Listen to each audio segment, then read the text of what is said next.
Go to hell. You lecher, you've ruined my daughter for so many years and dragged our mother and child into misery. You should have died long ago. In Jiangzhou City, inside a premium ward of the first hospital, a refined-looking elderly woman reached out and yanked out the oxygen tube of her son-in-law Lu Yao. Lu Yao's breathing turned violent, his body convulsing uncontrollably. Beside them, a richly dressed woman kept her eyes shut, not daring to look at his twisted, pain-distorted face. Her lips moved in an endless prayer. Under extreme lack of oxygen, Lu Yao's breathing ceased. His soul seemed to plunge into a bottomless abyss. All at once, he felt the alternation of heat and cold around him, the myriad things of the world shifting and transforming. When he opened his eyes again, he awoke anew. He could not help but shiver. So cold. All around, snow blanketed the earth. Trees were clad in silver and white. It was a world of ice and snow. Where was this place? Kid from the earth, you're awake. Lu Yao looked toward the speaker and, startled, jerked upright. Was this not Uncle Lao Ba, the neighbor from his village, who had died many years ago? No, this was not how Uncle Lao Ba had looked when he died. It was his younger self. He was not yet 30, yet a full beard covered his face. Icicles clung to his stubble, and each word he spoke came out in visible white puffs. Standing nearby with open disdain was a burly man. This was Ding Dahu, captain of the production team of Jayapigu village in Shuiling town when he was a child. He was also his future mother-in-law's father. Lu Yao was utterly stunned. Uncle Lao Ba, where is this? What time is it now? Silly child, isn't this Tour Ridge? What time? The 3rd day of the 12th lunar month. Which year? 1973. Have you knocked your brains silly? Lu Yao was completely dumbfounded. He looked at his own hands. These were not the hands of a 17-year-old. Though reddened by the cold, they were clearly the smooth skin of a teenage boy. In 73, he was only 17. He had just died because old Madame Ding Mei had ripped out his oxygen tube. Had he not died after all? He had crossed through time. Some say time is cyclical. Nothing that has occurred in the universe has truly vanished. All is replayed endlessly in parallel worlds in an infinite cycle. In the past, Lu Yao had not believed this. Now he did. The two men before his eyes were living undeniable proof. Lu Yao had been born in this mountain village. At 19, he killed a man and fled the village. He roamed outside for years, eventually slipping across the border. In the Golden Triangle, he smuggled arms. In Macau, he ran casinos and raked in a fortune. Not until the age of 40 did he wash his hands clean and return to his homeland. He had done both great good and great evil and experienced almost everything. But the one thing he was most proud of was that a female student named Zheng Shuang, whom he had rescued from a gang of thugs, fell in love with him and insisted on marrying him. The two of them were 20 years apart in age. The most awkward thing of all was that he had a mother-in-law the same age as himself. His mother-in-law Ding Mei had actually grown up in the same village as Lu Yao.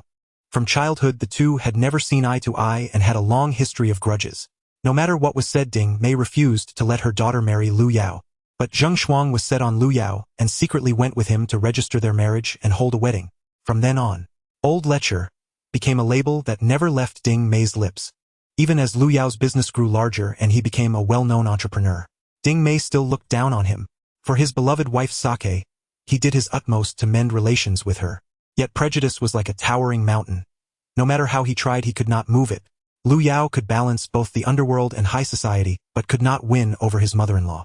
Although Lu Yao loved Zheng Shuang deeply, the bad habits he had acquired abroad were hard to change. He indulged in excess, drink, lust, gambling, and vice, using any means to achieve his ends. He ignored the gentle admonitions of kind-hearted Zheng Shuang. He broke the hearts of both Zheng Shuang and Ding Mei. Later, while carousing in a nightclub, he contracted HIV. At home, during intimacy, he passed the infection on to Zheng Shuang. Ding Mei too became infected. Thus, when he lay on the brink of death, Ding Mei was ruthless enough to tear out his oxygen tube. He did not hate Ding Mei.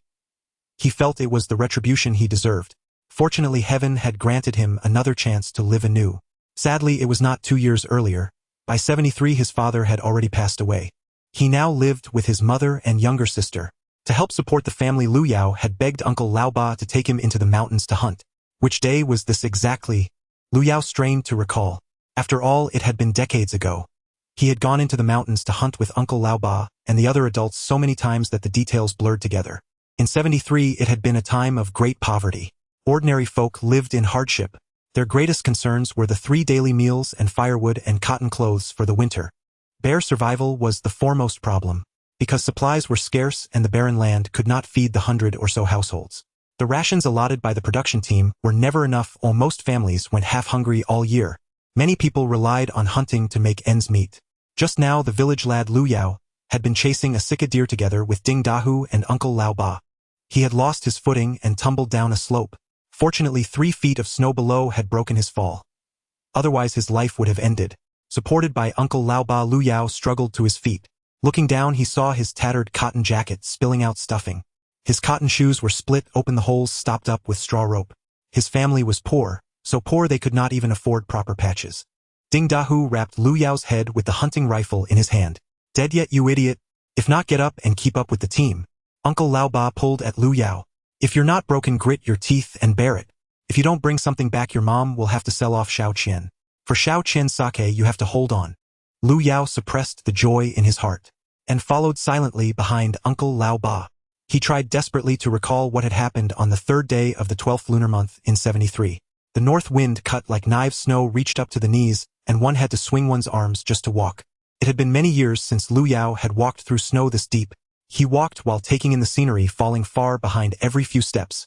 Ding Dahu cursed non-stop. In the Lu family, only his father Lu Chuan was a real man. The rest are all useless whelps. He also grumbled at Uncle Lao Ba. Lao Ba, I don't know what you owe this brat, always dragging him along. With this cowardly look, better to let him starve. Uncle Lao Ba smiled apologetically. Captain, his dad died in a fire trying to save the village's grain. Pitiful enough. His mother is so poor she's ready to sell his younger sister. The boys got some spine and insisted on coming hunting with me. Ding Dahu shot a glance at Lu Yao. Damn you, keep up. Fall behind again and I'll blow your head off first. Lu Yao froze. Aside from Ding, no one had dared curse at him like that in many years. The last man who had insulted his mother had died a miserable death. And this big brawny fellow actually had such a foul mouth. Watch your mouth when you speak to me. Lu Yao shot back. What the hell did you say? You dare talk back when I curse you? Ding Dahu swung up the rifle ready to lash Lu Yao with the barrel. Lu Yao knew that at this age his body was not yet fully grown, and he would be no match for him in strength. So he sank his shoulders and bent his knees, grounding his weight, determined to win against the man half a head taller through technique. From childhood he had believed in a saying of a great leader. Better to meet a storm of blows with one decisive punch than suffer 100 fists later. In the face of bullying there was to be zero tolerance.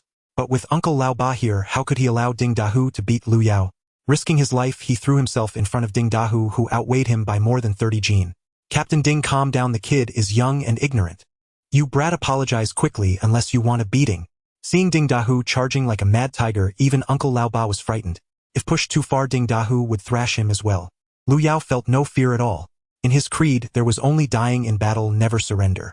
Ding Dahu was truly enraged now. With a trip, he sent Uncle Lao Ba sprawling, then charged straight at Lu Yao. Roar! Just then a roar burst forth from the mountainside. The trees shuddered as snow cascaded down in flurries. All three turned to look. In the sunlight, a white-browed northeast tiger radiated its kingly presence, padding toward them step by step. At the sight of the sudden appearance of the tiger, memories from that year flashed vividly in Lu Yao's mind. Yes, Ding Dahu had died on this very day. In his memory, Ding Dahu had cursed him in exactly this way, and he had not dared talk back. Ding Dahu had strode ahead in a fury. Then a northeast tiger had leapt out and pinned him to the ground. Uncle Lao Ba had grabbed him and fled.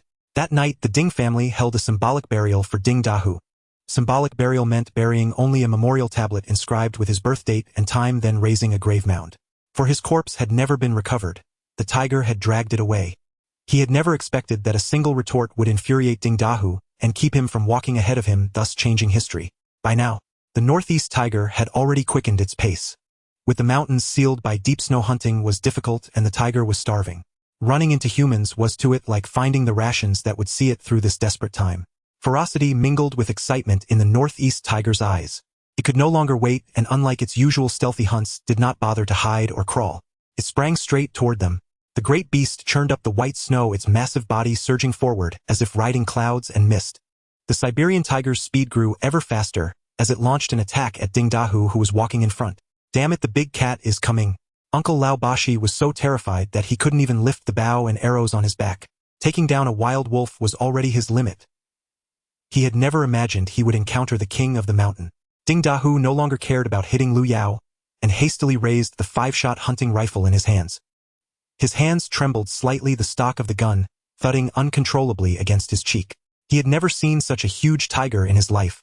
Beasts like this usually stayed deep within the remote mountains and forests and rarely came this way. It was probably driven by hunger. Ding Dahu prided himself on being the fiercest man in Jiapi Go, yet even he went blank when faced with this king of beasts. A gunshot cracked through the air. The tiger paused for a moment. The distance was too great, the bullet had gone wide. This was a rifled barrel hunting gun that fired slugs unlike a shotgun's widespread, and it demanded precise marksmanship. The tiger immediately moved, even faster, hunger driving it to fear nothing. The gunshot did not frighten it. Instead, it infuriated it. Bounding over ridges and ravines, its speed became utterly terrifying. The oppressive pressure made Ding Dahu's hands shake, even more causing his second shot to miss as well. The ferocious tiger was drawing rapidly closer before his eyes. Uncle Lao Bashi shouted, "Run, brat, run." He turned and bolted. In his heart, he thought he didn't need to be that fast. He just had to outrun Ding Dahu. The thought had barely formed when a blur flashed past him. Ding Dahu was running even faster than he was, tumbling and flailing so hard he even flung his gun away. "Where's the brat?" Uncle Lao Bashi hurriedly looked back for Lu Yao. He saw Lu Yao pick up the hunting rifle. The boy turned back and crouched down. He held the gun steadily in his hands, not firing wildly, but quietly waiting for the tiger to draw near. The massive tiger grew larger and larger in his pupils. Its fangs bared and claws slashing. Its momentum was terrifying. Lu Yao remained utterly motionless, as unshakable as a mountain. Uncle Lao Bashi was so frightened he didn't dare shout anymore. He even forgot to run, staring blankly. He waited for a bloody scene to unfold. He did not want the boy to die, yet he did not dare rush over and fight the tiger with his life. In that instant, everything in the valley seemed frozen in place. Only the vividly striped tiger was still in motion, leaping toward them. It was now less than 10 meters from Lu Yao. 3 shots rang out in rapid succession as Lu Yao emptied the magazine.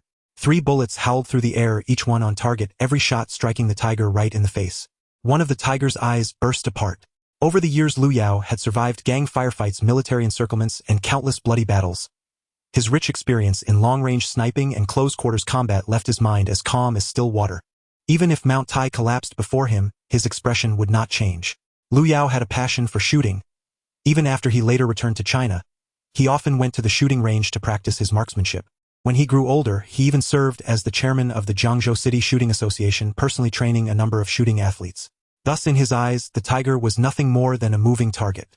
Hitting the bullseye with every shot was commonplace for him.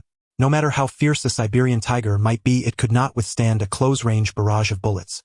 2 of the slugs pierced its eye sockets and punched into its brain. Snow exploded into the air. The massive creature crashed heavily to the ground, barely 3 meters in front of Lu Yao. Bright red blood spread across the white snow. Good heavens, the brat killed the tiger. He really killed it, really. Uncle Lao Bashi was so excited he could barely form words. He stood there stunned for a few seconds before finally running over. "Brat, you killed the tiger. You're incredible." Ding Dahu was also dumbfounded. How could such a huge tiger be brought down by someone as small as Lu Yao? That was his gun. He was supposed to be the fiercest man in Jiapi Go. He finally snapped out of it and felt ashamed of how he had just fled for his life. At that moment, 3 figures carrying hunting spears appeared on the slope above. "Hey, Uncle Dahu, was that you who fired?" These men were in ragged clothes, each shivering with long strings of snot under reddened carrot-colored noses. They tumbled their way down the hillside as they ran. They were all members of Jiapi Go's cooperative hunting team. They had become separated while chasing a sika deer just now, and had followed the sound of the gunshots to find their way back. Ding Dahu suddenly broke into a sprint, racing past Uncle Lao Bashi and Lu Yao straight toward the tiger. In his hand gleamed a 2-foot-long dagger as he drove it savagely toward the tiger's face. "Let's see how fierce you are now." "Fierce, are you? Be fierce again if you dare." He stabbed its face, its nose, its eyes, then its throat, its belly, even its groin. Each thrust was more vicious than the last. "Damn it, I'll kill you good." Watching Ding Dahu stab the already dead tiger again, and again, Lu Yao naturally understood what was going through his mind. He wanted to redeem his image. His earlier flight had been far too disgraceful. On top of that, he wanted to steal the credit. Lu Yao couldn't help finding him ridiculous. Having once seen the vast seas of life and death, Lu Yao had no interest in bragging rights over a single tiger. His heart was still filled with the joy of rebirth. At this moment, his thoughts were already on something else. Since he remembered that today was supposed to be the day Ding Dahu died, then his future mother-in-law Ding Mei should also be somewhere in these mountains. Uncle Lao Bashi still hadn't calmed down from his excitement. "Brat, you're amazing. How do you know how to shoot and shoot that accurately?" Before this, the captain's 5-shot hunting rifle was something no one was ever allowed to touch. Lu Yao glanced at honest, simple Uncle Lao Bashi, who was still pumping his arm up and down. Lu Yao merely gave a faint smile. It's nothing worth mentioning. He was not exaggerating, or in his previous life abroad Lu Yao had hunted many ferocious beasts on his own. Killing one tiger was a tremendous surprise for these cooperative members, but for Lu Yao, it was merely a routine part of his hunting days. Uncle Lao Bashi's excitement still showed no signs of fading. I need to call Fugui and the others to come carry the tiger back. You're the tiger-slaying hero. At this point Ding Dahu, his hands covered in blood, began shouting. Wang Laoba, what nonsense are you spouting? This kid's shots didn't hit at all. It was my 2 earlier shots that struck its eyes. Even a dying tiger takes a moment to die, doesn't it? Waving the dagger in his hand, he circled the tiger agitatedly as he explained. I know exactly what a tiger can do. After it's shot it thrashes around in its death throes, so I ran a few steps away first, then came back for the finishing blow, pinned it down and stabbed it. I stab and stab. As he spoke he drove the blade down again. The tiger's eye had been gouged into a bloody mess. Uncle Lao Bashi fell silent. He knew that if he insisted the tiger had been killed by the brat, Ding Dahu would lose his temper. Ding Dahu might not be able to beat a tiger, but one hand was enough for him to beat Uncle Lao Bashi. Meanwhile the group of men on the slope was drawing ever closer. Ding Dahu continued stabbing the tiger with his dagger. He was careful to avoid the back and belly, wanting to preserve the pelt.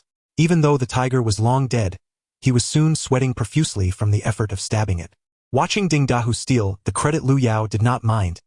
Instead he found the man's ignorant behavior rather laughable.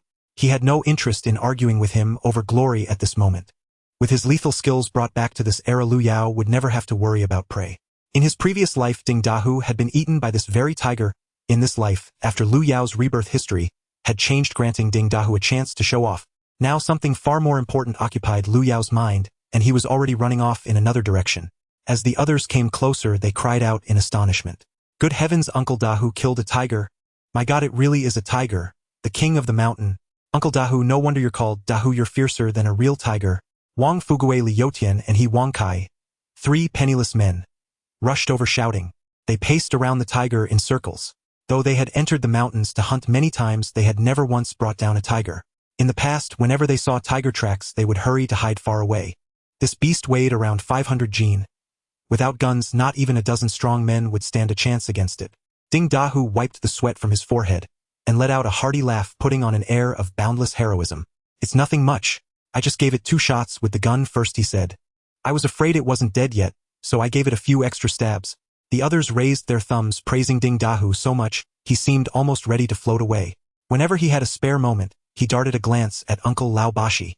Wang Laoba did not dare expose him. By now Lu Yao was nowhere to be seen. Come on, let's carry the tiger back. Tonight we feast on meat. Wang Fugui pulled a small brass horn from his coat and blew a signal to gather everyone. In no time another 5 or 6 poorly dressed men arrived. Some wore cotton jackets with holes, or others had patches layered upon patches. All of them were members of Jappy Go's cooperative hunting team. Seeing that Ding Dahu had killed a tiger, they were full of admiration and overflowing with joy. They cut several tree branches to use as poles, and together they lifted the dead tiger and started down the mountain. They headed toward the valley where thin threads of cooking smoke were rising. Lu Yao, however, paid no attention to the tiger. He let them take it back first. If he wanted any, he could always find them later and ask for a share of the meat. He had remembered that right around this time today, his future mother-in-law Ding Mei would be crying for help on the sheer cliff of the eastern ridge. Years ago Lu Yao and Uncle Ba hid from a tiger and got separated. I took that very path. If my memory serves me right, that woman's fate remains unchanged. While chopping wood I slipped down the hillside. Help! Someone please! Suddenly a girl's scream echoed. Lu Yao couldn't help but smile. Indeed, it's her voice from when she was young. Following the sound he searched and arrived at a cliff. On the thickly snow-covered slope there were traces of her sliding down. Lu Yao carefully crawled forward, peeking over the edge of the cliff to look down. A teenage girl was clinging to a crooked tree branch extending from the cliff wall. She was about 10 meters deep from the edge of the cliff. Below the crooked tree lay a several 100-meter deep abyss. At the bottom of the cliff beneath the snow were sharp stones. At this height, if she fell, not just a person, even a bear would be reduced to a pulp. Looking at the girl, she was in a sorry state. Her forehead was bruised, covered in dirt. She wore a patched cotton jacket with a torn hole exposing the stuffing. As for her lower half, Lu Yao chuckled. She wore only a pair of floral pants which also had a hole, and the exposed skin was turned red from the cold. Her thighs trembled in the mountain wind. A pair of blue cotton pants was hanging 3 meters above her on a branch. It was likely torn off when she fell. Seeing Lu Yao, she hurriedly called out, Earth boy, save me. Such a young Ding Mei. Lu Yao couldn't help but be entranced. This was Ding Mei from over 50 years ago. No wrinkles, no gray hair. Her face was full of collagen mixed with snot and tears. Looking at her pitiful state, Lu Yao felt a sense of schadenfreude. This is the quick return of karma. Weren't you the one who pulled my oxygen tube? If I don't save you, you won't have the chance to pull it. Lu Yao remembered that he had saved her back then without a second thought. As a result, this little firecracker warned Lu Yao not to mention today's incident when he returned to the village, or her father would beat him up. At that time, she didn't know her father Ding Dahu had already fed the tiger. Ding Dahu claimed he had served in the army and fought against the Hu. However, Lu Yao thought he looked more like someone who had been a tyrant in the village. Earth boy, why aren't you thinking of a way to save me? Why are you grinning? Are you laughing at me? If my father finds out, he will skin you alive. This domineering attitude returned. Seeing Lu Yao staring at the hole in her pants, Ding Mei instinctively curled her legs up. Yet she dared not move too much for fear of slipping down. Ding Mei was both scared and anxious, but Lu Yao was completely unhurried. He lay at the edge of the cliff, resting his chin on his hand, watching her. He enjoyed this feeling of looking down from above. At this moment, Ding Mei was quite innocent, a pure, unblemished beauty. Although she had pulled Lu Yao's oxygen tube, he couldn't bring himself to hurt her. He still hoped she would give birth to his wife Zheng Shuang. If she died, there would be no little Zheng Shuang in this world. In his previous life, his addiction to smoking drugs and indulging had let little Zheng Shuang down. In this life, once Zheng Shuang was born, he would cherish her like a precious pearl. He wanted her to live a happy life. Earth boy, you fool, hurry up and save me, or my father will be here and you won't be spared. Looking at Ding Mei still shouting, Lu Yao scolded her. You little brat, dare to threaten me. If you need help, ask politely. Call me grandpa and I'll save you. Ding Mei almost tumbled off in anger. This usually honest and simple boy actually dared to talk to her like this. Earth boy, are you looking for death? If my father hears you talking like this, he will skin you alive. Do you believe it?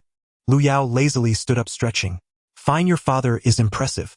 Just wait here for him to save you. With that, he turned and walked away. He could not save her, but this time he wouldn't let her bully him anymore. Ding Mei's voice didn't stop for a moment. Earth boy, you little bastard, dare to leave me here. I'll kill you.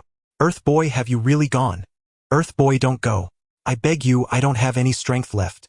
Woo woo. Earth boy, I was wrong, I won't scold you anymore, I'm so scared. Lu Yao was still sitting at the edge of the cliff, not having left. Hearing her voice nearly hoarse from shouting, he finally leaned over again. Ding Mei was crying on the tree. She didn't know how long she had been clinging there. She had already lost her strength. If she slipped, his wife wouldn't be born 3 years later. Hey, crying now. You also have times when you're scared. Ding Mei was startled when she heard the Earth boy return, and then quickly wiped her tears, lifting her face to smile. Earth boy, I knew you wouldn't leave. Hurry and save me. So this is how radiant and beautiful young mother-in-law looks when she smiles, so pure and innocent. Then call me grandpa. Although he couldn't refuse to save her for Zheng Shuang's sake, Ding Mei had actually heartlessly pulled his oxygen tube. So Lu Yao didn't want to let her off easily. Ding Mei frowned at his words. Stop messing around, we're the same age. How about I take a loss and call you Earth boy brother instead? I just want to hear you call me grandpa, and I'll temporarily overlook your crime of pulling my oxygen tube. Ding Mei looked puzzled. She didn't know what an oxygen tube was, but she realized that if she didn't soften up now, this brat would definitely drag things on endlessly. Her hands and feet were already numb from the cold. She couldn't afford to take risks. With a bite of her teeth, she tilted her head, squinting her crescent eyes, and revealed a small set of white teeth. Grandpa, please save your little granddaughter up. Ha ha ha. Lu Yao laughed until he rolled on the ground. Tears came out. Damn, this was exhilarating. After so many years of being oppressed by her, this woman finally softened up. But thinking about it, it wasn't interesting. After all, this Ding Mei is not that Ding Mei. She was still an innocent child now. Forget it, seeing you being so obedient now, Grandpa will save you this once. Lu Yao tightened the rope holding up his pants and found a branch sweeping the snow off the cliff wall to expose the soil and stones. Then he turned around and began to climb down. He dug into the rock crevices, and it took him nearly 5 minutes to reach the crooked tree below. Not only did he have to come down, but he also had to be prepared to go back up. Using the machete tucked in his waistband, he kept striking the cliff face to dig out footholds. Fortunately, the cliff wall was a 75-degree slope. Had it been a 90-degree vertical cliff, Lu Yao wouldn't have been able to save her. Ding Mei looked up, watching Lu Yao's backside gradually approach, and finally relaxed a bit. Lu Yao reached the crooked tree. He extended his hand to grab Ding Mei. Stand up, climb up in front of me. I've made footholds for you. I can't. If you can't, then die here. Lu Yao forcibly pulled Ding Mei to stand on the tree. Ding Mei glared at him fiercely. This boy was usually honest and good. Why was he so bad today? There was no choice. Even if she was scared, she had to climb up. With Lu Yao's help, she trembled as she lay against the cliff wall. Smack! A solid slap landed on her backside. Climb up, lying there won't help. Ding Mei was so angry she clicked her tongue and silently cursed. But at this moment she didn't dare to offend this tiger boy. Testing her hand to find the crevices, she stepped into the footholds. She shakily ascended one step. As she just paused, a large hand firmly supported her bottom and lifted her up. Climb, don't look down. It doesn't matter if you fall, just don't knock me down. Ding Mei had nothing to say. You little brat, just wait till I climb up and settle the score with you. Ding Mei cautiously climbed upwards, finding it easier than Lu Yao's descent, especially with the foothold he had created. To be fair, the large hand behind her provided considerable support, otherwise, with Ding Mei's strength, she would surely struggle to ascend. But it was a bargain for him. Rightfully, he was groping himself behind her. Lu Yao was also exerting himself at the back, sweating profusely. His eyes widened, fixated on Ding Mei's behind, not daring to look away. Observing that part at such close range, it was indeed enticing. Not to mention, even now in her youth, she was elastic and well-maintained. She was meticulous about her figure management. Even at 70, her buttocks had hardly sagged, and she still looked quite perky in her pants. What was he thinking? Lu Yao quickly gathered his focus. On this smooth stone wall, a moment's distraction could lead to a fatal fall. Finally, he pushed Ding Mei's bottom over the cliff. Holding his breath, he climbed up as well, then collapsed on the ground, panting heavily. Carrying someone while climbing a cliff was incredibly exhausting. Suddenly, his knife was pulled from his waist. Immediately after, a pair of long legs straddled him. Ding Mei pressed the machete firmly against Lu Yao's neck. Little brat, call me grandma or I will kill you. Damn it, I told you your character is questionable. Lu Yao cursed angrily. Will you call me or not? If not, I'll pinch you. A knife pressed against his neck while a small hand pinched his face. If you don't call, go ahead and kill me. Lu Yao, exhausted, was too lazy to resist, lying there in surrender. You can call me mom instead. Ding Mei lowered her demand. Woo! Suddenly a beast's roar echoed from the distant hillside. Ding Mei shivered in fright. Lu Yao pushed her. We just encountered a tiger. With the heavy snow, wild animals are coming out to prey on people. We should run, it's too late if it sees us. Right, let's run. Ding Mei scrambled to her feet and took off. After a few steps, she returned. This cotton jacket had been worn for several years. It used to cover her bottom, but now it barely reached her waist. The torn holes in her trousers let the wind rush in. Although the cotton shoes on her feet hadn't fallen off, she couldn't make it back to the village in this state. In no time, she would be frozen stiff. Country bumpkin, help me get my cotton pants back. Lu Yao shook his head. It's risky enough to save you. After all, it's a matter of life. It's not worth dying for a pair of pants. Ding Mei panicked, stamping her feet. What should I do? I'm about to freeze to death. If you don't help me, you can't think of leaving. I can help you, but only if you call me grandpa. Are you ever done? Ding Mei shouted in anger, but her expression quickly shifted to a smile. Pulling on Lu Yao's arm, she shook it. Country bumpkin, stop messing around. I won't bully you anymore. How about that? If you don't call me grandpa, just call me dad. Lu Yao thought to himself, having called her mother for 30 years, letting her call him dad was no loss. Not going to call. If you don't go get it, take off your pants. Unexpectedly, Ding Mei was so forceful that she reached out to grab Lu Yao's pants, trying to pull them off. She was no match for Lu Yao.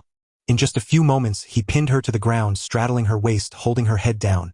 You crazy girl, trying to strip a man. Do you believe he'll strip you of all your clothes? You dare. He'll accuse you of rape. Lu Yao shivered. He knew that in this era, the law wasn't very sound and getting involved in such a case would be troublesome. You're unreasonable woman. I can't be bothered with you. Lu Yao stood up to leave. Wait, if I call you, will you help me get my pants?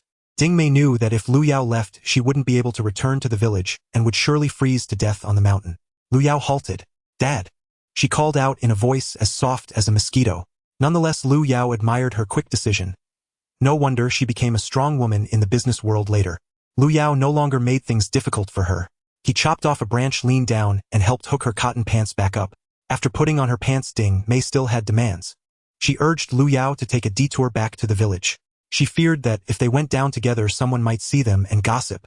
After all, people in this era were quite feudal. After calling Lu Yao dad again, he agreed. They happily took a different route back home. As Ding Mei walked towards the village, she cursed Country Bumpkin, just wait. Sooner or later, I'll make you call me mom every day. Lu Yao walked quickly. Upon reaching the village entrance, he caught up with a group of men carrying the tiger back. They were all excited, jostling to carry the tiger, not feeling tired at all. Some even removed their dogskin hats, their heads steaming as they huffed and puffed while carrying the pole. Lu Yao watched these boisterous men from behind. He recognized each of them vaguely familiar yet strange. Upon entering the village, Lu Yao was greatly shocked by the scene before him. The memories of his youth had become hazy, and seeing this now made him sigh how poor it was back then. Is this really a place where people live? The low yellow mud straw houses had eaves that seemed to be shorter than Ding Dahu. The wood of the door frames looked as old as rotten coffin boards. The holes in the doors were patched with cowhide paper. Each family's windows had very few glass panes. Most were covered with cowhide paper. Some windows were even nailed with wooden slats, letting the wind blow through, covered only with pieces of burlap. As a door opened, a girl came out to dump dirty water. Upon seeing someone pass by, she quickly turned and ran back inside. Lu Yao noticed she was wearing single pants with holes on her backside, exposing her fair skin. An 18 or 19-year-old girl was actually wearing revealing pants. How poor. Brother, where have you been? Why did you come back so late? A girl with a single braid came running over. Although her cotton jacket had several patches, it was still clean. Are you? Lu Qian. Looking at her fair oval face, Lu Yao recognized her as his sister Lu Qian. She was 14 this year. She looked skinny and weak, not even as tall as a primary school student of the 21st century. She barely reached Lu Yao's chest. Her body was slender and she hadn't developed much. However, the girl was quite adorable. Her big sparkling eyes were very lively. With vermilion lips and pearly white teeth, Lu Yao recalled when his mother wanted to marry her off to the Ferris boatman when she was 14. He had fought tooth and nail to prevent it, but eventually they were so poor that they couldn't afford to eat and she was married off. It was more like selling her than marrying her. They had no choice, their widowed mother couldn't support the children, and they were starving at home. It was better for her to marry out and have enough to eat. However, what their mother didn't expect was that after marrying, the sister suffered domestic violence, which their mother could not prevent. 2 years later, the sister committed suicide by jumping into a well. Thinking of this, Lu Yao lovingly reached out to touch his sister's little face. It felt a bit greasy. The winter wind was blowing cold. Has anyone cooked at home? I'm hungry. No, mother said there isn't rice to cook. Lu Qian shook her head pitifully. He wanted to go back and take a look. At this moment, Lu Yao really wanted to see what his mother looked like. After his sister jumped into the well, she had become mentally unstable and eventually succumbed to depression. Lu Yao followed Qian back home. Behind them, Uncle Ba, who was carrying the tiger, shouted loudly, "Country bumpkin, go home and bring a basin to divide the tiger meat. You should get the biggest piece." Why should he get the big piece? His mother is pretty, but you can't even sleep with her, so why give him the big piece? Li Yutian retorted angrily. He who also chimed in, "Country bumpkin didn't even help carry it, so why should he get to eat the meat? Whoever eats it is up to our big tiger team leader to decide." Some even started cursing, "Wang Laoba, what right do you have to distribute tiger meat?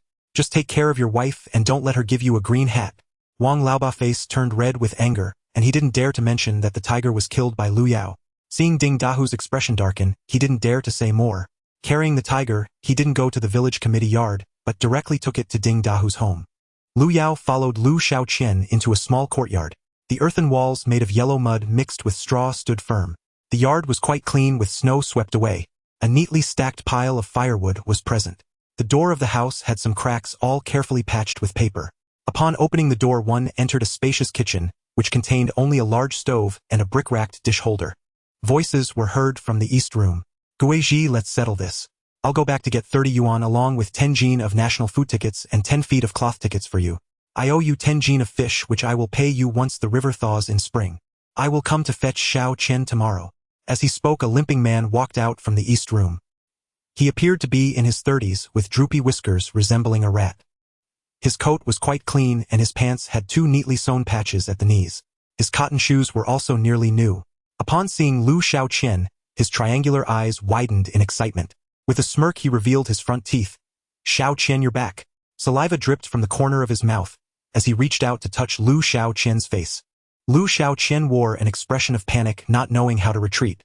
Instinctively, Lu Yao swatted away his rough old hand. "Don't touch her." The man clutched his hurt hand, glaring at Lu Yao in anger. "What are you shouting for, country bumpkin? Your sister will eventually be mine. Even if you are her older brother, you can't hit me without reason." Lu Xiaoqian cried out, rushing towards the woman who followed behind. "Mom, don't sell me. I won't marry Lu Dugong." Lu Yao looked over, his eyes moistening. His mother also appeared young, even younger than his memories of her, with a clean face but very rough hands. At that moment she wore a worried expression. Jiang Guizhi sighed as she held Lu Xiaoqian, tears in her eyes. "Xiaoqian, don't blame your mother. In this life, it's all about food and clothing. If you go with Lu Jugong, you will have food and drink, and you can help the family get through tough times. Looking at the tearful Xiao Qian, Lu Yao felt an overwhelming sense of sorrow. At this age, one should be carefree and enjoy youth. It truly felt like a time of misfortune. While his mother spoke, her stomach growled, evidently hungry. Lu Yao pulled the limping man. Get out, get out. Our family will never sell children. Go. As he spoke, he pushed him out. This guy had his own boat for ferrying and earned work points in the production team, not to mention he could fish on the side.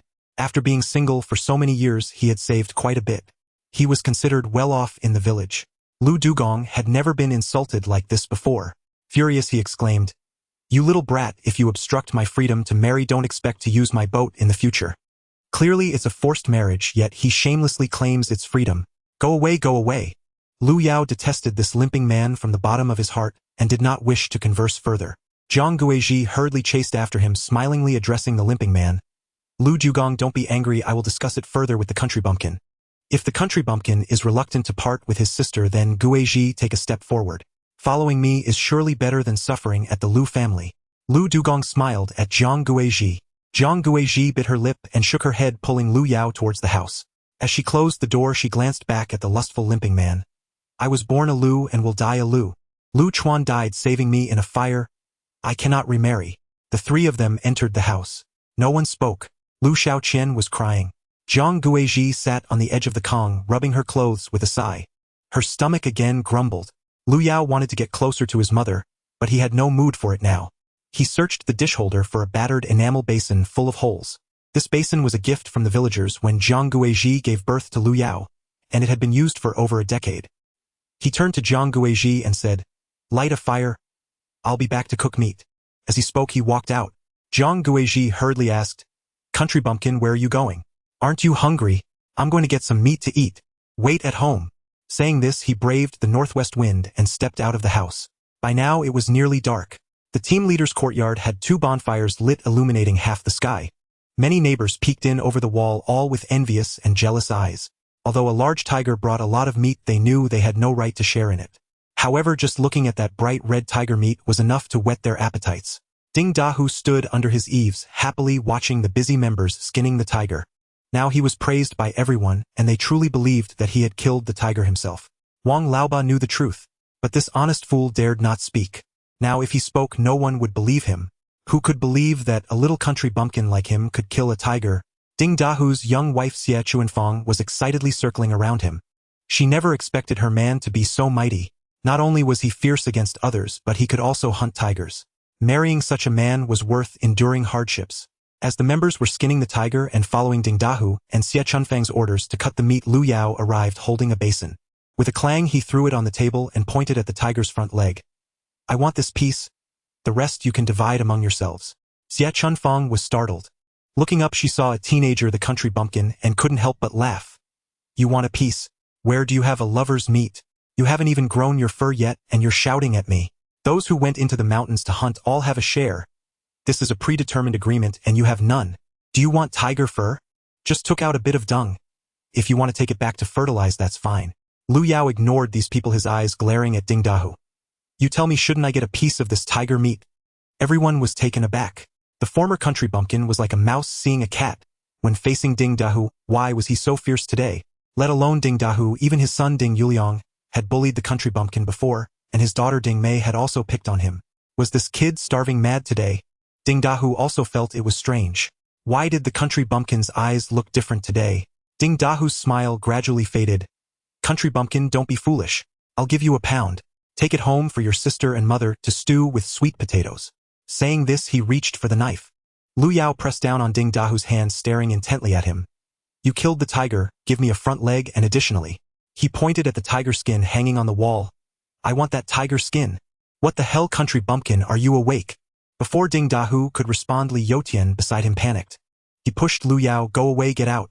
If you want tiger meat, let your mother sleep with me." "Ah!" Before he could finish, Lu Yao twisted one of his fingers, and with a turn knocked him down to the ground. This Li Youtian had often bullied the orphaned Lu Yao and his mother. In his previous life, he relied on being over 10 years older than Lu Yao, constantly scolding him or making sarcastic remarks. After Lu Yao's father died, he frequently made lewd remarks to Zhang Guizhi. Thus Lu Yao found him particularly annoying. A reverse joint lock brought him down, followed by a harsh kick to his face. The first kick sent blood gushing from his nose.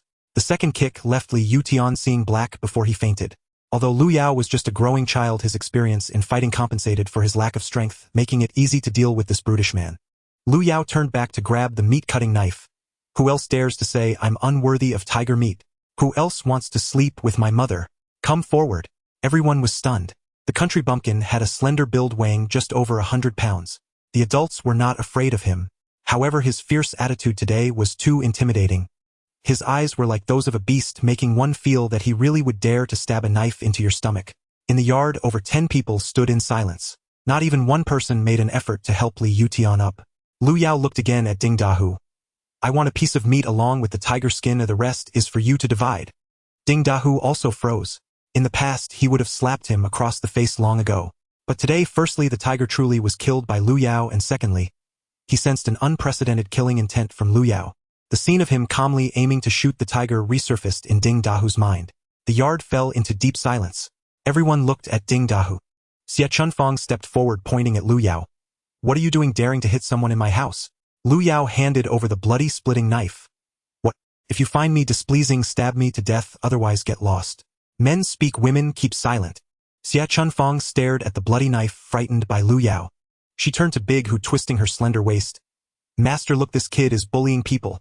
Ding Dahu was also weighing the pros and cons. Seeing that the country boy was ready to fight for his life. This kid didn't even flinch in front of a tiger. Surely, he wouldn't be afraid of me. Should I give him a piece of meat first? Ding Dahu glanced at Wang Laoba. Wang Laoba knew that Ding Dahu needed a way out. He quickly laughed and came over. Country boy, what kind of madness are you showing? Your uncle Dahu knows you have skills. How could he not give you some? But don't take too much, you can't handle it. He'll help you chop off half of the foreleg. Saying this, he picked up the axe and sharp knife, helping to chop the tiger's front leg. Ding Dahu chuckled coldly. Country boy, I see you are young, and I won't argue with you, but let me warn you, this is the last time. Lu Yao's purpose was to get meat. Once that was achieved, he would be satisfied. As for who killed the tiger, that was an inconsequential title. Moreover, Ding Dahu's kingly image among the villagers could not be easily shaken by a few words from him. He took the axe from Wang Laoba's hands, chopped the foreleg into several pieces, and filled a basin with it weighing over 30 pounds. He walked over with the tiger skin draped over his shoulder, dragging the remaining half on the ground, struggling to carry a basin of meat out of the yard. Only then did Wang Fugawei speak up. Captain, are we just giving it to him like this? Ding Dahu waved his hand. He's just a kid, why argue with him? After all, he's an orphan, let's consider it charity for them. Lu Yao carried the meat as he walked out.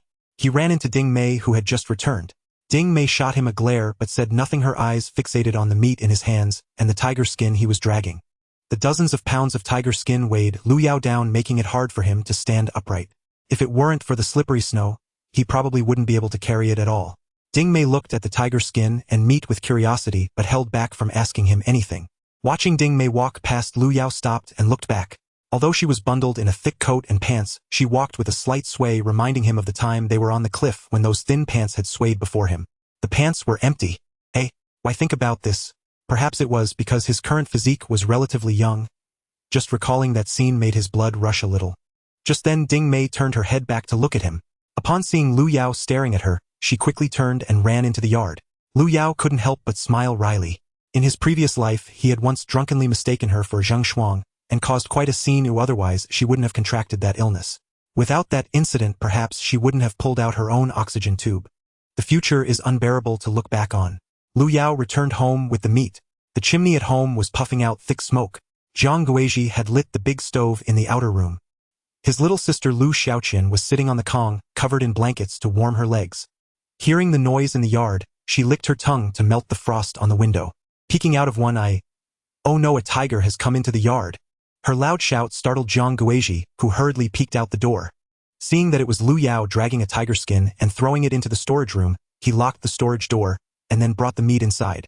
Jiang Guizhi was utterly astonished. She quickly asked where the meat came from. Lu Yao was also famished, tossing the meat into the pot as he washed it and said, "I got it from Ding Dahu. I killed a tiger on the mountain today. Ding Dahu would give you such a big piece.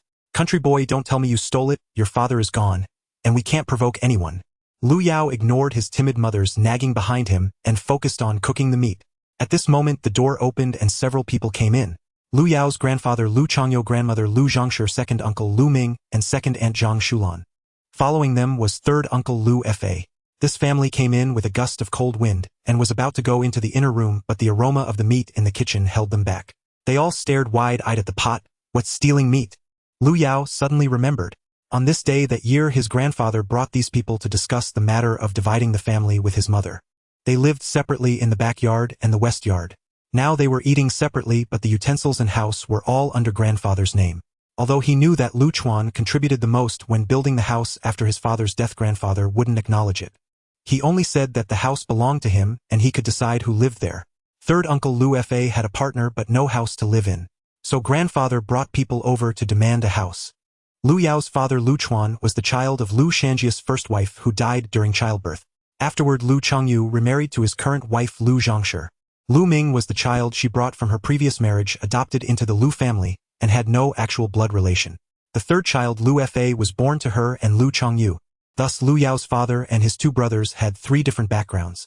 After having children with his second wife, the old man liked Lu Chuan less and less. When his son died, he didn't feel close to Lu Yao's family at all. Lu Yao remembered that when they came over back then they directly chased people away, but today was different. The aroma of the meat sealed their mouths. So fragrant. Third uncle reached out to scoop the meat soup with a ladle. Second uncle Lu Ming took up chopsticks and stabbed at the meat. With a stab, blood burst out. It had just changed color and wasn't cooked yet. Grandfather sniffed a few times and turned to speak. Guizhi, look, the third child has grown up and has a partner to marry, but we have no house for him. You should vacate the house for him. When the country boy grows up, we can build him a house together. Zhang Guizhi was an honest person. Suddenly surrounded by so many people, she was a bit afraid to speak. Stammering, she said, "But I have nowhere to live." Grandmother Lu Zhongshi said, "You can just live in the storage room downstairs." Second aunt added fuel to the fire. "Right, let the second child help you build a bed and burn more firewood." Third uncle Lu Fa saw that the meat couldn't be eaten directly, rolled up his sleeves. "Sister-in-law, I'll help you move, clear out the downstairs, and you can move in tomorrow." Zhang Gizi's face turned red with anxiety. The storage room was drafty. Even with a stove it couldn't be warmed up. However, facing this entire family, each one of them aggressive, she didn't dare to get angry, and could only negotiate. "No, the kids are small. Don't drag the kids into this." Grandmother Lu Zhongshi especially looked down on Zhang Guizhi. She wasn't as eloquent as second aunt Zhang Shulan. Lu Zhongshi pointed her small foot at Zhang Gizi's nose and scolded. "You're about to sell your own daughter pretending to care for the kids. Saying is this meat obtained by selling children." Zhang Guizhi let Lu Xiaoqian marry a laborer also for her to have enough to eat and live a stable life. However, she also felt guilty in her heart. Being scolded by her mother-in-law, she was suddenly at a loss for words. "Grandfather Lu Chang, you didn't say much?" He waved his hand. "Stop talking, we'll move out tomorrow." Saying this, he turned around to leave, but didn't forget to turn back and instruct Lu Ming, "Fetch a piece of meat over. We can't let them eat alone." All this time Lu Yao quietly added firewood to the stove. At this moment, seeing Lu Ming really come to get meat, he finally couldn't hold back. They may be relatives, but they are too immoral. Back then, when it seemed their family couldn't make it, they didn't help and mercilessly drove his family of 3 into the storage room. Moreover, the house they lived in wasn't given by Lu Changyu. It was built by his father Lu Chuan, working with the commune people carrying stones and mud together. The most inhumane among them was Lu Ming. After Lu Yao's father died, he often came to lean against the window, always saying lewd things to provoke Zhang Guizhi. "Get out!" Lu Yao stood up, his face filled with anger. How could Lu Ming regard him, a mere child, with any respect? He scolded. "You little brat, who are you talking to?" Even grandfather Lu Changyo, who was leaving, turned back. "You little rascal, without your father to educate you, have you turned into a beast? These are your elders? Who are you cursing?" Lu Yao's eyes seemed to shoot fire. He pointed at each of them. "You Lu Changyo, you Lu Zhongshi, Lu Ming, Zhang Shulan, Lu Fa, all of you get out. If you come to bully my mother again, I'll kill you." "Damn it, beat him." Lu Chang, you couldn't stand being cursed by the usually silent Lu Yao. He immediately flew into a rage. With a wave of his hand, he commanded his sons to come and beat Lu Yao. Zhang Guizhi and Lu Xiaoqian, crying and shouting, couldn't stop them, and the room turned chaotic. Lu Yao had already picked up the kitchen knife. If they dared to come at him, Lu Yao would swing the knife at them. At worst, he would go back to the Golden Triangle, this time bringing his mother and Xiaoqian with him. Just as Lu Yao was about to fight for his life, the door opened, and in walked a burly man. "Old Lu, what are you all shouting about?" "The visitor is Ding Mai's father, Ding Dahu." His booming voice quieted everyone in the room. Grandpa Lu Changyo, who rarely smiled, was also silent. With a gap-toothed grin, he said, Ah, Captain Ding, what wind has blown you here? Second Aunt Zhang Shulan laughed so hard her legs pressed together. Captain Ding, why have you come? I heard you hunted a tiger and was hoping to get a piece to eat with you. Ding Dahu's face filled with flesh twitched. What does hunting tigers have to do with you? This left Zhang Shulan, who was trying to please him, momentarily speechless. Ding Dahu then turned to Lu Changyo. What are you all doing here? Lu Changyo, showing no temper in front of Ding Dahu, smiled and said, Not doing anything, not doing anything. If you aren't doing anything, why is your whole family blocking the kitchen? Really not doing anything? It seemed Lu Changyu also knew that his family bullying a widow and her child was not something to be proud of. When Ding Dahu asked him, he couldn't say anything. Ding Dahu waved his hand. If you aren't doing anything, you can go back. I have something to discuss with the local boy. Lu Fa and Lu Ming had already started to leave. Zhang Shulan kept smiling at Ding Dahu, but unfortunately Ding Dahu didn't look at her. Lu Chang, you pulled along young Lu Zhangshi as they were heading out. Then he'll be going back. Captain Ding, please sit in the back room for a bit. Ding Dahu didn't utter a word. As soon as Lu Zhangshi stepped outside, he slammed the door shut, nearly crushing the old lattice shoes. Ding Dahu looked at Lu Yao, who was holding a kitchen knife, and smiled. Local boy, you really have grown up. Come inside, uncle has something to discuss with you. After saying this, he bent down and entered the inner room. The low door frame knocked against the back of his head. Zhang Guizhi nervously asked Lu Yao, local boy, what's going on? Why is the captain looking for you?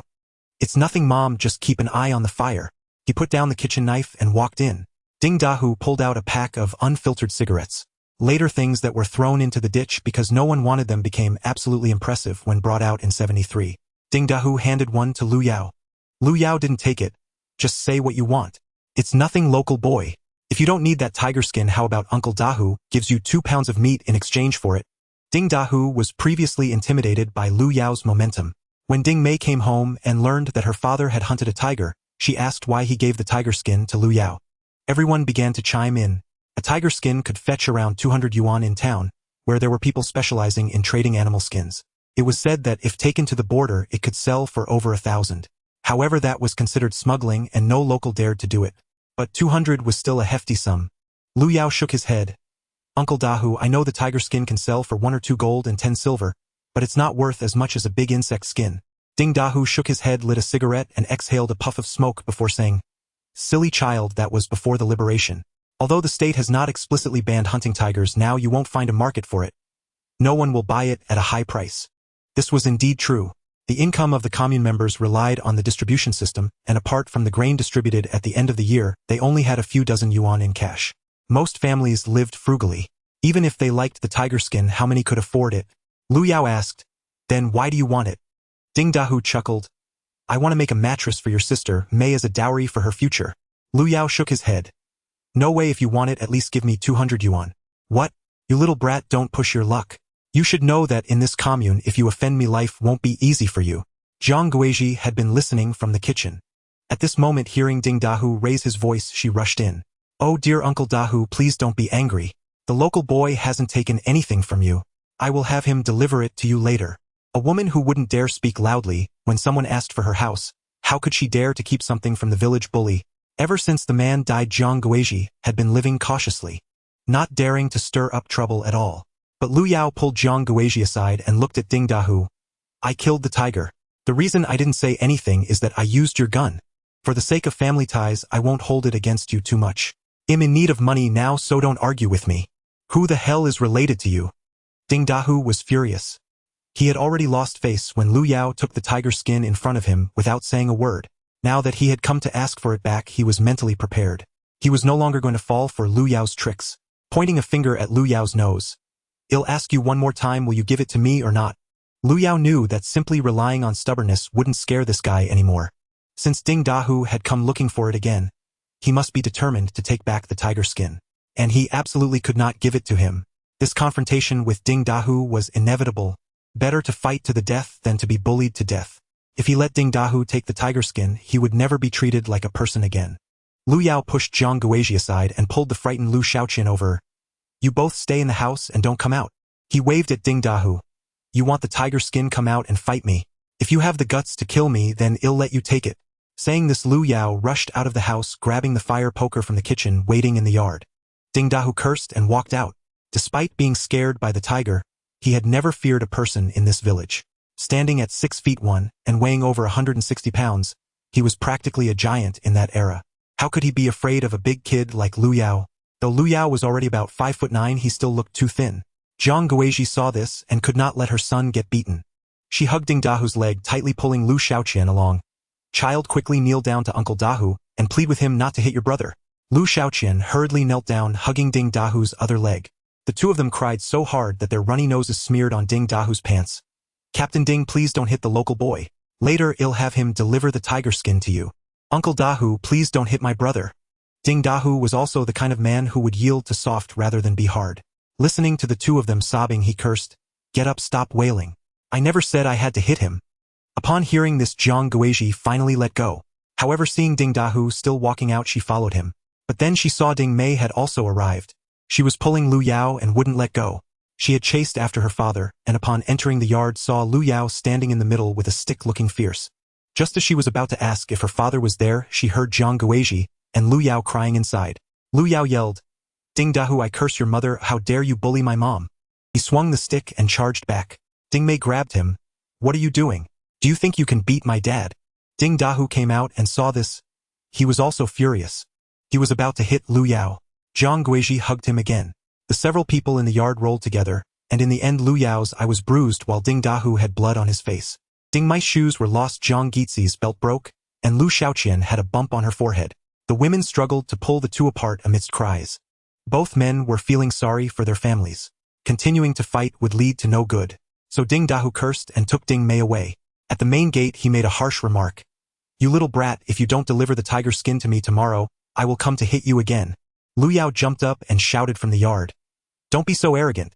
You better not leave. One of us must die today." Ding Dahua walked away cursing. However, he couldn't help but admire that Lu Yao was truly a man. He didn't have that kind of grit when he was in his teens. He dared to use lethal force, or his nose was almost broken by him. His head buzzed from the kick, and if it continued he might truly not be able to defeat him. With such a commotion in the yard, none of the neighbors dared to intervene. They were all afraid of Ding Dahua like a plaster that had stuck to them. Neither Lu Chongyu from the back courtyard nor Lu Ming from the west courtyard dared to come out. Even the neighbors Wei from the east courtyard only shouted a few words over the wall, "Stop fighting." Some members of the Lu family hid inside listening, while others squatted by the wall, peeking through the gaps in the wooden fence. Yet not a single one dared to make a sound. Watching Lu Yao daring to stand up against the village's top bully Ding Dahua, the Lu family members were also a bit frightened.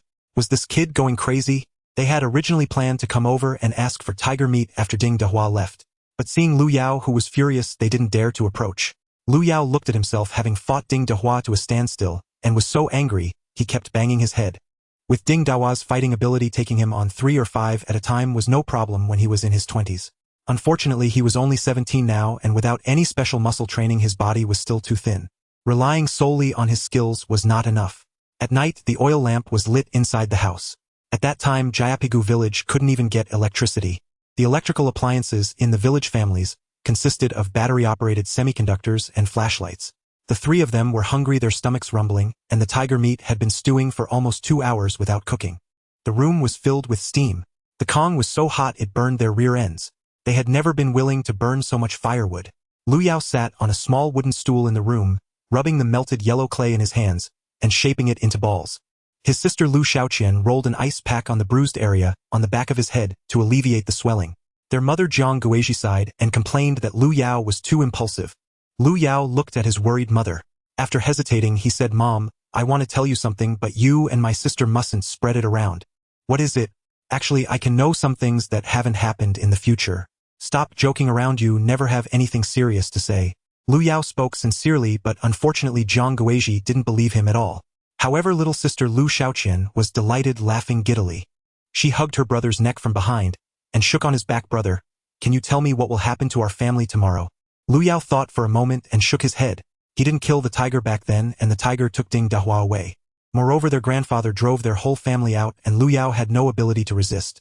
The three of them ended up homeless, living in the production team stable. Lu Yao didn't mention what happened later because it was too tragic. His sister suffered domestic violence from the worker and committed suicide by jumping into a well. Their mother couldn't bear the blow and went mad. Not long after, she also died. At 19, Lu Yao stabbed the worker over 30 times. He buried the man's head at the graves of his sister and mother, then ran away to make his own way. After decades of hardships, he had done plenty of bad things. He couldn't say that. Even if he did, they wouldn't believe him, and it would only frighten them. Mom's sister, in any case, I will make sure to provide you with a good life in the future. For now, we just need to endure while times are tough. Once the policies improve, I will make money by going into business. Lu Xiaoqian laughed again. Brother, there's no sea around here. What are you going to do at the sea? Lu Yao laughed and patted her hands around him. There isn't a sea now, but in a few years with the reform and opening up, people will be heading to the sea everywhere. For now, while hunting isn't banned, I'll hunt to support you. Saying this, he started to roll mud balls again. This tiger meat could only satisfy hunger but not fill them up completely. In this era, one had to endure before there could be development. The policies didn't allow for business. Even if Jack Ma came back in this era, he would have to settle down and work for a salary. For now, it was necessary to continue hunting. Without a gun, he first made a slingshot to catch birds for food. He absolutely had to get a gun for himself. It wasn't Ding Dawa's 5-shot gun, but the Soviet-made SKS semi-automatic carbine, hidden under the Kong. Before liberation, Zhang Matzi was a notorious bandit who committed every crime imaginable. After liberation, he was involved in the anti-bandit campaign, and his group was scattered by the People's Liberation Army. He concealed his identity and pretended to flee to Jayapagu. It wasn't until 2 years later that he was exposed by a captured accomplice and taken away by the police. Everyone saw the gun that was dug out from under the Kong seat in his house. However, at that time, Lu Yao didn't know what kind of gun. It was only realizing later, when he joined the army, that the 5.6 series was manufactured as imitation carbines. The carbine had a maximum range of up to 1 kilometer with an effective range of about 400 meters. It was suitable for shooting animals from a distance and had much greater power than Ding Dawa's 5-shot. The effective range of the 5-shot was only a few dozen meters. Animals are more sensitive than humans, making it difficult to approach and kill them. Therefore, the carbine was more suitable for hunting. However, although Zhang Matzi was over 50, he was very fierce, and even Ding Dahua wouldn't provoke him. His young wife was only 30, and though she was fierce outside, she behaved like a meek lamb in front of Zhang Matzi. Zhang Matzi could make her kneel, and she didn't dare to lie down. So how could he get the gun from the hidden corner under the Kong and find that pack of bullets? As long as he got the gun, he could report him as a remnant of the bandits in advance, which would count as doing a service to the people. If he got caught, that gun would be his. It's done, finally done. Zhang Guizhi shouted from the kitchen, making Lu Xiaoqian jump with joy. She cheered and ran to the kitchen. We're having tiger meat. Lu Yao followed out the aroma of the meat wafting in the air. Alas, it was only at this time. Later, hunting was banned. Tigers could eat people, but no one dared to eat tigers. Eating a northeast tiger could cost you your head. Lu Yao had never eaten tiger meat before. It felt like chewing on tree roots, more gamey than beef and drier than venison. Even though it was cooked, it was still somewhat hard to swallow, since he was a wealthy man who had eaten all kinds of delicacies. However, for Zhang Guizhi and Lu Xiaoqian, it still tasted quite delicious. After all, they couldn't even remember the last time they had any meat. Since the 1960s, they hadn't even been able to get greasy food, let alone meat. Though Lu Yao was reluctant to eat, he still chewed the tiger meat to accompany his happy mother and sister. The whole family held bowls eating the meat. It was a warm and joyful scene, even happier than during the New Year. This feeling was more joyous than making billions in business. Looking at the lost family members joyfully celebrating in front of him, Lu Yao couldn't help but shed tears. Fortunately, the kitchen was steamy, so no one noticed. Lu Yao was genuinely happy. He thanked the heavens for their favor, promising to seize this opportunity so that his mother and sister would suffer no more grievances. And Ding Mei, you have scolded me for decades, calling me an old rogue. Now I will show you what a rogue is. If you pull out my oxygen tube, let's see how I deal with you. That night, no one in the family slept well. The Kong was too hot. They all squeezed at the edge of the Kong, leaving a large area at the top for ventilation. Lu Xiaoqian insisted on sharing a bed with her brother, wanting to hear his stories about time travel. Zhang Guizhi said she was too old and didn't allow her to sleep with Lu Yao, but she kept asking why. Zhang Guizhi blushed and couldn't explain. Seeing his little sister's innocence, Lu Yao told his mother it's okay, let her sleep over. Under the condition that his sister promised not to tell anyone, Lu Yao began to talk to her about the future development trends of the country. Having lived for 70 years, he had seen through this society. He hoped that through what he said, his sister could gain a forward-looking understanding. Perhaps in the future, his sister could rely on her own strength to rise, become an official, or become rich. While talking to his sister, he also used a small notebook to jot down notes. He wanted to write down all the useful information he could think of now. For example, he knew that Minister Zhu of the Armed Forces had a daughter named Zhu Wen, and they would later become friends. He also knew about the events that happened to Minister Zhu. the deputy director of the town's police station director. Zhuo would later become friends with him in Jiangzhou, and he knew his past. The big bully Zhao Balai from the county was also someone he could use. Utilizing these resources, the road ahead would be smoother. The next day, Lu Yao got up very early. He gently moved his sister's arm that was draped over him and crawled out of bed. "Brother, why are you up so early?" Lu Xiaoqian with sleepy eyes watched Lu Yao get dressed. "Sister, I have something to do. By the way, you need to help me with a favor." "What is it?" He whispered a few words into Lu Xiaoqian's ear. Lu Xiaoqian nodded with a smile, pulling her head back into the quilt. "I just need to pretend my stomach hurts, right?" Lu Yao nodded, putting on his cotton clothes and pants, donning a cotton hat, and grabbing his patched wool gloves. He tucked dozens of mud balls that had been drying by the stove into his gloves. He went outside to the storeroom and found a number 8 iron bar. Using pliers, he bent it into a slingshot handle. There were no rubber bands. However, Lu Yao had already planned to run to Huang Yuejuan's house. Huang Yuejuan was a young, educated woman, sent to the countryside, 27 years old and single. Everyone said she had high standards because she had studied medicine before. After being sent to the countryside, she worked as a health worker in the commune. The house she lived in was built by the Jiapigu production brigade not far from the home of brigade leader Ding Dehua. Lu Yao came to her not for anything else but because she had the tubing used for 4 drips. A slingshot made from tubing would be much more powerful than one made from monkey skin. Knock, knock, knock. He knocked on the window. "Sister Yuejuan, are you up?" When the door opened, Huang Yuejuan, just finished washing her face, peeked out and asked, "Dirt boy, what do you want?" Lu Yao was taken aback. He hadn't seen Huang Yuejuan in nearly 50 years. In his memory, she was quite pretty, but he didn't expect her to be this beautiful. Her beauty was as clear as a lotus flower in pure water. She was much more authentic than the internet celebrity faces of girls on the streets later. With willow-like brows, apricot eyes, and cherry lips, her pair of bright eyes could reflect a person's silhouette. Her long black hair was braided into 2 thick braids that hung down in front of her shoulders, swaying gently on the hillside. This was the real version of a girl from the village named Xiaofeng. "Hey dirt boy, why are you staring blankly?" Huang Yuejuan lifted her damp hand and splashed Lu Yao with a face full of water. Lu Yao finally came to his senses. "Oh Sister Yuejuan, my sister has a severe stomach ache. Could you please take a look at her?" "Stomach ache? Okay, I'll go right away. Then I'll help you carry the medicine box." "Good, I'll put on my coat." Huang Yuejuan went to get dressed, and Lu Yao quietly opened her medicine box. A tube for intravenous drips is quite a rarity in this era. Today's children buy whatever they lack, while children back then picked up what they needed, and if they couldn't find it, they stole. Few men in their 50s or 60s have not stolen something in their childhood. After Lu Yao sneaked out the tube, Huang Yuejuan also came out wearing her coat. The two hurried along, their feet crunching on the snow. "Ah!" Huang Yuejuan suddenly slipped and nearly fell on her backside. Lu Yao quickly caught her from behind. As he helped her up, he noticed her face was flushed as she slapped him several times. "You little rascal, what are you doing with your hands all over the place?" It dawned on Lu Yao that just now his hands had slipped under her armpits and brushed against her chest. He was just wearing a thick coat while Huang Yuejuan was bundled up in layers. Lu Yao felt absolutely nothing, yet she was blushing furiously. Alas, people in this era are so conservative. He tricked Huang Yuejuan into going inside to check on Xiao Qian's stomach ache. Lu Yao pretended to go to the bathroom and ran to the storage room to make a slingshot with the tube. When he returned, Huang Yuejuan was already rubbing Lu Xiaoqian's belly. Lu Xiaoqian was sweating profusely. It wasn't an act. She genuinely had a stomach ache from eating too much tiger meat last night. In the end, Huang Yuejuan left a few digestive pills. Lu Yao looked at his mother, who also had a stomach ache, and said, "Mom used the tiger meat to trade for some cornmeal for making cakes or porridge. Otherwise, you all will have a hard time digesting all that meat with your stomachs used to plain water." After that, Lu Yao stepped outside holding the slingshot, waiting for Uncle Ba and the hunting team to come out. Normally at this time every day the hunters would be out.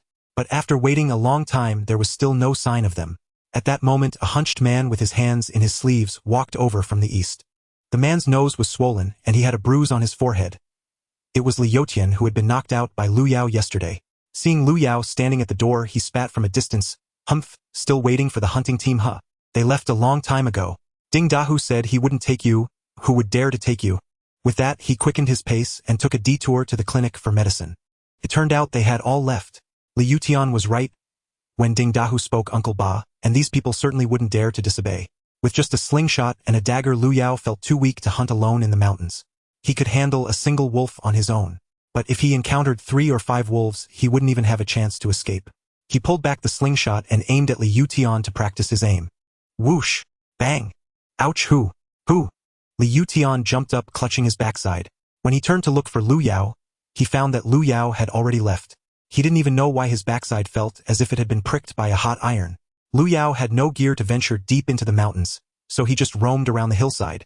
This area had plenty of trees and birds. Unfortunately, there were mostly sparrows here. In the northeast, these birds are also known as thieves as they are very cunning. They would fly away before anyone got close. Sometimes they would tease you chirping from a distance. As soon as you moved closer, they would fly away but not too far, allowing you to see them. Lu Yao chased for a long time without catching any, angrily cursing. If only I had a gun, I wouldn't bother chasing you. In the end, Lu Yao decided to stay put and wait for the rabbits. He hid in the woods, remaining motionless until a flock of sparrows landed on a nearby tree. Whoosh! A projectile shot out. It struck a sparrow hard, bringing it crashing down. It hit the ground and died instantly. The rest of the sparrows scattered in a panic. After waiting for over an hour, Lu Yao had only managed to catch 2 sparrows. He also shot a living crow. This method was too clumsy. Lu Yao wandered through the woods feeling anxious. These 2 birds wouldn't be enough to satisfy little foodie Lu Shaoqian. The crow was a scavenger. Its meat was foul and not worth eating. He walked further ahead. Suddenly, he noticed faint paw prints in the snow. A rabbit. He hurried over to take a look. It wasn't a rabbit, it was a marten. This creature is fierce, almost like a little leopard. However, as humans at the top of the food chain, we naturally don't fear it. Lu Yao came up with a plan. He untied the string from his cotton pants, pulled it out to make a thinner rope, and then fashioned a noose trap, burying it in the snow. He pulled down a tree branch to create a curve and tied the rope to it. Then he used a twig as a wedge to keep the branch from springing back. He then pierced the wing of the injured crow with a branch and tossed it into the trap, tying its leg to a tree branch. This was to prevent the marten from grabbing it and running away. Those creatures are too quick, and he feared the trap wouldn't catch it. The crow cried out in agony. He hoped to lure the marten. With the heavy snow covering the mountains, it was tough for any animal to survive. Their instinct was to scavenge for food. So as long as there were martens nearby, he wouldn't worry about them not coming to forage. Waiting for sparrows was less effective than waiting for martens. No matter what, a marten is bigger than a bird. As long as it entered the noose, he could shoot the trigger from a distance and the branch would spring up to catch it. Then he would quickly rush over and finish it off with his dagger. His plan was good, but he wasn't sure if this rough trap could catch the agile marten. If only he had a long rope. In this era, everything is a luxury. Even a decent rope is not something every household possesses. Lu Yao pulled up his pants and hid a bit further away, crouching in the snow. He gauged the distance. Best to stay far away to avoid being spotted by the marten. But he also couldn't be too far. He needed to be within the range of his slingshot. After crawling for over 10 minutes, the struggling crow was almost dead and the marten still hadn't arrived. Lu Yao was on the verge of giving up. Crouching in the snow was bone-chilling. Before long, his cotton clothes were completely soaked. Just then, a small shadow leaped out from behind a large tree. It had really come. It was indeed the marten, stealthily crawling closer to the crow. It was 10 meters, 8 meters, 5 meters away from the crow. Lu Yao pulled back the slingshot, waiting for it to pounce on the crow and for him to drop the trigger. If he misjudged the timing, the marten would grab the crow and run away. Lu Yao focused his gaze, fixed, holding his breath. Suddenly, he heard faint crunching sounds behind him. Damn, I hope it's not a mantis catching a cicada with a yellow bird behind, and that a snow leopard doesn't come and snatch me up. Turning back, he saw it was Ding Mei. She was holding a bundle of rope in one hand and a dagger in the other, waddling over like a thick pumpkin. Lu Yao quickly put a finger to his lips at her and shushed her. Ding Mei saw him crouched here and didn't know what he was doing, so she quietly came over. This earthy kid's pants were sagging without a belt, making faces at her. Ding Mei shot him a glare. Listening in on his parents' conversation, now that he was older, did he enjoy playing with that stuff? She hoped he wasn't that kind of boy. Just as she was about to walk away, Lu Yao suddenly straightened up, pulling back the slingshot to its full extent. Whoosh! A projectile shot through the air. Bang! The trigger fell and the rope trap sprang out of the snow. The marten, startled while tugging at the crow, jumped up. The rope caught one of its hind legs, almost letting it escape. The branch sprang up and the marten struggled in midair, turning back to bite at the rope. You can't run away. Lu Yao jumped up and rushed towards it with his dagger. Only then did Ding Mei see that Lu Yao was setting a trap to hunt. She followed him. So disgusting. The earthy kid's cotton pants fell down as he ran, exposing half of his backside. Lu Yao didn't have much time to care. He lunged forward and struck the marten's neck with 2 quick slashes. The knife was very sharp. The marten pierced, jumped, and struggled in the snow, blood splattering everywhere. It howled loudly, but it still couldn't break free from the rope trap and thrashed about wildly, ultimately being killed by Lu Yao. Watching Lu Yao rolling on the ground as he chased after the marten, Ding Mei couldn't help but grin. There's a saying chasing wolves with a bare backside. Fearless and shameless. This kid had even lost his cotton pants, truly fearless and shameless. After killing the marten, Lu Yao quickly untied the rope around his waist and pulled up his pants. He looked at Ding Mei with excitement saying, "So what do you think? Am I impressive or what?" Although surprised that Lu Yao, this country bumpkin, actually had the ability to hunt alone, Ding Mei still scoffed. "Humph, what's so impressive about killing a cat? My father once killed a tiger. If it weren't for me holding him back yesterday, my father could have killed you. You don't need to thank me though. I've only returned a favor for saving me from falling off the cliff." Lu Yao glanced at her arrogant demeanor reminiscent of how she acted when she first became his mother-in-law. He remembered how she cried, screamed, and threatened to hang herself when he married Zheng Shuang. In the end, when they couldn't separate the two of them, she forced Lu Yao to call her mom in public. Lu Yao thought to himself that since he had married her daughter, he had no choice but to address her that way. Little did he know she would later insist that he call her mom in crowded places, and he had to say it louder. She wasn't embarrassed, but Lu Yao felt awkward. At that time, Lu Yao had thought that if it weren't for Zheng Shuang, he would have pinned her down and called her dad. Ding Mei looked at Lu Yao, staring dumbly at her, thinking he was hurt by her words. "You country bumpkin are just a pathetic loser. While others hunt tigers, you hunt cats and act proud. Humph with your skills, and this poor family you won't even be able to find a wife in the future." Saying this, she took a hatchet and went to chop wood in the forest. Lu Yao picked up the mountain raccoon and the crow, following Ding Mei, asking, "Ding Mei, do you know someone with the surname Zheng?" "No, why?" Ding Mei replied without looking at him, swinging the hatchet to chop wood. Don't be fooled by her slender arms. She was quite strong. Crack, crack. The dry branches fell one by one. Lu Yao smiled slightly, just asking casually, "I can tell fortunes, and I know your future husband will have the surname Zhang, and you will give him a daughter." Ding Mei swung her hatchet toward him, saying, "If you keep talking nonsense, I'll split your mouth open." Lu Yao didn't dodge, knowing that this woman wasn't really that fierce and wouldn't actually hurt him. However, recalling when she ripped off his oxygen tube, anger surged within him. Although she was the machine that would one day give him a daughter-in-law, she still needed to be taught a lesson. He thought, "I can't let her off so easily." "Hey Ding Mei, do you want to go hunting in the mountains?" "Not going. I nearly lost my life yesterday when I followed the hunting team into the mountains. That's because nobody was taking care of you. Come with me. If you bring back a roe deer, you'll be a female hunter, and everyone in the village will envy you." "Still not going. Go into the mountains with you. I don't trust your intentions. Besides, if I had bad intentions, I would have taken advantage of you yesterday when you were wearing those revealing shorts." "Hey you little brat, how dare you mock me?" Ding Mei swung the hatchet at him. This time Lu Yao had to dodge quickly. She was using the back of the blade, but it was serious. All right, if you're not going, forget it. You're just pretending to be tough. You really don't have the guts to go. I'll go myself." After saying this, Lu Yao turned and ran. Ding Mei looked at his back and shouted, "Go ahead, and if you run into a tiger, it'll eat you." Lu Yao walked far away. Ding Mei couldn't chop wood any longer. She really liked the thrill of hunting, but her father wouldn't take her. Yesterday she had secretly followed the hunting team into the mountains and almost slipped into a cliff. When her father saw the wound on her forehead, he didn't dare to say it was from falling in the mountains. But going with the country bumpkin, forget it. She unknowingly glanced in the direction Lu Yao went. Maybe she should just bundle up the firewood and go home. Where's the rope? It was just here. He must have stolen it, that bastard country bumpkin. I remember his shorts had a big bulge. He must have stuffed it in there. That damn country bumpkin. Just wait until I catch you. Ding Mei dropped the firewood, grabbed the hatchet, and went after Lu Yao. But after chasing for a long time, Lu Yao's footprints disappeared on a sunlit slope. Ding Mei climbed the slope but didn't see Lu Yao's shadow. Looking at the vast snowy field, the footprints were quickly covered by the wind and snow. To find one person here was like searching for a needle in a haystack. "Country bumpkin, you bastard, I'll go to your house to talk to your mom." Ding Mei walked away angrily.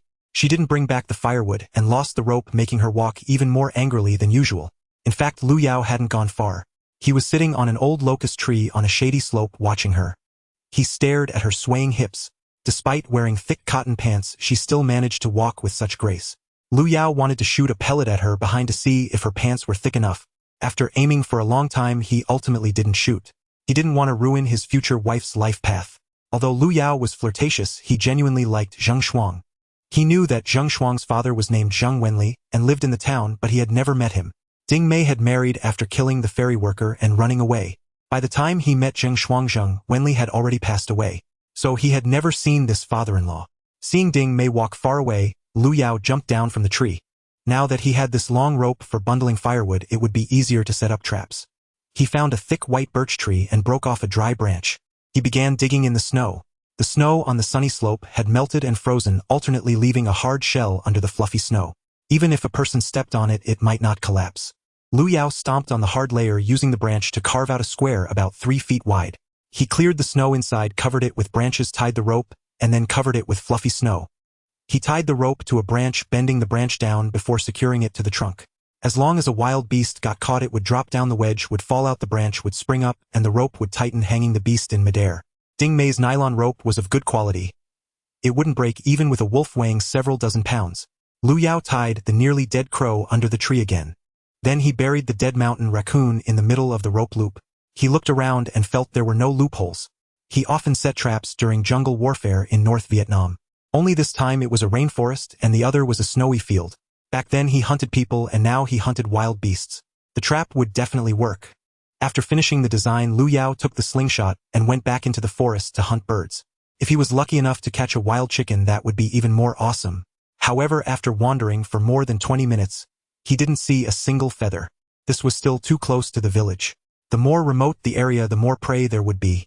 At least he caught 2 sparrows. He hurried back to check on the trap to see if the rope was set. Although the chances of catching prey were slim, he still had to keep an eye on it. He didn't want something to get caught and then run away. But just then a woman's shouting voice suddenly rang out.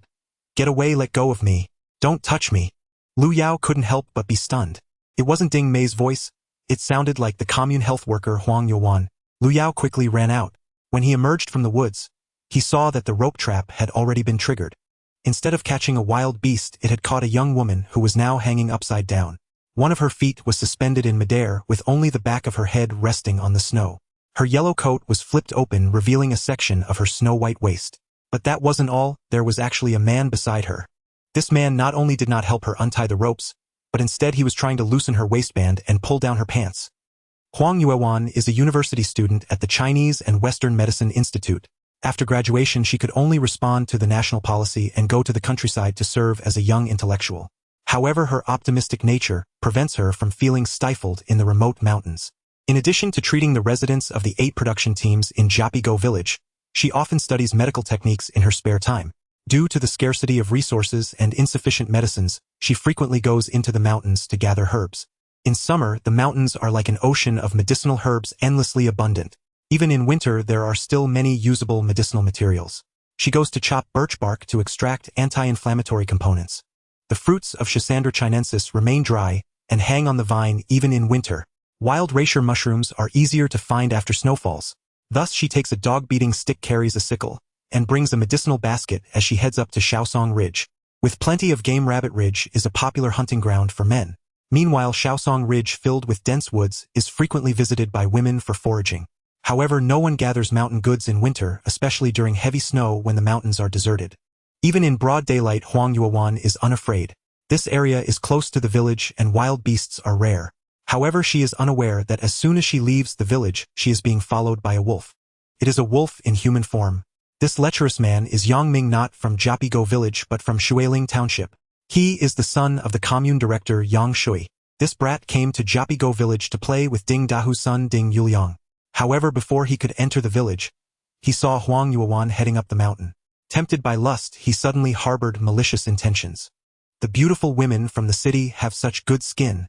Although Huang Yuan is wrapped up in a military coat, looking like a silkworm, her pretty face and large watery eyes still attract the attention of the village's ruffians. While others may have the desire but lack the courage, Yang Ming is different. He relies on being the son of the commune director and bullies those in the various production teams. At that time, the commune director was equivalent to a town mayor and his powers were even greater. So no member of the commune dared to provoke this second-generation rich kid. Yang Ming had tried to flirt with Huang Yuan before, but she couldn't be bothered with him. She knows that this guy is uneducated and his intentions towards her are not out of admiration but rather lust and beastly desires. Thus Huang Yuan avoids him. Today, seeing him approach from afar, she takes a detour up the mountain, not expecting that he would follow her. This hillside, although named Shaosong Ridge, is merely abundant in pine trees. In fact, there are over 100 different varieties of trees. Huang Yuan finds a few birch trees and chooses to chop down the usable birch bark. Suddenly, she spots a black tumor on a tree ahead. Her heart leaps with joy. This is the rare birch tree tear, a type of fungus that takes over a decade to mature. It has the functions of enhancing immunity and detoxifying the liver. She raises her eyes fixated on that birch tree tier, completely oblivious to the crow and marten traps on the ground, nor does she notice the rope trap buried in the snow. Suddenly she steps into it.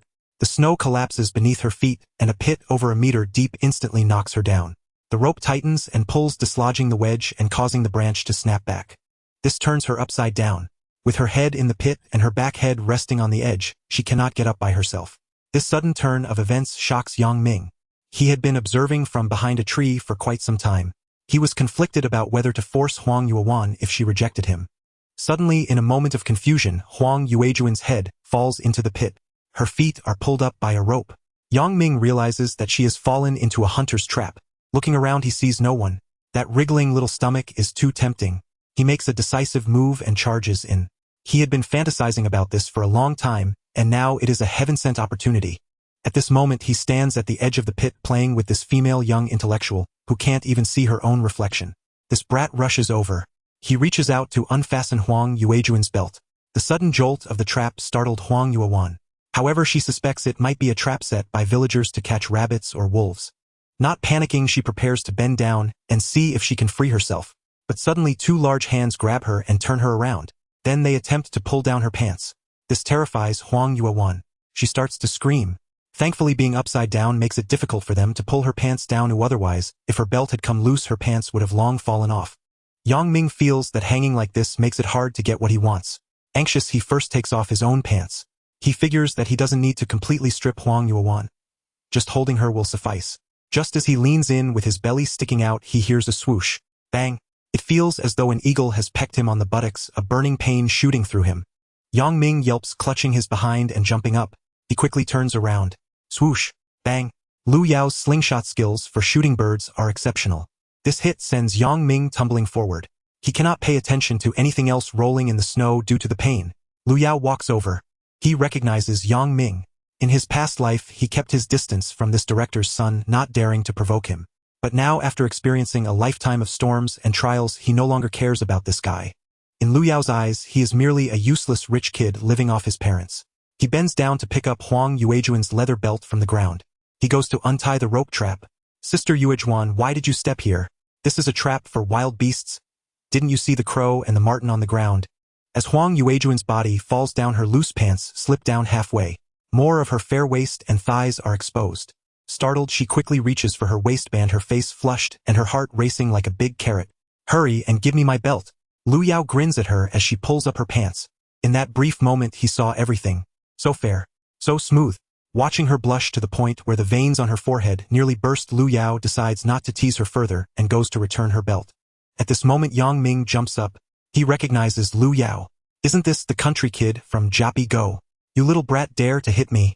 He grabs the sickle that Huang Yuan dropped on the ground and swings it at Lu Yao. Damn country kid, I want your life.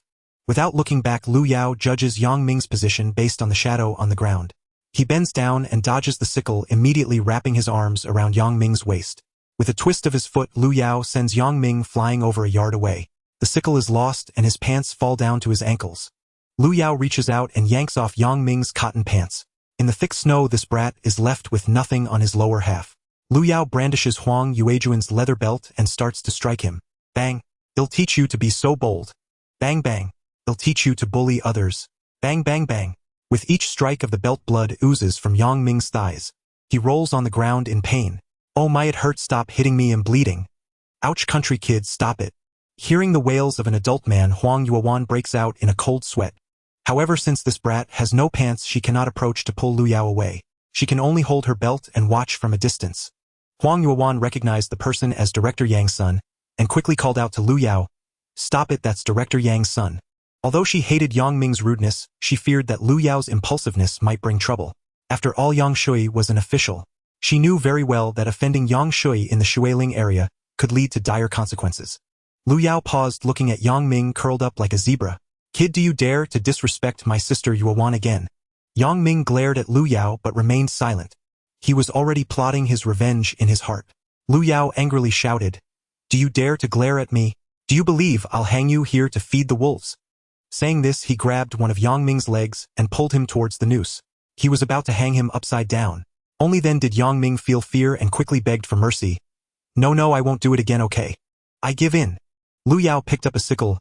"Go kneel down, and bowed to Sister Yuezhuan, saying you won't dare again, otherwise I'll harvest your tools of crime. At this moment Yang Ming could no longer muster any defiance.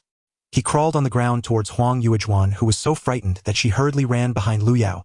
She couldn't let a naked man crawl towards her. Lu Yao let him go quickly. Get lost. Yang Ming felt as if he had been granted a reprieve. He quickly put on his pants and ran away. Given Lu Yao's temperament, he could have killed him in the wild and buried him on the spot. However, in front of Huang Yuezhuan, he ultimately could not kill anyone. He still wanted to spend a good life with his mother and sister in this life. Lu Yao turned back to look at Huang Yuezhuan. With both hands still holding onto his waistband, he said, "Here, tie your belt." Huang Yuezhuan's face turned as red as if scalded by hot water. She didn't dare look Lu Yao in the eye. Hastily she took it and tied it up. She had no idea if Lu Yao had seen her body when her pants had fallen down earlier. So embarrassing. Lu Yao admired this bashful natural beauty. Such feelings were rare. In the era of economic development, as people's living standards improved, girls underwent surgeries and makeup, making it rare to see a natural face without makeup. Moreover, with the rise of the internet era, many girls in pursuit of fame and fortune engaged in live streaming, flaunting their bodies without caring about their image, making it hard to find shy girls. Huang Yuezhuan tightened her pants and felt a bit more confident. She punched Lu Yao twice. "What are you looking at, you bad boy? Who told you to set traps everywhere? Where would wolves come from in Xiaosongling? Were you trying to trap me on purpose?" Lu Yao laughed at her teasing. "Sister Yuezhuan, you truly are ungrateful. The traps I set could be sold at the market or taken home to eat meat." Huang Yuezhuan also felt that Lu Yao was too young to have any ulterior motives. She no longer blamed him and worried, saying, "Yang Ming's father is the commune director. If you hit him, won't he retaliate against you?" Lu Yao also understood the dangers of offending officials. Right now he was just a poor kid from the mountains. He didn't have the advantages of a protagonist from a web novel equipped with systems and golden fingers, being invincible upon time travel. He only had one life's worth of memories and couldn't make rapid progress. Offending leaders at this time made things difficult. Therefore he needed to establish his network quickly. Looking at the mountain weasel on the ground, he sighed. "Ah, this thing isn't presentable as a gift. Otherwise I could have asked a friend for help." Huang Yuezhuan asked, "Who are you giving a gift to?" "To Zhu Wan, the secretary of the county committee office." "You?" Huang Yuezhuan almost burst out laughing. She looked Lu Yao up and down, noting his patched clothes. "Lu Yao, stop bragging. I think it would be better to give something to Captain Ding instead. He has a good relationship with Yang Shui. He might be able to protect you from being targeted." Lu Yao shook his head repeatedly. "Those are all the same. I can't be bothered with him. My sister Zhu is a rising star in Jiangzhou City. I need her help." What Lu Yao said was true. Although Zhu Wan was only a secretary at the Jiangzhou County office, at the age of 24 she later became the mayor when Jiangzhou was upgraded to a city, achieving this in her 40s. In the following period she indeed had a good relationship with Lu Yao. However, Lu Yao had suddenly time-traveled back and could not recall many friends who could help him. Even Zhu Wan didn't recognize him now, so he needed to get acquainted with her and had to bring a gift. However, the little harvest he had right now was indeed not presentable. Huang Yuezhuan hesitated for a moment and said, "Lu Yao, you saved me today, and I can't just watch you struggle. If you really want to give a gift, I have 3 wild ginseng roots I collected in autumn, over a pound. I'll give them to you." "Really? Wild ginseng is always a good thing. In later years it could sell for tens of thousands per pound, even over 100,000. However, during the 1970s, the state unified the purchase and the prices were not that high. Nonetheless, it would still be around $100 per pound, equivalent to several months' wages for an ordinary worker. Huang Yuezhuan had originally planned to keep it for medicinal use, but out of gratitude for Lu Yao saving her, she generously decided to give it away. Lu Yao knew that Zhu Wan's father, Minister Zhu, had a bit of a high profile, and if he sent something like a rabbit or a mountain weasel, she might not appreciate it. But old wild ginseng was indeed a rare item. Perhaps having it could open the key to his development. "All right, Sister Yuezhuan, I can't take your things for free. In the future, if I catch anything while hunting, you'll get a share." Huang Yuezhuan laughed. Looking at the somewhat naive Lu Yao, she didn't take his words seriously. "I don't need anything from you. Just help me collect that pile of birch tree resin, and it will be fine." Climbing trees was as easy for Lu Yao as walking on flat ground. In the blink of an eye, he brought the birch tree resin to Huang Yuezhuan. "I'll head back first. Later you can come to my place to get the ginseng." "Sure." Lu Yao watched as Huang Yuezhuan walked back. She didn't walk with a sway. Why did he suddenly think of Ding Mai's sway? After setting traps for a while, he caught a young intellectual sister. It seemed that Xiaosongling was indeed not suitable for hunting. Lu Yao collected the rope and put the mountain weasel and sparrow into a broken bag. Then he ventured deeper into the mountains. It was still early. He needed to catch some decent prey to bring back. Beyond Xiaosongling was Tuerling. Past Tuerling was the wild boar forest and Good-Hu Ridge. Each area was more dangerous than the last. Without a gun or a team, going into the deep mountains alone was extremely perilous. Lu Yao did not recklessly venture further. Instead, he wandered on Tuerling. Suddenly, he saw some hoof prints in the snow ahead, accompanied by some small black droppings. Reaching out to touch them, the droppings were still warm, causing Lu Yao to smile. He had actually encountered a roe deer, also known as a roe. These creatures are slow to realize danger, and are full of curiosity, making them the easiest prey to catch. Thus, old hunters often call them silly roe deer. This creature is larger than a goat, and catching one would be enough for mother and sister to eat for several days. Right, and there's Sister Yuewan. He promised to deliver her some game, and he had to keep his word. A person who has lived again has a much larger perspective. Lu Yao followed the tracks ahead. After crossing a valley, he caught up in front of a forest. Indeed, there were 3 to 5 yellow-brown figures wandering about. They were also out looking for food, but little did they know they had become Lu Yao's targets. If he had a gun, none would escape. He could take them down one by one. Unfortunately, a slingshot couldn't catch a silly roe deer. If he chased them hard, that would be foolish. These guys could run at speeds of 60 miles per hour. If that's not possible, then deceive them. Lu Yao crawled closer in the snow, fashioning a noose with the rope and burying it in the snow. Then he used a branch to mark the spot of the rope from a distance. He then crawled back for about 7 or 8 meters. The rope had stretched to its limit. He stood up and shouted, "Hey, silly roe deer!" A few roe deer startled and looked this way, immediately preparing to flee. However, Lu Yao fell into the snow with a thud. He lay still, silent and motionless, betting on the roe deer's curiosity. 10 seconds, 20 seconds. The roe deer did not come closer. Lying down, he couldn't see where they were, but they certainly had not run away. He didn't hear any hoofbeats. After a while, Lu Yao heard a snort. "They're coming." He quickly opened his eyes wide to look. 2 antlers appeared. It was a male roe deer approaching. It walked and stopped, looking around, appearing quite clever. Behind it were 3 female roe deer, their exact relationship unknown. Lu Yao focused intently on its feet. It was approaching his noose step by step. This noose had a diameter of 1 meter, just waiting for it to step in. The few roe deer were hungry and running around.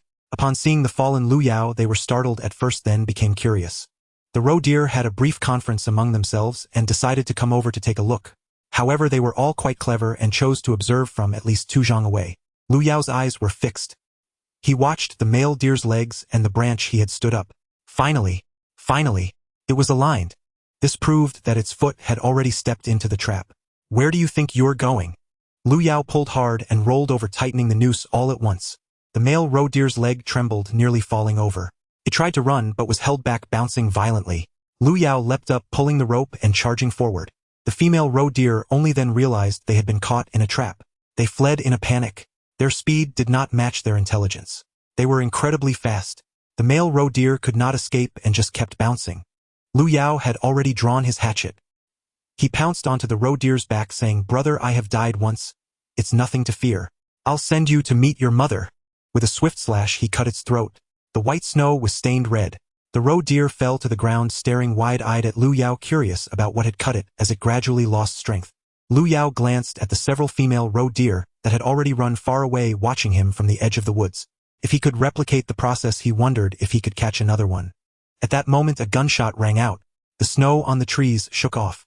A few female roe deer dashed down the valley like the wind. In an instant, they vanished without a trace. Looking back in the woods, 7 or 8 people rushed out, some with bows and arrows, others with hunting forks.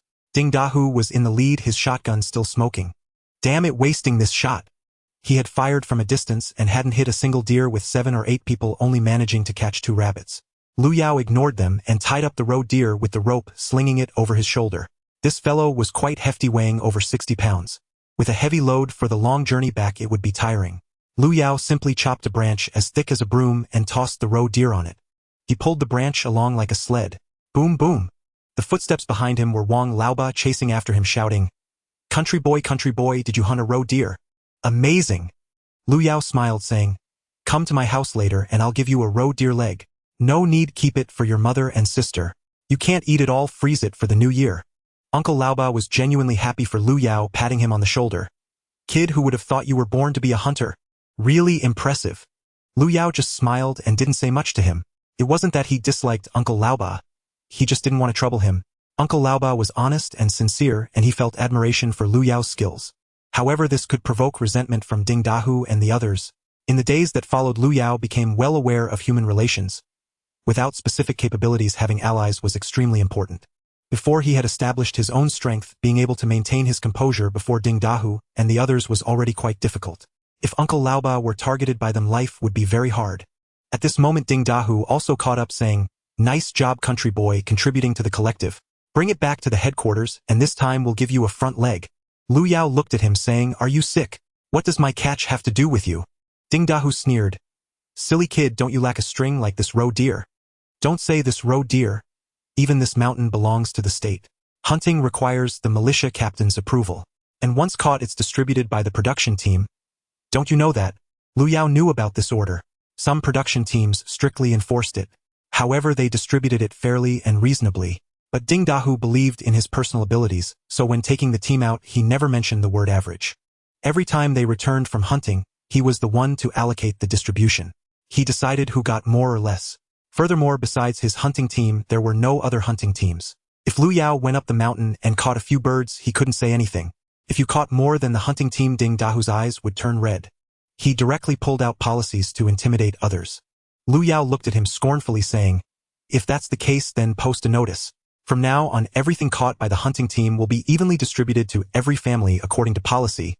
Your captain can't take more meat." "You!" Ding Dahu was choked, nearly burping. Lu Yao had only caught once, but usually he still caught more by himself, and it was impossible for him to lose future benefits just because he coveted this roe deer.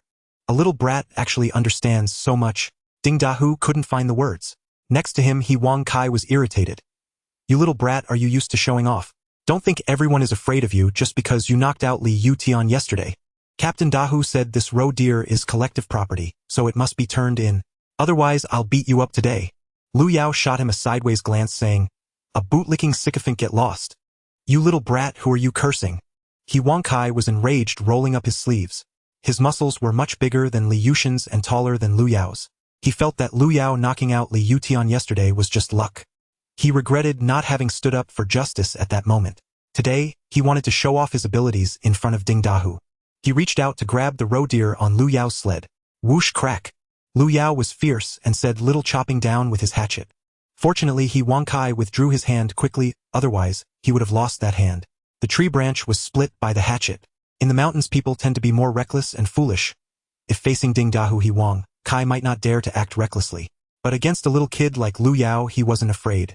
This is why many people have a big temper at home but are meek outside. They don't see you as a rival. They look down on you, so how could they not have a big temper? Wang Kai snatched the shotgun from Ding Dahu's hands and lifted it. Wang Laoba was scared and lunged forward, shouting, "You can't do this, Wang Kai." But he was grabbed by his cousin Wang Fuguwei, who said, "Laoba, don't interfere, this little brat needs to be taught a lesson." The rest were still watching Ding Dahu, waiting to see how he would respond. Wang Kai listened to him. Ding Dahu remained silent, looking at Lu Yao. He felt strange. Since yesterday, this country boy had seemed like a different person. He appeared to have matured by decades. With the calmness he displayed, perhaps he wouldn't be able to achieve the same. Faced with the dark barrel of the gun, Lu Yao showed no signs of fear. He stepped forward, pressing his forehead against the barrel, saying, "Come on, shoot me." Wang Kai's hand trembled slightly. He was quite excited. This was a provocation to the dignity of an adult man. He couldn't not shoot with so many people watching. Ding Dahu must think even less of him now. Shoot, that's a life. Just hesitating like this, his hand shook, and the gun had already been snatched away by Lu Yao. "Coward, you can't even use the chance I gave you. If you don't dare to shoot, then don't touch it, you're tarnishing this iron thing." Saying that, he aimed at Wang Kai's head. Bang, bang. 2 shots rang out. Wang Kai, terrified, covered his ears and screamed loudly, drawing a round of laughter from bystanders. Wang Kai was utterly enraged. "I will kill you." As an adult, he could no longer suppress his anger after being mocked by a big kid. But half a minute later, he regretted not holding back his anger. He was beaten so badly by Lu Yao. How did this kid seem to have such combat skills? His punches were as fast as meteors, making Wang Kai unable to lift his head. His wrestling skills were also formidable. He utilized leverage, grappling, and tricks galore. Wang Kai, who weighed over 40 pounds more than Lu Yao, was left with a bruised face and unable to stand after being thrown to the ground several times. Fortunately, it was snowing, or otherwise he would have broken his back. Also, Lu Yao didn't use any dirty tricks. Otherwise, a guy like him would have had his neck broken long ago. Lu Yao brushed the snow off his clothes and looked up at Ding Dahu without saying a word. However, his gaze clearly asked Ding Dahu, "Are you still going to snatch my prey?" Old Uncle Ba came over to mediate. Forget it, Captain Ding. Children are lucky to get their game. It's not easy, so don't hold it against him. Besides, don't go into the mountains alone next time. If you do, you must get it approved by the militia captain of the commune." Seeing Lu Yao and Ding Dahu glaring at each other in silence, Wang Laoba hurriedly handed the rope tied to the roe deer to Lu Yao. "Hurry and take it back, let's go." Nudging and urging him, he pushed Lu Yao to leave. Lu Yao knew that with his own strength, it was too lopsided to compete against the hunting team of the entire production team. Thus he decided to retreat, dragging the roe deer back. Everyone was watching Ding Dahu. According to their understanding of Ding Dahu, he would certainly chase after him, punch the kid down, and kick him mercilessly. He would kick the kid until he knelt on the ground, calling him grandfather and begging for forgiveness. Ding Dahu earned his reputation as the toughest man in Japi Ditch for a reason. He didn't gain that reputation without effort. His punches and kicks were well earned. In his youth, he was a guy who fought village bullies with a kitchen knife. For the last 20 years, not just in Japi Ditch, but in the entire Shuiling town, who didn't know Ding Dahu's name. Among more than 300 men in the village who dared to oppose him, today he ran into someone. The kid who hadn't even grown all his hair last night won a round. And today he was challenging Ding Dahu again, standing firm with a gun at his forehead. He had Wangkai crawling on the ground in a mess. He had stunned Ding Dahu. Ding Dahu himself wasn't sure he could beat this kid in an unknown fight. Would he really shoot him? Certainly not. Although the mountains were high and the emperor far away, no one cared about fighting, but if someone really got killed, they would be held accountable. Besides, he aimed to pursue a career path, hoping to rise and become a commune director. Just hesitating like this, he watched Lu Yao walk further away. Wangkai got up. "Uncle Dahu, are you just going to let this kid go? Why don't you hit him?" Ding Dahu smiled calmly. "You little brats only know how to act tough. What status do I have to fight with you? Just wait and see how I deal with him." Lu Yao dragged the roe deer back to the village. It was already around 3 in the afternoon. As soon as he entered the village, a bunch of kids in split pants followed him, shouting from behind, "The Earth Kid brother caught a roe deer. The Earth Kid brother is so amazing." Zhua Xiaoing, the granddaughter of Grandpa's, were next door, peeked out from the window, curious yet afraid to come out. A 16 or 17-year-old girl, too poor to have pants to wear. In the middle of winter, wearing tattered pants, she didn't dare to come out. Lu Yao's sister Lu Xiaoqin bounced out. "Wow, brother, you caught a roe deer. Don't think the roe deer is dumb. It's not something just anyone can catch." Lu Yao smiled and handed the sparrow in his arms to her. "Here, take it to the stove and roast it to eat." Lu Xiaoqin bounced back, shouting as she ran, "Mom, my brother caught a roe deer, and there's also a sparrow." The neighbors were envious. Second Aunt Zhang Shulan saw this from across the fence and immediately ran to the backyard. Lu Yao entered the house where Zhang Guizhi was happily making flatbreads by the fire. "Kid, did you bring back meat again?" "Yeah, I got it from the back mountain." "Mom, do we have cornmeal?" "Yes, I traded 10 pounds for tiger meat. Eating meat all the time, our stomachs can't take it." Lu Yao looked around. "Is there no tiger meat left?" "Sai, your grandpa took it away, saying our family has many mouths to feed and can't eat alone. There were about 7 or 8 pounds left and he took it all. Damn that old bastard. Always taking advantage. Don't give him anything in the future." Although he was a grandfather, Lu Yao never felt his love since he was a child. He not only disliked Lu Yao, but also Lu Yao's father, Lu Chuan.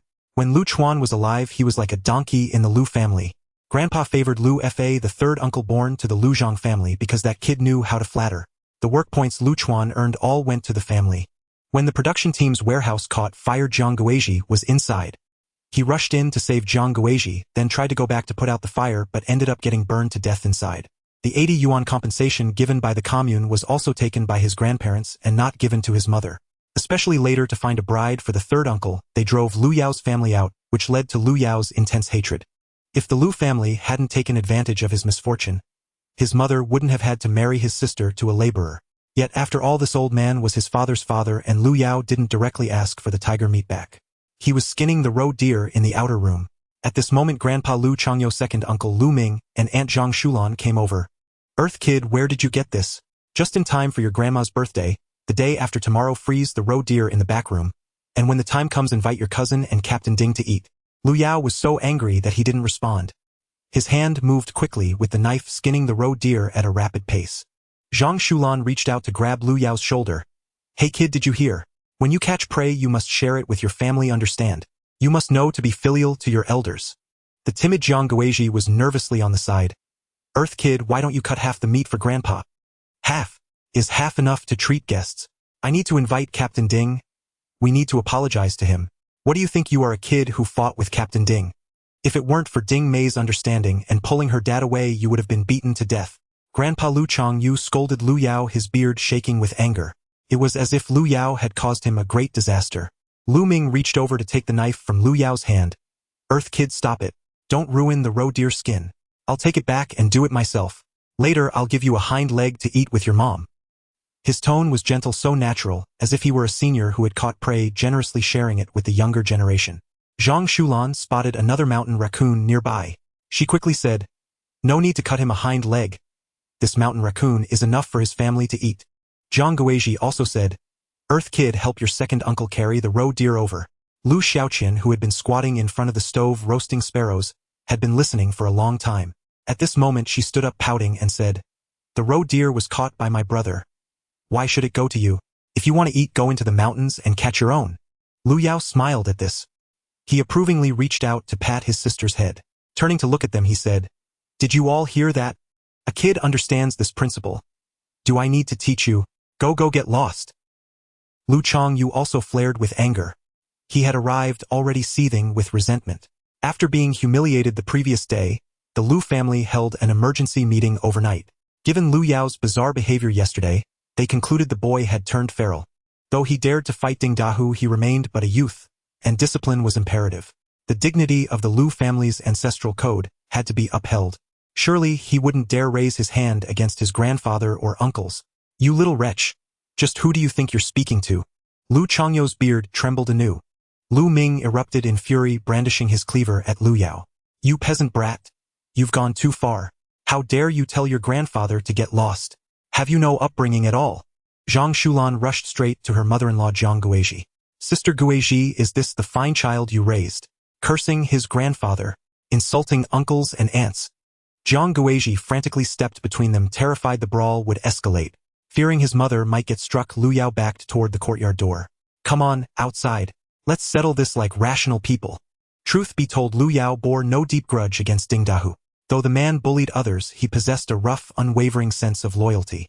Whenever outsiders threatened villagers, Ding Dahu was always the first to step forward and confront them.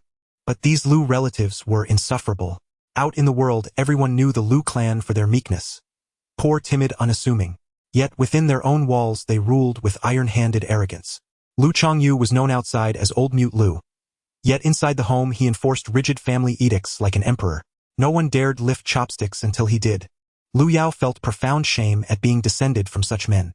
And later, when they oppressed and ostracized Zhang Guizhi's family, that shame curdled into cold, abiding hatred. Now Lu Yao stood tall in the courtyard. "Lu Changyu, Lu Ming, come out here." Today, after 50 years of suppressed fury, he would sever the ties, once and for all. Lu Ming feared Ding Dahu, but not Lu Yao. He strode forward, cleaver in hand. Zhang Guizhi nearly fainted. Lu Xiaoqian snatched up a fire-tending stick from the ground and dashed out, leaving the sparrow still squirming in the hearth. "Brother, here's your stick." But by the time she emerged, Lu Ming already lay sprawled on the ground. To Lu Yao his movements seemed slower than a snail's crawl. He was no match for Ding Dahu, not even close. A swift joint lock seized his wrist, a twist, a sweep, a shoulder press, and down he crashed. The cleaver now rested in Lu Yao's grip, but he needed no blade to strike. He accepted the fire-tending stick Lu Xiaoqian offered him. Lu Ming writhed on the earth, cradling his wrist, still roaring. "Lu Yao, you beast! You dare strike me! I am your second uncle." Lu Yao sneered. "Had you treated me as kin, I'd have laid down my life for you. But you saw me only as prey. So this beating, it's mercy." With a sharp swing he brought the stick down. Lu Ming shrieked, clutched his head, and rolled away.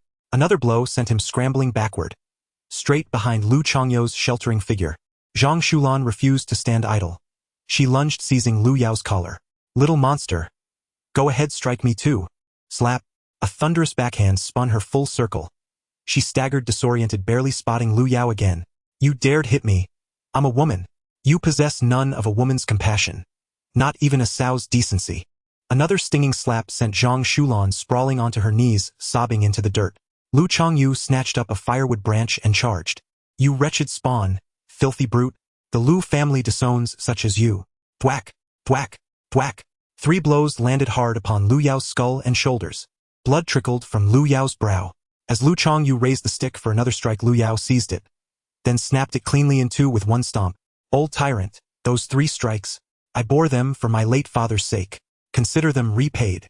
Lay one finger on me again, and I'll end you. Try me. Lu Chongyu froze, arms still raised.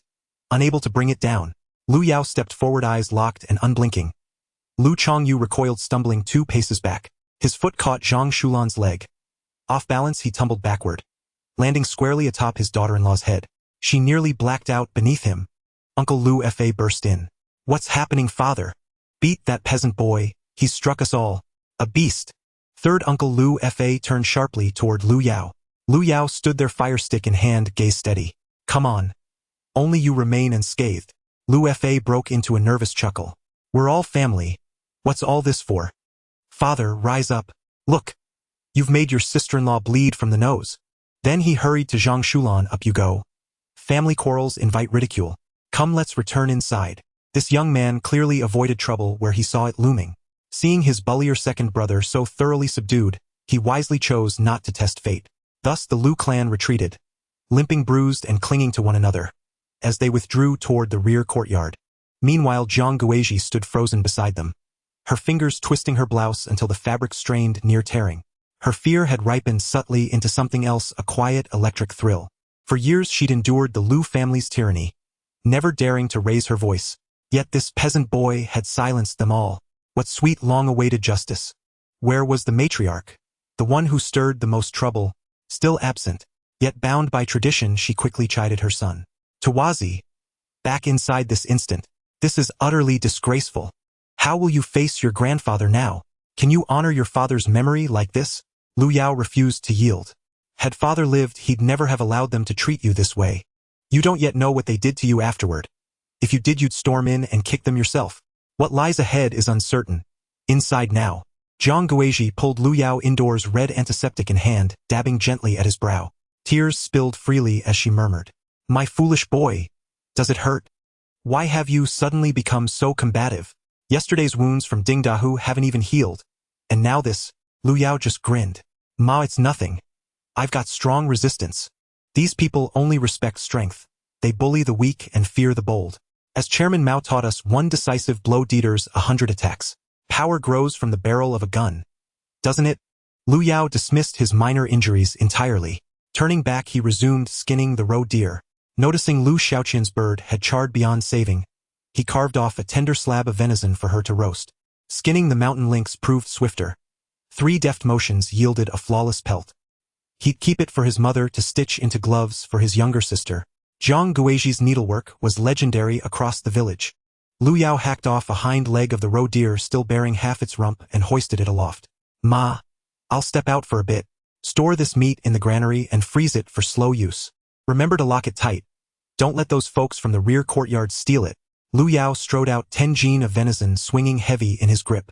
At the gate he found Lu Dugong pacing nervously, peering furtively into the yard. Spotting Lu Yao emerge, he called out. Tawazi, is your ma and sister home? Oh, why'd you hit him? Before he could finish, Lu Yao delivered a thunderous slap, then drove him flat with a kick. Thud, thud, thud. A merciless barrage followed. Neighbors gaped stunned. No one understood why Tawazi had reduced Lu Dugong to a swollen, bleeding wreck. Even Lu Dugong himself howled in bewilderment. Tawazi, why are you beating me? Lu Yao pointed, voice like ice. If I see you loitering near my gate again, I'll strike you down every time. Dare covet my ma or sister again, and I'll gut you with a knife. Lu Dugong scrambled upright and fled. Lu Yao pressed onward. Onlookers instinctively scattered, whispering he'd lost his mind, striking anyone in sight. Even old grandfathers, was seeing Lu Yao approach, shrank back, then toppled backward with a soft thump, landing hard on his rump. Lu Yao hurried forward, offering a steadying hand. Elder sir, fear nothing. You're a good man. I hold you in deepest respect. Those I struck, scoundrels, never the righteous. Grandpa Zhou quickly stood up with a smile. As he watched Lu Yao leave, the others gathered together. Aunt Zhang remarked, that country boy has truly changed into a different person. It used to be so good when we could talk and laugh together, Li Erniu said. Humph, good people are often taken advantage of. He used to be honest and everyone wanted to bully his family. Now he's fought with Ding Dehua and also with Lu Shanjia's family. Let's see who still dares to bully him. Grandpa Zhou replied, I heard he even knocked Li Yutian unconscious yesterday. This kid is something. Li Erniu said. From tomorrow on, whoever messes with me, I'll beat them up. Grandpa's was shot him a sideways glance. Just give it up, you get weak in the knees when you see your wife yet you want to fight with others. Who says that? Yesterday I made her cry, and she didn't even dare to dodge. A bright female voice called out. Erniu, stop chatting and come back to start the fire for dinner. All right, I'm coming back. Li Erniu ran back home. Grandpa's watched him with delight. Although that country boy is small, he's a tough nut. You can't learn that. Lu Yao, carrying a piece of roe deer meat, headed straight to Huang Yuejuan's house. On his way past Ding Dao's house, he was spotted by Ding Mei in the yard. Country boy, stop right there. What do you want? Did you steal my rope? Ding Mei rushed out of the gate. Halfway through her question, she noticed the roe deer meat in Lu Yao's hands. Where did you get such a big piece of deer meat? I hunted it. What? Are you jealous? Even if you are, I won't give you any. Who told you not to come with me into the mountains? Ding Mei wiped her nose with her sleeve. I didn't want to go with you. Give me back my rope. I didn't take it. Who saw your rope? Lu Yao turned to leave. Ding Mei followed him. Where are you going? To give a piece of meat to Sister Yuan. She helped me hunt in the mountains today and worked hard. Lu Yao casually brushed her off, walking faster. Ding Mei snorted and stopped. Stop boasting. Sister Yuan wouldn't even pay attention to a stinky brat like you. My brother can't even get a date with her. Believe it or not, I don't need to explain myself to you. Lu Yao arrived at Huang Yuejuan's doorstep. He knocked lightly on the door. No one answered. Seeing smoke rising from the chimney and the sound of news playing inside, how could no one be home? Lu Yao walked around to the backyard, tiptoeing to peek at the back door. Hot air was wafting through the gap under the door. Could Sister Yuan be making something delicious? The 1.8-meter-high bluestone wall couldn't block him. He jumped over the wall. This was a house with 2 sections. The backyard was the office for the brigade. No one lived there at night. The front room was Huang Yuejuan's clinic. At this time, the backyard was empty, and the wooden door was secured from the inside. The clinic's back door wasn't locked either, it opened easily. The back room was filled with steam. No one could be seen. However, the sound of water splashing could be heard. Lu Yao bent down to look under the mist. Wow, such beautiful white legs. What a lovely back. Huang Yuan was only wearing a pair of cotton shorts with flower patches, bending down to wash herself. City folk really love cleanliness. Even though it's freezing and getting water from the well is inconvenient, she bathes completely every few days. At that time, very few country women had shorts to wear, but Huang Yuan had to. Moreover, her shorts were very clean, and even the patches were carefully cut into heart shapes. Lu Yao squatted on the ground, reluctant to get up. Back when he was young, he enjoyed looking at Sister Yuejuan's beauty, but he had no lewd thoughts. Now it was different.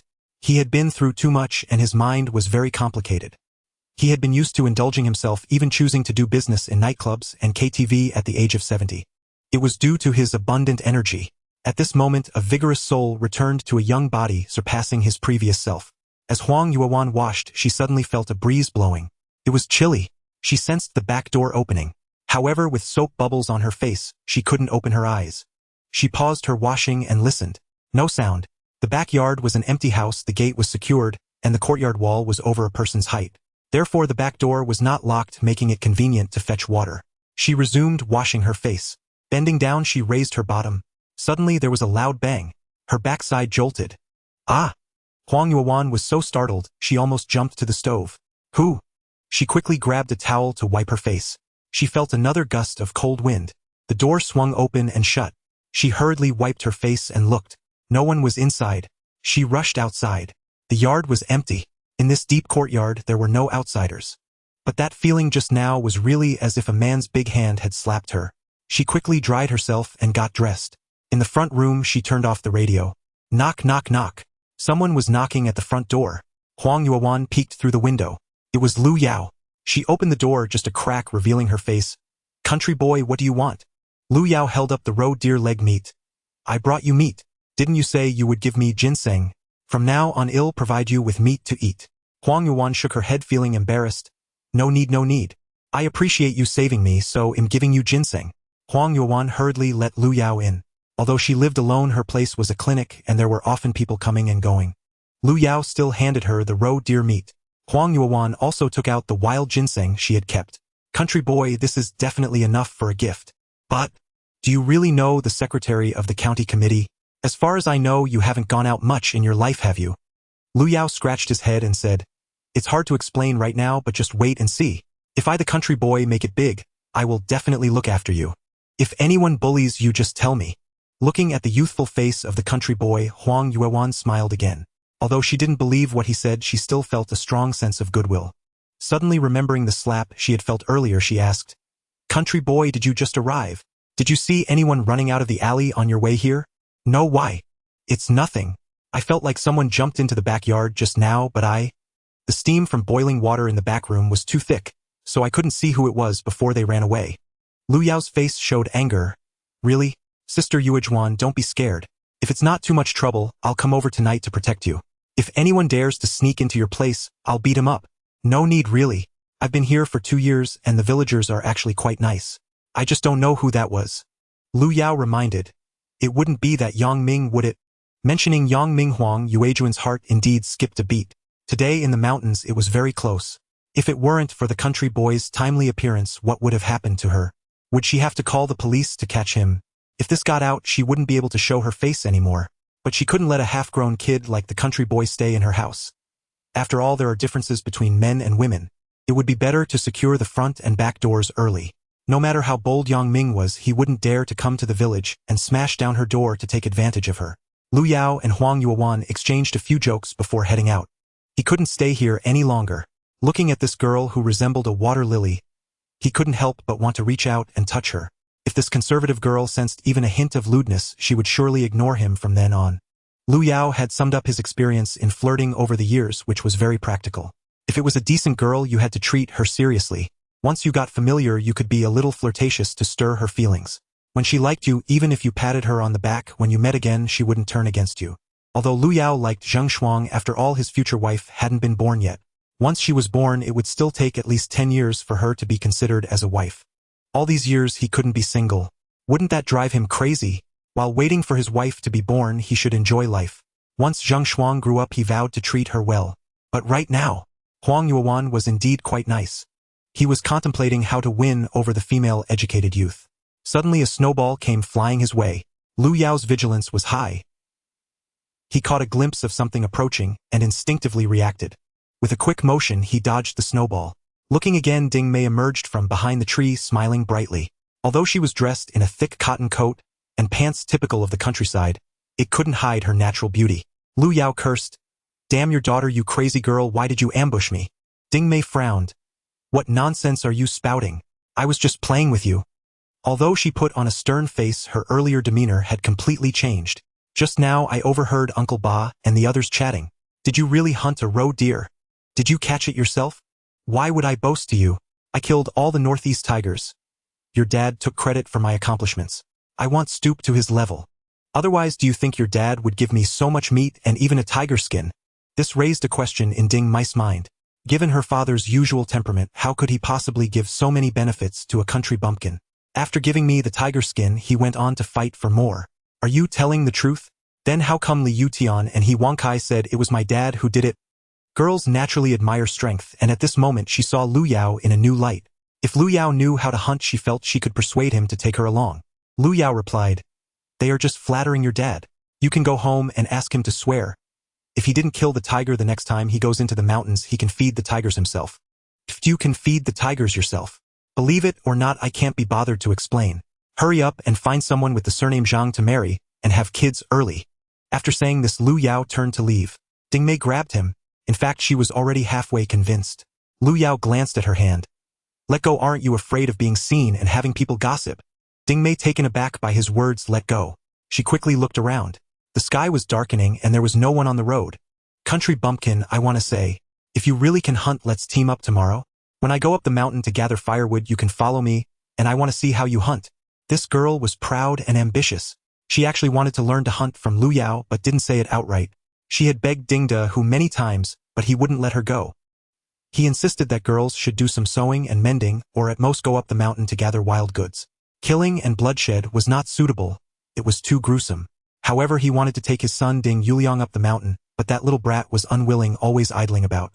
Ding Mei was left with no choice. She desperately wanted to become a female hunter. So she heard people say that the country bumpkin was good at hunting and decided to intercept Lu Yao. She believed she could keep Lu Yao under control. As long as the village aunties didn't see them and spread rumors, she didn't mind teaming up with a country bumpkin. Lu Yao looked her up and down, sizing up his future mother-in-law. You want to come with me? Aren't you afraid it'll take you into the mountains and cause you trouble? If you dare, my dad will kill you. Lu Yao smiled. Fine, if you want to go you have to listen to me. Listen to what? Lu Yao pulled Ding Mei to the roadside. If we are going hunting, we must have a gun for safety. Ding Mei quickly shook her head. No way, my dad treats his gun like his lifeline. He nearly sleeps with it. I can't dare to steal it. Who said I would steal your dad's gun? I have my own but am short on bullets. You can help me trade for some at Zhang Matzi's house. Uncle Matzi. Yes, if you want to come with me, just do me a favor. Night fell. In her 30s, Xi Lian washed her feet and hair lying in bed waiting for her man to join her.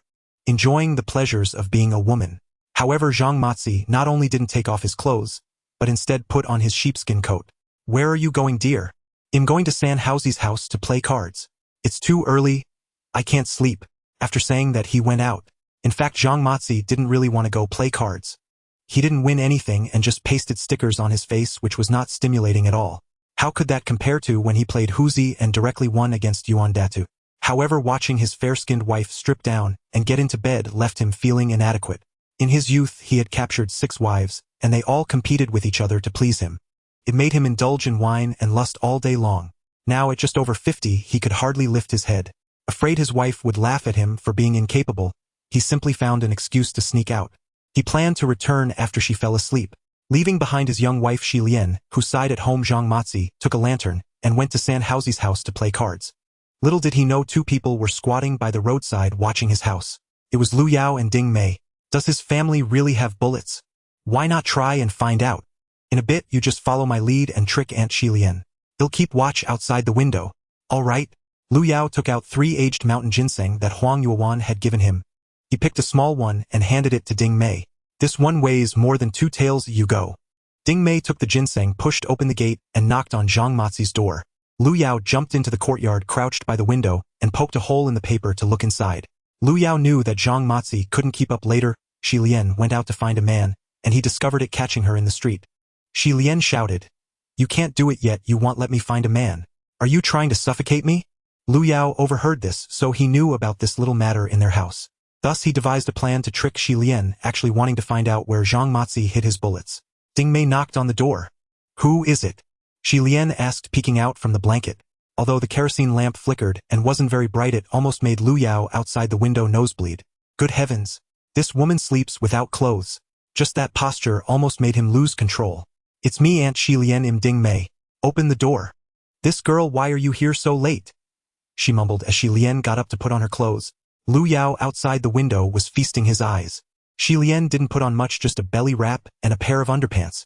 She hurriedly slipped on her shoes and went to open the door. After opening the door, she turned back.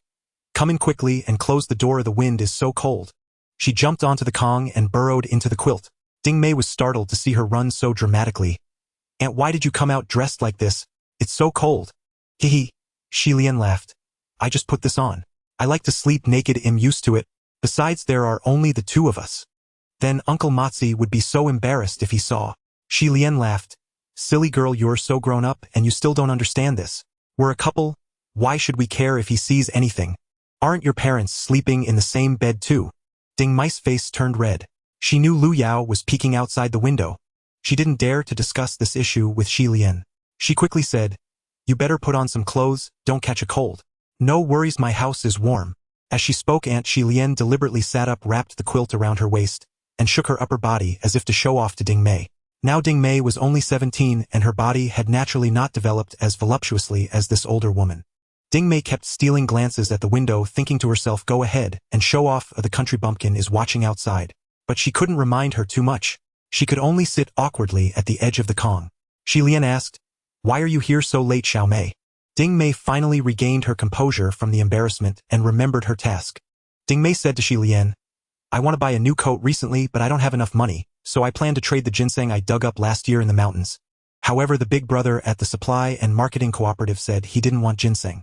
He said he liked hunting and would trade for bullets for a carbine, but I have none. So I walked around asking who would buy my ginseng. Taking out Lu Yao's ginseng, she said, "This is old mountain ginseng. Eating it can greatly replenish one's health. It is said to enable an 80-year-old man to regain his youth and possess the strength of a 20-year-old. Unfortunately, the people at the supply and marketing cooperative don't want it. Aunt, if you have some extra money, please help me keep it. Saying so, Xi Lian only absorbed the part about the 80-year-old becoming a young man. She was in her 30s at an age as fierce as a wolf. Zhang Matzi didn't touch her even twice a month, and when he did it was just a fleeting act. If this continued, she would nearly go crazy. She longed for him to make her feel like a woman again. Otherwise, having a boy or a girl would suffice so that she would have someone to rely on when she grew old. Watching the old mountain ginseng in Ding Mai's hands, she said, "Little Mei, how much do you want for this ginseng?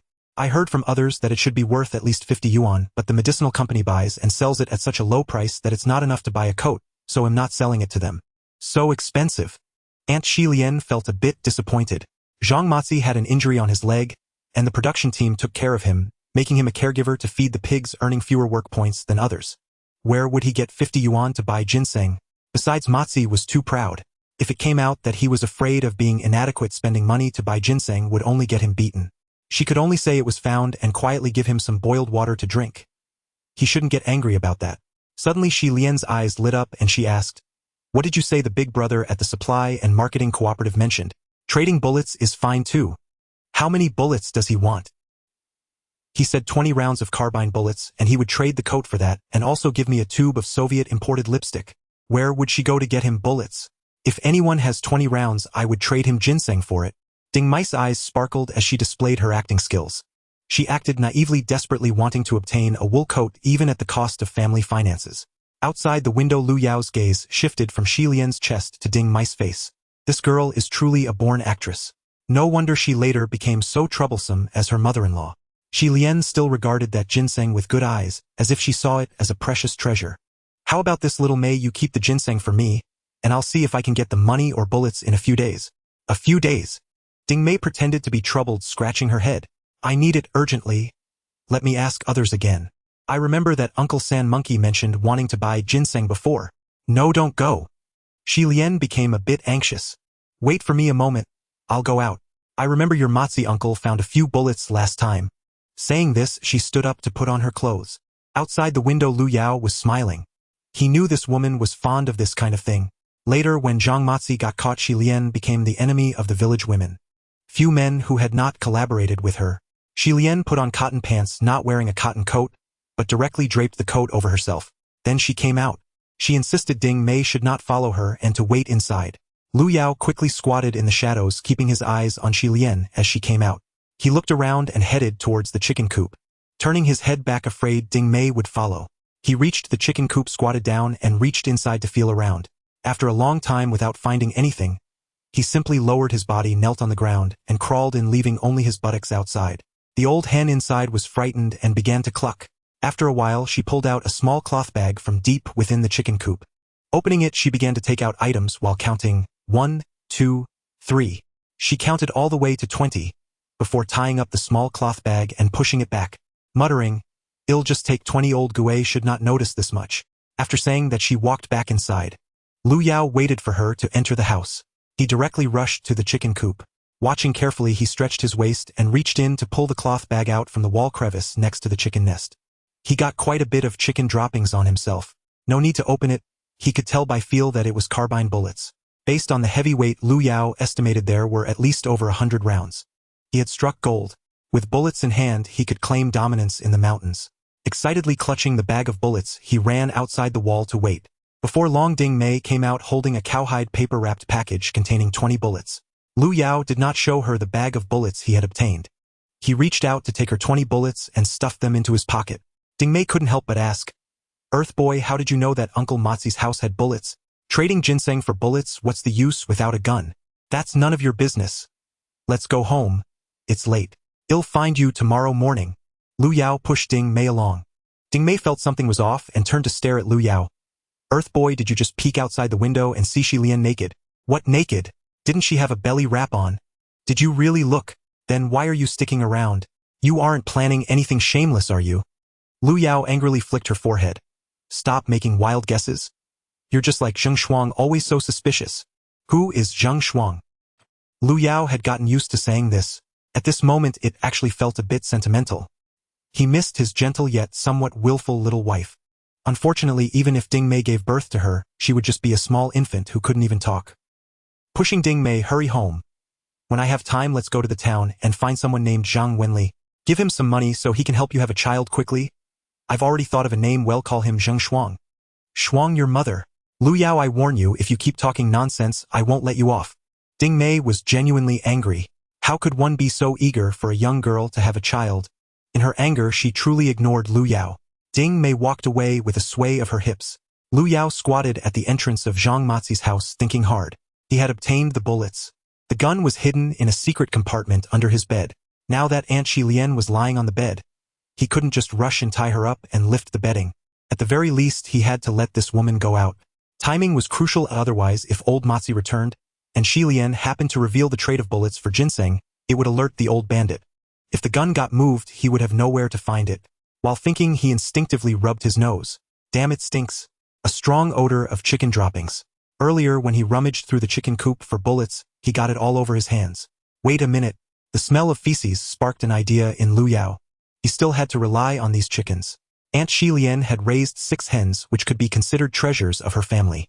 Afraid of being taken away by weasels, the chicken coop was built with bluestones, and at night they secured the door tightly with wooden boards. Lu Yao buried the bag of bullets in a snow pile at the door. Then he jumped into the low wall and opened the wooden board again. He released all 6 chickens. However, these chickens were very obedient in the dark, crouching there without moving. Lu Yao simply threw one to the east and one to the west. Then he chose the largest one, carried it to the window. Jada-da.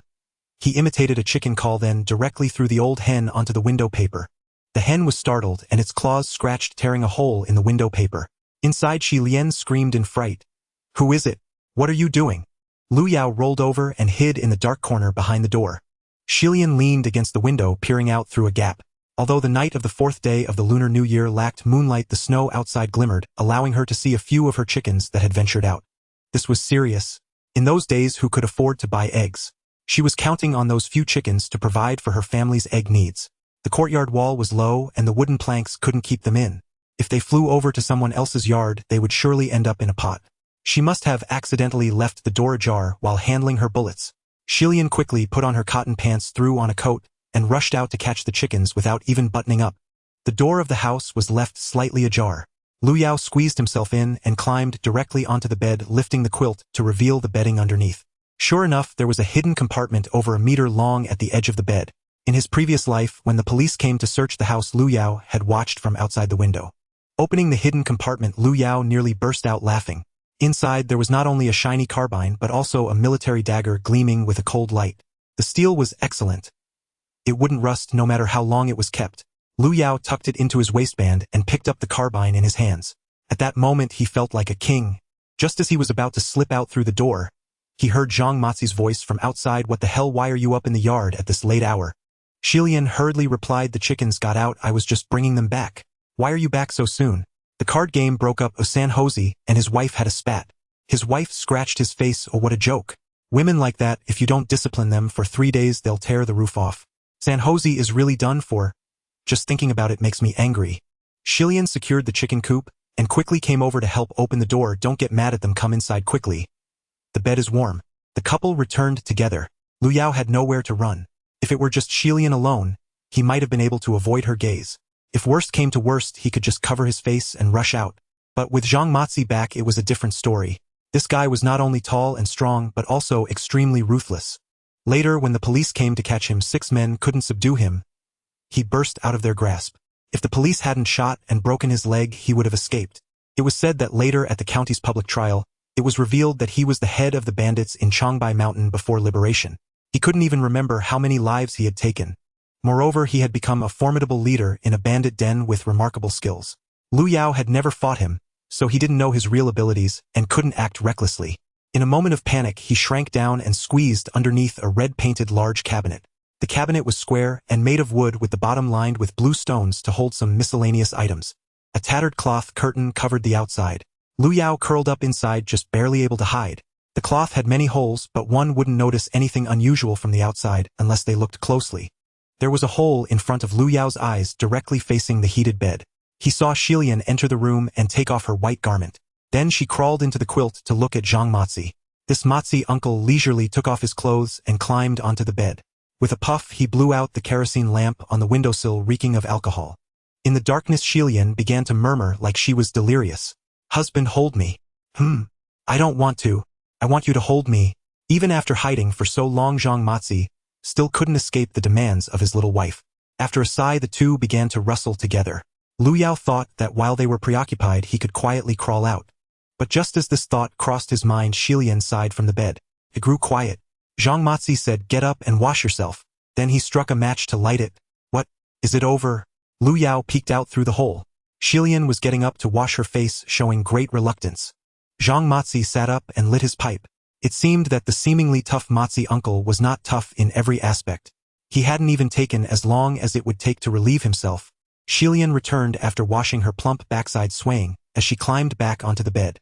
Perhaps fearing that Matzi uncle was upset, she snuggled into his arms and asked him to tell her stories. Matzi uncle, feeling particularly good-tempered due to his own inadequacies, began to tell Xilian stories about the bandits in the Xing'an Mountains, recounting tales of robbery, arson, and killing. Of course, he couldn't say it was him doing those things. However, when he spoke about how bandits would cut off the limbs of living people and turn them into chunks of meat, Lu Yao could see the gleam in his eyes. When he talked about the bandits harming a man's wife in front of him, he was also quite excited. Xilian listened as if it were a story, but Lu Yao knew that these were all things Zhang Matzi had done. The couple could talk endlessly. This was bad. He couldn't possibly lie here all night. Suddenly, he heard a noise. A small mouse head poked out from a tiny hole in the corner. Damn, he was lying right in front of a mouse hole. The mouse hadn't noticed Lu Yao yet and scurried out. It turned around, brushing against his face, making it itch.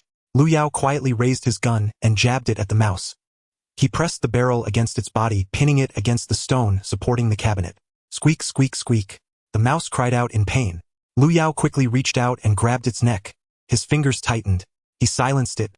Zhang Matzi had long sensed something amiss and pushed Xilian away. "Damn it, a mouse. I've been wanting to catch it for days." He grabbed a broom and got up. With wide eyes and a crouched posture, he came over, making a clatter. Lu Yao watched the dark mass approaching from the fabric hole, becoming increasingly nervous. It seemed today he would have to resort to stealing. Whether he could overpower this ruthless bandit was a matter of luck. He readied the carbine in his hands. As soon as Zhang Matzi came to lift the cloth curtain, he would smash the stock against his shin. Who knows, he might just end him tonight. But he couldn't bring himself to do it against Xilian. This woman wasn't bad aside from her flirtatiousness. She had even brought eggs and cornmeal for Lu Yao's widowed mother. While Lu Yao was in the midst of this mental struggle, he suddenly heard a loud caw from a chicken. A chicken had flapped against the window paper, tearing 2 holes in it. Originally, Xilian had temporarily patched the window with torn paper, but now it was torn open again, and the cold wind rushed in. What's going on? Did the chickens get out again? Zhang Matzi, who was completely focused on catching mice, was startled. Xilian was puzzled too. "I clearly blocked the wooden board with a stone. The chickens shouldn't have been able to get out. Could it be that a weasel came to snatch the chickens?" The couple couldn't care less about catching the mouse now. They quickly dressed and went out to catch the chickens. Fearing that their precious treasures would be lost, Lu Yao thought to himself, "Heaven is helping me." Watching the couple grab lanterns and go out, he rolled out from inside. He threw the dead mouse into Zhang Matzi's bedding. Peeking through the door gap, the couple was crouched low, their butts sticking up as they searched for chickens in the yard. He slipped out sideways into the shadow. With a quick move over the low wall, he was out. Reaching the snow pile outside the yard, he dug out a bullet pouch and quickly turned back towards home. Just around the corner, a dark shadow jumped out. "Stop, thief." The figure reached out to grab Lu Yao. He seized the person's wrist and executed a shoulder throw. The figure was thrown into the air, about to crash to the ground. If someone approaches, counterattack. This is the reflex memory formed in Lu Yao's brain after years of training. However, upon tossing this person into the air, he suddenly realized. The slender wrist belongs to a girl. From the voice, it is his mother-in-law, Ding Mei. He quickly turned his waist and reached out to catch her before she hit the ground. Lu Yao also lost his balance and the two of them tumbled together. "Ouch, you clumsy oaf, you hurt me. You think you're hurt? You suddenly jumped out, and if I hadn't reacted quickly, I might have broken your bones. Don't do this again." The two began to complain to each other. Ding Mei rubbed her chest, still feeling the pain from when Lu Yao grabbed her earlier. Lu Yao thought to himself that although she didn't seem big, she had quite a strong grip. "Why haven't you gone home yet?" Lu Yao asked while brushing the snow off Ding Mei. "If I went home, wouldn't you be stuck in their house all night? I went out to save you." It turned out that Ding Mei had only stepped out a short distance before circling back. She wanted to see what Lu Yao was planning to do. From afar, she saw Lu Yao throwing a chicken against someone's window. At first she didn't understand, but when she saw Xilian come out to catch the chicken and Lu Yao sneak into the house, she realized he was using a diversion. But she didn't know what Lu Yao was doing inside. Could it be that he had some thoughts about Aunt Shilian? Not daring to appear recklessly, she squatted outside the wall to watch. It wasn't until Zhang Matzi returned, and the couple entered the house that she didn't see Lu Yao come out. Ding Mei was nervously sweating for him. The lights were turned on inside, but there was still no movement. She just knew that this kid must be hiding. Otherwise, with Zhang Matzi's temper, if there was a man in the house, it would have been a commotion. Ding Mei tiptoed into the yard, leaning down to listen at the window. After a moment of hurried breathing from inside, the light turned on. Then Zhang Matzi started telling a story. Ding Mei was trying to help Lu Yao out of trouble. Imitating Lu Yao's method, she turned back and opened the chicken coop, grabbing a hen and throwing it against the window. When she realized it was Ding Mei helping him, Lu Yao gave her a thumbs up. Good, you're quite clever. I'll take you as my apprentice. Ding Mei, competitive, placed her hands on her hips and said, Who's your apprentice? I'm just your partner. At that moment she saw the gun in Lu Yao's arms and couldn't help but be shocked. Where did you get this? Then realizing, does Uncle Matzi have a gun? Lu Yao hurriedly pulled her away, finding a spot under a tree's shadow. Ding Mei, this matter is just between us, don't let it slip, okay? Otherwise we can't go hunting together in the mountains. In fact, Ding Mei was quite a wild girl. At this moment she felt a bit excited. Touching the gun in Lu Yao's arms, she said, Since I helped you steal the gun and the bullets, I want my share of this gun. All right, we're all family. Let's not split hairs. Who's family with you? Don't talk nonsense. Your family is so poor I wouldn't marry you. Under the dim moonlight, Lu Yao looked at her, expression momentarily stunned. It reminded him of when Zheng Shuang would act spoiled with him. Every time this happened, he would pull Zheng Shuang into his arms and give her a few kisses, and she would shyly snuggle against him like a little quail. Bang! Ding Mei punched him. What are you grinning about? When are we going into the mountains? You wait for my news. I need to go into town first tomorrow. Ding Mei nodded. Right, tomorrow the production team's cart will go to the supply and marketing cooperative in the city to deliver mountain goods. I'll go with the cart to buy spinning wheels. You can take the cart, but don't say I let you go. All right. Lu Yao agreed and turned to head back. Ding Mei called out to him, Clumsy oaf, why don't you let me keep the gun? Get lost. Don't get any ideas about my gun. Lu Yao took off running. His family's future depended on this gun. Would he let her keep it? What if Ding Dahu saw it and thought it was his? Lu Yao didn't trust Ding Mei. Even keeping the gun at home was out of the question. Although hunting with guns was not prohibited at this time, you at least had to have a legitimate source for the gun. If you suddenly had an extra gun, the militia would treat you like a hidden bandit. Moreover, if Zhang Matzi knew his old bandit gun was lost, he would definitely come looking for trouble, so this gun had to be hidden. Lu Yao headed straight for the back mountain, outside the village. On the hill there was a grove of locust trees. There stood a century-old locust tree. There was a crack in the trunk that only Lu Yao knew about. He climbed up, hiding the carbine and ammunition bag along with the military dagger inside. Then he broke off a branch to cover it up. After sliding down from the tree and covering his tracks, he finally returned home. The door was left unlocked for Lu Yao. His mother and younger sister were already asleep. As Lu Yao entered, a gust of cold wind blew in, waking Jiang Guizhi immediately. She lit the kerosene lamp. His younger sister, holding Lu Yao's cotton jacket, was sleeping with a rosy face. Jiang Guizhi moved to hold Lu Shaoqian and made room for Lu Yao. No need, let her sleep here. I just need a little space. Lu Yao lay down sideways. Not wanting to get under the covers, he was afraid his cold body would wake his sister. In his past life, his mother and sister had suffered greatly. In this rebirth, Lu Yao wanted to do everything he could to make them enjoy life. He wanted everyone in the village who looked down on the Lu family to look up to this family. The next morning it began to snow again.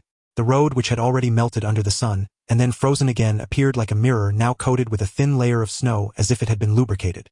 Young people walking on it had to clench their buttocks and tighten their thighs. If they weren't careful, they would slip and fall. Older folks with less agile legs were hesitant to go out. They preferred to wait until the snow melted a bit. Lu Yao drank a bowl of watery porridge, nibbled on half a pancake, and put on his ragged coat to head out. Jiang Guizhi didn't ask him anything. In rural areas at this time, it was the off-season. Diligent people went hunting and gathering firewood, while the lazy ones played cards, drank a little wine, and boasted. Children like Lu Yao, who were just growing up, mostly played on the ice, sliding on sleds or flying kites. So it was common for mothers to let their children run outside. In families with many children, when they saw gaps on the Kong, while sleeping, they would remember that some children hadn't come home yet. Lu Yao, with 2 wild ginseng roots in his pocket, headed straight for the team headquarters. The cart boss, Chow Erden, was a good-for-nothing. He let others do the work while he played tricks. His work was even worse than that of female members. Yet he particularly enjoyed tending to the livestock. Ding Dahu had him drive the big cart for the production team, and the big red horse cart was under his control. Chow Erden becoming the cart boss was quite impressive. When going into town he said whoever was with him could ride this cart. If not they couldn't. If someone angered him he would crack the whip. In the village besides Ding Dahu, he claimed not to fear anyone. Seeing Lu Yao arrive he asked, "Clumsy oaf, what are you doing here?" "Brother Erden, I'm going into town. Can I hitch a ride with you?" "No way. Get a note from team leader Ding, or otherwise you can't ride the public cart, it wastes collective resources." Just as he finished speaking Ding Mei ran in. Wearing a brand new bright red cotton coat, with a thick black braid swinging behind her head she said, "Brother Erden, I need to go into town for a trip, can I hitch a ride with you?" "Sure, isn't team leader Ding going?" "My dad isn't going. He has a meeting with militia leader Gu today. Get in or we're leaving now, you can sit on the sack. It won't be cold." Chow Erden said as he took the driver's seat, the designated spot for the owner of the cart. With a whip crack he commanded go. The chestnut horse was about to move forward. However, seeing Lu Yao standing ahead snorting but not moving, Chow Erden cursed, "Get aside you country bumpkin, you're obstructing us." Lu Yao asked, "Why can't I ride?" But Ding Mei can. "Is the cart from the team or is it Ding Dahu's private one? You little brat, don't you fear getting beaten by Captain Ding for saying that?" Ding Mei quickly came to his aid. She didn't dare to say she wanted to go with Lu Yao directly, so she said, "Erden, just take him along, he's from the same village, how much can he weigh?" Seeing Ding Mei say this, Chow Erden finally nodded, "Come on, sit in the back." Lu Yao got in the cart, sitting on a sack beside Ding Mei. Ding Mei quickly made space to the side. Chow Erden did not look kindly at him. With a whip crack he commanded go. His imposing presence was like a general galloping across the battlefield. The cart left the village, crossing the southern part of the village. The surface of Sitong River was frozen, making it an hour closer than the main road. The wind on the highway was strong, preventing the snow from settling, thus it was smooth and flat. The large cart could also move at a decent speed. Lu Yao looked at Ding Mei. Ding Mei shot him a glare and turned her head away. After a while, feeling something was off from the corner of her eye, she turned back and sure enough he was staring at her chest. The cart jolted up and down. Although she was wearing a cotton-padded jacket, some ripples could still be seen. Ding Mei kicked Lu Yao. "What are you looking at?" "Looking at my wife's milk bottle. Taking advantage of me again." Ding Mei punched him twice, glancing at Chow Erden, who was driving the cart, moving a bit further away from Lu Yao. Lu Yao grinned at her. Zhang Shuang resembled her very much both in looks and actions, except Zhang Shuang was a bit gentler. It was said she took after her father Zhang Wenli. Ding Mei was a very spirited girl. Lu Yao was thinking about whether he should find Zhang Wenli soon and help him get together with Ding Mei. He really wanted to see little Zhang Shuang soon. The cart entered Jiangzhou County. Cream popsicles. 3 cents each. An old lattice shout by the roadside caught Lu Yao's attention. He straightened up in the cart, straining his neck to look at the street. Memories from decades ago had long faded, but reappearing before his eyes made him tear up. This is the feeling. The crowd surged with no strange clothing. The traffic was bustling orderly, without anyone maintaining it. The noisy calls of vendors mixed with the carefree laughter of children. Though it was poor, it was a lively scene. At this time there weren't completely no individual businesses, but they were very limited. Only the elderly, weak, sick, or disabled could manage, while young people having graduated had no jobs and were mostly mobilized to the countryside.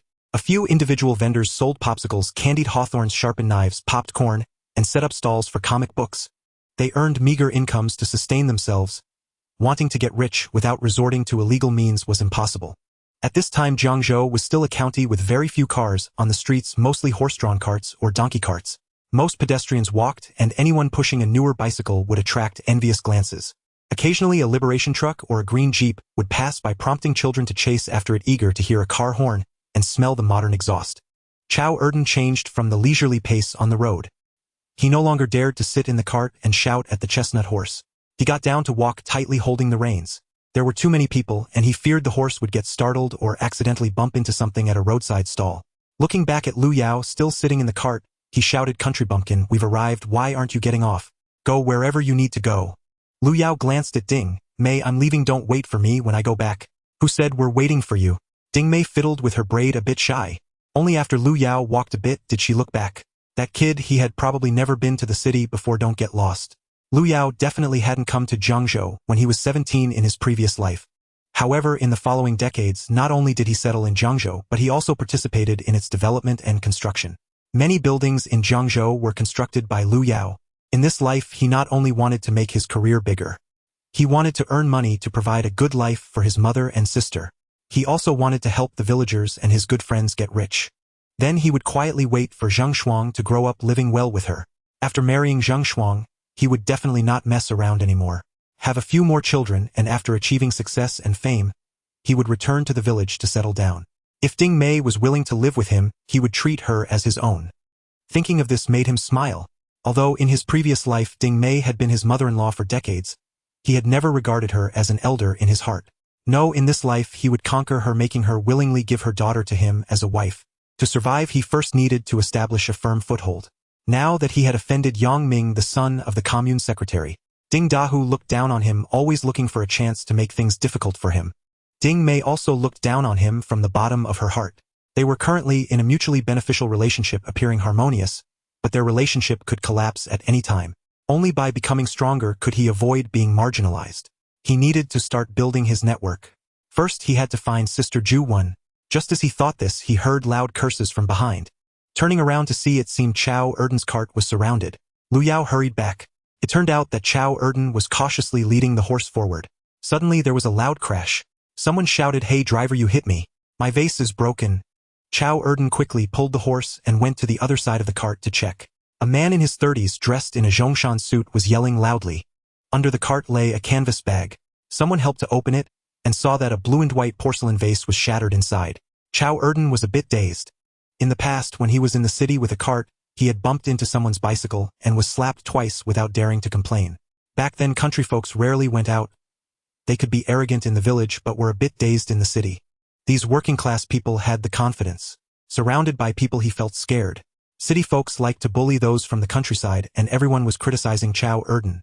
This time he broke someone's vase, and Chao Erden was immediately terrified, feeling cold all over. "Oh dear big brother, what should I do? I didn't see that I hit you." "Damn it, you don't admit it after hitting someone." A young man in a military cotton coat came over cursing right away. Another young man wearing big-head shoes came over and kicked Chao Erden in the butt. "Don't you know how to drive a cart? You hit someone and still dare to say you didn't see." Chao Erden was so scared his face twitched, and he raised his hands in a defensive posture. Don't hit me, let's talk it out. Talk about your mother, pay up. How much?" The middle-aged man adjusted his glasses. "Forget it, country folks have it hard. This antique vase cost over 200. Just give me 200, I don't want the change." Chao Erden was so scared his legs went weak, almost sitting down. He had only 67 cents in his pocket. He had been planning to buy a pound of fruit candy for his wife Shanxing. Shanxing loved sweets. They wanted 200. Selling himself wouldn't be enough. At this moment Ding Mei stood up in the cart. "You're scamming people. I saw him throw the vase bag under the wheel of the cart." The middle-aged man, along with the young man in military cotton and the one in big-head shoes, immediately exploded with anger. They shouted angrily at Ding Mei, "You little brat, what nonsense are you saying? Pay up or we'll beat him." "You little brat, if you shout nonsense, we'll beat you too." Chao Erden hurriedly tried to mediate. "Brothers, don't get angry. I'm not saying I won't pay, but I really have no money." "No money? There's stuff on the cart, just use that for mushrooms or Whittier mushrooms." A few people said this and were about to start grabbing the goods from the cart. Ding Mei angrily grabbed the whip, ready to swing it. "Let's see who dares to touch the production team stuff." But just as she swung it, the young man in the military cotton coat seized the whip. The young man in big-head shoes grinned, grabbing her braid at the nape of her neck. "You little brat, you have quite the temper. Do you believe I can snap your neck with one hand?" Ding Mei jumped and struggled but couldn't break free from the man's grip. Just as Chao Erden was about to come over to help, he was knocked down by a punch from the young man in military cotton. "Damn it, you still want to fight? If you can't pay today, I'll seize your cart." Chao Erden was so scared he was drenched in cold sweat, feeling that things were going horribly wrong and the situation was beyond redemption. There were dozens of onlookers around, but no one dared to speak up. This was Samalu Road, and these three brats were notorious ruffians in the area. Bullying people here was a common occurrence. Mind your own business and you're likely to get beaten up. Watching Chao Erden get beaten and Ding Mei being humiliated was inevitable. Lu Yao had returned. He said nothing, simply picking up 2 half-bricks from the ground and placing them onto the cart. Ding Mei saw him and shouted, "Country boy, come help." All eyes turned to Lu Yao. Yet he remained unfazed, dumping a bag full of large yellow mushrooms onto the cart. He stuffed the bricks into the bag. The soldier in a military coat smiled at Ding Mei and said, "Little girl, is that your boyfriend? He's too small. Even if I yelled at him, he'd be scared to death. You expect him to help?" Ding Mei felt disappointed as she saw Lu Yao turn and walk away while carrying a few bricks. "Country boy, you're useless. You just watch your fellow villager get bullied." Lu Yao remained silent, stepping back a few paces, seemingly calculating the distance. Suddenly he swung his hand and the bag filled with bricks was sent flying. Whoosh! It swung down like a meteor hammer towards the soldier's head. The soldier, startled, raised his hands to block. Bang! His arm nearly broke. Lu Yao's 2 large bricks combined with the swinging momentum packed quite a punch. The big head guy quickly released Ding Mei. He rushed to grab Lu Yao. Lu Yao pulled back the bag and swung it again. Bang! He struck the guy on the head once more. The big head guy tumbled to the ground. But in that moment, a middle-aged man in a Zhongshan suit lunged at Lu Yao from behind, grabbing him around the waist. At such close range, Lu Yao's brick hammer was no longer effective. However, Lu Yao bent down and grabbed the man's leg, sitting back to throw him off balance. Lu Yao picked up the bag of bricks and continued swinging. The onlookers scattered in all directions. He struck the 3 adults until they were rolling and crawling. The middle-aged man, the weakest, was knocked down by Lu Yao and didn't get back up. Lu Yao lifted his leg and kicked, sending the middle-aged man under the cart. Just then, the soldier returned, having snatched a large kitchen knife from a stall. Ding Mei jumped and shouted, "Country boy, he has a knife, run!" Chao Erden trembled in fear at the sight of the gleaming kitchen knife. He muttered repeatedly, it's over, the country boy is done for." Just as the soldier raised the knife to strike Lu Yao from behind, Lu Yao swung his hand and tossed the bag of bricks. The bag blocked the soldier's line of sight. Lu Yao seized his wrist, executing a reverse joint lock, and the kitchen knife was now in Lu Yao's hands. Bang, bang, bang. Lu Yao swung the kitchen knife down at him. One cut opened a gash on the forehead, blood streaming down. Another cut was blocked by the soldier's arm, causing blood to seep through the fabric. The third cut missed and the soldier turned to flee. However, he tripped over the middle-aged man who had crawled out from under the cart. Lu Yao's kitchen knife was poised to strike again. The soldier raised his hands in fright and shouted, "Stop, brother, I surrender." Lu Yao sneered, "What? You still dare to extort people after this?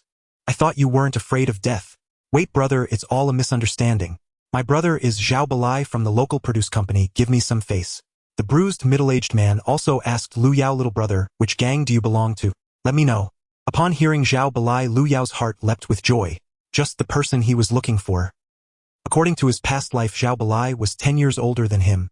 Now he worked at the produce company but was well known for fighting in the Samalu Road area. More than 20 years later, when he returned from abroad and got to know Zhao Balai, he had already become a small contractor in Jiangzhou. They had a lot in common and met frequently. He could be considered one of Lu Yao's good friends. However, the young Zhao Balai was still hot-headed and mixed up in society, so he wouldn't recognize him now. Lu Yao tossed the kitchen knife onto the cart and reached out to help the soldier up. "If you mention Zhao Balai, I actually remember you. You're Zhao Laosan, right?" The soldier, holding his head, looked at Lu Yao in surprise and asked, "You know me? Of course, your brother Zhao Laoda was sentenced to life for murder in 72, right?" Zhao Balai was the toughest of the brothers. "You, on the other hand, are a scoundrel. Your younger brother is ruling the school under your second brother's name now." Zhao Laosan looked at this young man who seemed innocent yet had the aura of a big brother. "Who exactly are you? Don't ask who I am. Hurry and go to the hospital to get your head bandaged. Take me to find your second brother. I have something to discuss with him." Upon hearing that Lu Yao had beaten him and still dared to follow him to find his second brother, Zhao Laosan felt this person was no simple character. Just based on Lu Yao's imposing manner, he felt inferior and small. "All right then, come with me." Since Lu Yao had encountered Zhao Laosan, he decided to change his route temporarily and first go find his good buddy Zhao Balai from his past life. Looking back at the stunned Chao Erden and the frightened Ding Mei, he said, "You two go ahead, I have something to take care of." It wasn't until Lu Yao's figure vanished into the crowd that Chao Erden and Ding Mei came to their senses. They exchanged glances and said, "Country boy? How come he's so good at fighting?" They couldn't help but voice this thought. After this fight, Lu Yao's image in their minds changed completely. The previously honest and simple rural boy actually dared to beat up ruffians in the city. He took on 3 by himself. After finishing the fight, he even followed them. It completely overturned Chao Erden's perception. He felt that even their leader Ding Dahu might not be able to do this. Wouldn't the fact that he had previously scolded the country boy make him angry and cause trouble for him? He couldn't help but feel anxious and thought about what to bring as a gift when he visited the country boy's home. Ding Mei was also thinking about it. The country boy was too ruthless. He swung a knife at someone's head. Luckily, he hadn't used a knife when he was with my dad that day. Watching the direction Lu Yao went, she felt a bit worried. "Erden, do you think the country boy will run into trouble? Should we follow him to check?" "Are you crazy, Zaimizi? If a fight breaks out, we'll be helpless. Go to the supply and marketing cooperative and find Director Lu to see if he knows anyone who can help." After thinking about it, Ding Mei agreed. If she went, it would be useless. It was better to find someone familiar. Lu Yao took Zhao Laosan to a nearby clinic to get stitches for the wounds on his head and arm. He had no money. It was the middle-aged man's money. The middle-aged man and the big-head guy who had run away were all from the same unit as Zhao Laosan. Due to Zhao Balai's reputation, they all listened to Zhao Laosan. Every Sunday, when there was nothing to do, they would go to the street to extort money from rural folks for drinks. Today, encountering Lu Yao was their bad luck. Seeing Lu Yao remain calm, as if nothing had happened, they didn't care that he might retaliate. In fact, they truly didn't dare to act rashly. Zhao Laosan had his head bandaged, and the three of them were heading out when they heard a commotion ahead. A dozen young men were crowding around a burly man. This burly man was about the same height and build as Ding Dahu, with a face covered in stubble, and a knife scar running across his left cheek, looking very fierce. The kid in big head shoes who just ran away was leading the way, gesturing animatedly. Second brother, someone saw third brother, and the others come to the clinic right there. Suddenly he spotted Lu Yao and quickly pointed.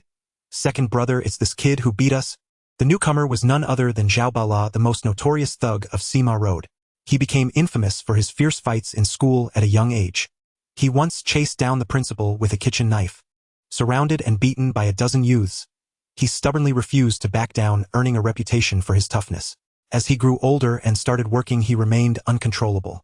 In the special period of 1973, gang brawls were common. During that time, being academically accomplished was of no use, strength and brawn were most valued. Thus, at the local produce company, Zhao Bala's words held more weight than the leaders. The unruly troublemakers who were unmanageable by the supervisors showed Zhao Bala utmost respect. Not only did he work at the produce company, but he was also the captain of the street committee. In times of conflict, he was always at the forefront with countless young followers behind him. In Sima Road, there was no one who dared to disrespect Zhao Bala. That's why Zhao Laosan and Zhao Laosi could rely on him to act recklessly. Today, upon hearing from the kid in big head shoes that someone had beaten up Laos, and Zhao Bala instantly became furious. He rushed over with a dozen men. From a distance, he saw Zhao Laosan with a head wrapped up resembling someone in mourning, which made Zhao Bala even angrier. His eyes couldn't help but glare at Lu Yao. In the next moment, he was about to charge at this country bumpkin. Yet he felt something strange about the kid's expression. Looking at the youthful Zhao Bala, a warm familiarity arose in Lu Yao. He approached and threw a punch. "Brother Bala, how are you?" As he spoke, tears welled up in his eyes. In his previous life, Zhao Bala died of lung cancer 3 years before him, and Lu Yao had personally dressed him for burial and laid him to rest. Now, seeing the lively Zhao Bala, how could he not be moved? Zhao Bala was somewhat puzzled, scratching his head. "Are you sick? Do I know you?" "Not yet, but you will soon. Come, let's find a place to drink and talk. Stop trying to get close to me. Did you beat up my brother?" Despite Lu Yao's friendly demeanor, Zhao Bala was not buying it. "You think after beating my brother you can just treat me to a meal?" Although Lu Yao later became quite close with Zhao Bala, they were strangers now. He couldn't just say he was someone who had lived again. No one would believe that. He needed to take his time. But seeing Zhao Laosan with his head wrapped, Zhao Bala was ready to strike. Lu Yao frowned. "Zhao Bala, are you a man?" "What?" Zhao Bala thought to himself, no one in Sima Road dared to say he wasn't a man. "If you are a man, come with me to that Hui restaurant. I have something to say to you. If you're afraid relying on numbers to beat me means I, Lu Yao, am not a man." Seeing this young boy barely in his teens puffing up his chest and challenging him, Zhao Bala laughed. "Kid, I admire your courage. You've got some guts. Fine, I'll go with you. Don't think you can treat me to a meal and I'll let it slide. Where do I have money to treat you? You have to treat me." "What?" Zhao Bala clenched his fists again. Lu Yao reached out and pulled his arm. "Let's go. After I tell you some things, you'll be out of anger in no time." The younger brothers behind Zhao Bala were all clamoring to beat up Lu Yao. But Zhao Bala stopped them. "You all quiet down, wait for me." He turned back and tugged at Lu Yao's collar. "Come on, I want to hear what you have to say." The two of them, pulling and pushing, entered the Hui restaurant. At that time, the restaurants were all Stateran with simple facilities, and there were no private rooms. However, when Zhao Bala arrived, the servers were extremely courteous. From his wife's side, the servers all called him brother-in-law. They hurriedly cleared a corner table near the window for the two of them. Zhao Bala kept a watchful eye on Lu Yao throughout. He himself wondered why his temper was so good today. If it were anyone else, he would have kicked them out long ago. But firstly, this kid was young and quite charming. Secondly, his composure and demeanor made Zhao Bala wary. Facing over a dozen men wielding clubs without changing his expression, laughing and chatting, it was likely no one else on Sima Road could match that. Lu Yao picked up the menu, smiling as he asked, "Brother Bala, your sister-in-law works at this restaurant, right? Don't you still love to eat roasted dishes? And you still drink your liquor hot, right?" Zhao Bala was taken aback. He looked the boy over again. He really hadn't seen him before, so how did he know so much about him? Zhao Bala, displaying an unprecedented patience, waited until the dishes arrived. Seeing Lu Yao still hadn't gotten to the point, he couldn't help but ask again. "Why did you bring me here? Get to the point." Lu Yao sighed. Honestly, I don't know how to tell you so that you'll believe me. But I know you value promises. Later, for a promise I made to you, you lost over 100 million. Zhao Bala, enraged, laughed loudly. Kid, I don't need 100 million. If only I had 10,000. Don't spout nonsense. If it weren't for me seeing you were young, I would have flipped the table and beaten you. His outburst frightened the other customers at the table nearby, who quickly got up to leave. Lu Yao unhurried poured Zhao Bala a full glass of liquor. Brother Bala, I want you to swear to me that what I tell you today you won't share with anyone else. I'm only telling you, and if you do then beat me, I won't say a word. Zhao Bala scratched his head in a panic. Fine, you little brat, I'll play along today. If you don't give me a satisfactory answer, I'll beat you until you can't find your teeth. After saying this, Zhao Bala raised his hand to the sky and really swore an oath. Only then did Lu Yao lower his voice. Let me tell you a few things. Pay close attention. First, your Lao San is involved in scams and fraud today. He intended to extort our team's cart. He came at me with a kitchen knife and I managed to snatch the knife from him before he could hurt me. He didn't mention you. I went hard on him. As Zhao Bala was about to speak, Lu Yao waved his hand. Let me finish. The second matter still concerns your Lao San. But this is your family matter, so I won't elaborate. During this time, keep an eye on him and your wife. Don't let him catch on, and I guarantee you'll gain something. Zhao Bala was so furious he almost stood up to hit someone. Are you saying my brother is stealing my wife? This matter was later told by Zhao Bala himself to Lu Yao. He spoke of the lunar month of 1973 when he returned home and caught his wife with Lao San. After a violent beating, the two admitted they had been together for over 6 months. Lu Yao held down the Riadi toe strike. Zhao Bala, brother Bala, do you think I would say this in front of you if it weren't true? Just keep your eyes open and in 3 days you'll know the truth. This struck a chord with Zhao Bala. He had sensed something was off with his wife lately. During their intimate moments she seemed a bit distant. He couldn't pinpoint what was wrong, but in short, things were different from before. He even jokingly asked her if someone else was involved. Thinking back on Lao San's gaze whenever he looked at his sister-in-law, could what Lu Yao said be true? At that moment Lu Yao continued, let's not discuss this for now, or just pay attention yourself. I know you're involved in the illegal fur trade. 3 years from now during the policy shift you'll be caught and spend 2 years in reform through labor, but for now you're safe. These words made Zhao Bala shiver. In this era, if he was caught for trading in furs, it would be speculating and profiteering and he would end up in jail. Who exactly are you? Zhao Bala's eyes widened in shock. My name is Lu Yao. With that, Lu Yao gazed at him with unwavering sincerity and added, I have a Siberian tiger pelt. If you'll take it, come to Jayapagu Production Brigade in Shuiling Town to collect it. I won't ask for much. Just 100 yuan. That price was astonishingly low. Is this for real? Why would I lie to you? From today onward we're brothers. I won't even flinch if you strike me. Are you pulling my leg? I'll give you 1 more minute. If you can't lay out the whole truth clearly by then, I'll call Lao San and the others in to beat you senseless. Lu Yao sighed deeply. The truth is, I'm afraid you won't believe me. All right. Remember your oath. This stays between us, never spoken to another soul. Listen carefully. I can foresee many events yet to unfold. Believe me.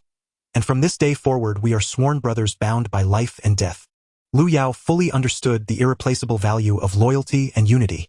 Though he had been reborn, reality bore no resemblance to fiction. There were no cheat codes, no mystical systems, no spatial storage realms. To rise in this world demanded not divine intervention but sharp intellect and the strategic advantage of foreknowledge drawn from his past life. Yet, without steadfast allies at his side, ascending in this era would be nearly impossible. To earn the trust of a man who had never laid eyes on him, especially a hardened figure like Zhao Bala, required nothing less than raw, unvarnished sincerity. Outside the door, Zhao Lao San and the others grew increasingly restless. But since their second elder brother had forbidden entry, none dared to step inside. Just then Er saw Ma Lanfang emerged carrying a bucket of water to pour out. A Hui woman, she possessed delicate fair skin and striking beauty. Her large, lustrous eyes framed by thick, fluttering lashes. She wore only a thin autumn undershirt. As she tipped the bucket, a slender arc of waist and abdomen revealed itself. Zhao Lao San's gaze locked onto her instantly. Ma Lanfang was a flirtatious young wife. Restless and unfulfilled, for Zhao Bala spent little time at home, consumed by affairs beyond the household. Zhao Lao San, an utterly unscrupulous rogue, soon found opportunity, and over time the two entangled themselves in a secret, illicit affair. Spotting Zhao Lao San's bandaged head, Ma Lanfang approached. Lao San, what happened to your head? Nothing serious, Er saw. I got slashed in a fight. A minor scrape. Then why aren't you wearing a hat? Don't let the wound catch cold. Come with me. I'll find you one in the dormitory. A younger brother fetching a hat from his elder brother's wife raised no suspicion. After all, they were family. Yet no one could have imagined the scene that unfolded once they entered the dormitory. At that very instant, Zhao Bala happened to lift his head and glanced out the window. Had Lu Yao not spoken earlier, Zhao Bala might have dismissed the moment as trivial. But today something felt profoundly off.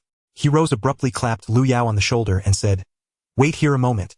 I'll just step out to use the restroom." He strode straight from the restaurant toward the rear courtyard dormitory. Lu Yao too noticed Zhao Laosan following a woman in that direction, and from Zhao Bala's grim expression he deduced the truth with chilling accuracy. So his warning had already altered history. Zhao Bala had uncovered the illicit bond between brother and sister-in-law far earlier than fate had ordained. Workers at the Huirun restaurant all knew Zhao Bala, and none dared impede him. He halted before the dormitory door, hearing the unmistakable sound of the latch sliding shut from within. He circled to a small side window, moistened his fingertip with saliva, pressed it against the oiled paper covering, and gently pierced a tiny hole. Peering through with one eye, Zhao Bala nearly collapsed from shock. There, entwined in passionate embrace, were his own wife and Lao San, kissing fervently. Lao San's hands roamed recklessly, while Ma Lanfang responded with eager abandon. "Just a few kisses, Lao San. Your second brother's still drinking up front. Wait till he's away. Then come to my room and sleep with me." Her voice was hushed, but to Zhao Bala it struck like thunder splitting a cloudless sky. With a deafening crash, he kicked the door open, standing there like a wrathful demon, so terrifying that the two inside nearly wet themselves. Everyone knew Zhao Bala's ferocity. He killed without blinking. Zhao Laosan dropped to his knees instantly. "Brother, second brother. Don't blame me. She seduced me." Ma Lanfang, furious, slapped his injured head again and again. "Coward! Where's that boldness you showed moments ago?" Then turning to Zhao Bala, she declared, "Husband, don't be angry. I owe the Zhao family everything. Let me serve you both together."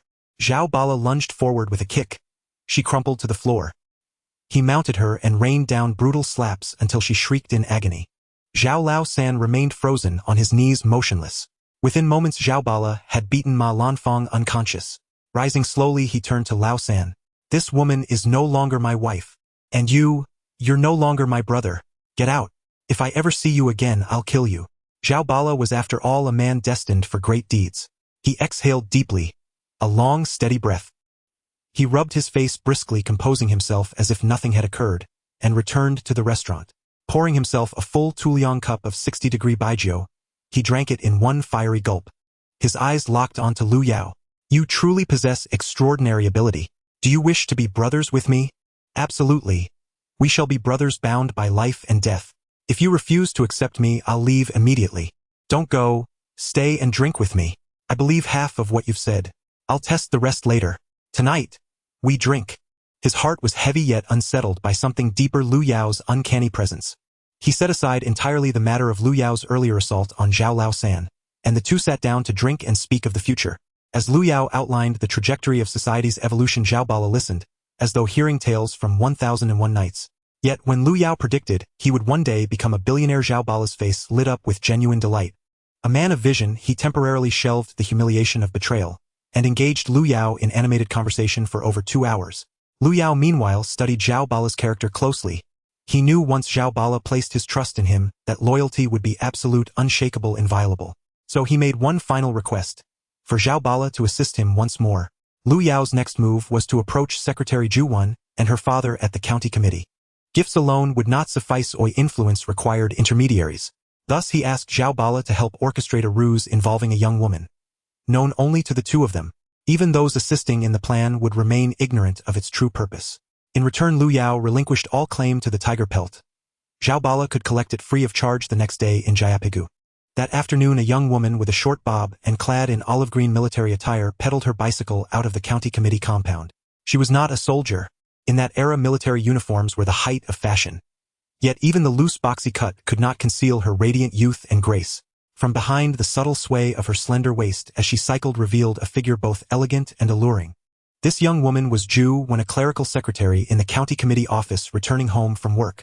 She cycled into Chaoyang Hutong No. 26 courtyard was her residence. But just as she turned into the alley entrance, another bicycle, its rider speeding, emerged from within. Zhu Wan tried to swerve. Too late. With a jarring crash, the two bicycles collided. Zhu Wan nearly tumbled off hers.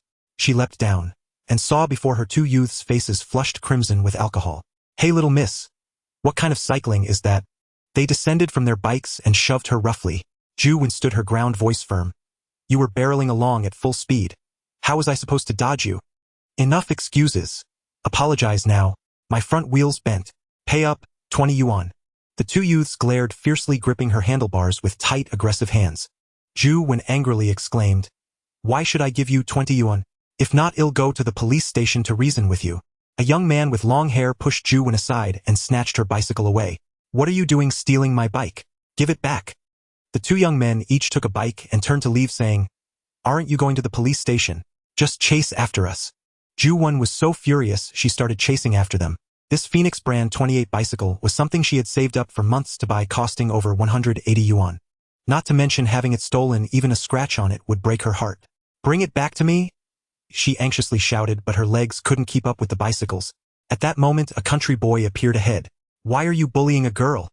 He reached out and pulled the long-haired thief off the bike. Give the bike back to her.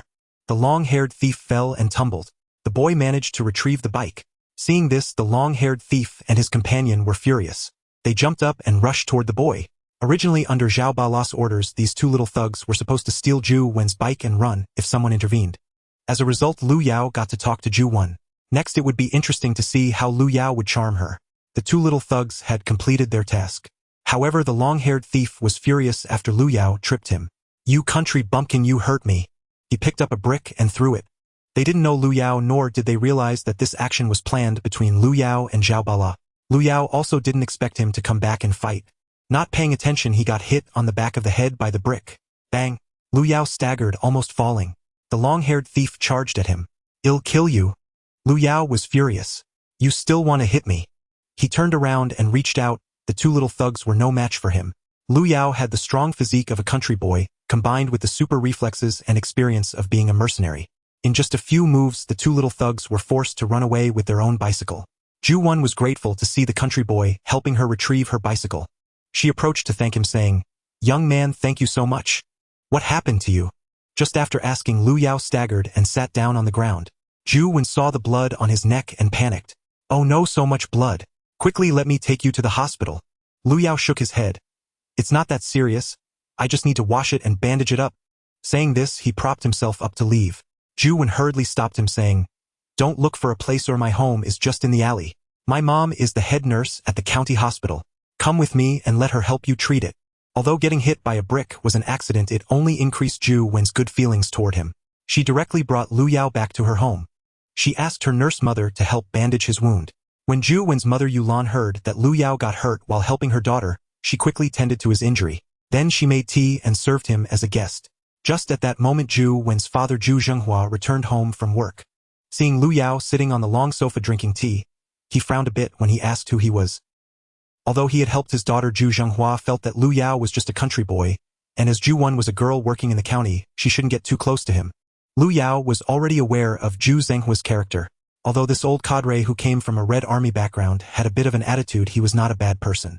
Once familiar, he would be very loyal. So he started a conversation with him. When dealing with the Ju family, he couldn't socialize with them like he did with Zhao Bala. This was Lu Yao's principle. He knew what to say to whom. After a few exchanges, Ju Zhenghua began to talk about military tactics, which immediately changed his opinion of Lu Yao. This young man, although a country bumpkin, had some insight. Ju Zhenghua appreciated him and personally filled Lu Yao's cup with tea.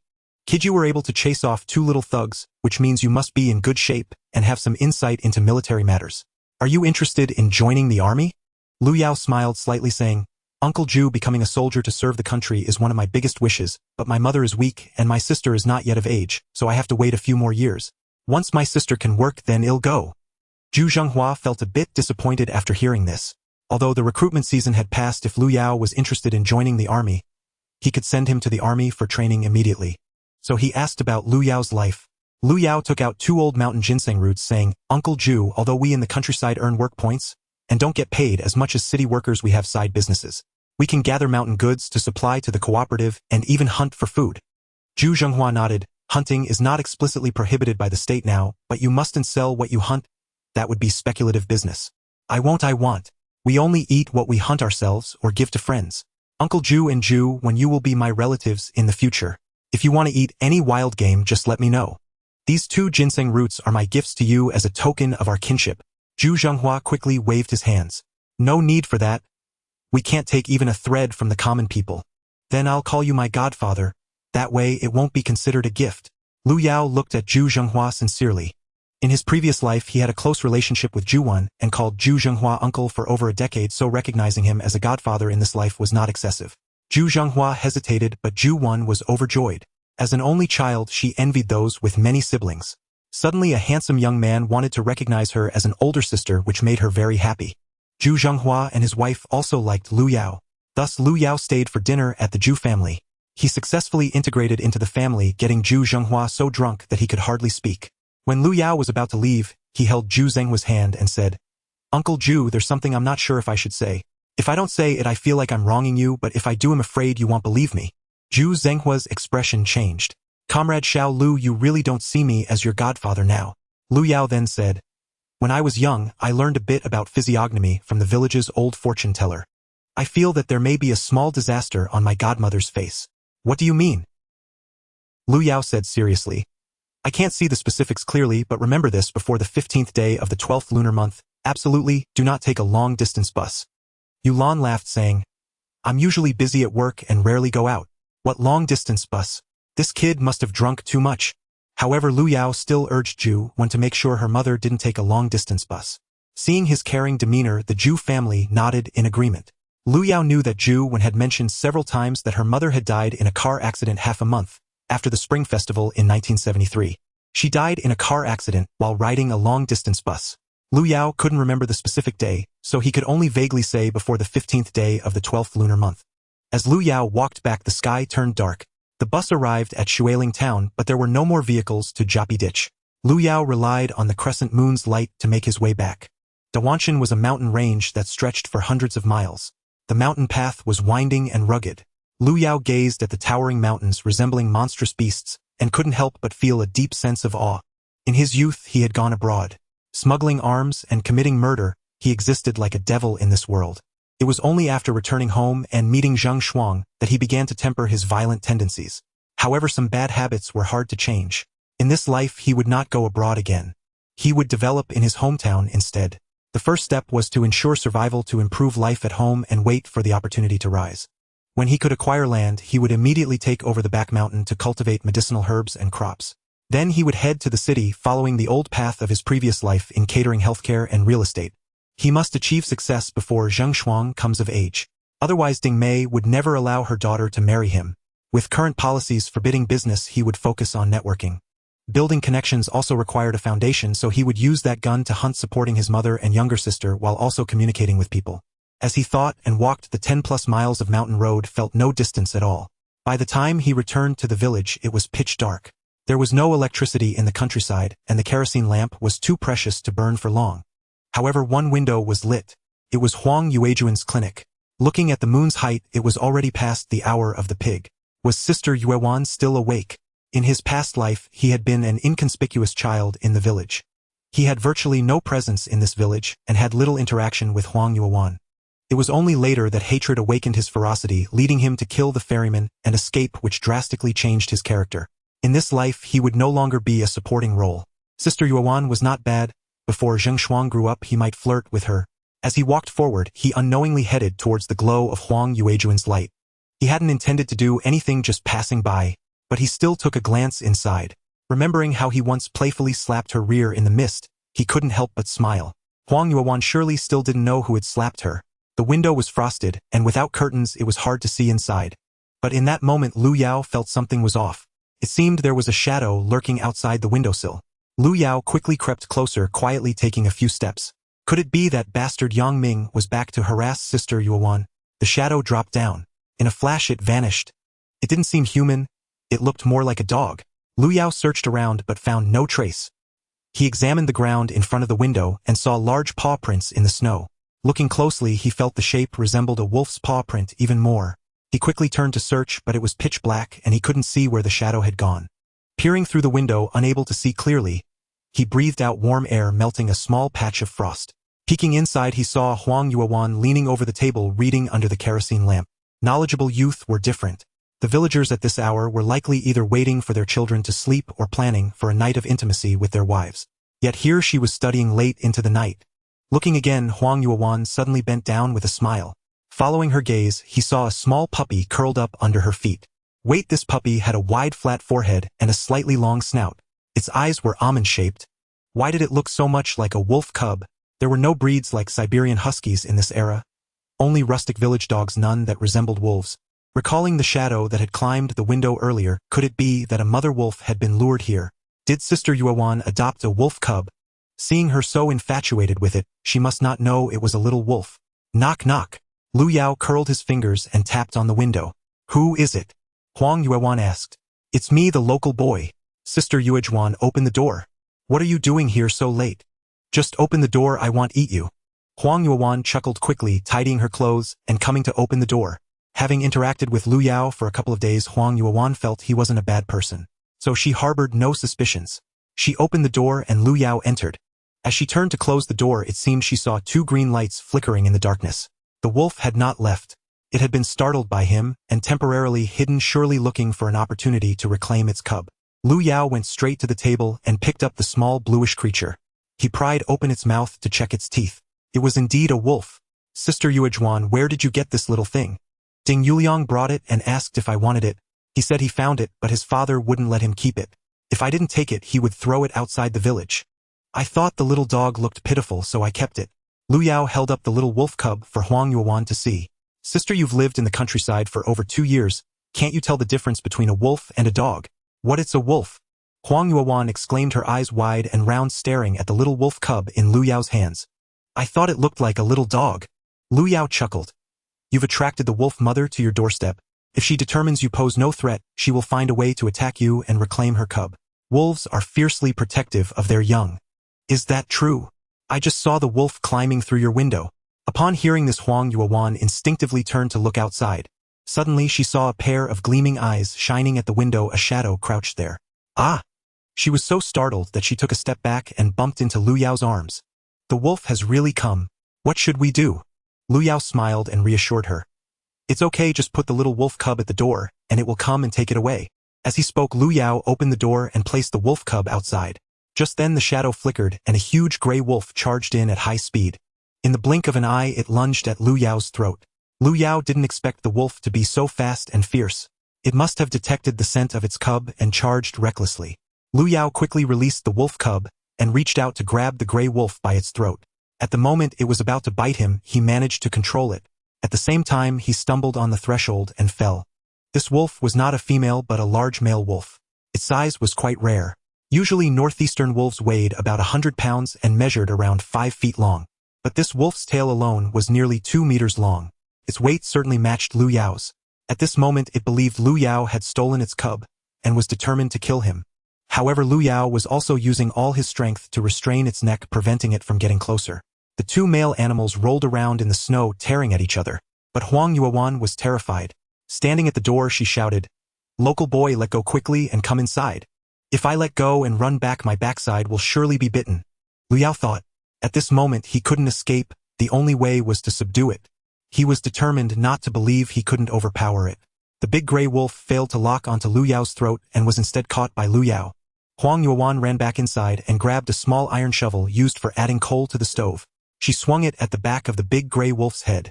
As a result, crack. Lu Yao also received several hits. Huang Yuan exerted all her strength, but still couldn't separate the two. Just as Huang Yuan was at a loss, about to shout for help, she saw Lu Yao suddenly flip over and land behind the big gray wolf. With his left arm curved around the wolf's neck, he forcefully pulled back on his left wrist with his right hand. The bend of his left arm formed a deadly triangle known as a rear naked choke in combat, which is nearly impossible to escape. Once Lu Yao established the chokehold, he simply focused on exerting force. It took nearly a minute for the gray wolf to finally relent, leaving Lu Yao completely exhausted. He released the wolf, noticing its tongue hanging out. It was frothing at the mouth, eyes rolling back. Though it wasn't dead, it was utterly defenseless. Lu Yao took the small iron shovel from Huang Yuan's hands, preparing to strike the gray wolf's head, but paused as a small wolf cub leaped towards them. The cub stood in front of the male wolf, licking its face, incessantly emitting whimpering sounds. There's an unwritten rule among old hunters in the mountains: do not kill a mother animal. Although this male wolf was not a mother, seeing the cub's attachment stirred Lu Yao's compassion, prompting him to throw away the shovel. He remembered how he lost his father in his youth. The sudden passing of his father had a profound impact on him, making it impossible for him to harm the wolf father-son duo. He turned the gray wolf over, pressing on its chest to perform CPR. This scene left Huang Yuezhuan, a doctor, utterly astonished. In this era, let alone in rural areas, how many people in the city know how to perform artificial respiration? Moreover, it was for a wolf. Lu Yao persistently continued for about a minute, and the gray wolf indeed started to revive, but it had lost all its fighting spirit. Dazed, it looked at Lu Yao struggling to rise. Lu Yao brought the cub closer to its mouth, saying, "In light of your fearless care for your child, I'll spare you today. Should our paths cross again, do not hold back." The gray wolf picked up the cub and staggered away. Huang Yuan looked at Lu Yao with admiration in her eyes. This rural boy seemed anything but naive. Such righteousness and nonchalance are qualities not possessed by every man. "Lu Yao, you're hurt. Your head is bleeding," she said, reaching out to touch him. Blood was seeping through the bandage on the back of his head, as well as from his forehead. It was from being hit by Huang Yuezhuan's shovel. She quickly pulled Lu Yao inside, made him sit down, and personally applied medicine to his forehead. Sitting there, Lu Yao inhaled the faint scent of Huang Yuezhuan's body, watching the scene before him, feeling a bit flustered. Now Huang Yuezhuan had removed her cotton coat, wearing only a thin shirt. While applying medicine to his forehead, her body pressed against him.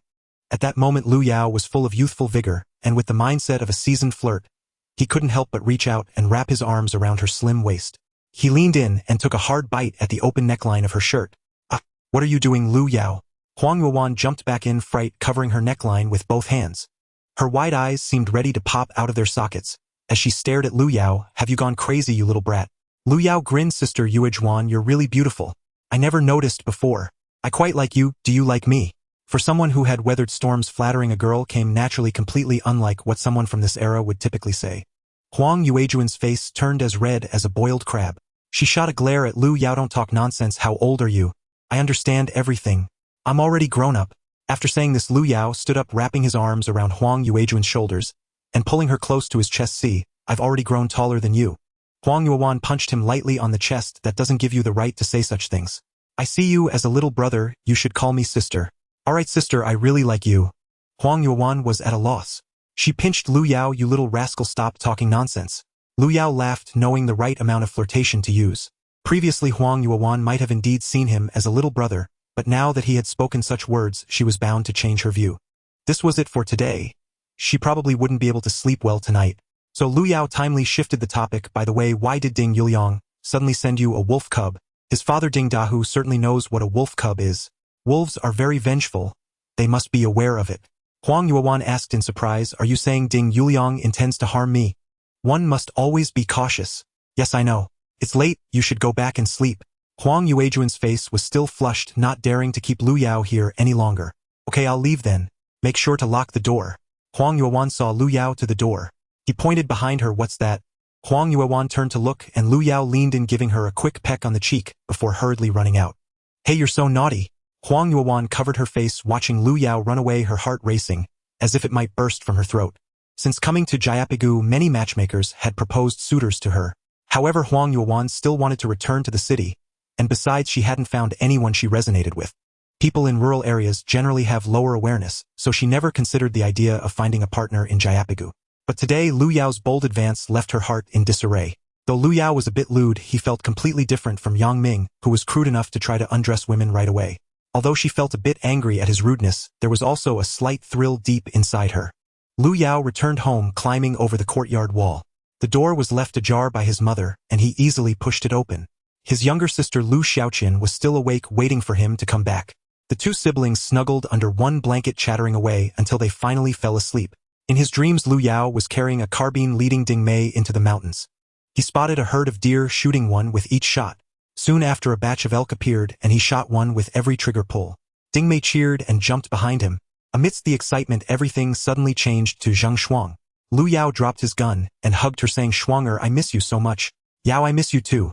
Do you dare to be disrespectful to me? You little brat, have you gone too far? Quickly call me mother." At that moment, a fierce tiger leaped out from behind a tree, pouncing towards Ding Mei. Xiao Mei, quickly hide. Lu Yao, startled, hugged Ding Mei tightly and rolled over as if falling into an abyss. "Brother, what are you doing? I was sleeping well. Why did you push me to the ground?" Lu Yao woke up, realizing that he and his sister Lu Xiaoqin were on the floor. The dream felt so real. He had rolled off the bed while holding her. At this moment, the sun had risen.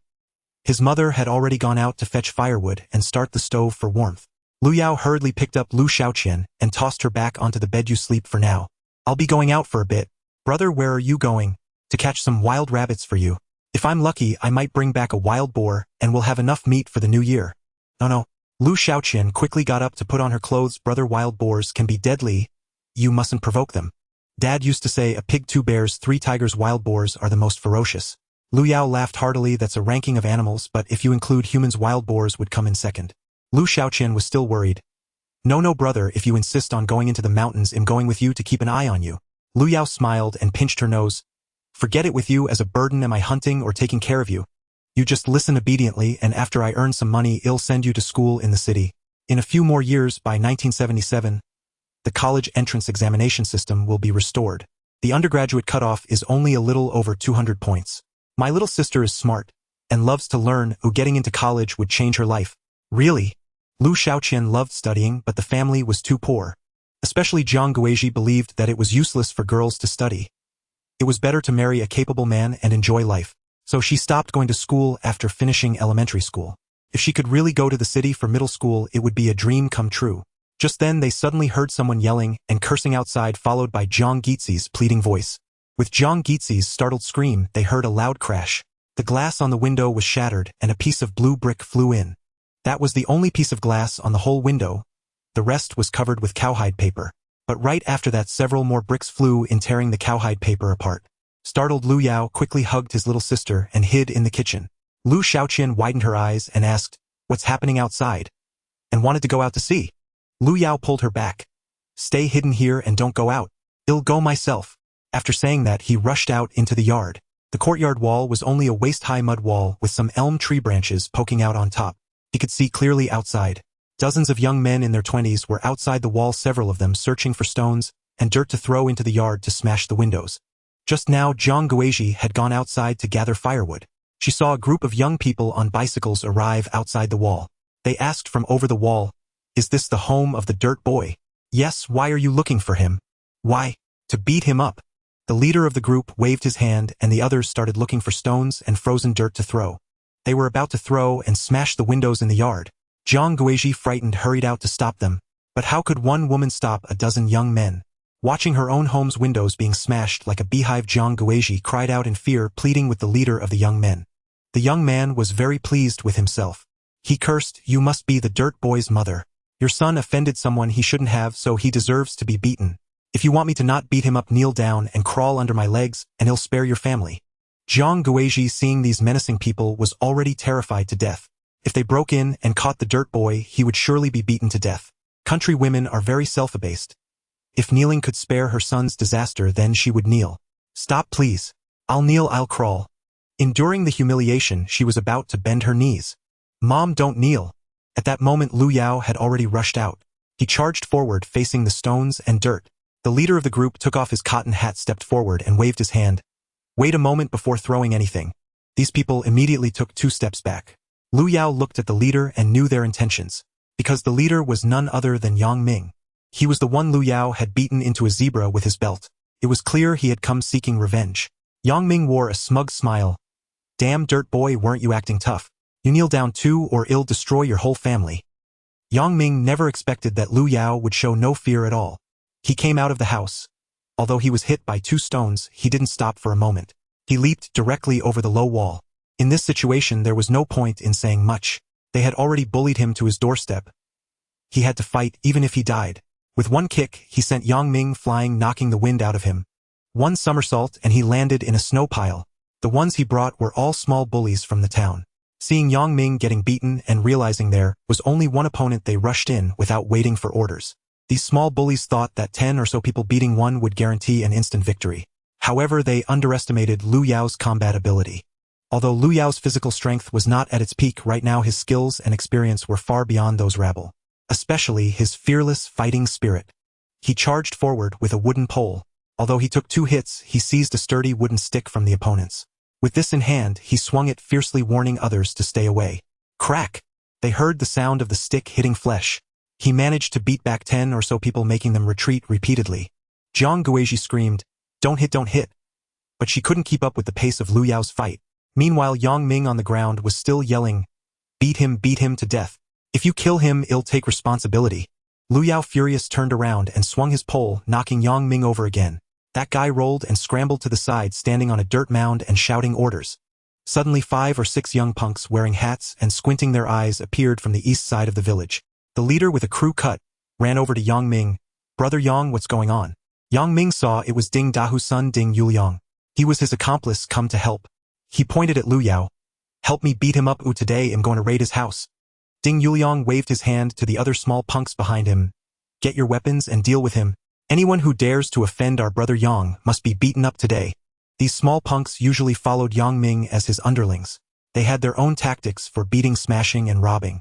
Seeing their numbers, they felt even more powerful. One by one, they rushed forward looking for weapons. The neighbors around watched and felt a little anxious for Lu Yao.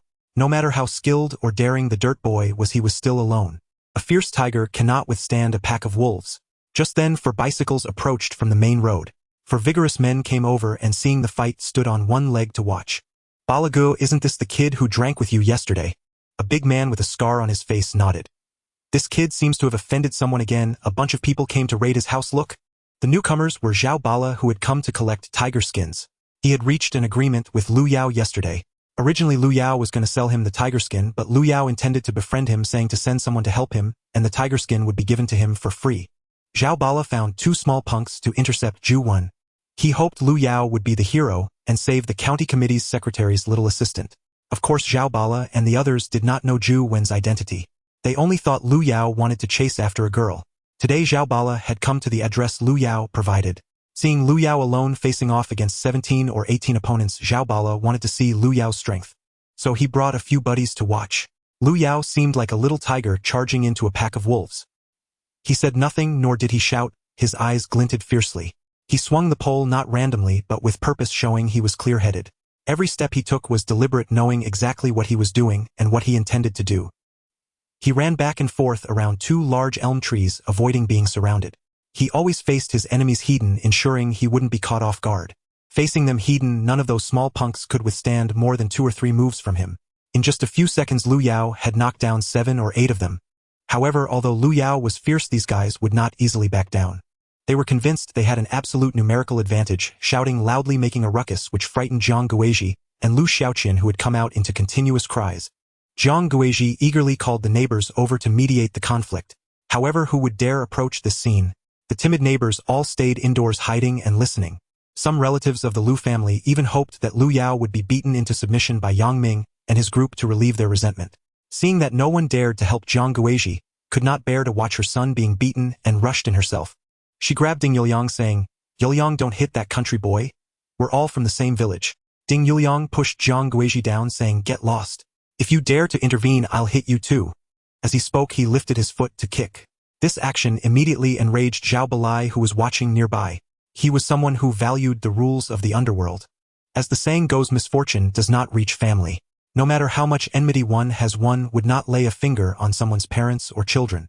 Seeing Ding Yuliang about to hit Zhang Guizhi made Zhao Balai furious, and he charged in, throwing his bicycle aside. "You son of a bitch!" With one punch, Ding Yuliang was sent flying more than a yard away. Once Zhao Balai made his move, the other 3 behind him joined in. These few were different from the second-rate thugs led by Yang Ming and Ding Yuliang. They were fierce fighters who had emerged from countless brawls. They were the elite fighters from various factions in Jiangzhou. As they joined the fray, the tide of battle instantly turned. Lu Yao let out a sigh of relief. He immediately turned back to look for Yang Ming, aiming to capture the leader first. He rushed forward and knocked him down with a shoulder pole. Then he picked up a fallen triangular scraper and pressed it against Yang Ming's neck, pulling his hair to hold him in front of himself. "Everyone stop. Whoever dares to move, I'll stab him first, then stab you all." With so many people watching, Yang Ming could not back down. "Brothers, get him." Lu Yao swiftly thrust a knife into Yang Ming's thigh. "Are you really stabbing me? If I don't stab you, should I let you celebrate the new year? You better not back down. Come on, anyone who approaches will get a stab." One person, not believing in evil, charged forward with a stick. Lu Yao raised his hand and stabbed directly at Yang Ming's face, puncturing his cheek. Yang Ming screamed in fear, Don't come closer. Have them all throw down their weapons." Just as Yang Ming hesitated, a knife pierced his buttocks again. "Oh, big brother, don't stab me anymore." He hurriedly shouted, "Quick, stop. Throw down your weapons, we surrender." Originally, these young men had already scattered under the blows from Zhao Balai's side. Seeing Yang Ming backing down, they realized there was no hope of winning. Who would throw down their weapons and wait to be beaten? They all turned and ran, leaving their bicycles behind.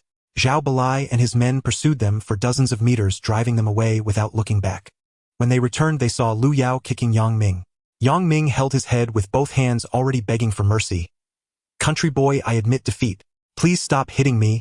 Spare my life." He was now as battered as a bloodied gourd. As the son of Yang Shui, when had he ever been beaten so badly? Now seeing that all his men had fled, even Ding Dahu's son Ding Yuliang had vanished. Only he remained, losing all semblance of toughness. The more Lu Yao kicked him, the angrier he got. "You bastard! You can fight me, but you dare to threaten my mother. Today I will cripple you. Kicking out, I'll dig your kneecap out." Saying this, he slashed open the leg of the boy's cotton pants and prepared to dig out his kneecap. Frightened Yang Ming crawled on the ground. Seeing Jiang Guizhi, he quickly shouted, "Auntie-Aunt Jiang, please save me. I admit defeat, or don't let that country boy dig out my bones." Jiang Guizhi of course knew that she couldn't let Lu Yao cause such a huge mess. After all, this was the son of the local emperor of Xueling town. She could not let matters escalate. She hurried over to grab her son's hand. "Country boy, don't be foolish. Let him go." With Jiang Guizhi blocking him, Yang Ming scrambled up and ran. Running a dozen meters, he encountered Zhao Balai Heiden. Zhao Balai slapped him down and kicked him. "You bastard, are you messing with my brother? I'll kick you to death." At this moment, Zhao Balai had completely begun to admire Lu Yao. This is the bond between heroes. They both shared a fearless spirit and recognized each other. If today Lu Yao had appeared weak, Zhao Balai would never have bothered with him again. In this instant, he had already regarded Lu Yao as a friend. Yang Ming was kicked to the ground, holding his head. "Who the hell are you? Don't hit me. My dad is Yang Shui from Xueling town." Zhao Balai angrily replied, "Your dad is nothing to me. Call me dad or I'll kick you to death." After a few kicks, Yang Ming's ribs were broken. "Dad, is it okay that you're my dad? Dad, don't kick me. Dad, spare me." At this point, there were dozens of onlookers on the street. Hearing the son of the commune director continuously calling out for "Dad" and begging for mercy, they couldn't help but feel a chill run down their spines. Zhao Balai finally stopped kicking. "Remember, if you cause trouble, come find me in Jiangzhou. I'm the captain of the action squad from the 359 command of Lianzhong Street. My name is Zhao Yunwu, nicknamed Zhao Balai. Get lost." At this moment, Yang Ming's head was so dizzy from the kicks that he couldn't think straight. All he heard were the words, "Get lost." Until he was let go, he crawled up and ran away. He even ran without stopping to put on his big shoes, carrying them in his hands as he fled. Zhao Balai came over with a smile and patted Lu Yao on the shoulder. "Good job, brother. I didn't misjudge you. You're a real man. If you come to Jiangzhou again, my home is your home." Lu Yao also smiled bitterly. "You've embarrassed me, brother Balai. Let's go inside and talk." Lu Yao asked Lu Shaoqian to borrow some old liquor from Grandpa's to share a drink with Zhao Balai. Seeing Lu's family living in such poverty, Zhao Balai politely declined. "Let's drink later when you come to Jiangzhou. I came to collect the tiger skin." Lu Yao handed the tiger skin to Zhao Balai, who immediately tossed him 200 yuan. He hadn't planned to give him money at first, but now wanting to befriend Lu Yao, he couldn't take advantage of a brother. Zhao Balai valued brotherhood the most, which was also why Lu Yao befriended him in his previous life. Zhao Balai then introduced a few of his good friends who had come with him to Lu Yao. Son Dapio and son Erpio were brothers. Another one was called Wang Laojita, who was 3 years older than Lu Yao, but also a fierce man. The young men felt an instant camaraderie, as if they were old friends. They all told Lu Yao that if anyone bullied him, he should come find them. Gathering 100 or 80 people would be just a word from Zhao Balai. Lu Yao escorted Zhao Balai and his group out while the neighbors all hid in their courtyards peeking. In their hearts they murmured, "No wonder the country boy fears no one. It turns out he has someone from the city. Looking at these big men, they are not easy to mess with." Returning home, Lu Yao saw Jiang Guizhi with a worried expression. "Country boy, you beat Yang Ming like that? Director Yang won't let this go easily. Otherwise, should I bring some roe deer meat and pay a visit to the leader's home to apologize?" Lu Yao looked at his mother with concern, feeling uneasy inside. He reached out to support her shoulder and raised his other hand to swear, "Mom, I promise, I will ensure you and my little sister have a happy life. You don't need to worry about me. Everything is under my control." He then turned back and tugged at his sister's braid. "And you must listen to me from now on. If I say you can't go out, then don't go out. If you listen to me, you are helping me." Lu Shaoqian watched her brother beat the enemy into a frenzy and felt a deep admiration for him. So she nodded vigorously in agreement. Lu Yao then reminded them, "When I'm not home, no matter who comes, don't confront them. Just agree with whatever they say. Just wait for me to come back. Lu Yao couldn't stay home watching over his mother and little sister. He still needed to hunt to support the family. When the time came, there would be a chance for a turnaround. He took half of the money given by Zhao Balai and handed it to his mother. Mom, keep this money for the new year. Looking at 10 brand new 10 yuan bills, Zhang Guizhi was also very excited. In his memory, it seemed he had never held so much money at once. Lu Yao then handed Lu Xiaoqian another 10 yuan note. When we go to the town, take this to buy hair ties and sweets. Lu Xiaoqian was so startled that she hid her small hands behind her back, shaking her head vigorously. No, I don't want so much money, just give me 5 cents. Lu Yao laughed and pinched her little face. Don't be afraid, this is just the beginning. I will earn a lot of money in the future and you can spend it freely. If you like school, go to school. If you don't, I'll support you and you'll enjoy your life.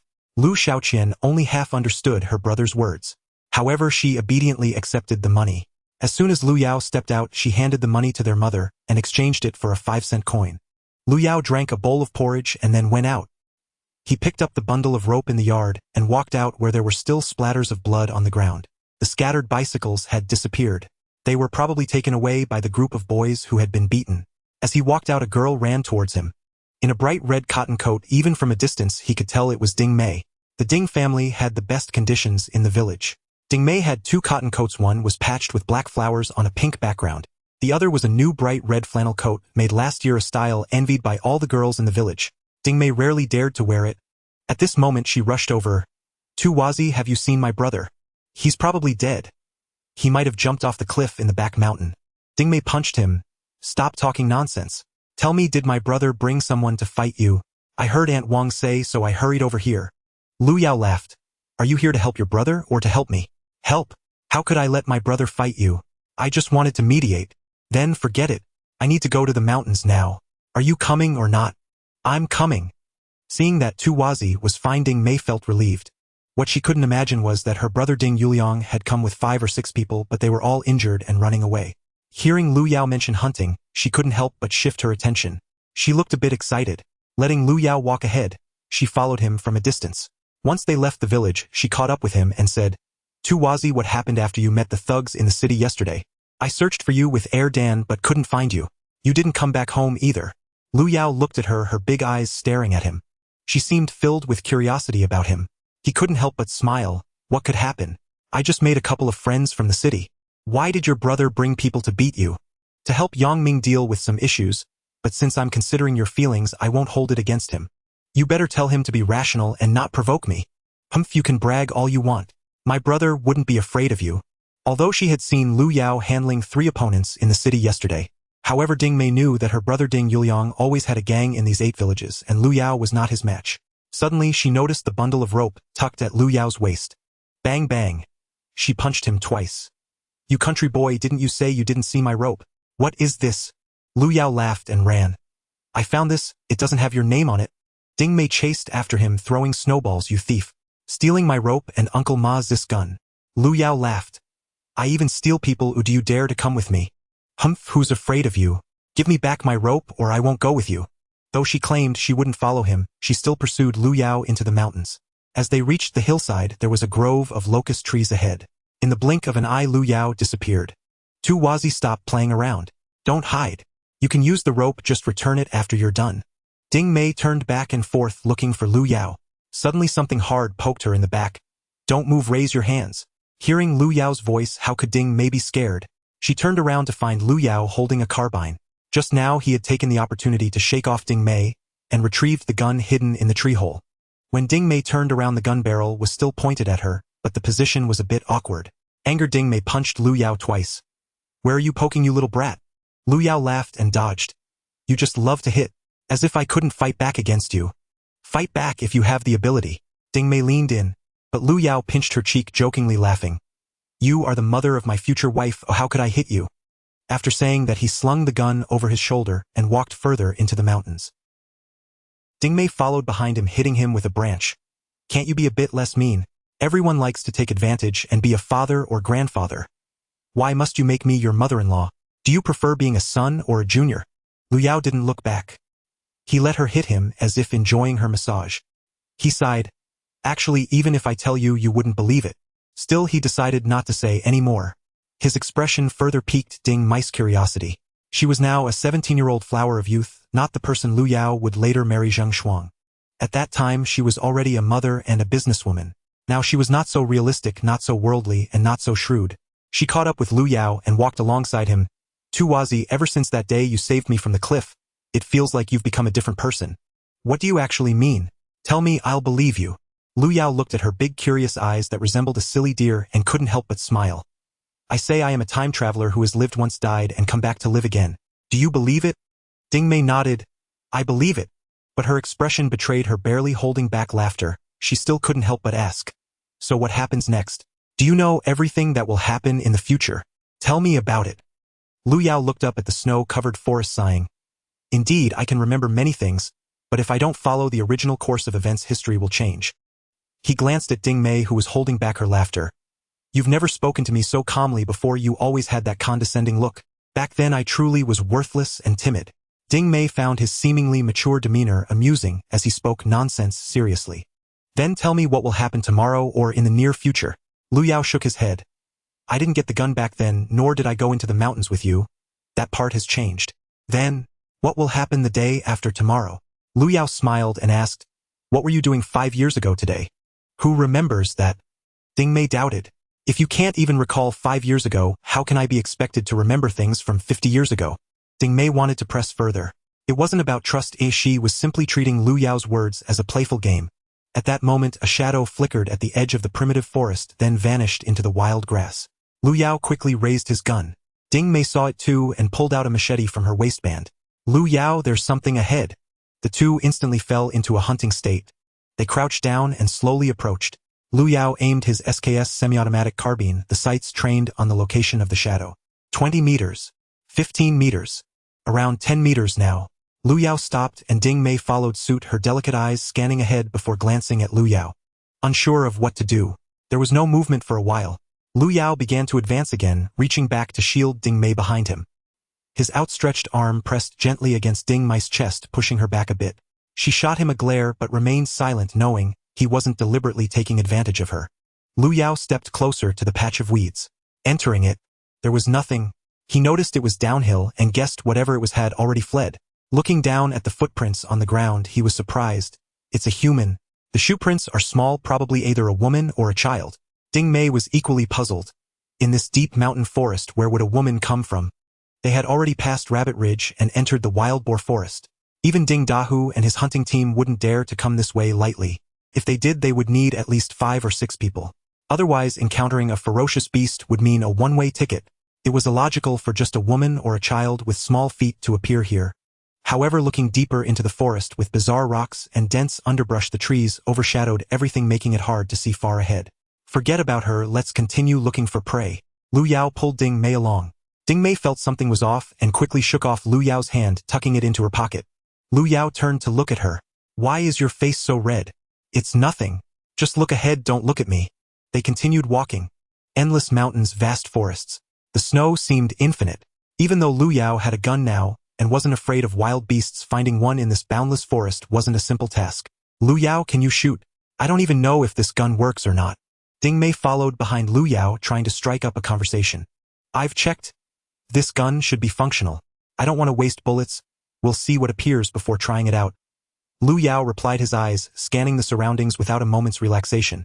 He couldn't help but marvel at his current eyesight. Later, when he turned 60, he would need glasses and still struggle to see far. He'd be nearsighted with blurred vision for distant objects. Regretting not taking better care of his eyesight back then.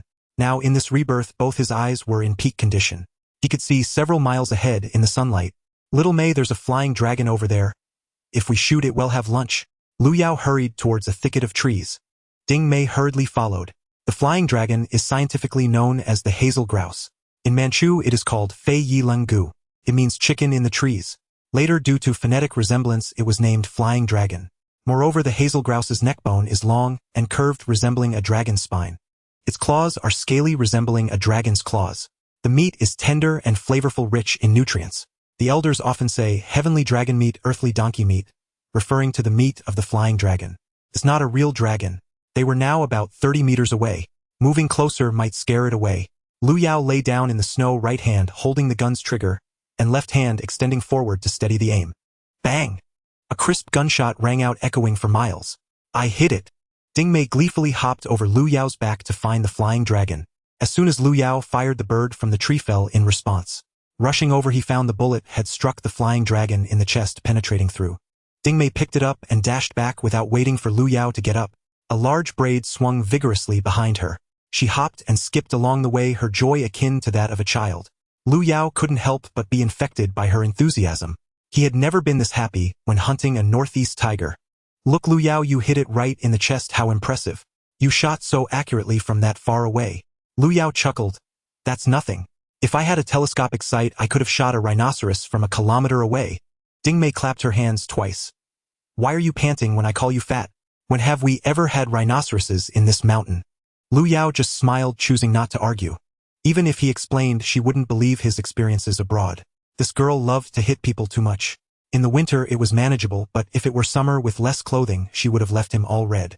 Lu Yao found himself lost in thought, suddenly recalling the time he got drunk and mistook her for Zheng Shuang. Not only did she love to hit, but she also loved to bite.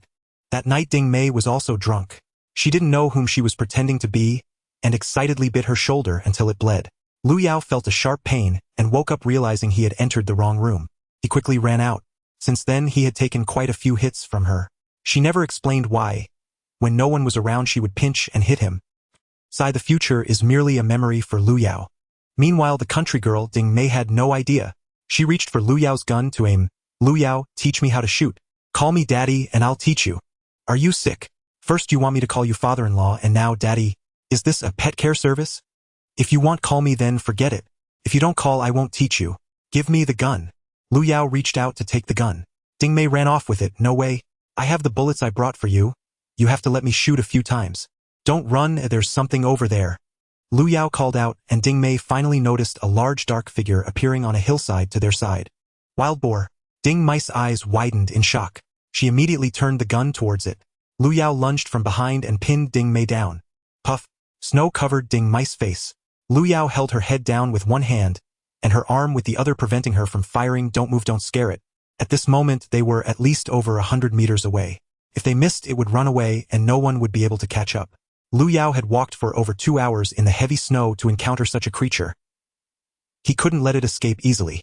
Ding Mei was completely pinned to the ground by Lu Yao's body and couldn't get up. Frustrated, she cursed, "Get off me, you're going to crush me." Lu Yao loosened his grip a bit, but still sat on her back, afraid she would jump up and scare the wild boar. He held her shoulder and said, "Xiao Mei, don't move. If you hit it, I'll share a leg with you. I want half a pig. Otherwise I'll shout right now. Damn it, you need to give me back the gun first. Can you even hit it?" The two of them rolled around in the snow before Lu Yao finally retrieved the gun. When he looked up again, the boar was gone. Enraged, Lu Yao kicked Ding Mei's backside. "You useless troublemaker. If I can't find the wild boar, it'll just treat you as one to eat. Follow me." Lu Yao grabbed the gun and took off running, crouching low as he headed toward the hillside where the wild boar had appeared. At this distance, it probably wouldn't realize there were people nearby and would head deeper into the forest. Ding Mei hefted her flying dragon and closely followed Lu Yao. She kept nagging, "I want half the meat. Damn it, we need to hit it first. If you keep causing trouble, I'll tie you up. You dare. You can try." The two bickered quietly as they climbed the hillside. Lu Yao suddenly dropped to the ground. Ding Mei wasn't paying attention and crashed right onto him. Lu Yao quickly flipped her over and pinned her down. Just as Ding Mei was about to speak, Lu Yao covered her mouth. Following Lu Yao's gaze, she looked into the shadowy trees on the hillside. A swaying wild boar's backside was only about 20 meters away from them. Lu Yao quietly adjusted the gun and aimed it. Ding Mei whispered, "From this angle, I can only hit its backside. If we injure it, it won't be able to escape." Lu Yao didn't dare to get any closer, fearing that if he startled the creature, it would bolt. This wild boar didn't seem very big, probably just over 200 pounds. But if he managed to hit it, it would at least suffice for the new year. Bang! The shot rang out. The wild boar tumbled over and then took off running. Chase! Ding Mei was quicker to get up than Lu Yao and sprinted after it. The injured wild boar dragged one of its legs but still moved fast. However, it left a trail of blood in the snow that could not hide its tracks. Ding Mei chased hard with a hatchet in hand, eager to prove her worth. She hoped to get half of the wild boar. The Ding family lacked food, and Ding Mei just wanted to show her father and stepmother that she was just as capable as the boys. Lu Yao followed behind with the gun, telling Ding Mei, "Don't rush. Look at the amount of blood, it won't be able to run far." But Ding Mei still charged ahead. In the primitive area there were no paths. She stumbled, and in a moment of carelessness Ding Mei stepped into thin air and tumbled down a steep slope. It was a natural pit over 2 zhang deep filled with snow up to her waist. Once Ding Mei fell in, she couldn't get back up. Hey, pull me up. Lu Yao looked down and laughed. I told you to be careful. Just rest down there for a while. I'll go kill the wild boar to save you. After saying that, he went silent. Anxious Ding Mei shouted and cursed from the pit. After several attempts, she still couldn't climb back up. Lu Yao looked around knowing there was no danger and went to chase the wild boar. Ahead was an open area where the wild boar had no cover. Lu Yao raised his hand and fired again. Bang! It hit the boar's rear. The immense impact knocked the wild boar over. Lu Yao closed the distance. He counted. There were only 132 bullets in total. He was reluctant to waste any. He discarded the gun and pulled out a military dagger. Holding down the struggling wild boar, he thrust the dagger into its neck. The dagger was long enough to pierce its heart. The wild boar let out a howl. Yet it could not break free from this killer's grasp. Finally it bled out and collapsed to the ground. Lu Yao then used the dagger to pry the bullets out of the wild boar's body and discarded them. He disguised it as having been killed with a knife. Lu Yao sat down to rest for a while. Then he stood up, cut a few tree branches with the dagger, tied them together with rope, and dragged the wild boar up. It was just like dragging back the roe deer last time. However, the wild boar weighed at least over 200 pounds, and with so many stones and little snow in the forest, it was not easy to pull. By the time he got back to where Ding Mei had fallen, Lu Yao was exhausted. Ding Mei was already cursing below, too tired to continue sitting in the snow and blankly staring up, waiting for Lu Yao to come back and rescue her. Finally, Lu Yao's head appeared at the edge of the pit. Ding Mei's face lit up with joy. I knew you would come back. Hurry, pull me up. Don't you have a rope? Throw it down and I'll pull myself up. Lu Yao smiled slightly, sitting at the edge of the pit and pretending to be troubled. Actually, I don't mind rescuing you, but you're quite ungrateful. I really don't want to save you. Hey, that's too much. Aren't we partners? Is it right for you to ignore me in my time of need? If you fell down, I would save you too. Lu Yao laughed heartily. Let's not even discuss whether I would be as foolish as you. Just last time I risked my life to save you, and you even tried to take my pants, forcing me to help you retrieve your cotton pants. This time I really have to hesitate. Ding Mei got angry. Her little face flushed and she simply sat down on the ground. Fine, then don't save me. Let me fend for myself here. That's not necessary. I want you to promise me one thing. You must swear to heaven. Hurry up, I'm freezing to death. Are you asking me to call you daddy, you boring guy? Lu Yao smiled. No, I want you to promise that when you have a daughter you will marry me, and not obstruct our marriage or make things difficult for me for no reason. Ding Mei stared blankly at Lu Yao at the edge of the pit. Was this guy crazy? Who would make such a twisted request? Fine, if you want me to be your mother, I'll agree. Good son-in-law, hurry and pull me up. Lu Yao thought to himself that she felt like she was getting a good deal. Once you have a daughter, I'm afraid you won't think the same way. Pulling you up is no problem, but you have to swear first. What if you backtrack? Ding Mei was convinced by Lu Yao. She raised her hand and swore, okay, if I backtrack I'll... You say what happens if I backtrack? Don't be dissatisfied with what I say. Fine, if you backtrack you'll have to accompany me for a lifetime, not even a moment apart. Are you crazy? What kind of promise is that? But I'll agree, pull me up. Remember what you said today, don't backtrack, got it? Lu Yao threw down the rope. Ding Mei grabbed it and began to climb up. Lu Yao pulled her halfway and said, also I killed the wild boar, so I'll only give you one leg. If you ask for more I'll let go. Alright, you're the boss. Ding Mei was now afraid of offending Lu Yao. This guy had no sense of cherishing precious things. After she got up, Ding Mei wanted to beat Lu Yao again. But Lu Yao already knew she loved to hit people. As soon as she raised her hand, Lu Yao twisted her arm and pressed her down onto the wild boar. He slapped her backside twice. I warn you again, if you dare to hit me again, I'll return the favor. And before your daughter is born you must call me Brother Hua. Do you agree or not? If not, I'll take your pants off. Ding Mei was so angry that she was kicking her legs. However, she couldn't overpower Lu Yao, leaving her with no other option. She was genuinely afraid of having her pants pulled down by him in this desolate mountain wilderness. She initially thought she could suppress the country boy, but this kid had completely changed his temperament compared to before. He no longer took her seriously at all. Thinking back to his domineering behavior of chopping thugs in the city, Ding Mei found herself feeling a trace of admiration as Lu Yao pinned her down. Alright, country boy, I'll listen to you, okay? What should I call you? Brother Ya. Get up. Lu Yao helped Ding Mei to her feet, brushing the snow off her body. No matter how he patted her, Ding Mei dared not utter a word. Lu Yao gathered some dry branches and leaves, lighting a fire in a sheltered spot. He placed the flying dragon over the flames to roast it. Then the two of them tore it apart and ate. After eating, they felt warmer and regained their strength. The two of them dragged the wild boar back, struggling through the mountains and hills. By the time they reached the foot of Rabbit Ridge, it was almost dark. Lu Yao went to hide the gun in the locust grove. When he returned, he saw Ding Mei sitting on the wild boar looking worried. What's wrong? Do you think I gave you too little? Ding Mei shook her head. I originally thought I would bring back the prey to prove to my parents that I'm not any worse than the boys. But you only gave me a pig leg. What should I say? Should I say I brought back a pig leg? The rest of the pig ran away. Haha, just say we partnered up to get it. Ding Mei still shook her head. Dad won't allow it. Besides, people in the village will gossip. Little black girl likes to joke around with men. You don't know how badly everyone talks about her behind her back. So what do you suggest? I can't possibly give you the whole wild boar, right? Your dad wouldn't believe you even if you said you caught it. I think it's best to forget it. Your family is struggling waiting for food. They'll give you the wild boar. I've decided that once I practice my hunting skills with you, I'll go hunting with Dad and let him see my abilities for himself. Thank you for taking me into the mountains to learn hunting. Seeing that Ding Mei had become more understanding, Lu Yao felt a bit fond of her. Then the two parted ways outside the back mountain village. Ding Mei hesitated to take the wild boar home after all her efforts to snatch it. However, she was still very happy to have gone hunting in the mountains with Lu Yao. The thrill of chasing the wild boar was truly exciting.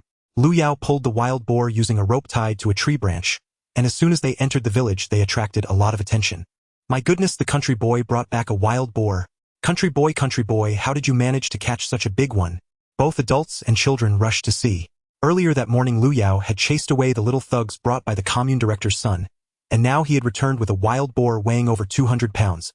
The members of the commune looked at Lu Yao with completely different eyes. This kid could not only fight but also hunt. Along the way, aunties and sisters praised Lu Yao endlessly. Men also praised the country boy for growing up and becoming capable. Older kids close to Lu Yao's age came over to help voluntarily. There were also some men who were scolded by their wives for not being as good as the country boy, sneering, "Don't think he's all that right now. Offending the director's son will come back to bite him. Director Yang is a leader, he won't come after him right away, but when he does it will be quite the trouble." This statement indeed made sense. In the 12 teams under the Water Ridge Town commune, no one had ever dared to confront Director Yang's son. Let alone a little brat like the country boy. Even the production team leader wouldn't dare to glare at Yang Ming. Now that Yang Ming had been beaten up badly, it was hard to believe that Yang Shui would let it go easily. Lu Yao was at the front pulling the wild boar along. Beside him, Tai Zhu was helping, his face red and snot running from the effort. Behind them, Dog Shang, who was pushing along, was so tired he kept farting. The girl with the pigtails pulling the pig's tail was Dog Shang's little sister, Near. These were all childhood friends who grew up with Lu Yao, having rushed over when they heard the news. Everyone joyfully returned home. When Lu Xiaoqian saw the wild boar her brother had brought back, she was so happy that she jumped up and down. In the yard, she shouted, "My brother brought back a wild boar! A wild boar!" Jiang Guizhi was so moved that she wiped her tears. She kept murmuring, "If only your father were alive." Alas, his life was too short. He never got to enjoy the blessings. Lu Yao and the others pulled the wild boar into the kitchen. After so long, the wild boar had stiffened. Fortunately, it hasn't frozen. Lu Yao quickly sharpened his knife, preparing to gut it. Looking at a bunch of yellow mushrooms on the stove, he asked Jiang Guizhi, "Mom, where did these mushrooms come from? Did you buy them?" "No, they were sent by Chao Erden's wife Shanxing. She said she picked them in the autumn and dried them, and also said for you and Erden to visit more often." Lu Yao was well versed in human affairs. Without needing to think much, he understood why. He wasn't allowed to take Chao Erden's car to the city, and it required Ding Mei to plead for him. Would his wife suddenly send him gifts? It was only because she saw him chop up Zhao Laosan and got scared. Purely a case of the weak fearing the strong. That's why they say one shouldn't flatter others. When one is weak, they will look down on you. Only when you become strong will people start to flatter you. Looking at the bunch of mushrooms, which were big and round, it was hard to believe they were picked. They must have taken advantage of a convenient opportunity to steal the mountain goods sorted by the production team. Regardless of where they came from, knowing that gifts were given is the first step to submission. Lu Yao continued to clean up the wild boar with several older kids. He had Tai Zhu borrow an air tube, cut a hole in the pig's hind leg, and inflated it so the pig became round like a ball. Using boiling water to scald the pig's hair, he scraped it down to a big white strip. Then he used a knife to gut it. The organs were taken out, cleaned thoroughly, and frozen for the new year. These were all good snacks for drinking. He cut off a piece of front shoulder meat to make a stew with mushrooms later. While Tai Zhu helped wash the intestines, he eagerly asked Country Boy, "The adults have hunting teams. Why don't we form one too? You're so capable, you should be the captain." Dog Shang, while adding firewood, also agreed, "Yes, let's tell Captain Gu Sanwang of the militia team and apply for a youth hunting team." Didn't the children's team help fight the Japanese before the liberation? Near blinked her big eyes at Lu Yao. Brother, yeah, I want to go too. I want to be a female hunter. The Lu family was filled with laughter and joy. However, when Ding Mei returned home, the Ding family was a different scene altogether. As soon as Ding Mei entered the house, she saw her father Ding Dahu, her stepmother Xie Chuanfang, and her older brother Ding Yuliang, who was a year older than her. The three of them were sitting in a triangle, all with serious expressions. What's wrong, Dad? Sit down, girls shouldn't speak too much, listen to your brother. Although she wasn't allowed to participate being part of the family, Ding Yuliang still repeated what he had already said. With a very serious expression, he said to Ding Mei, do you know something happened in our village? A big deal has occurred. What happened? Ding Mei widened her eyes, looking at her brother, who had a bruise on his face. Ding Yuliang sighed and said, I just returned from the town. Director Yang's son has been badly beaten, suffered several knife wounds, and even broke a rib. Now Director Yang is very angry. He ordered me to come back and have Dad handle this matter. Ding Mei was taken aback and asked, Yang Ming got beaten up? Haha, I knew he was so arrogant that he would eventually get beaten up. Who is this hero? The family immediately exploded in reaction. Ding Dahu said, silly girl. What nonsense are you talking? Xie Chunfang said, Xiao Mei, are you foolish? If Director Yang finds out, what will happen? Ding Yuliang looked around as if fearing Ding Mei's voice would be overheard, and he almost rushed over to cover her mouth. Ding Dahu said nervously, regarding the incident of Director Yang's son being beaten, it reflects my usual negligence in managing the villagers. I must go to the commune and personally apologize to Director Yang. And I must investigate the perpetrator, that local brat. Is it that local brat? Ding Mei's eyes widened. She then looked at her brother Ding Yuliang. By the way, I remembered I heard that local brat say it was Yang Ming who led people to raid the house, and you also helped to curry favor, right? Did you also get beaten? Lu Yao did not explain the details to Ding Mei, just brushed it off. Ding Mei thought it wasn't a big deal. However, when Ding Mei saw her brother injured, Yang Ming hospitalized, and that local brat unscathed, her curiosity was piqued. She insisted that Ding Yuliang describe the situation at that time. Ding Yuliang was unwilling to share his embarrassing incident. The process is no longer important. The key point is that Director Yang's son was injured and hospitalized. Our team must give an explanation. Ding Mei pouted. Then just report it to the police. Yang Ming led people to raid the house, and that local brat hitting him was self-defense. Ding Dahu's eyes bulged. You can't just conclude the case like that. Do you have the authority to say that? Then what do you want to do, Dad? Ding Mei asked. Ding Dahu was also a bit troubled. What has happened to that local brat lately? He had been in fights for days. It had even escalated to hitting the children of leaders. It was unacceptable. He said to Ding Yuliang, you go find your friends and inquire about what that local brat has been up to recently, and I'll go discuss it with Gu Sanwang. That local brat is just asking for trouble. I refuse to believe that Ding Dahu can't handle him. The two of them discussed and then left separately. Ding Mei also couldn't sit still. She got up and headed to Lu Yao's house. She wanted to send a message to Lu Yao. However, when she reached the wall outside Lu Yao's house, she hesitated. As a young girl visiting a local brat's house, she worried about being gossiped about. Just then she saw dog Shengzi and and I carrying a bucket of slop out of the house. What are you two doing here?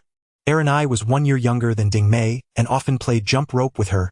Seeing Ding Mei, she cheerfully greeted, Little Mei, you're here too. Come in. Lu Yao caught a big wild boar, and he wants to form a youth hunting team. Do you want to join? Originally it was their own idea and Lu Yao hadn't agreed yet, but and I started recruiting team members.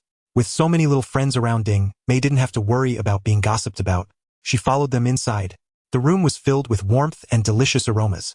Jiang Guizhi was stewing meat while Lu Yao and Tai Zhu shared hunting techniques. Many of these skills were learned during his time in the military after leaving home. However, he didn't mention that he had a gun. When he saw Ding Mei come in, he simply smiled and said nothing more. With so many people around, Ding Mei felt it was inappropriate to tell Lu Yao that their father was coming for him. She silently sat by the edge of the Kong watching the boys chat. After a while, seeing there was no chance to speak with Lu Yao alone, and lacking the courage to call him out, she got up to say she was leaving. But she was stopped by Jiang Guizhi and Lu Xiaoqin, who insisted she must eat before leaving. Unable to refuse their kindness, she stayed for a meal of wild boar meat. When she was about to leave, Lu Yao gave everyone 2 jin of pork. After everyone had gone, Ding Mei finally said she was leaving. Lu Yao handed Ding Mei a whole pig leg. This is promised to you. You can say it was given to you when you get home. Ding Mei glared at him. How flattering. Do you think you're something special? I came to tell you that my brother said Director Yang is going to deal with you, so you need to be careful. Lu Yao smiled. When I beat Yang Ming, I thought about that. Don't worry, Yang Shui is an official. He wouldn't come with thugs to raid a house. He must have some underhanded plan to use someone else's hand to eliminate you. You figured it out. Why aren't you afraid? Lu Yao remained cheerful as if discussing someone else's affairs. What is there to fear? When the soldiers come, the general will block them. When the water comes, the earth will cover it. He has his 1,000 clever strategies and I have my old tricks. Seeing Lu Yao so calm, Ding Mei felt a little relieved. Then I'll head back, but you must be careful. Watching Ding Mei turn to leave, he could sense her slender figure beneath the large cotton jacket. Her shiny thick braid was of extraordinary quality. He wondered what kind of person Zheng Wenli was, who was lucky enough to marry his mother-in-law. After seeing Ding Mei off, Lu Yao walked back. Local brat, come here. The widow Yu Fun called to him from across the street. Her husband Zhao Guangding was a lazy and poor man who later died of tuberculosis. He left her with a starving child. People say that widows face many troubles, so Sister Yu Fun was very mindful of her words and actions. Usually Sister Yu Fun rarely went out and didn't greet men casually. Why was she calling me today? Lu Yao walked over her. What's the matter, sister? Come here. Wang Yufan looked around to see no one and pulled Lu Yao into the yard. She even went into the storage room. Though there was no light, the wooden walls were bright. What are you doing, sister? Plop. Yufan knelt down before Lu Yao. Local brat, I beg you. Speak normally, don't do this. Lu Yao pulled her up, but she wouldn't get up. Local brat, I haven't eaten enough for days. If I can't feed the baby, it will starve to death.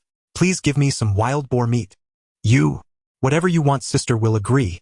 After saying this, Yu Fun felt extremely embarrassed. The veins on her face looked like they were about to burst. With a bite of her teeth, she pulled at the front of her cotton jacket, ripping it open. She was poor enough to wear a cotton jacket, but couldn't afford an undershirt. Inside was empty, wearing nothing at all. Come on, local brat. Sister will give you anything. This scene stunned Lu Yao. It wasn't that he had much interest in the mother of this starving child. Sister Yu Fun was of mediocre looks and had no figure. She was so thin that he could see every rib.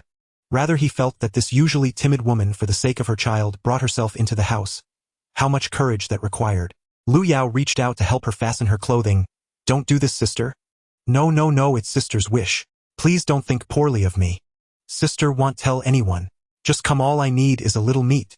Saying this, Sister Yu Fun tried to take off her pants. Lu Yao hurriedly pressed down her hand. No need, that's not necessary. Isn't it enough for me to give you a piece of meat? Lu Yao came out of Sister Yu Fen's house and handed her a piece of meat. Sister Yu Fun expressed countless thanks. She even quietly told Lu Yao that he could come to her house whenever he wanted to do that. Originally a virtuous woman, she was bent by hunger. As long as she and her child could survive, she was willing to sacrifice everything. Lu Yao looked at the village of Jiapigo under the night sky. Few low houses were producing smoke from their chimneys.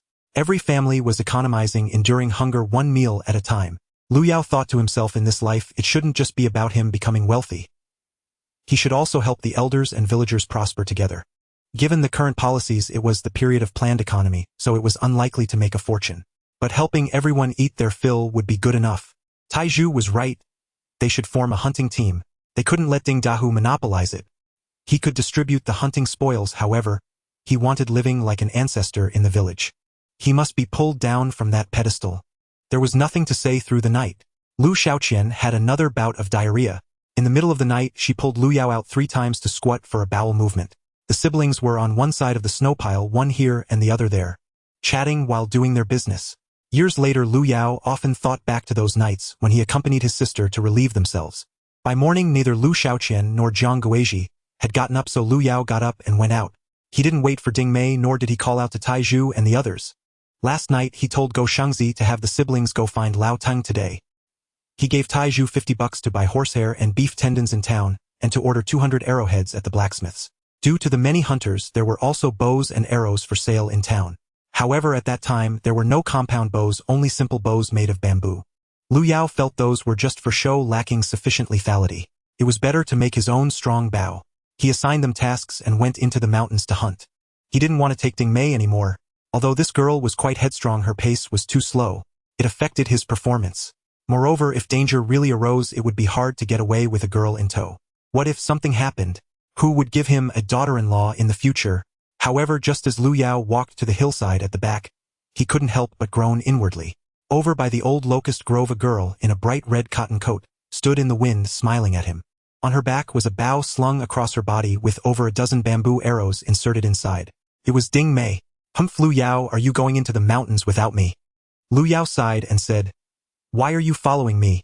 Can't I just give you some game if I catch anything? It's so cold and tiring." Ding Mei frowned, pouted, and swayed her waist. "I don't want to. I want to hunt by myself. I didn't dare take the wild boar leg you gave me yesterday back home. I buried it in the snow pile in the backyard. Look, I stole the bow and arrows Dad made for my brother." As she spoke, she knocked an arrow. "I often practice in the backyard." Whoosh! Bang!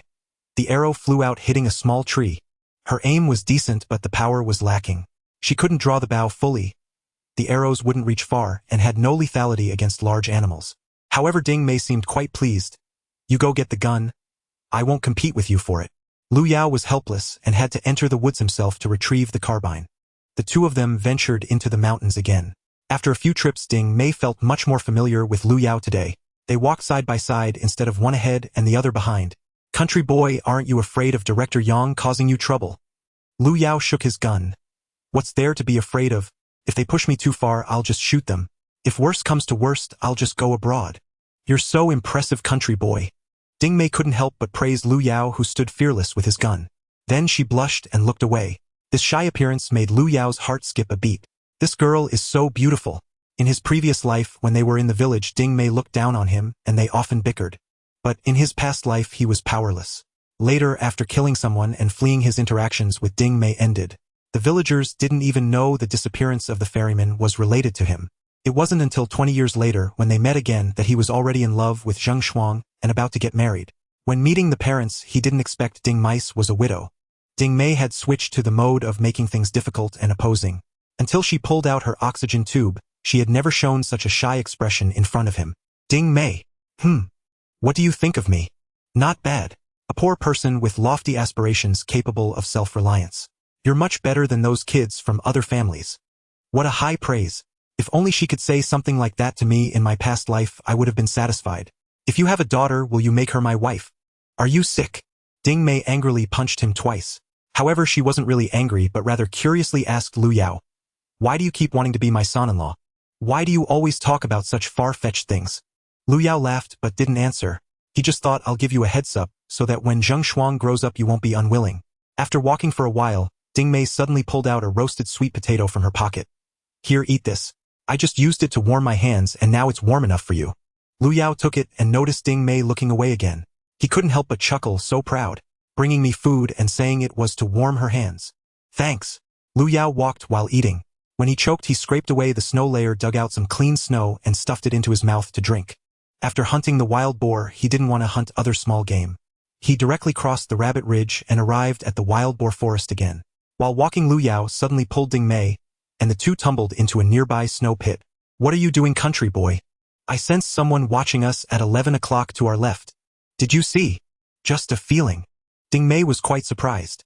She quickly asked where 11 o'clock was, then poked her head out of the snow to look into the distance. The woods appeared dark and she could see nothing. "I saw footprints yesterday, and now there's someone again, which means this person might be following us." Lu Yao extended the gun's muzzle, aiming towards the forest for a long time. "They should have run away. I'm just afraid the other party might shoot us from the shadows. Let's go into the woods." Walking out in the open made them too obvious a target. The two crawled forward, using the thick snow to conceal their bodies. They only stood up when they approached the woods. Bang! A gunshot suddenly rang out from the forest. Lu Yao perked up and listened. "That's a hunting rifle.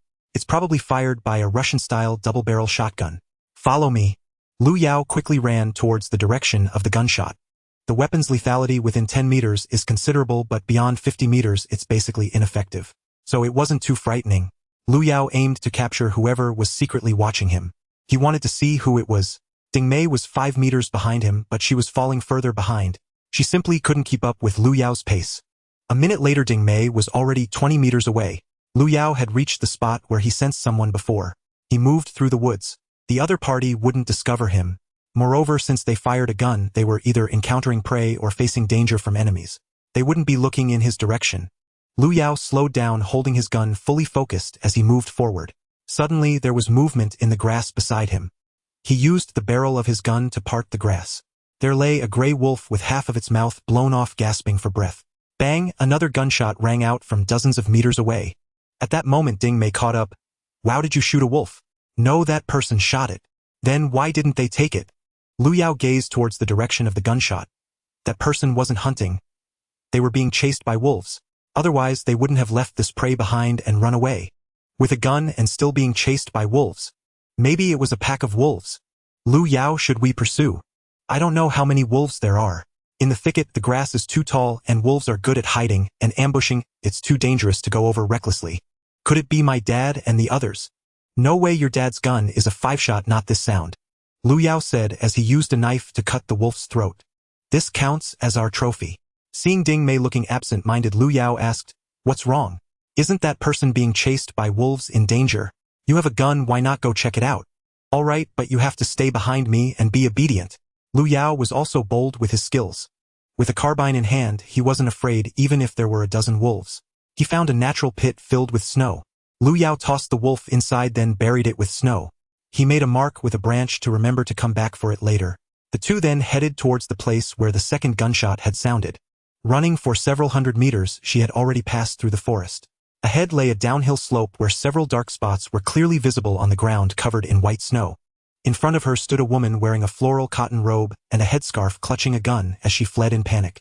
Behind her, in a fan-like formation, 7 or 8 gray wolves were in pursuit. As the gray wolves closed in, the woman turned and crouched to aim her gun. The wolves immediately turned tail and retreated. However, as soon as she turned to run, they resumed their chase. While running, the woman was loading bullets. In her haste, she accidentally dropped the bullet pouch. When she turned back to retrieve it, a wolf lunged at her. It bit into her thick cotton jacket, pulling her down to the ground. Just then, 2 more wolves charged towards her. Ding Mei shot an arrow from her bow. Unfortunately, the distance was too great, and the arrow lost its power before reaching its target, landing in the snow. Bang! A gunshot rang out behind Ding Mei. 1 wolf flipped over and fell to the ground. Bang bang!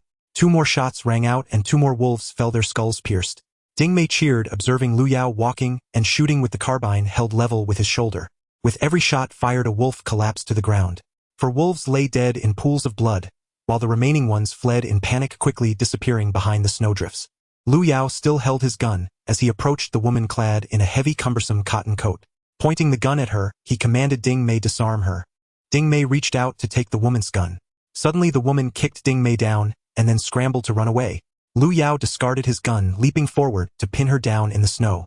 He pulled the hemp rope tied around her waist, binding her arms. Then he yanked off her headscarf. Lu Yao was taken aback.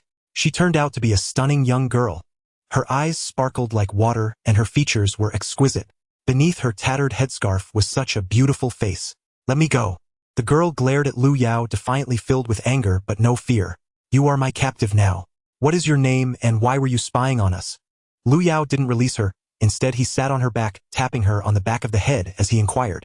Ding Mei came over, rubbing her stomach. We saved you, and you still kicked me. Speak up, who are you? We won't make it hard for you. My name is Imana. How did you end up in the mountains? Where is your home?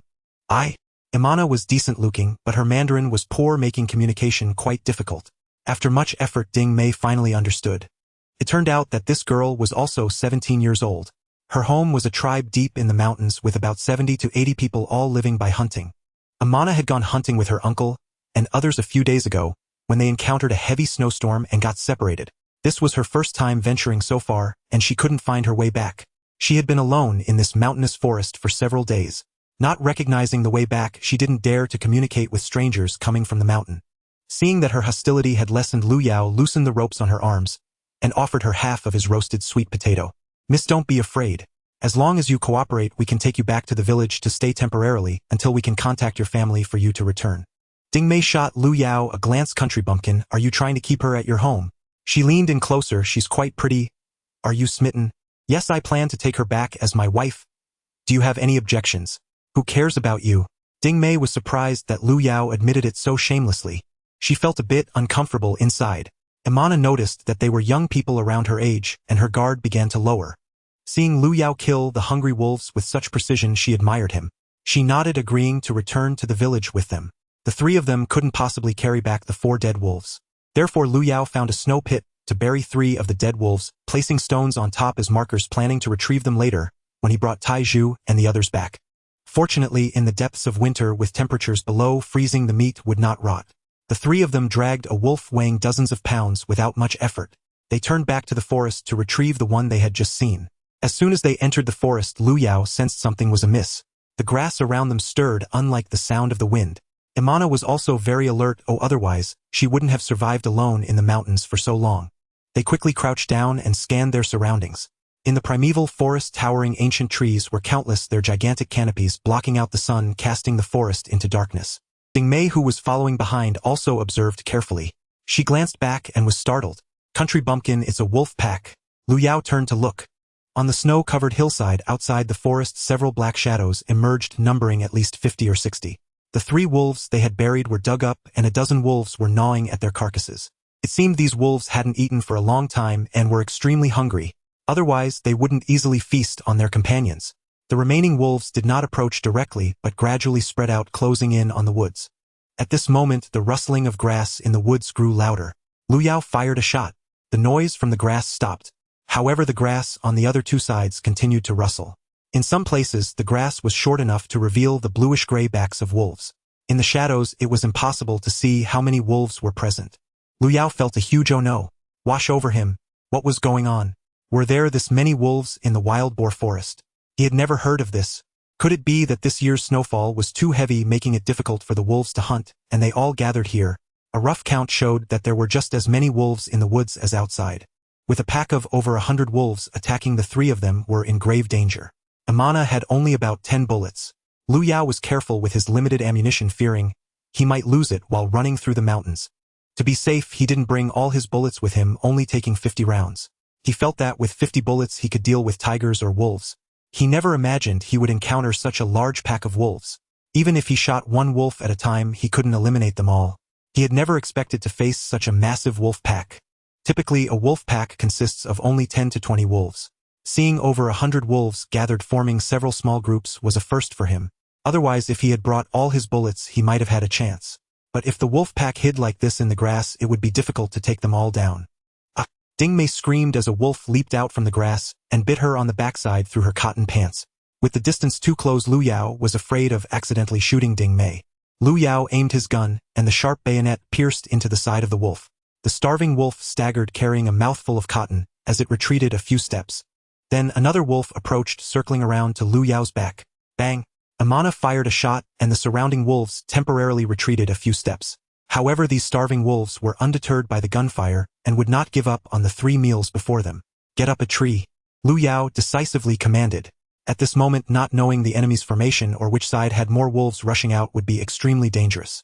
It was better to remain trapped than to take reckless risks.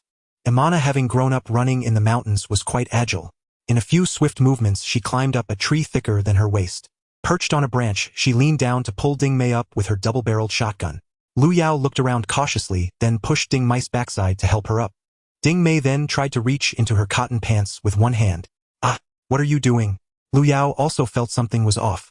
Looking up, if it weren't for the life-threatening tension, he might have laughed. It turned out that the wolf that had bitten Dingmei's pants had shaken them violently, causing her pants to slide down and her underwear to tear. With a quick motion, Lu Yao reached in without obstruction. Don't look down, hurry up. With just a glance up, Lu Yao saw a wolf had seized the opportunity to climb up from the grass. Lu Yao fired a single shot with one hand, knocking it down with a bang. Dingmei, startled, scrambled up as well, unconcerned that Lu Yao could see her behind, wrapping her legs around a tree branch and daring not to move. Lu Yao fired 2 more shots at the bushes. He then swung the gun behind his back and turned to climb the tree. His swift movements made Yamana envious once again. The 3 of them continued to climb, stabilizing themselves at a height of 7 to 8 meters above the ground. Here the tree forked, providing a much more secure position. Looking down, they couldn't help but break into a cold sweat. From this angle, they could clearly see the pack of wolves hidden in the hay below. A small group of over 10 wolves was approaching the tree from all directions. At least 5 or 6 groups, which amounted to around 70 to 80 wolves. Adding those coming from the snowy ground outside, there were at least over 120 wolves. Typically, such a large number of wolves do not gather together to forage. However, this year's heavy snowfall had covered the mountains, making foraging difficult for them, perhaps forcing them to form these temporary groups. This could be the larger pack brought back by the small group of wolves that Lu Yao had just encountered. In any case, they were now deep within the wolf pack, making it impossible to leave the tree. A leader wolf from a small pack let out a roar. Several gray wolves actually came over to gnaw at the roots of the tree, attempting to bring it down. The eyes of the 3 were drawn to the wolves gnawing at the tree. Seeing they were making no progress, they felt slightly relieved. Lu Yao suddenly thought of something. Wolves are the best at disguising themselves and launching surprise attacks. He quickly turned to look at the other side of the tree. Sure enough, several wolves were climbing up like a stack of pancakes, with the one on top suddenly leaping, almost reaching Yamana's little boot. Bang! Bang! Lu Yao fired several shots in succession, causing the wolf pack to leave behind a few corpses and retreat into the grass. Although Lu Yao could still shoot them from this angle.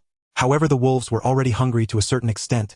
The gunfire wouldn't scare them away, and with insufficient bullets, he still needed to conserve some strength and observe further. More than 10 minutes passed. The wolf pack outside the woods had all entered. They formed several small groups, some in the east, some in the west. Some were behind the tree, some in the bushes, and others behind rocks, each seeking cover surrounding the tree. They didn't get too close, but neither did they leave. Clearly they wanted to eat humans, yet were also somewhat afraid of Lu Yao's gun. Ding Mei, watching the increasing number of wolves below, started to shake with fear, tears streaming down her face. As she looked at Lu Yao, what are we going to do to Wazi? It turned out the once formidable Ding Mei could also feel fear. On the other hand, Yamana remained much more composed. The experiences of a girl from a hunting tribe had made her psyche very strong. She looked at the 7 bullets in her hand and then at Lu Yao. How many do you have left? Lu Yao had already calculated. He brought 50 bullets with him, and after taking down a few wolves, he still had 42 bullets left. Even if the 2 of them were perfectly accurate, not wasting a single bullet, they couldn't kill half of them. And if the bullets ran out while the remaining wolves still surrounded them, it would be a dead end. Lu Yao calmly analyzed. Wolves have extreme patience, so we cannot hope for them to leave on their own. This is a deep mountain forest where hunting teams rarely come, and we cannot hope for rescue, so we must break out before dark. Looking at the fierce faces below, Ding Mei shook her head. How could we break out? They aren't afraid of guns anymore. Lu Yao glanced at her terrified face. Wipe your tears, don't let your face get frozen. Ding Mei then realized her face was wet with tears. She quickly wiped with the sleeve of her cotton coat. She didn't want to show weakness in front of Lu Yao, especially with other girls around. Lu Yao's eyes remained fixed below as he calmly analyzed. Wolves have a hierarchy.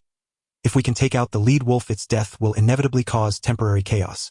As long as we can carve a path out toward the southern side, and then cross through the woods to the outside, wolves fear light and are less bold in strong light. We may have a chance if we gradually retreat. Maybe. So that means it's not certain. Ding Mei questioned Lu Yao's plan. At this moment, a wrong decision could mean death. Just thinking about being bitten to death and torn apart by so many wolves made Ding Mei break out in a cold sweat. Whether it works or not, we must try. We can't just sit here and wait. Even if the wolf pack can't climb the tree at night, we will freeze to death. The temperature in the mountains depends on the sunlight, so the day-night temperature difference can be over 10 to 20 degrees. At night, with temperatures dropping to 40 degrees, remaining still in the tree was clearly unsustainable. Lu Yao kept his eyes on the bottom, observing who the lead wolf in each group was. Yamana said, we can create some fire and smoke, and the wolves will be afraid to come close. Good. You and Ding Mei chop down some branches to prepare and wait for my command. At this moment, Lu Yao was the backbone of the 3-person team. Even Yamana, who grew up hunting, felt that listening to him was the only way to survive. While Yamana and Ding Mei were chopping down branches, Lu Yao took several shots and killed a few lead wolves from different packs. However, the wolf pack immediately started to hide, moving further away. They would not easily expose themselves to gunfire anymore. It took a long wait before they had another opportunity to kill one. More than an hour passed. The 3 motionless individuals had already felt the biting cold wind and were nearly frozen. We must go, or otherwise our legs will go numb. Lu Yao turned to look at the torches made by the 2 girls with their headscarves. Without oil, it was hard to ignite, only producing smoke. They needed dry branches. Yamana pulled out a short knife and said to Lu Yao, you cover me with the gun. I will go down to chop dry branches. Let me do it. No, your marksmanship is better than mine. With that, Yamana turned and slid down from the tree. The nearby wolf pack immediately reacted, with several wolves approaching, using the grass for cover. Bang! Bang! Lu Yao didn't dare to be careless, firing shot after shot. Ding Mei also drew her bow to shoot arrows. Even with her lack of strength, she could still injure a gray wolf. Yamana quickly chopped down withered branches among the dry tree debris below the tree. Ding Mei, you also go down and help her make the torches. Ding Mei was hesitant and her legs trembled a bit, but she didn't want to be looked down upon. Despite her back feeling numb, she still slid down the tree branch. Lu Yao took on the safety of both girls, using the advantage of the tree branches to fire at the approaching hungry wolves. These wolves initially feared the gunfire, but their unbearable hunger drove them to move closer. Lu Yao shot while observing. Hearing a unique howl, the wolf pack seemed to move in rhythm with it. He followed the sound. In the distant grass behind a peculiar stone, a pair of fierce red eyes glimmered. Then a giant male wolf leaped out, glaring fiercely at Lu Yao. That gaze seemed somewhat familiar. Could it be the male wolf that entered the village that night? Because it was rare to see a wolf of such size. Unexpectedly, in just 2 days they had gathered so many of its kind together. Moreover, it seemed to hold a very esteemed position within the pack. Its howl seemed to propel the entire wolf pack forward. Lu Yao aimed his gun. The male wolf quickly hid behind the stone. What a clever creature. Lu Yao dared not get distracted in search of a chance to shoot it as wolves were approaching from behind the large tree. While providing cover for the 2 girls to make torches, he couldn't ensure every shot hit the vital points of the wolves. He had to shoot at any approaching wolf. After firing over 20 shots, he eliminated only 7 or 8 wolves. The remaining 10 or so were injured. He realized his firepower was insufficient to suppress so many wolves closing in. At this moment Yamana looked up and called to Lu Yao, "It's ready." Lu Yao looked down.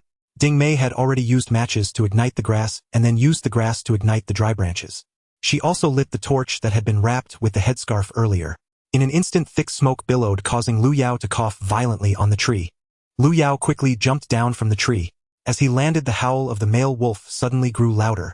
The wolf pack immediately accelerated. It seemed that the male wolf was the leader of these small wolf packs, the alpha among alphas.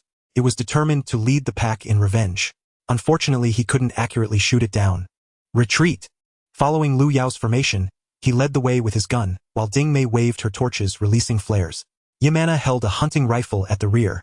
The 3 of them formed a triangle supporting each other, while constantly changing formations. In a short time they took down 6 or 7 wolves.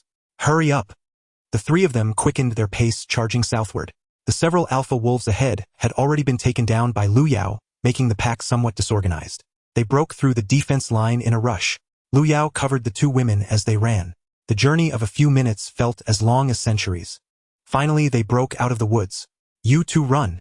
Lu Yao threw himself onto a rock and fired his gun, providing cover against the hungry wolves chasing from the forest. Ding Mei pulled him. "Let's go together. No, these wolves will catch up in no time, and when I'm out of bullets it's over for us. You go first." Lu Yao intended to cover for the 2 girls as they fled. However, the wolf pack was also intelligent. They didn't charge directly at the bullets but began to flank from the sides. Ding Mei and Yamana hadn't run far before they were circled back by the wolf pack. Yamana had run out of bullets and Ding Mei had exhausted her arrows. Returning to Lu Yao's side, the 3 of them stood back to back, surrounded by dozens of wolves. The hunters had now become the prey. Lu Yao still had 8 bullets left. He flipped open the bayonet of his gun, his eyes glinting fiercely. "Damn it, it seems I have no choice but to fight this little beast today." He turned to see Ding Mei's hand trembling as she gripped the machete. He grasped her wrist, saying, "I'm sorry, I shouldn't have brought you into the mountains. I came willingly. It's not your fault." Lu Yao smiled. "It's rare that you don't blame me. I'll see to it that you get out of this mountain even if it costs me my life." Lu Yao said this while glancing at Ding Mei's abdomen, unable to suppress a sigh. He wondered if he would have the chance to see Zheng Shuang born. Unexpectedly, heaven had granted him a chance at rebirth, yet it felt so fleeting. However, being able to return and see my mother and sister is worth it. He reached out and ruffled Ding Mei's hair. "I'll lead you out. If there's a chance, run quickly and don't wait for me. When you have children in the future, remember to let them pay respects to my grave." At this moment, facing death, he still spoke nonsensically, and Ding Mei was taken aback by his words. Lu Yao jumped up and stood on the rock, wielding his gun, which momentarily deterred the wolves. The wolf pack launched another attack and Lu Yao shot down 3 more. "Ah!" With Ding Mei's scream, 2 wolves were already attacking from behind. Ding Mei and Yamana swung their knives wildly. They began a close-quarters brawl with the wolves. Lu Yao unfolded his bayonet and turned to help. The wolf pack completely surrounded them. Although Lu Yao still had a few bullets left in the chamber, it seemed increasingly difficult to ensure Ding Mei and Yamana could escape. It looked like all 3 of them would inevitably fall to the wolves. At that moment, 2 gunshots rang out from a distance, followed by the sound of chaotic hoofbeats. A group of riders descended as if from the heavens. More than a dozen swift horses raced over. The gunfire continued and the pounding hooves stirred up wind and snow, resembling divine beings riding through the clouds. The wolves fell one after another. This sudden force shattered the formation of the wolf pack. With a howl from the distant male wolf, the remaining dozens of wolves quickly retreated into the woods. The momentum of this group had completely overwhelmed the wolves. The dozen horses chased the pack far away before galloping back to Lu Yao and the others circling around them. Yamana exclaimed in delight, "Father!" A man wearing a dogskin hat and sporting a bushy beard dismounted. He tossed aside his rifle and embraced Yamana, saying, "My child, I've finally found you." It turned out that these people were Yamana's kin. Yamana and her family had become separated, but they never gave up and had been searching for her. Today they heard the gunfire and came to find her. Their arrival just happened to save the lives of these 3 individuals. Although Yamana and Lu Yao had only known each other for a little over 2 hours, their shared experience of life and death had forged a bond. She quickly pulled her father Batu over to meet Lu Yao. Batu and the others had witnessed Lu Yao's marksmanship from a distance. Looking at the pile of wolf corpses, they were immensely impressed. The Orican people live by hunting and thus hold the strongest hunters in high esteem. Lu Yao, so young yet with such remarkable skills, made them feel a strong sense of admiration. One by one, they came over to embrace Lu Yao, expressing their gratitude for saving Yamana. Lu Yao admired the bravery of these men. When Batu saw some of his kin trying to collect the dead wolves, he waved his hand, refusing. These are Brother Lu's achievements. The prey rightfully belongs to Brother Lu. Everyone gathered the dead wolves together, and there were surprisingly more than 40. Seeing that Lu Yao had no horses, they realized he couldn't take them all back. Batu instructed everyone to place the wolves on the horses' backs and then escort Lu Yao home. As this group entered the village, they shocked everyone. Where did Lu Yao bring back such a group? Both adults and children came to see. When over 40 dead wolves were brought into Lu Yao's yard, everyone was left speechless. Although they were curious, no one dared to approach and speak. It wasn't until Batu and the others took their leave that they felt bold enough to come forward. Originally, Lu Yao wanted to invite Batu and the others for dinner, but Batu said they had many others in different valleys looking for Yamana and needed to gather them back quickly. When they said goodbye to Lu Yao, they specially drew a map to show him the location of their village. Although it was far, they hoped Lu Yao could visit in the future. In the end, Lu Yao had Batu and the others take a wolf back on each horse. There were still 32 wolves left in his yard. Batu mounted his horse and Yamana looked back at Lu Yao, wanting to say something but blushing and hesitating. Then she followed her father and galloped away. Only then did the villagers rush into Lu Yao's yard, chattering and asking questions. Dingmei excitedly recounted how they encountered the wolf pack, how they confronted it, and how Batu and his group saved them. Listening to her, the crowd sighed in astonishment. Just then Li Erniu asked, "Where did you get that gun, you country bumpkin?" Dingmei, caught up in the excitement, accidentally let slip that Lu Yao had been shooting wolves from the tree. Naturally, people were curious about where Lu Yao's gun came from. Since Lu Yao returned with Batu and the others, he hadn't hidden his empty gun up the tree. He had brought it back and stuffed it behind the shed. With the bullets expended, it was just an empty gun. Lu Yao smiled and said, "Don't listen to Dingmei's nonsense. She's just praising me. When Batu and the others arrived, I borrowed their hunting rifles to fight and kill these wolves. You should head home first. If you want a wolf, come back later with a wheelbarrow to take a few home." "I'm not going back yet. I haven't even finished talking about my archery segment. You're still exposed to go home and change your pants." Dingmei then remembered that her cotton pants had been torn by the wolves.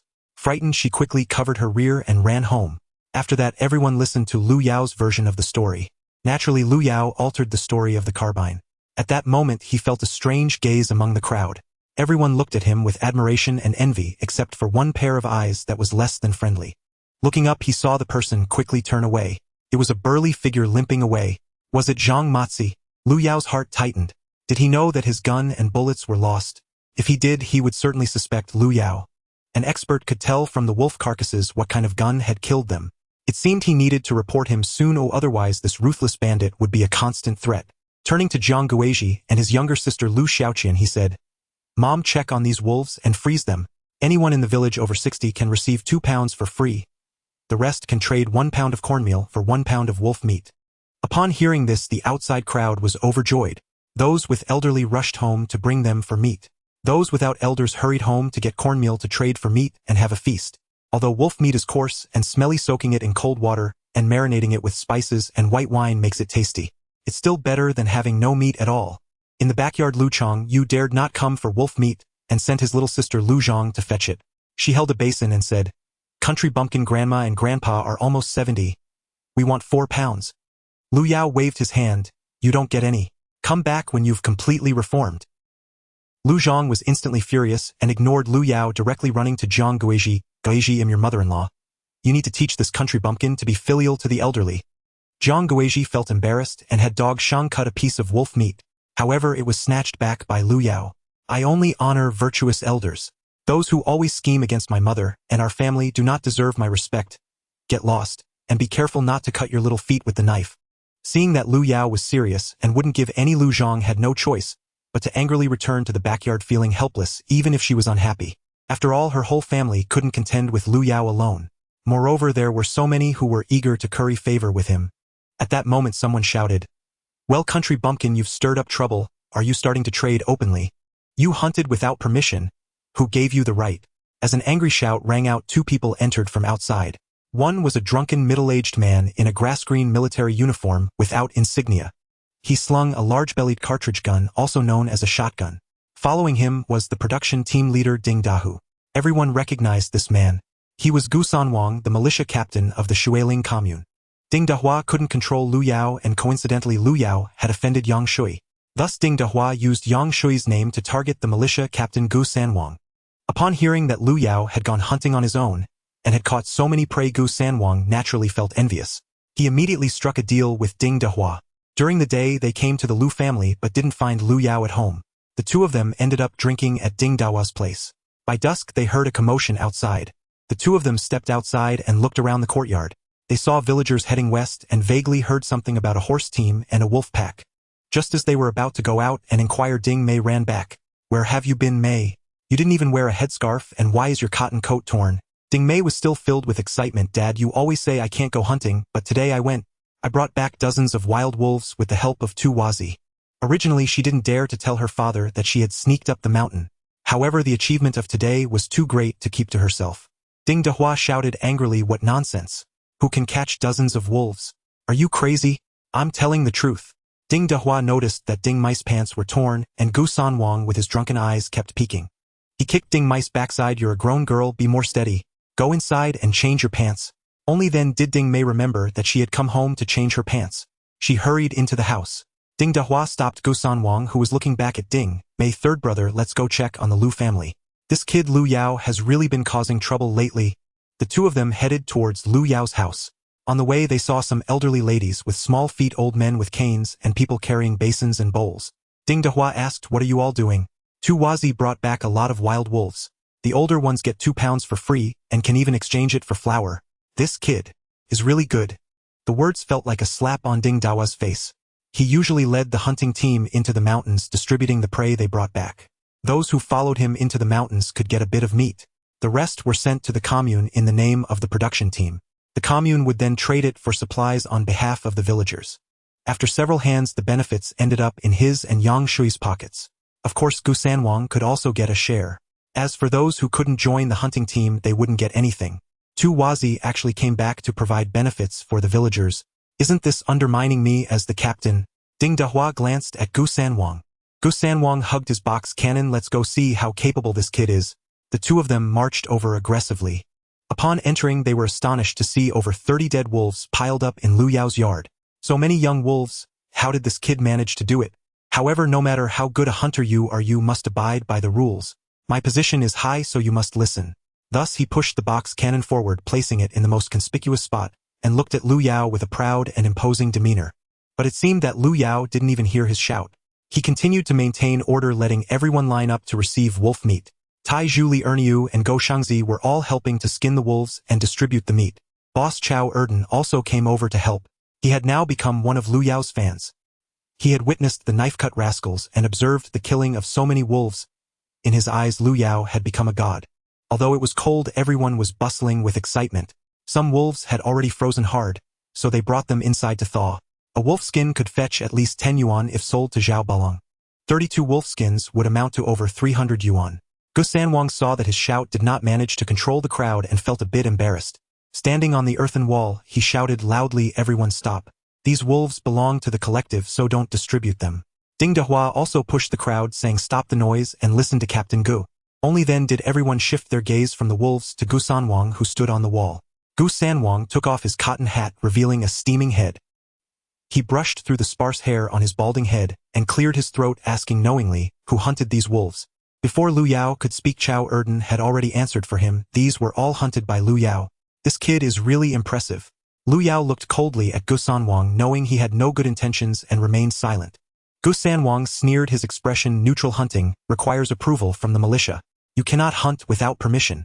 This mountain belongs to the state and the collective. Every blade of grass, every tree, every rabbit, and every mouse cannot be hunted at will." Lu Yao interrupted him. "Gu Sanwang, is this rule stipulated by the state with clear legal documents? Or is it something you made up yourself?" If it is a state regulation, then you should present the relevant documents.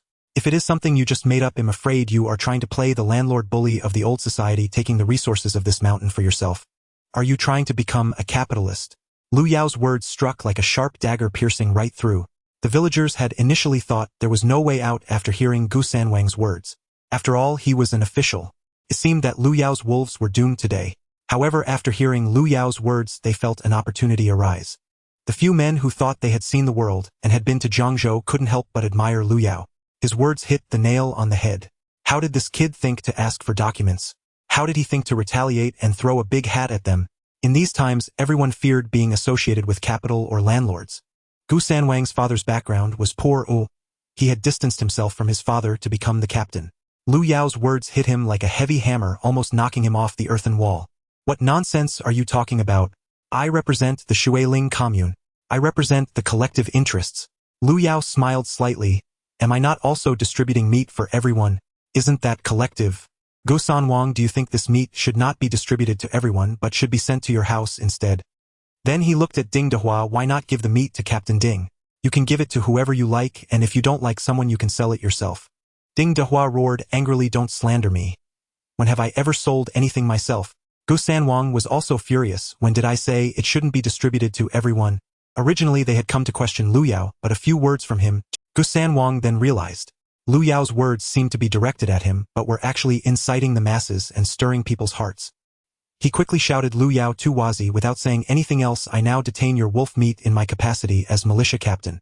I will distribute this meat to the members through Captain Ding as rations. Saying this, he waved at Chao Erdan. Erdan, go back and get the big cart to take the wolf meat away. Confiscated. Chao Erdan hesitated, glancing uncertainly from Lu Yao to Gu Sanwang. Gu Sanwang pointed again at Lu Yao. You come with me to the militia company. Don't wait for me to send men to arrest you. Lu Shaoqian retorted furiously. By what authority do you arrest my brother? Has my brother even broken any law? Disobeying me is breaking the law. With that, Gu Sanwang's hand settled firmly on the grip of his Mauser pistol. Lu Yao, do you dare resist the commune? Lu Yao stared at him. Arrogant bullying, lording over others with borrowed power. And a fierce impulse surged within him to wrest that Mauser from Gu Sanwang's grasp and blow the bald crown clean off his skull. Yet he held himself back. In this life, he truly had no desire to flee his home again, to wander rootless and adrift. Instead, he smiled faintly. Brother Gu, you truly dare speak so boldly. Do you represent the commune? Then why not Jiangzhou County itself? Does mere declaration make it so? The people granted you authority. Not to oppress them, but to uphold order and protect them. Not to stand upon their heads and lord over them with impunity. These words rang out like a gong, so fiercely truthful that over 100 commune members gathered in the courtyard and beyond nearly broke into applause. They voiced what every heart had long suppressed. Day after day they endured Gu Sanwang's swagger and tyranny. Furious yet mute. Even if given voice, none could have spoken with such unshakable integrity, such ironclad righteousness as Lu Yao just had. How satisfying those words from the country boy are. Smiles bloomed across every face. All eyes turned to Gu Sanwang, waiting to see how he would respond. Already hoarse-voiced, Gu Sanwang grew even more strangled with agitation. He strained his neck, tightened his body, and stomped hard with his legs, dislodging clods of earth from the top of Lu Yao's courtyard wall. Before uttering a single word, he slipped, whoosh, and tumbled straight down. He landed squarely on his backside in the snow. Buried beneath the snow was frozen excrement left by Lu Shaoqian. Rock-hard and nearly reawakened Gu Sanwang's hemorrhoids. He scrambled up, rubbing his sore rear end vigorously. The commune members stifled chuckles. Seeing the tide turn, Ding Dahu hurried to Gu Sanwang's aid. What, country boy? If Gu Company commander doesn't represent the commune, then you do. You're one of the people. You must obey revolutionary cadres. Do as you're told. Or must we take orders from you?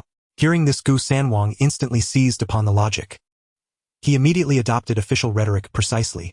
I hereby detain these suspiciously sourced wolf meats under my authority as company commander of the commune militia, and I shall launch an immediate investigation into their origin. Thump! A snowball struck Gu Sanwang squarely on the back of his head, hurled from outside the courtyard by an unseen hand. It exploded across his bald pate, dusting it pure white. Enraged, Gu Sanwang whirled around and bellowed. Who did that? Who dares insult a cadre? Do you want me to lock you in detention? Several people had clearly seen Ernie, the younger sister of Goshing, throw it, yet no one spoke up. By now Lu Yao had already won the hearts of the crowd. Deep resentment simmered against Ding Dahu and Gu Sanwang's autocratic rule. Many hadn't tasted meat in months, eager only to take home a portion from Lu Yao to savor to satisfy their gnawing hunger. Seeing Gu Sanwang move to seize the meat, they knew their feast would vanish. Their bitterness swelled, but fear of the two men's long-standing dominance kept them silent. No one dared utter a fair word. Gu Sanwang, now utterly beside himself, drew his Mauser pistol and brandished it overhead. I issue my command now. Remove the wolf meat and the country boy comes with me to the commune. Anyone who disobeys commits a crime against discipline and law. He jabbed a finger at Chao Erden. Go fetch the cart. Did you hear me? Yes, Company Commander, go. Chao Erden cast a helpless glance at Lu Yao and shuffled toward the main gate. Gu Sanwang strode forward and seized Lu Yao's collar. You will return with me for interrogation. Let go of my brother. Suddenly Lu Shaoqian lunged forward and sank her teeth deep into Gu Sanwang's wrist. Ouch! You dare bite me? Gu Sanwang raised the Mauser's heavy wooden stock, aiming to smash it down upon Lu Shaoqian's skull. Scum! If you lay a finger on my sister, I'll kill you where you stand. Gu Sanwang felt a sharp jolt in his arm. Then in an instant the pistol vanished from his grip, wrenched away by Lu Yao. You dare snatch my gun? Zhang Guizhi gasped in terror. She grabbed Lu Yao's arm. Country boy, this is forbidden. She knew full well seizing a militia weapon was a capital offense, one punishable by summary execution on the spot. Frantically she snatched the pistol from Lu Yao's hand and thrust it back toward Gu Sanwang. But the moment Gu Sanwang took it, he slammed a round into the chamber and pressed the muzzle hard against Lu Yao's temple. Are you staging a counter-revolution? I'll put a bullet in your brain right now. Ah, yeah. Lu Shaoqian bit him again. This time on the thigh. Gu Sanwang snapped. Raising the pistol stock once more, he prepared to crush Lu Shaoqian's skull. Crack! Lu Yao's fist slammed into Gu Sanwang's face. The pistol flew from his hand again, snatched midair by Lu Yao, who instantly reversed its aim and pressed the barrel against Gu Sanwang's forehead. You love executing people, do you? Let me show you what it feels like to taste lead. You dare fire? Bang! Lu Yao fired. Directly beside Gu Sanwang's ear, the bullet screamed past his scalp, vanishing skyward. Everyone flinched.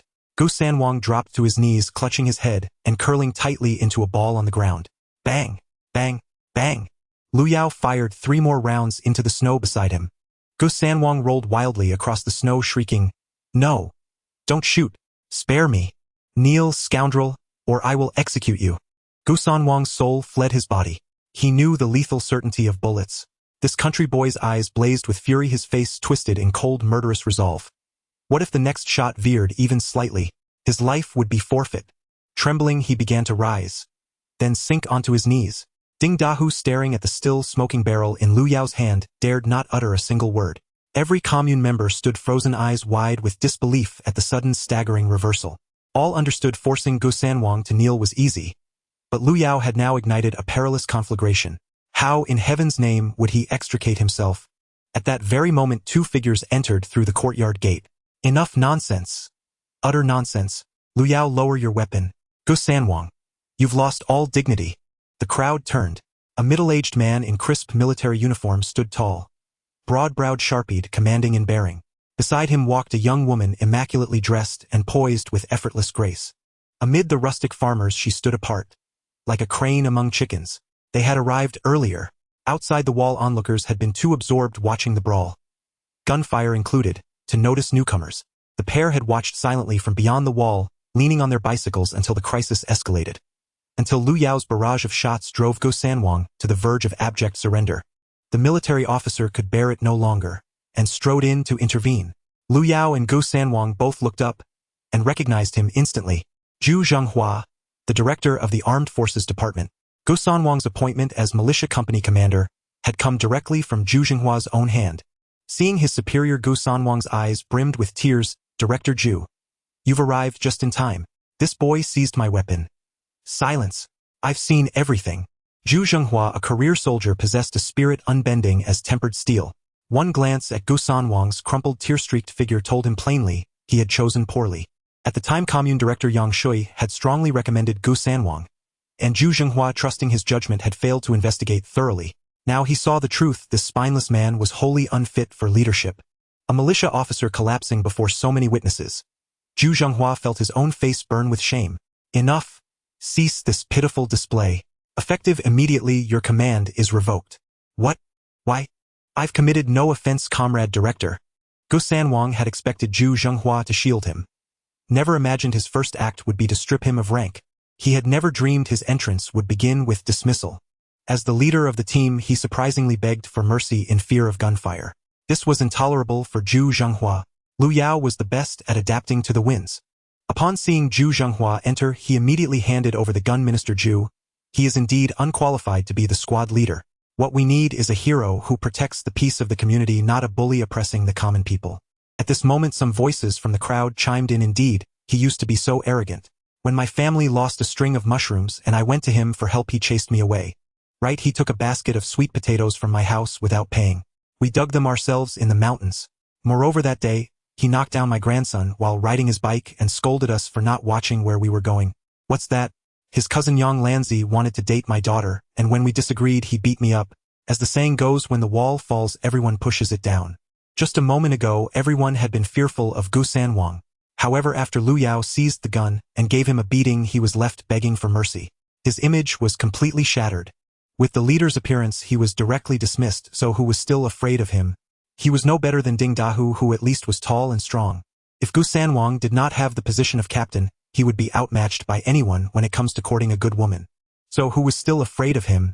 Everyone began to speak up, eager to kick him while he was down. Even Ding Dahu seemed wilted like a frostbitten eggplant at that moment. The villagers feared no one, but they were afraid of those in power. After all, he was the minister of the armed forces, a proper division-level cadre on par with the county magistrate, while this production team leader was far from that. They were afraid of being implicated by Gu Sanwang. Quietly, they retreated to the side, slipping away from the crowd. Zhu Zhenghua sternly criticized Gu Sanwang. Then he told him, you go back and write a report about the complaints from the comrades of the commune regarding you. The position of militia squad leader will temporarily be held by the deputy squad leader. Clarify the situation before we proceed. If you truly bullied the villagers, you must be removed from the militia. Yes, yes, yes. Gu Sanwang nodded, repeatedly bowing in agreement. His eyes were still fixed on the box gun in Zhu Zhenghua's hands. This was his tool for show-off. He kept it under his pillow every night, just waiting for Zhu Zhenghua to return it to him. But Zhu Zhenghua reached out. Give me the gun holster. This gun is temporarily confiscated by the organization. It will be distributed again once the next militia squad leader is confirmed. Yes, yes, yes. Gu Sanwang felt utterly helpless as he walked out, head down like a bereaved child. Just as he left the crowd, someone started to applaud. Good. Someone like him should not be allowed to be the squad leader. Support the leaders who are fair and selfless. Support the righteous officials. Zhu Zhenghua quickly changed to a smiling face, soothing the comrades in the future.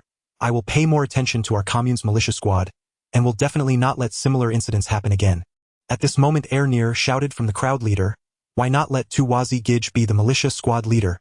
He is capable, generous, takes us hunting, and can protect our safety. As soon as she finished, several older children and women echoed her sentiments. Yes, Tuwazi is a determined child suitable for leading the team. Of course, Zhu Zhenghua could not appoint Lu Yao as the militia squad leader based solely on everyone's few words. He only smiled and said, all right, I will consider it. You all go ahead and divide the meat first. I have something to discuss with Comrade Lu. Hearing this, Lu Yao let Zhang Guizhi take Li Erniu Taizhu and Gao Shengzi to continue distributing meat to the comrades, while he took Zhu Zhenghua and his daughter inside. As soon as the door was closed, Zhu Zhenghua immediately became more amiable. He extended his hands, tightly grasping Lu Yao's hands. Little Lu, you are simply amazing. You are Wenwen's mother's savior. Upon hearing this, Lu Yao understood the situation. However, he still smiled and asked what happened. Godfather. Zhu Wen approached excitedly and bowed to Lu Yao. Little Lu, I also want to thank you on behalf of my mother. Originally my mother wanted to come and thank you in person, but she doesn't know how to ride a bike and riding on the mountain roads is tiring, so she didn't come. Earlier today, the county hospital leadership informed Zhu Wen's mother Yulan that the hospital was organizing a rural free clinic.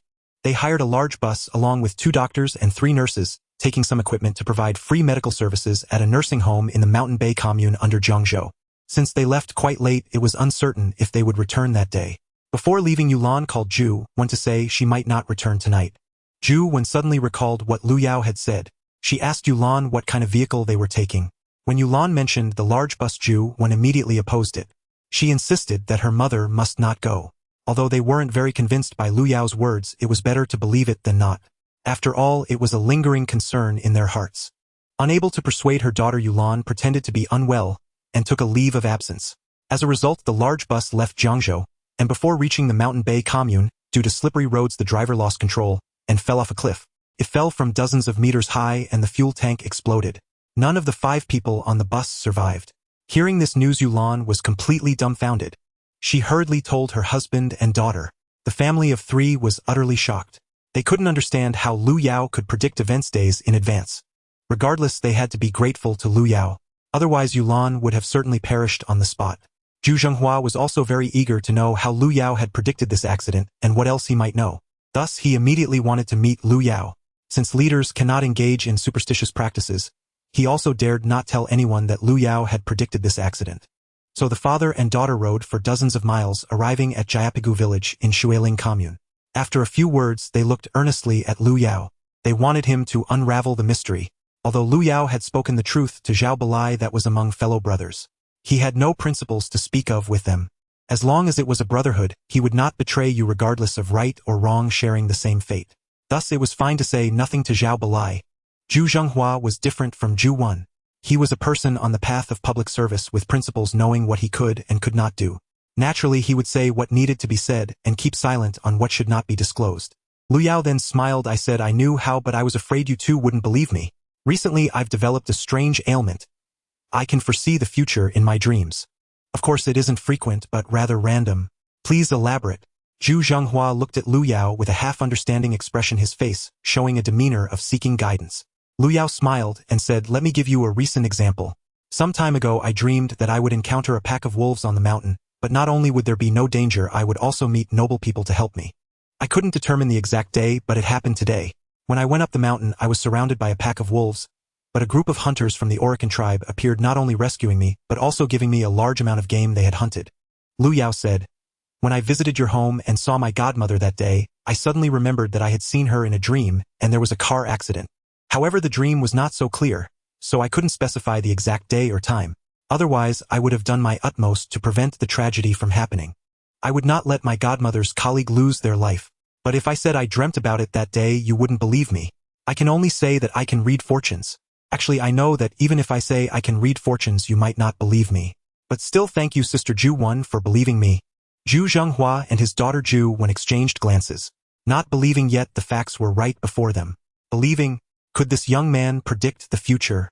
However, in the 1970s, technology was underdeveloped and people's understanding was shallow. Moreover, many folk legends were indeed popular at that time.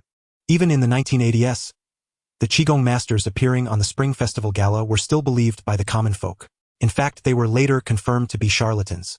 So even if Lu Yao's words were a bit far-fetched, Zhu Zhenghua ultimately chose to believe him.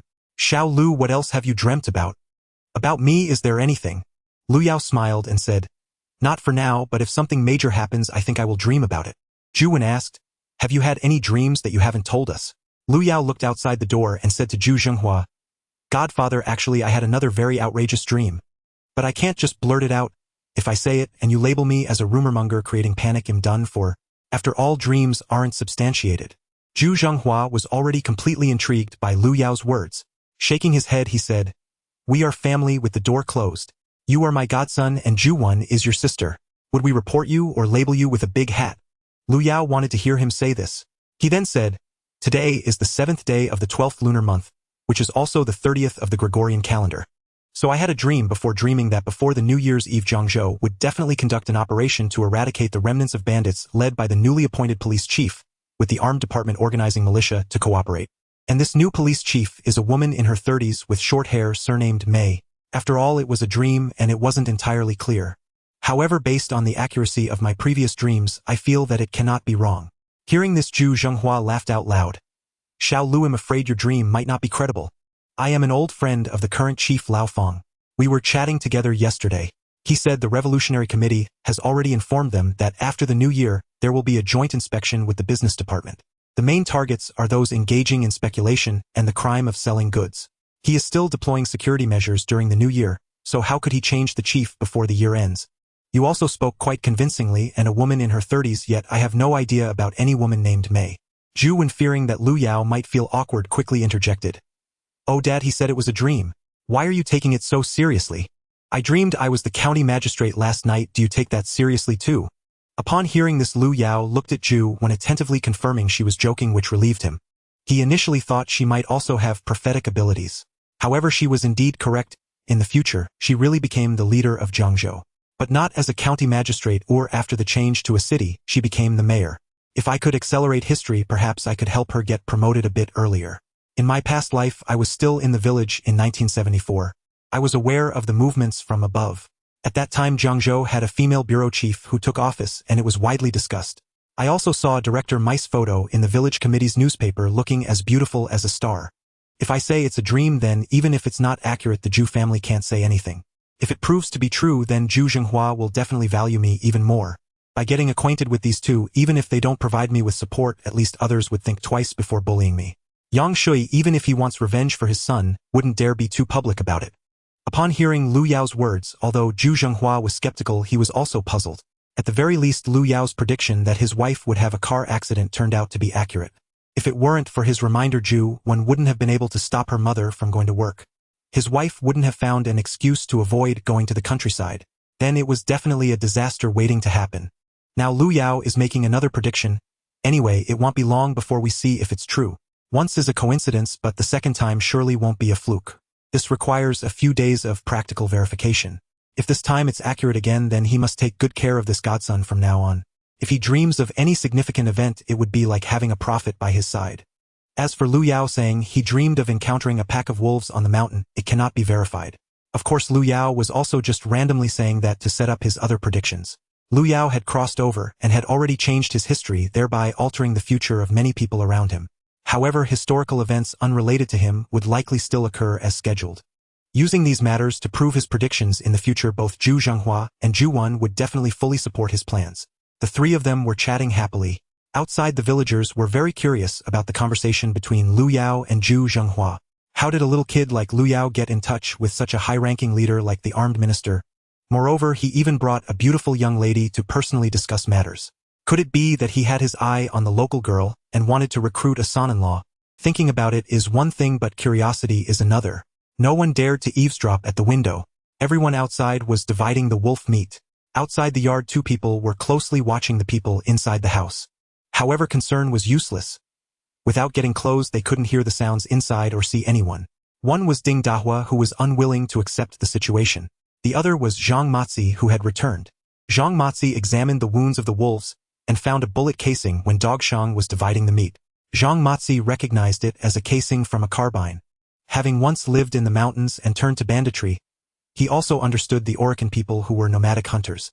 When they first used guns, they employed copper bubble guns and Belatank guns. They were cumbersome and had limited range. Thus, they hadn't completely abandoned bows and spears at that time. Later, burden rifles were introduced, becoming their most commonly used weapons. But he had never heard of them using more flexible carbines.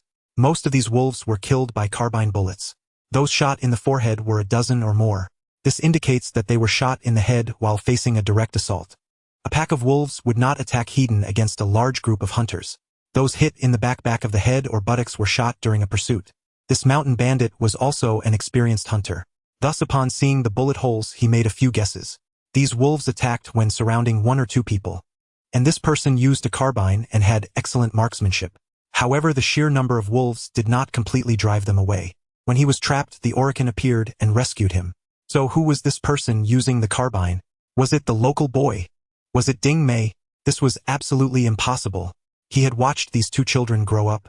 How could he not know their capabilities? Although he had heard that the local boy had suddenly become aggressive, challenging Ding Dahua and beating up Li Yutian and He Wangcai, he couldn't believe he had the ability to single-handedly face a pack of wolves. Moreover, did he even have a carbine and so many bullets?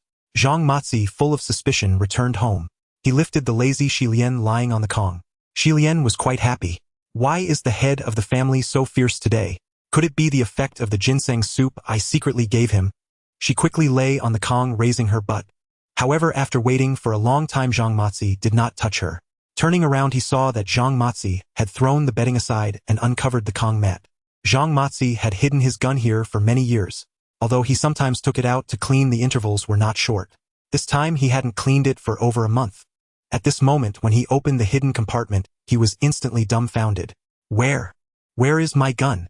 Xilian was also bewildered. She crawled over to take a look. Usually Zhang Matzi wouldn't let her accompany him when he cleaned his gun. Zhang Matzi only mentioned that he had served in the army and fought against bandits, but he never said he was a bandit himself. He told her that this gun was a keepsake. Those bullets were for emergencies. She knew that this gun was Zhang Mozi's treasured possession, even more so than how much he cherished her. Had he been sleeping on it all this time, and now it was just an empty nest? Without a second thought, Zhang Mozi jumped down and ran towards the chicken coop outside. He rummaged around for a long time, feeling nothing but chicken droppings and not finding any bullets. This infuriated Zhang Mozi. He turned around and slapped Xilian, who was putting on her big shorts. He pressed her down by the chest, demanding, "You wretched woman, where is my gun?" Before she could answer, he gave her 2 hard slaps. Xilian also wore a face of grievance. "I don't know, dear. You know I am loyal to you. How could I steal from you?" Zhang Mozi felt that Xilian couldn't possibly collude with outsiders to take his gun. He asked, "Has the village boy been here these days?" "No, I swear on the heavens he is just a child. How could I have anything to do with him?" "I didn't say you had anything with him. I just want to know who took my gun and bullets. Speak up, or has anything unusual happened these days? If you don't, I'll strangle you." No. Xilian's response lacked confidence. Zhang Mozi was furious. "You wretched girl, think about nothing but that. Today I'll make sure you have enough." He grabbed the rolling pin from the side table. Seeing this, Xilian was frightened and quickly clamped her legs together. "No, dear, are you trying to kill me? Then tell the truth." At this point, Xilian realized the gravity of the situation. She quickly told Zhang Mozi that Ding Mei had come on the night of the 4th day to trade ginseng for bullets. Zhang Mozi's head was not something a country housewife like Xilian could compare to. Upon hearing this, he sensed something was amiss. Could it be that Ding Dehua had sent Ding Mei? But he quickly dismissed this thought. It was well known that Ding Dehua and the village boy were not on good terms. 80% of the gun was likely in the village boy's hands. That Ding Mei trading bullets might have been a setup with the village boy to scout the situation. But how would the village boy know he had a gun, and how would he know where it was hidden? The bullets had been in the chicken coop's wall crevice for almost a year without moving. He only took the gun out to clean it at night when the lights were off. No matter how it was lost, he had to think of a way to get it back. Zhang Mozi was atop Xilian, lost in thought. Should he go ask? The village boy would surely deny it. If he forcibly took it back, it might lead to murder. If someone was killed, he wouldn't be able to stay in this village. Although it was poor, it was peaceful, and he didn't want to kill someone and flee into the mountains. No, he needed to observe the situation first. It was better if the village boy merely stole the gun. If it got reported, and he couldn't explain where the gun came from, he would surely be investigated. The more he looked at Xilian, who lay in bed all day without wanting to get dressed, the angrier he became. He wielded the rolling pin. "Oh dear, you are so ruthless." Xilian let out a mournful cry. Zhang Mozi released her, turned, and ran back towards Lu Yao's house. Inside, Xilian cursed while slowly pulling out the rolling pin. It didn't hurt as much as she had imagined. Zhang Mozi returned to Lu Yao's side. He initially wanted to see if no one was around so he could ask Lu Yao about it. He needed to use both soft and hard tactics to retrieve his treasure. But upon returning, he heard that Lu Yao had just made Gu Sanwang beg for mercy. Moreover, now he was chatting with the armed department head from the county. Zhang Mozi was taken aback. Did the village boy have someone backing him? He didn't dare to enter. Outside the wall, watching the house, he pondered how to confirm that it was Lu Yao who had taken his gun. How could he get it back? Suddenly, he saw Ding Dehua wandering outside as well. While others were focused on the wolf meat, Ding Dehua's eyes were also fixed on Lu Yao's freshly pasted window paper. From his gaze, it was clear that this old bandit knew Ding Dehua harbored resentment as well. He, along with Gu Sanwang and Yang Shui, were all in the same boat. With Gu Sanwang being removed from his position, it was likely he felt sorrow for the fallen rabbit, and was also resentful towards Lu Yao.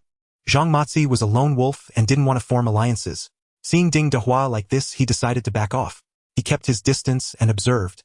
Until Lu Yao sent Zhu Zhenghua and Zhu went out, he didn't dare to approach. With so many people watching, he could only temporarily give up. He returned home to eat, waiting for another opportunity. The village boy was no longer the same village boy as before, and he couldn't act recklessly. Lu Yao invited Zhu Zhenghua and his daughter to dinner, but they left without taking anything. Lu Yao continued to see them off, instructing Go Shangzi to cut a few pounds of wolf meat and wrap up a piece of wolf skin for them. He told Zhu Zhenghua to take it back for curing. With the tanned hide, they could make a mattress or something. Zhu Zhenghua, being an official, was unwilling to accept gifts. Lu Yao insisted on placing it on the back seat. "You are my godfather, so what are you afraid of? Officials aren't allowed to have relatives, but I'll be dining at your house when I go to the city next time." Zhu Zhenghua thought this made sense. Since Lu Yao wasn't asking him for favors, it couldn't be considered bribing an official. So he accepted it and left with Zhu Wen on their bike. Throughout the journey, although Zhu Wen didn't talk much with Lu Yao, she kept observing this young man.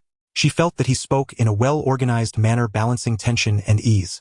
In front of her and her father, he was neither servile nor overbearing, displaying great poise. It was rare to find someone so insightful and confident even among young men under 20 in the city. Once they exited the Lu household, they praised Lu Yao endlessly. Zhu Zhenghua looked at his daughter and smiled. So you've taken a liking to young Lu. He is just a rural resident with no profession. Zhu Wen immediately became shy. Oh Dad, what are you saying? He is looking at things from a work perspective. Why are you bringing personal feelings into it? Zhu Zhenghua laughed. I'm just worried you might see things with personal feelings. Young Lu is quite exceptional, but after all he is a country boy. What's wrong with being from the countryside? Isn't it just a matter of residence? Besides, if you want to make him into a city person, isn't it just a matter of arranging it? Just absorb him into the army and get his household registration transferred. Zhu Zhenghua, however, was not as impulsive as his daughter. He shook his head, saying that wouldn't comply with regulations. Besides, he has to take care of his mother and sister. He doesn't want to be a soldier. If he wanted to be a militia, that would be easy for me. Zhu Wen nodded, but fearing her father would misunderstand, did not mention anything about promoting Lu Yao. Tomorrow she would accompany County Chief Hao to a meeting in Lincheng. At that time she thought perhaps it could go this way. County Chief Hao was someone who appreciated talent, and he might just... She was secretly calculating, as she genuinely admired this young man Lu Yao. Both father and daughter had a very good impression of Lu Yao. Meanwhile, Ding Dahua watched the armed department head leave. He didn't dare to create trouble for Lu Yao. He went home, grabbed his bicycle, and headed straight to the Water Ridge Town commune. At this time, the commune director Yang Shui was still at the commune and had not gone home. Recently, more than half of the 12 teams under him had applied for food assistance. They were all in a state of deficit. The grain distributed in autumn was already consumed before the new year. Many families had already run out of food and were seeking help from the government. But the commune's food supplies were limited and couldn't possibly relieve so many farmers. As for applying for help from the county, that was out of the question. The report he had submitted to the county in autumn stated that the Water Ridge town had a bumper harvest this year. He even received special commendation from County Chief Hao Limin, and the certificate was still hanging on the wall. How could he then say that half of the people were starving? That would be slapping his own face. The only option was to mobilize the members to be self-reliant and find their own solutions. Just then Ding Dahua, the captain of the Jia Pichao team, hurriedly rode in. Upon seeing him, Yang Shui immediately recalled the incident of his son being beaten in Jia Pichao, and his face immediately fell. What are you here for? Yang Shui looked at Ding Dahu with a sarcastic tone. Although Ding Dahu often treated him to drinks, it didn't mean he could forgive him just because he was wrong. Ding Dahu also felt somewhat guilty towards his leader. If it were someone else who dared to hit Yang Ming, not to mention stabbing him, even just pulling out a hair, Ding Dahu would have dragged him to Yang Shui to apologize. But Lu Yao was different. He had suffered several losses at his hands. Today, it unexpectedly led to Gu Sanwang being dismissed on the spot. He absolutely could not deal with Lu Yao. That's why he put on a brave face and came to find Yang Shui. Brother Yang Im here to report the situation. Then he rambled on about how Lu Yao dealt with the wolves today, recounting in detail how he and Gu Sanwang went to find trouble. The more Yang Shui listened, the more astonished he became. How could a mere village boy possess such great capability? If he were just a ruthless person, it would be easy to handle. A casual accusation would send him away for some education. But if he had connections, it would be difficult. Yang Shui stroked his chin, pacing back and forth. He looked up at Ding Dahu and said, "So what if he knows the Minister of Armaments? My son was beaten for nothing." Ding Dahu could only say, "How about we let the local police arrest him for intentional injury?" Yang Shui shook his head. "If he has no connections above, we could do that. But it would still be unjust to him. However, what if they ask above and come down to investigate? It was Xiao Ming who led people to raid his house, and I might get dragged into this." Ding Dahu looked at Yang Shui, knowing that his question meant he had an idea. "What do you think we should do? Just say it and he'll do it." Yang Shui said, "First we need to find out what his relationship with Minister Zhu is, and whether Minister Zhu will speak up for him. If their relationship is average, we can find an excuse to detain him. If it's too close, we can only wait for an opportunity to act. How do we find out? I don't know Minister Zhu." "Fool, don't you have confidence in this village? Just find someone to test Lu Yao." "I don't believe that a country boy could know such a big shot and not spill the beans. First let's hear what he has to say, then I'll have someone discreetly inquire about Minister Zhu." "All right, I'll head back and take care of it right away." Ding Dahu left the commune office, riding his bike home, while thinking of how to ask about Lu Yao's true relationship with Minister Zhu. Look for Wang Laoba. He has a good relationship with Lu Yao and Lu Yao can't fool him. But no, Wang Laoba seems close on the surface, but I can see that he looks down on my actions. Who else is there? He couldn't think of a suitable candidate until he got home. As he opened the door, he saw his daughter Ding Mei. His eyes lit up. He called out to Ding Mei, "Come here, Xiao Mei, I need to ask you something." Ding Mei saw her father's serious face and felt a bit anxious. She was too excited when she came back today, and had directly told him that she went hunting with the country boy. She didn't know if her father would scold her. It had been more than 2 years since she had felt the sole of his shoe. If she angered him, she didn't know if she would end up regretting it. She followed Ding Dahu into the house. Xie Chunfang was mending shoes on the Kong. Ding Dahu waved his hand. "Go take it to the west room." Xie Chunfang didn't dare to argue and quickly tidied up and went to the west room. Ding Dahu held absolute authority at home. His daughter and daughter-in-law were raised under the threat of the sole of his shoe. Even his son Ding Yuliang was somewhat reluctant to hit. That was his household registration book for carrying on the family line. Ding Dahu sat down while Ding Mei stood there nervously. "You went into the mountains with the country boy today, didn't you? Did you kill a lot of wolves?" "It was the Orican people who killed them, and they sent them to the country boy." Ding Mei had calmed down by now. She didn't dare to mention that Lu Yao had a gun. "Okay, I know you have a good relationship with the country boy, but in the future keep your distance. He might be in trouble." Ding Mei became anxious upon hearing this. What kind of trouble could he be in? They're going to take action against him from above. He exchanged so many wolves for food, and that's considered illegal trading. The county police have already registered it, and I've heard they're going to arrest him in the next few days. If this matter is confirmed, it's a prison sentence of more than 3 years and less than 10. Unless he has someone in the county to back him up, he's done for. Don't mention this to him, keep your distance, and don't get dragged into it. I understand. All right, there's nothing else. Go sweep the yard, I've had a bit too much to drink and need to rest for a while. Okay. Ding Mei left distracted as she swept the yard. Ding Dahu watched her from the window. Sure enough, when Ding Mei swept to the gate, she threw down the broom and ran out. That girl is really in cahoots with that country boy. He hurriedly called out to Xie Chuanfang, who was mending shoes. "You hurry and follow our daughter. What's wrong with this girl? Stop talking nonsense, just follow her. She must be going to the country boy's house. You'd better try to overhear what she and the country boy are saying." Xie Chuanfang, afraid of Ding Dahu's anger, hurriedly put on her shoes and ran outside. She was Ding Dahu's little wife, 12 years older than Ding Mei. After entering the house, she wasn't treated well by Ding Mei. She didn't dare to provoke Ding Mei, who was a little firecracker. However, Ding Yuliang had a pretty good relationship with her. Although she didn't offend Ding Mei on the surface, she looked down on her internally. Seeing Ding Dahu asking her to follow Ding Mei, she felt the task was daunting. She hurriedly jogged along.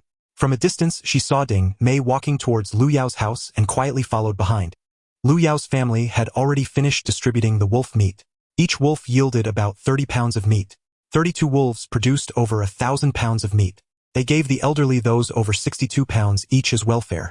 More than 100 pounds were distributed. The rest was exchanged for cornmeal, about 500 pounds. There weren't many people in the whole village who could bring cornmeal to trade for meat.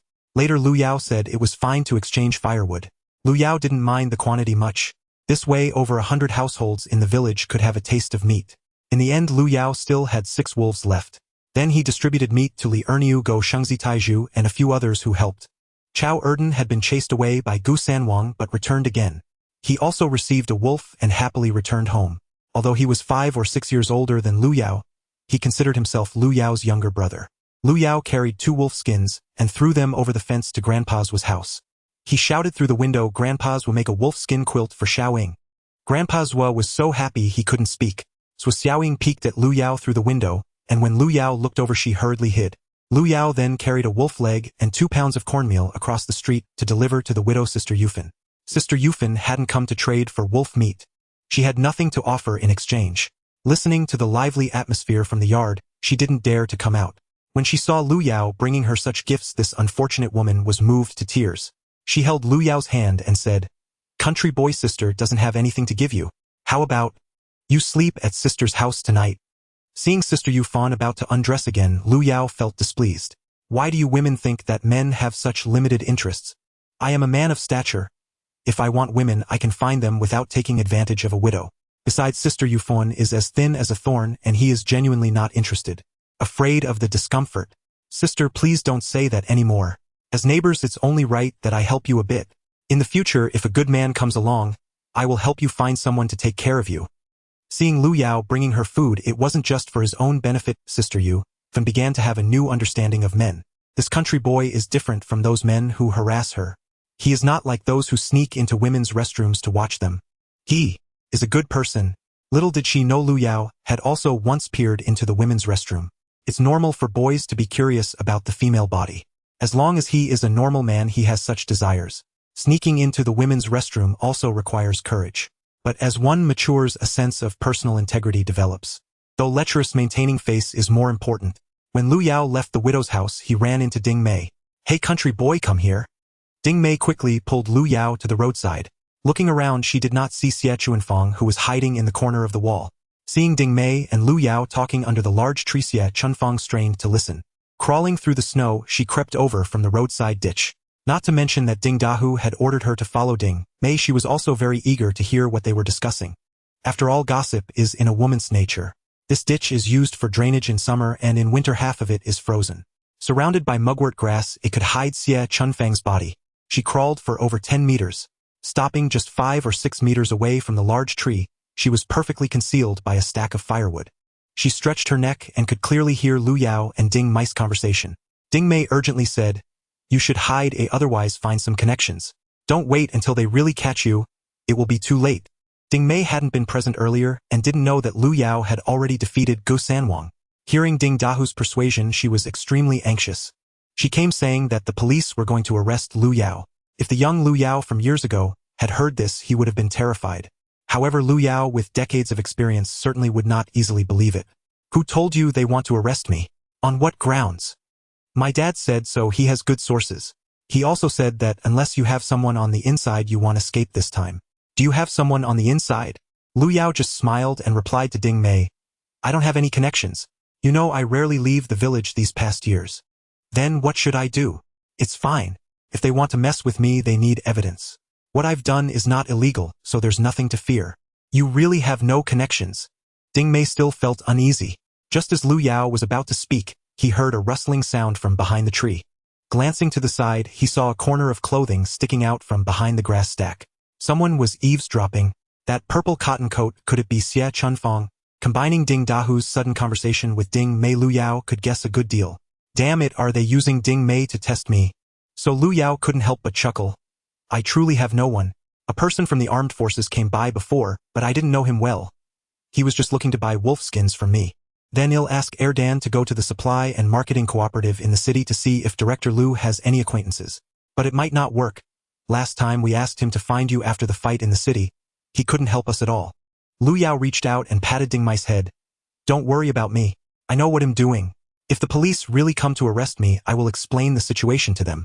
They won't be unreasonable. Go back, your dad will be angry if he can't find you." "All right? Then I'll go back." Go on, go on." Ding Mei returned home filled with worry. She didn't even know why she was so concerned about the country boy. They hadn't interacted much before, but in these last few days together, she had really started to care for him. Lu Yao walked Ding Mei a few steps before standing by the firewood pile at Grandpa's was watching her leave. Out of the corner of his eye, he noticed that Xie Chunfang was still hiding behind the firewood pile. Lu Yao walked toward the firewood, scaring Xie Chunfang to quickly turn her head and duck in. Only half of her bottom was still exposed. "I need to pee," Lu Yao said and unfastened his pants to relieve himself. Not a drop was wasted as he urinated all over Xie Chunfang's bottom from above. Her cotton pants were soaked through. She thought she was hidden behind the firewood pile and that Lu Yao couldn't see her, so she didn't dare to move, until she felt her bottom getting warm. Reaching back to touch it, it felt wet and hot. Turning back, Lu Yao had already left. Furious, Xie Chunfang cursed and ran home. On her way, she avoided people afraid they would see her wet cotton pants. Back home, Ding Mei had already returned to the west room after sweeping the yard. She hurried to report to Ding Dahu. She recounted everything she had overheard. Ding Dahu couldn't help but chuckle. "Haha, it seems this kid isn't very familiar with the armed forces either. He just happened to catch a glimpse of Gu Sanwang's cowardice and got demoted by the leaders. That's good. That's good." Suddenly frowning, he asked, "They were talking on the main road, didn't they see you?" "No. I was smart. I hid in the firewood pile, they couldn't see me outside. Hurry and wash your face. You have corn leaves all over your head." "All right." Receiving praise from the man, Xie Chunfang was very pleased. She turned around to wash her face. Ding Dahu asked, "Why are your pants all wet?" "That country boy peed on me. I didn't dare to move. I was in the firewood pile. If I stirred, he would have noticed." "Are you sure he didn't notice you?" "Really, or else how could he finish and leave? I'm smart." Ding Dahu really couldn't be sure whether his guess was right or wrong. He hopped on his bicycle, took a flashlight, and rushed to the commune. After Lu Yao finished peeing, he went home, grabbed 2 pieces of wolf meat, and headed to the health station. By this time, it was already dark. Huang Yuan was knitting under the lamp. Lu Yao knocked on the door, and she came over to open it. Letting Lu Yao in, she hurriedly hid the sweater under the mattress. When she turned back, her face was still a bit flushed. Lu Yao had seen it all clearly. His body was that of a teenage boy, but his experience was that of a man with decades of history, having dealt with countless women. At 60, he once started a women's magazine, hiring editors who were all emotional experts. Even the president was Lu Yao's old flame. Thus Lu Yao was adept at interpreting girl psychology. The girls of this era were relatively innocent, unlike those in later societal changes who became more fickle. Seeing the flustered demeanor of Huang Yuan, he could roughly guess. "Sister Wan, are you knitting a sweater for me?" Getting straight to the point made Huang Yuan even more flustered. She hurriedly shook her head. "Who would knit a sweater for you? Dream on." Her face was blushing even more. Lu Yao took out the meat in his hand. "You can keep your sweater, but the prey I catch must be shared with my sister." He then gazed at her with fiery passion in his eyes. Last time he kissed Huang Yuan twice, and this time she opened the door for him without hesitation. It proved that she had let down her guard against him. Huang Yuan reached out to take the wolf meat. "I heard from the lady who came to get medicine that you hunted many wolves and shared them with the villagers. You are amazing. So how will you reward me?" "I will make you a certificate." Huang Yuan smiled, slightly dodging Lu Yao's fiery gaze. "All right, I won't tease you anymore. I'm here for you to check my waist. I twisted it while hunting." "Really? Where?" Lu Yao touched just above his backside. "Right here, it hurts when I touch it." "Oh no, it can't be a lumbar injury. Lie down, I'll help you check." Lu Yao removed his cotton jacket, lifted his shirt, and lay down on the examination table. "Also loosen your belt." Lu Yao pressed at the spot above his hips, and with cotton pants on it was hard to see. Lu Yao unfastened his belt and started to take off his cotton pants. "You don't need to take them all off, just expose your waist." Upon seeing Lu Yao's gluteus maximus, Huang Yuan's heart raced.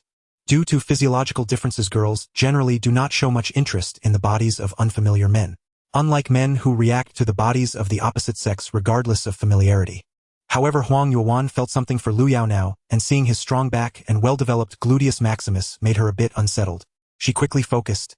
Using her fingers, she pointed at his lower back. "Does it hurt here?" "No." "What about here?" "Not painful either." "What about this spot?" Huang Yuan pressed on the typical areas where one might twist their waist. Lu Yao said it didn't hurt. He simply sat up. "Sister Yuan, turn around and I'll tell you where it hurts." Then he pulled Huang Yuan and pinched the area just above her bottom. "Right here?" "Okay, let go, lie down." Huang Yuan's face turned red. She hurriedly removed Lu Yao's hand and pressed on his lower back.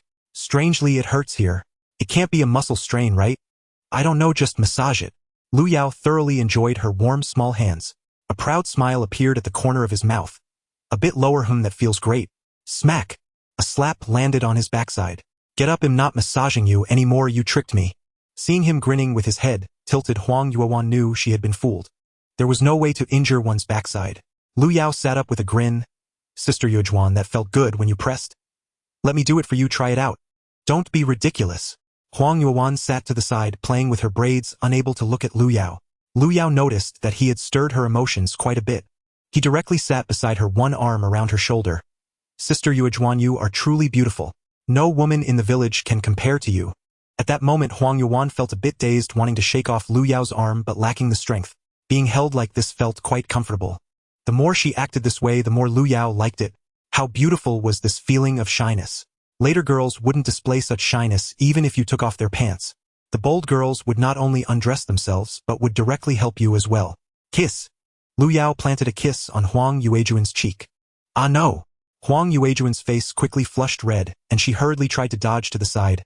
"Country boy, you can't do this. You're too young. We aren't suitable." Lu Yao held her and laughed. "How do you know I'm young? How did you come to that conclusion?" "Oh, I didn't mean it that way. I meant we aren't suitable. If you don't try, how will you know if we aren't suitable? At worst, I'll take care of you in the future." "No way, if I say no, then it's no." Huang Yuan still struggled. "If you dislike me so much, then I'm leaving." Lu Yao directly let go of her and stood up. Huang Yuan was very flustered. Lowering her head, she rubbed her left hand against her right, making her fingers turn red. Listening to Lu Yao walk out, her heart felt torn. "Country boy, don't be angry. I don't dislike you." Whoosh! The curtain was yanked by Lu Yao. Thud! The door locked. Huang Yuan looked up and saw that Lu Yao hadn't left. He came back smiling at her. Why didn't you go? Lu Yao hugged her tightly. Since you don't dislike me, and I like you, then I'll chat with you more. Chat about what? Let me go first. The once confident girl now didn't know where to place her hands. Being hugged by Lu Yao, she instinctively tried to push him away but couldn't muster any strength.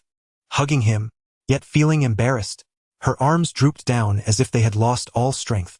Kiss, kiss, kiss. Lu Yao kissed down from her eyes to her cheeks, then to her neck. The fragrant Sister Yuan ignited his male hormones. Having returned from his past life, this was the first time he had such close contact with someone of the opposite sex. His strong physique under 20 was like a burning flame.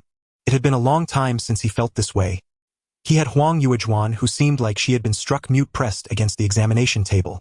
Huang Yuan stared at the ceiling. She lay still. Her heart was in a chaotic mess. It was midnight. Lu Yao covered Huang Yuan with a blanket, got dressed, and prepared to leave. Huang Yuan covered half of her face with the blanket, only her clear big eyes gazing at Lu Yao. Country boy. You are so bad. Lu Yao leaned down and kissed her forehead. Don't worry, Sister Yuan. From now on you will be my woman. Even if I marry someone else, it will have to wait 20 years. Huang Yuan pinched him. Who do you want to marry? Why are you acting like a little rascal? Lu Yao laughed heartily. I'm off, closing the door. Lu Yao exited Huang Yuan's clinic. Reflecting on the earlier moments, Sister Yuan was truly unforgettable. At 27, she was still a virgin without any experience. How rare. Later on, girls would find it challenging to keep their chastity before turning 20. In his past life, Lu Yao was quite the playboy, yet with Sister Yuan it was purely innocent. In this life, he no longer desired to remain innocent. Looking around the village, mature girls truly made Sister Yuan the prettiest. If not her then, who? Perhaps she still held very conservative views now. But he believed that in 20 years Zhang Shuang would have grown up and she would accept it. When the opportunity arises, he would tell her that he was reborn. He also believed she wouldn't think that marrying Zhang Shuang again was a betrayal. Back home he had a very pleasant sleep. After all, the earlier events were quite intense, which was one of the physical labors of the four great tiredness. He fell asleep and had a dream. He dreamed that Ding Mei gave birth to little Zhang Shuang, and he and Sister Yuan each held one of Zhang Shuang's small hands while strolling in the park. In the blink of an eye, Zhang Shuang grew up. A tall and graceful beauty, she wore a pure white wedding dress, offering tea to Ding Mei and Huang Yuan. The next morning, Lu Yao took the stone grinder to the courtyard for strength training. He now possessed the memories of his past life, but his physical abilities were still far inferior to those of his youth, so he had to strengthen his training. Otherwise, even a bit of frolicking with Sister Yuan would leave him feeling exhausted, and he needed to maintain abundant energy to pamper Zhang Shuang. Just as Lu Yao was sweating profusely from his workout, Taizhu and Goshang's siblings came to find him. They had been too busy distributing wolf meat yesterday and hadn't had time to make bows and arrows. Today, several young friends began to get busy. Lu Yao acted as a technician while Taizhu and Goshang contributed their efforts, and Ernier worked as a laborer. They twisted horsehair to pull cow tendons and carved tree vines. They made for strong bows. Lu Yao took one, pulled it back, and found that it could achieve a full moon arc far more powerful than those sold at the supply and marketing cooperative. It shot nearly half again the distance of Ding Mei's bow. Looking at the time, it was almost midday. Gao Shengzi asked Tu Wazi, "Are we going into the mountains today?" "I will take you there, but not today."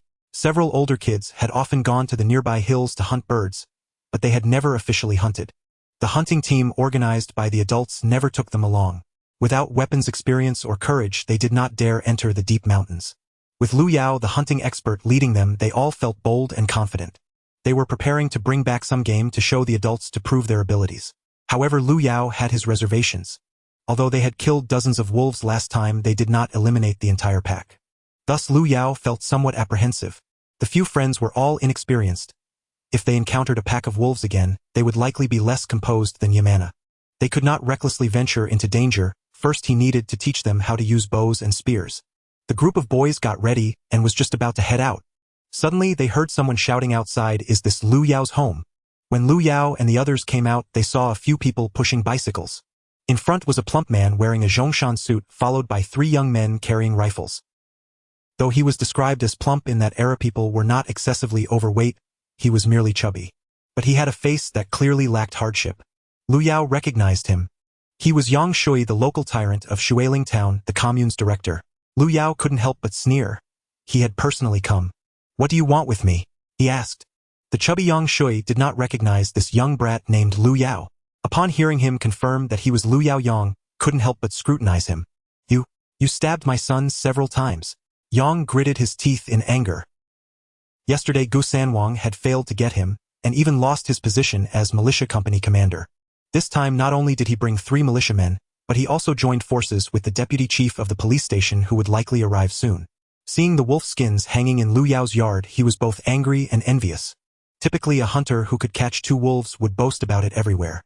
But this kid had an entire yard full. Unbelievable. Although he hated Lu Yao to the core, he still did not show it on his face. With a smile he said, "So you are Lu Yao, huh?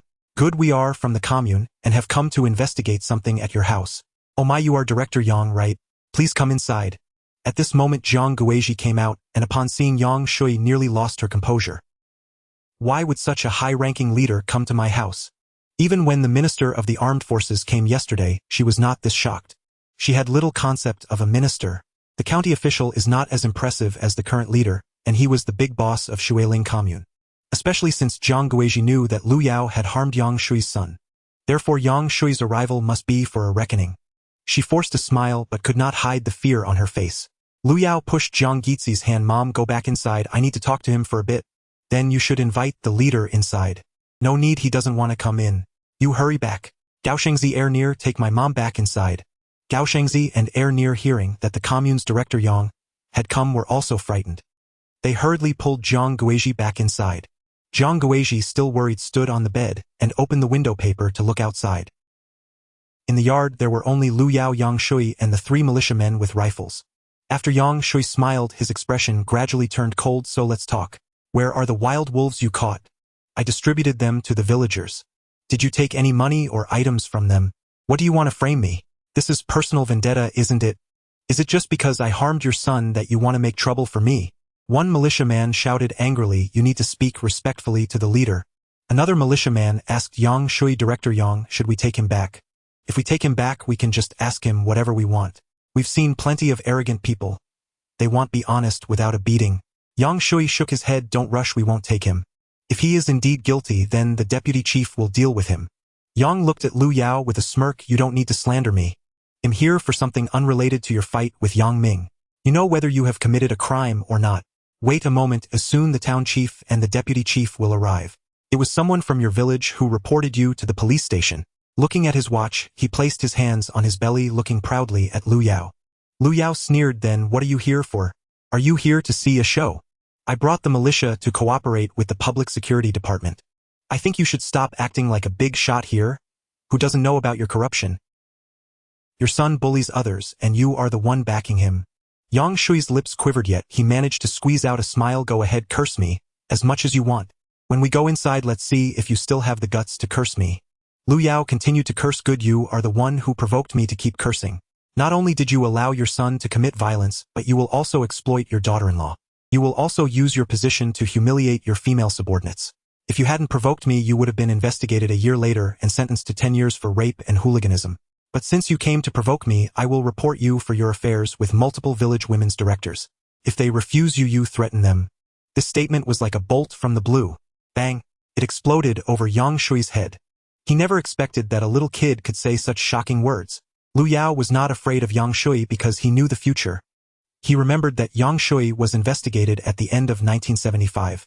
Later, when he killed the ferry worker and fled, he saw Yang Shui paraded through the streets with a big sign. It was said he was sentenced to 10 years. Since he recognized him, Lu Yao followed the parade vehicle for quite a distance, listening to the loudspeaker recounting his crimes.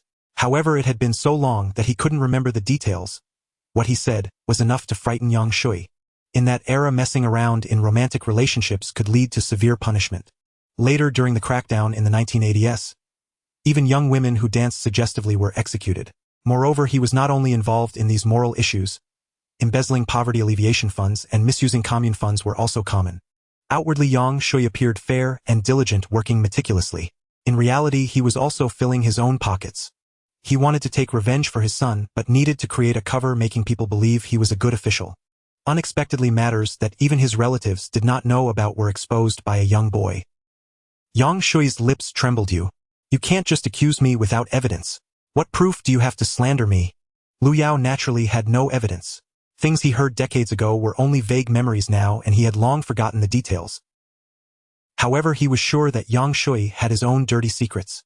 At that moment he smiled and said, whether I have evidence or not is for the leaders to decide. What does it matter to you? Aren't you the one who brought people from the police station to arrest me? When the time comes I will expose corrupt officials and regain my reputation. Yang Shui felt his heart trembling. Humph, you were talking nonsense.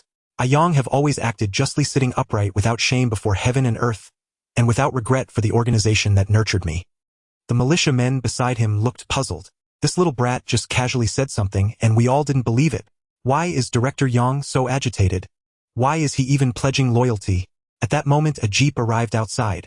Children from the mountains rarely saw motor vehicles. Upon seeing the jeep they ran after it. Yang Shui was also taken aback. This is the county's car. He hurriedly ran out of the yard. The jeep stopped and a beautiful girl with short hair tied into a bun jumped down. Lu Yao, come here. Our leaders want to see you. As the other door opened, an elderly man with a tall stature and a warm smile stepped out. As soon as he got out of the car, he was attracted by the wolf skins hanging in the yard. Wow, Ju, when you really didn't lie to me. Yang Shui was so scared when he saw who it was. Wasn't that County Chief Hao Limin? Why is he here? Yang Shui hurriedly jogged out of the Lu family's courtyard, his height seemingly shrinking from 170 meters to barely 160. Bowing his head and nodding, his face was lined with wrinkles as he smiled. Oh, County Head, how, what brings you here? Why didn't you notify someone in advance? Hao Limin reined in his smile, his expression turning serious as he gazed at Yang Shui, clearly disliking his obsequious demeanor. Hao Limin came from a military background. During the war against the Americans, he was the leader of an elite unit facing off directly against American troops. He had crawled back from a heap of corpses, valuing toughness above all and detesting weakness. Despite being a county head, he wouldn't bend for mayors or governors. Thus, he did not respond to Yang Shui's words and instead asked, "What are you doing here? Aren't you supposed to be in Shuiling town?" Oh, I'm here for official business. Official business? And you're bringing militiamen with you? Yang Shui felt conflicted, unsure whether to admit he had come to seek justice. Just then, a motorcycle roared over. A police officer in a dark blue uniform was riding, and in the sidecar was Ding Dahu. It turned out Ding Dahu had gone to the town's police station early that morning to report. Of course, this was also at the behest of Yang Shui. The local directors had been hunting illegally and possibly possessed unregistered firearms, which was no trivial matter. In 1973, the Ministry of Agriculture and Forestry had already drafted the wildlife protection law, though it had yet to be fully implemented. However, local authorities had begun to develop a management awareness. Hunting is permissible, but one must obtain permission from the local militia. Furthermore, possession of firearms must be legitimate and registered. Possessing unregistered firearms is still illegal. Upon hearing that the commune director had gone, Zhuo hurriedly rode his motorcycle with Ding Dahu over. Upon arriving, he saw the county head's vehicle was also present. Zhuo informed Ding Dahu that it was the county head's car. Seeing the county head and Yang Shui standing together, Ding Dahu perked up and approached to salute. "Greetings, county head. We really feel ashamed to trouble you over such a small matter in our village." Hao Limin shook his head, saying, "I was merely passing through to attend a meeting in Linqing, not specifically coming here." "What happened here?" Ding Dahu pointed at Lu Yao. "This kid has been hunting illegally and hasn't turned in his catches. I also suspect he is hiding firearms." Hao Limin turned to look at Lu Yao inside the wall. "Is this the child?" "Yes, it is him." Hao Limin squinted at the defiant Lu Yao. He waved his hand, saying, "Young man, come here." Lu Yao showed no fear and gracefully leaped over the more than 1-meter-high earth wall, demonstrating his agility. Standing in front of them, he appeared bold and spirited. What a young man. Just looking at him made the soldier very fond of him. "Did you kill all these wolves in the courtyard? Where did the gun come from?" "Report, leader, I encountered the brothers from the Oracan tribe, and they helped me kill them." "Did they gift you the wolves they killed?" "Report, leader, because I saved a girl from their tribe, they left me more as a token of gratitude." "Hey." His response was quick and clear, further endearing him to Hao Limin. Just as he was about to speak, Ding Dahu shouted from the side, "You're lying." This startled Hao Limin. "Speak your mind, why are you shouting?" Yang Shui was also furious and glared at Ding Dahu. He thought to himself, "Can't you see I'm bending over to speak? Don't you know to be more composed in front of the leaders?" Ding Dahu was a rough man, wanting the leaders to back him up. With a loud voice he said, "Country boy, you tell me, didn't you hunt a wild boar the day before yesterday and didn't turn it in? Who would believe you if you say you have no gun? Do you dare to let me search your house? On what basis can you search my home?" Lu Yao glared, blocking Ding Dahu. His gun was indeed at home. He planned to hide it in a tree fork later. Last night, he had it under the bedding at the head of the Kong. He even let Lu Xiaoqian hold it for a while. This morning, he placed it in the pile of blankets. Zhang Guizhi asked him where it came from, and he said it was left to him by Batu and the others. He had instructed the two of them not to mention it to outsiders. If they really searched now in such a small area of just over 10 square meters, it would surely be found. At this moment, Zhu Wen spoke up. You are Ding Captain, right? Yesterday I saw you with Gu Sanwang. Didn't you come by? Isn't it a good thing for Comrade Lu to distribute wolf meat to all the elderly in the village? Why do you still have to make things difficult for him? Ding Dahu then noticed Zhu Wen. He remembered her as the little girl who had come with the Minister of the Armed Forces last night. Standing next to the county head today, she was clearly not an ordinary person. He didn't dare to argue with Zhu Wen, but he was also unwilling. He mumbled, do you have some relationship with the country boy? If you do, then I won't care what he does wrong. This was just the ramblings of a rough man, but Hao Limin found it quite jarring. Are you questioning my integrity? Who would dare? You are the leader. Hao Limin chuckled. Ding Dahu's lack of filter made him feel it was better than the flattery from Yang Shui. Thus he asked Lu Yao, young man, you truly don't have any firearms hidden, do you? No. Lu Yao felt a bit uneasy, but at this moment he could only be tough. Hao Limin said to Ding Dahu, you don't have the right to search his house. Then he turned to Zhuo Shouchuan. Xiaos will go take a look. Zhuo Shouchuan didn't expect the county head to know his surname, and was a bit surprised. In a county urban area there were 7 or 8 police stations. The director had only seen the county head at some large meetings, and had no chance to interact with him privately. Thus it was normal for him to recognize the county head. For the county head to know that there was a director Zhuo in Shuiling town was not so easy. Zhuo Shouchuan quickly stood at attention and saluted, yes. Then Hao Limin said to Lu Yao, as long as we are upright we need not fear shadows. Actually his words were encouragement for Lu Yao, for he believed in him. Moreover, at that moment he felt inclined to promote Lu Yao. Not for any particular reason, just because he liked him. Hearing Zhu Wen mention Lu Yao, the boy who had killed dozens of wolves, piqued his interest. Having passed by, he instructed the driver to make a detour to see if this young man was as impressive as Zhu Wen had said. Mainly he was curious because Zhu Wen mentioned that her father Zhu Jinghua greatly admired Lu Yao. Upon seeing Lu Yao he was immediately impressed. He spoke appropriately, was quick and clean in his actions, neither servile nor arrogant. Had he been in charge of troops back then, he would have surely clapped him on the shoulder and said, kid, come with me. But now as an official he couldn't be so casual. He thought as long as this young man has no issues then he could consider promoting him. Seeing the county head say this, was Shouchuan also responded saying to Lu Yao, let's go, we'll check inside. Saying this he entered through the gate and walked directly into the house. Lu Yao followed him in. County head Hao, respecting his position, naturally could not go in. Yang Shui noticed the county head didn't move, so he also didn't dare to move, staying by the side. Although Zhu Wen was very worried, she couldn't go in either. Originally Ding Dahu was already suspicious that she was protecting Lu Yao. Thus only Lu Yao confidently followed Zhuo Shouchuan inside. Upon entering the room, Zhuo Shouchuan was startled. The small space was crowded with many people: Zhang Guizhi, Lu Xiaoqian, and their mother-daughter duo, along with the siblings Dog Shangzi and Erinai and the sturdy Tai Zhu. They had just been eavesdropping at the window, listening to the sounds outside. Hearing that someone was about to enter and search, they all stood up in a fright. Originally the small room was only about 10 square meters. After removing the 6 square meters occupied by a large Kong, and the space taken up by boxes and cabinets on the floor, the 5 of them nearly filled the ground. Moreover, both Dog Shangzi and Tai Zhu were holding bows and arrows. Zhuo Shouchuan chuckled as he noticed they were all big kids, saying, are you all part of a youth hunting team? Those weapons are quite outdated. Lu Yao waved his hand. You all go outside and let directors would check you. Zhang Guizhi felt anxious but dared not speak. The older kids looked to Lu Yao as their backbone. When he said to go out, they followed his lead. Lu Xiaoqian couldn't help but keep glancing at the quilt. Once they left, Lu Yao waved his hand, take a look at Director Zhuo. Zhuo Shouchuan did not immediately start searching. Instead he asked Lu Yao, what is your relationship with County Head Hao? Lu Yao smiled, finding this person quite composed. He wanted to know more about him before proceeding with the search. He did not answer directly but remarked, brother Zhuo, has your wife's lung condition improved recently? This question caught Zhuo Shouchuan off guard. What? Do you know Shuwen? His wife Zhang Shuwen had been suffering from tuberculosis and had not recovered despite prolonged treatment. Hearing Lu Yao mention Zhang Shuwen piqued his curiosity. Lu Yao shook his head and smiled. Brothers, where I heard someone say your wife has lung disease, so I just wanted to ask. Oh, it's nothing, she's much better. Zhuo Shouchuan inquired further, are you related to County Head Hao? Given Lu Yao's young age, he naturally couldn't have much interaction with county officials, so knowing him must imply a familial connection. Lu Yao shook his head. We're not relatives. I just met him recently. You can search without hesitation. This made Zhou Shouchuan feel somewhat uncomfortable. It was as if he was afraid of County Head Hao and hesitant to search. He began to examine the room. The cabinets were unlocked and inside were merely some summer clothes.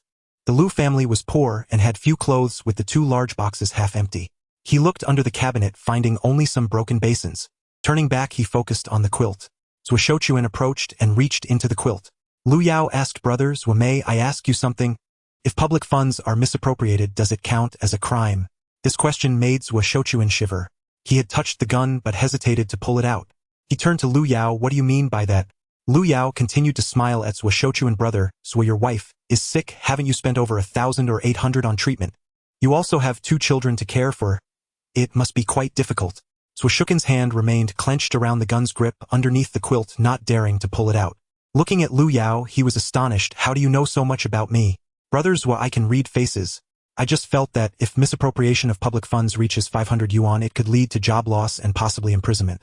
After all, this offense is similar to embezzlement. Given the current situation, it would surely be treated severely. Zhou Shouchuan was drenched in cold sweat. He was not a greedy person, but everything stemmed from his wife's illness. In that era, tuberculosis was almost considered an incurable disease, referred to as consumption. If he were in a big city, perhaps it would have been better, but Zhou Shouchuan was in Jiangzhou, where treatment delays worsened her condition. Zhang Shuwen was a housewife without reimbursement from any unit. The police station was also financially tight. Even after several applications to the leaders, full reimbursement was impossible. For this reason, Zhou Shouchuan took his wife to Beijing for treatment, most of which had to be paid out of pocket. Later, when he couldn't buy medicine at the hospital, he even resorted to the black market to get medications for his wife. At that time, rifampicin and isoniazid were also scarce in hospitals. Consequently, Zhou Shouchuan had already misappropriated 500 yuan using his position. Now, although his wife's condition had stabilized, the financial hole could not be filled. Every month when his salary came in, he had to set aside some to make up for it. But before the end of the month, he had to take it out for family expenses. He was the sole provider for the family of 4, needing to buy medicine for his wife, support the children's education, and care for elderly relatives in the countryside. He was also living paycheck to paycheck, anxiously unable to repay the debt. However, no one knew about this. How could a big kid from Jiapigu say such things? He could never have imagined that Lu Yao, standing before him, would later become a close friend with whom he would share everything. In his previous life, Zhou Shouchuan's misdeeds were soon exposed. He lost his public office and almost ended up in prison. During that time, he was driven to the brink of suicide. Eventually, he ventured into business and his life gradually improved. However, he was not adept at business and he eventually lost all his savings. Fortunately, he met Lu Yao, a fellow villager, who took him in as the security manager of his company. Lu Yao treated him like an old friend. The two would chat over tea and meals, and Zhou Shouchuan shared the details of his troubles, as it was a significant turning point in his life. But now no one knew about it. 6 months later, during a major system review, when the accounts were checked, he would be exposed, and at that moment he also remained unaware. Thus, Lu Yao directly mentioning the figure of 500 yuan was like a sudden blow to Zhou Shouchuan's head. His hand touched the gun, but he dared not pull it out. He stared wide-eyed at Lu Yao, wanting to ask, but too afraid to do so, fearing that Lu Yao might know even more. Seeing him lost in thought, Lu Yao laughed heartily and pulled his sleeve. Come on, let's go out. In the future, I will have a huge scoop to share with you, but I can't reveal it now. You help me, and I will surely help you achieve great things. Zhou Shouchuan's hand was pulled out by Lu Yao, and he naturally let go of the gun. Confused and astonished, he dared not voice his questions. To ask would be to admit his own issues. And looking into Lu Yao's smiling eyes, he felt that he too knew about his troubles. Thus he chose to remain silent for the time being. Lu Yao also sighed in relief. It seemed he had struck a chord with him. The two then stepped outside. People outside were staring wide-eyed at Zhou Shouchuan. He quickly composed himself. In front of the leaders, he couldn't appear scattered. He shook his head at Hao Limin. I've checked. There's nothing. Hao Limin glanced at Yang Shui, who quickly forced a smile. Leader, waiting for Hao Limin to speak. Hao Limin asked him, is there anything else you want to ask this kid? No. At that moment, he couldn't say anything, even if he had something to share. If one couldn't differentiate between senior and junior, how could one navigate the bureaucratic path? Hao Limin then asked Lu Yao, can you shoot? Yes. Hao Limin waved his hand, and a militia member quickly handed over an M1 Garand rifle. This gun was American-made and equipped with an 8-round magazine, also known as Big 8 bullets. Most local militia used it along with a few semi-automatics, while the rest were armed with spears. Hao Limin handed the gun to Lu Yao. Take a shot. Let me see your skills. The hitching post stood as tall as an adult, stout and stoutly built. Hitting it from 50 meters posed a challenge for an average novice marksman, yet for a militia member accustomed to shooting it was merely routine. Lu Yao couldn't help but smile. Teaching his disciple had never been this simple. His gaze drifted farther away, landing on an old locust tree about 100 meters away, where 2 crows had just settled. The wooden post is lifeless, unable to showcase skill. I should target the crows instead. Hao Limin, being older, had poor eyesight. He vaguely spotted 2 black dots on the tree, which were only visible due to the reflection of the distant snowy mountains. He couldn't help but look back at Lu Yao with suspicion. Young man, don't push yourself too hard. You must have some confidence, right? At this moment he doubted whether Lu Yao was just talking big due to youthful arrogance. Lu Yao smiled and replied, Leader, if you want to assess my skills, I can't just keep them hidden away. I am confident. As he spoke he raised his hand and fired a shot. The gunshot startled everyone around. No one expected Lu Yao to shoot without even aiming. The sound of the gun echoed, and before it had completely faded, 1 crow on the tree had already fallen. The other, startled, took off into the sky. Bang! Lu Yao fired again. The crow that had soared high up dozens of meters above also fell in response. Hooray! My brother is a sharpshooter. Lu Xiaoqian was jumping with joy. Everyone was left dumbfounded. Even Ding Dahu, who had always looked down on Lu Yao, couldn't help but exclaim in admiration, Wow! Is this for real? The militia members could hardly believe that this big kid had accomplished such a remarkable feat. Shooting down birds from such a distance. The estimated distance was at least 140 to 50 meters. They had all practiced shooting, and hitting a target from such a distance was already impressive, even if it didn't hit the bullseye. Moreover, Lu Yao fired without aiming, almost as if he were shooting randomly. The first shot might have been a fluke, but the second one couldn't have been. They were all astonished. Yang Shui grew more frustrated watching Lu Yao. Such excellence would surely please the county head. Yang Shui, who specialized in flattery, couldn't help but study the leader's mindset. He knew that county head Hao had a military background and loved to hold militia competitions. He was always present and personally awarded outstanding militia members. Unfortunately, none of the militia members from Shuiling Town had ever brought glory to themselves. They could never even make it to the top 10. As expected, a look of surprise appeared on Hao Limin's face. However, being a leader, he composed himself and simply smiled, giving a thumbs up. Next to him, Ju Wen had already jumped with excitement, clapping her hands. What an amazing marksmanship! Lu Yao, you are fantastic. Hao Limin looked at him with a smile. You have such talent in this area. Have you ever considered joining the army? He asked the same question as Zhu Zhenghua. Lu Yao gave the same answer. He didn't want to be too far away from his mother and sister. Hao Limin, however, was much more persuasive than Zhu Zhenghua. All right then, you will join the militia. Such a promising talent cannot be wasted. He turned to Yang Shui. Make sure the militia team trains this kid well. He's going to be something special. Yang Shui nodded repeatedly. Yes, leader. I will ensure that the militia team cultivates him into the best militia member.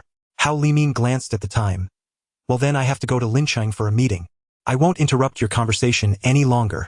He looked at Ju Wen beside him. When you weren't bragging, this kid truly is a good find. Of course.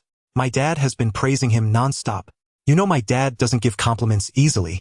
Hao Limin chuckled. I also don't give compliments easily, but this kid. Truly remarkable.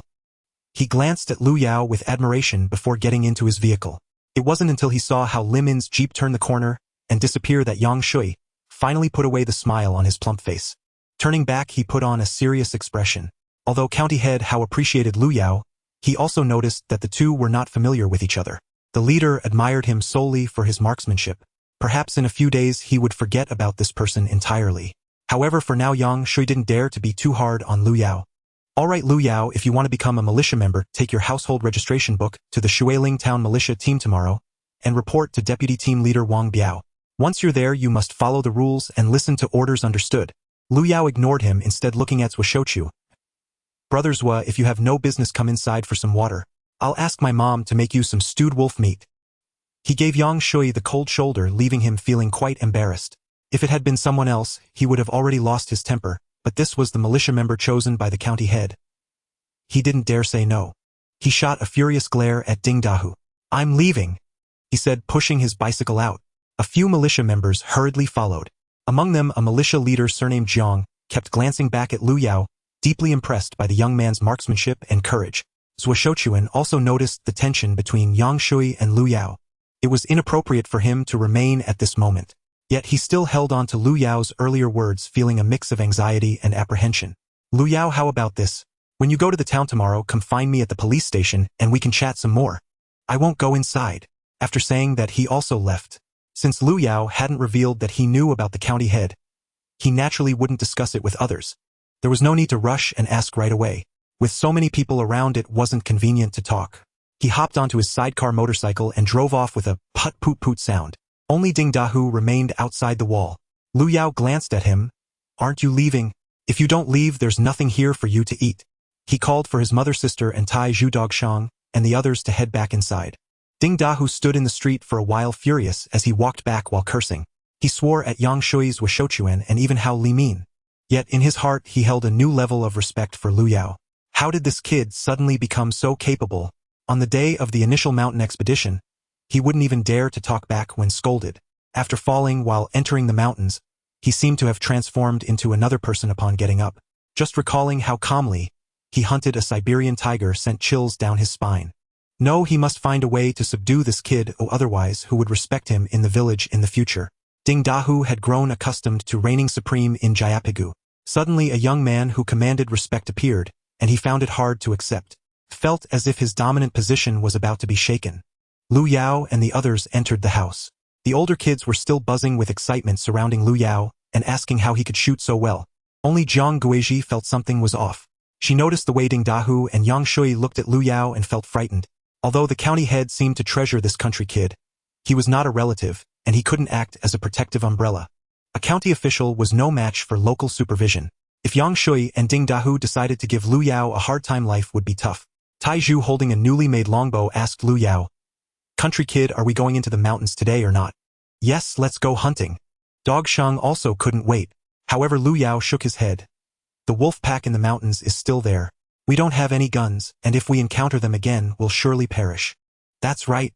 I met Uncle Lao Ba this morning, and he said the hunting team hasn't gone into the mountains. Even Captain Ding is afraid of running into the wolf pack." Seeing Tai Zhu and Dogshang looking a bit disappointed, Lu Yao patted their shoulders. "Don't be discouraged. Once I join the militia team, I'll get a gun, and before long I'll definitely take you into the mountains." Tai Zhu asked, "Then what should we do today?"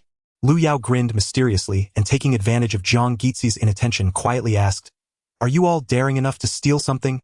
Which of these mischievous kids hasn't stolen something?" Asking Lu Yao, "What did you steal?"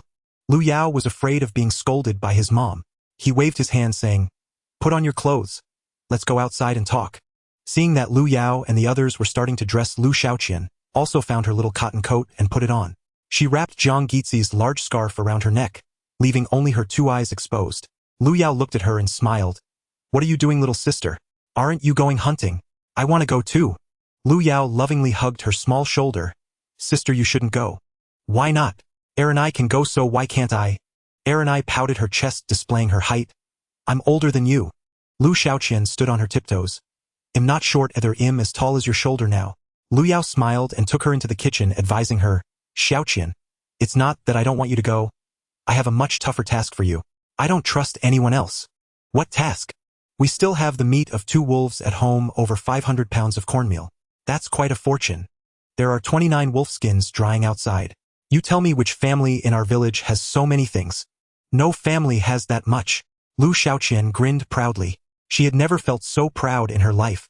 "Then do you think someone might have their eyes on our stuff and come to steal while I'm not home?" With that said, Lu Shaoqian really hesitated. "Yes, then I will bring the wolf skins inside." "No, that's not allowed. The skins aren't cured yet. Bringing them inside will make them too hot and spoil them, making them worthless." Lu Shaoqian tilted her head. "Then let Mom keep an eye on them. Mom is too honest, and you know it, anyone can bully her. If someone came and asked for a skin, Mom would be too embarrassed to say no, and would definitely say, 'Go ahead, we have so many, we need them all.'" Lu Yao mimicked Zhang Guizhi's tone and mannerisms. This made Lu Shaoqian giggle, feeling that Mom would indeed say something like that. "So you must stay to watch over the house, or else all my hard work will be for nothing." With that said, Lu Shaoqian found it difficult to decide and scratched her head, asking, "So does this mean I can never go hunting with you in the mountains?" Lu Yao affectionately hugged Lu Xiaoqian's shoulders. "Sister, you have a clever mind, perfect for studying. You'll become a big official in the future. Let the older brother handle the hunting and mountain work. Girls should read more and learn. When I get the chance, I'll send you to town to attend middle school." Lu Shaoqian indeed loved reading, but she also wanted to go hunting. However, since Lu Yao advised her, she couldn't insist on going. All right then, but you have to promise me that if there's a chance, let me go up the mountain with you. No need to say, I plan to take over the entire back mountain in the future. Then it will all be our family's orchard and hunting ground. Lu Xiaoqian didn't know what an orchard was, but seeing her brother so spirited, she nodded along. Now Lu Yao was her idol. Watching her brother's head shine with a halo, she tried to persuade her sister to stay home. Lu Yao set out with 3 other little friends. Taizhu was 18, about the same height as Lu Yao, but he was sturdy, having won wrestling matches against the production team's calves. Go Shengzi was small but very agile. Then there was Ni 16 and in her prime. Even though she wore a floral cotton jacket and big cotton pants, it was clear she had developed. Her small face was clean and fair with 2 fluffy big eyes full of spirit. The 3 older kids stared at Lu Yao. Country bumpkin, what do you want us to steal? Taizhu had a naive expression. Lu Yao stood before them as if giving a leadership speech. I want you to steal Lu Dugong's fishing gear. We are going fishing. Fishing has no risk. Once I join the militia and have an official identity, it'll take you up the mountain to clear out the wolf pack. Steal fishing gear. The 3 kids were a bit confused. I asked, how can you fish in this freezing winter? Lu Yao smiled. You don't need to ask that, just go to his house and take whatever you see that can be used for fishing. Go Shangzi was puzzled. Country bumpkin, at this time Lu Dugong is at home listening to a radio. Who could steal his gear? Lu Yao grinned mischievously. Well, use a trick to lure the tiger away from its mountain. It'll draw him out and you go grab the stuff: fishing nets, rods, buckets, ice picks. Take whatever you can. Then wait for me at the fork of the Sidong River. The older kids didn't know Lu Yao's intentions, but they absolutely obeyed his orders. So the 4 of them began to take action. Taizhu and Go Shengzi didn't know what Lu Yao was planning, but Lu Yao had a clear path in mind. His current task was to make money. No society can function without money.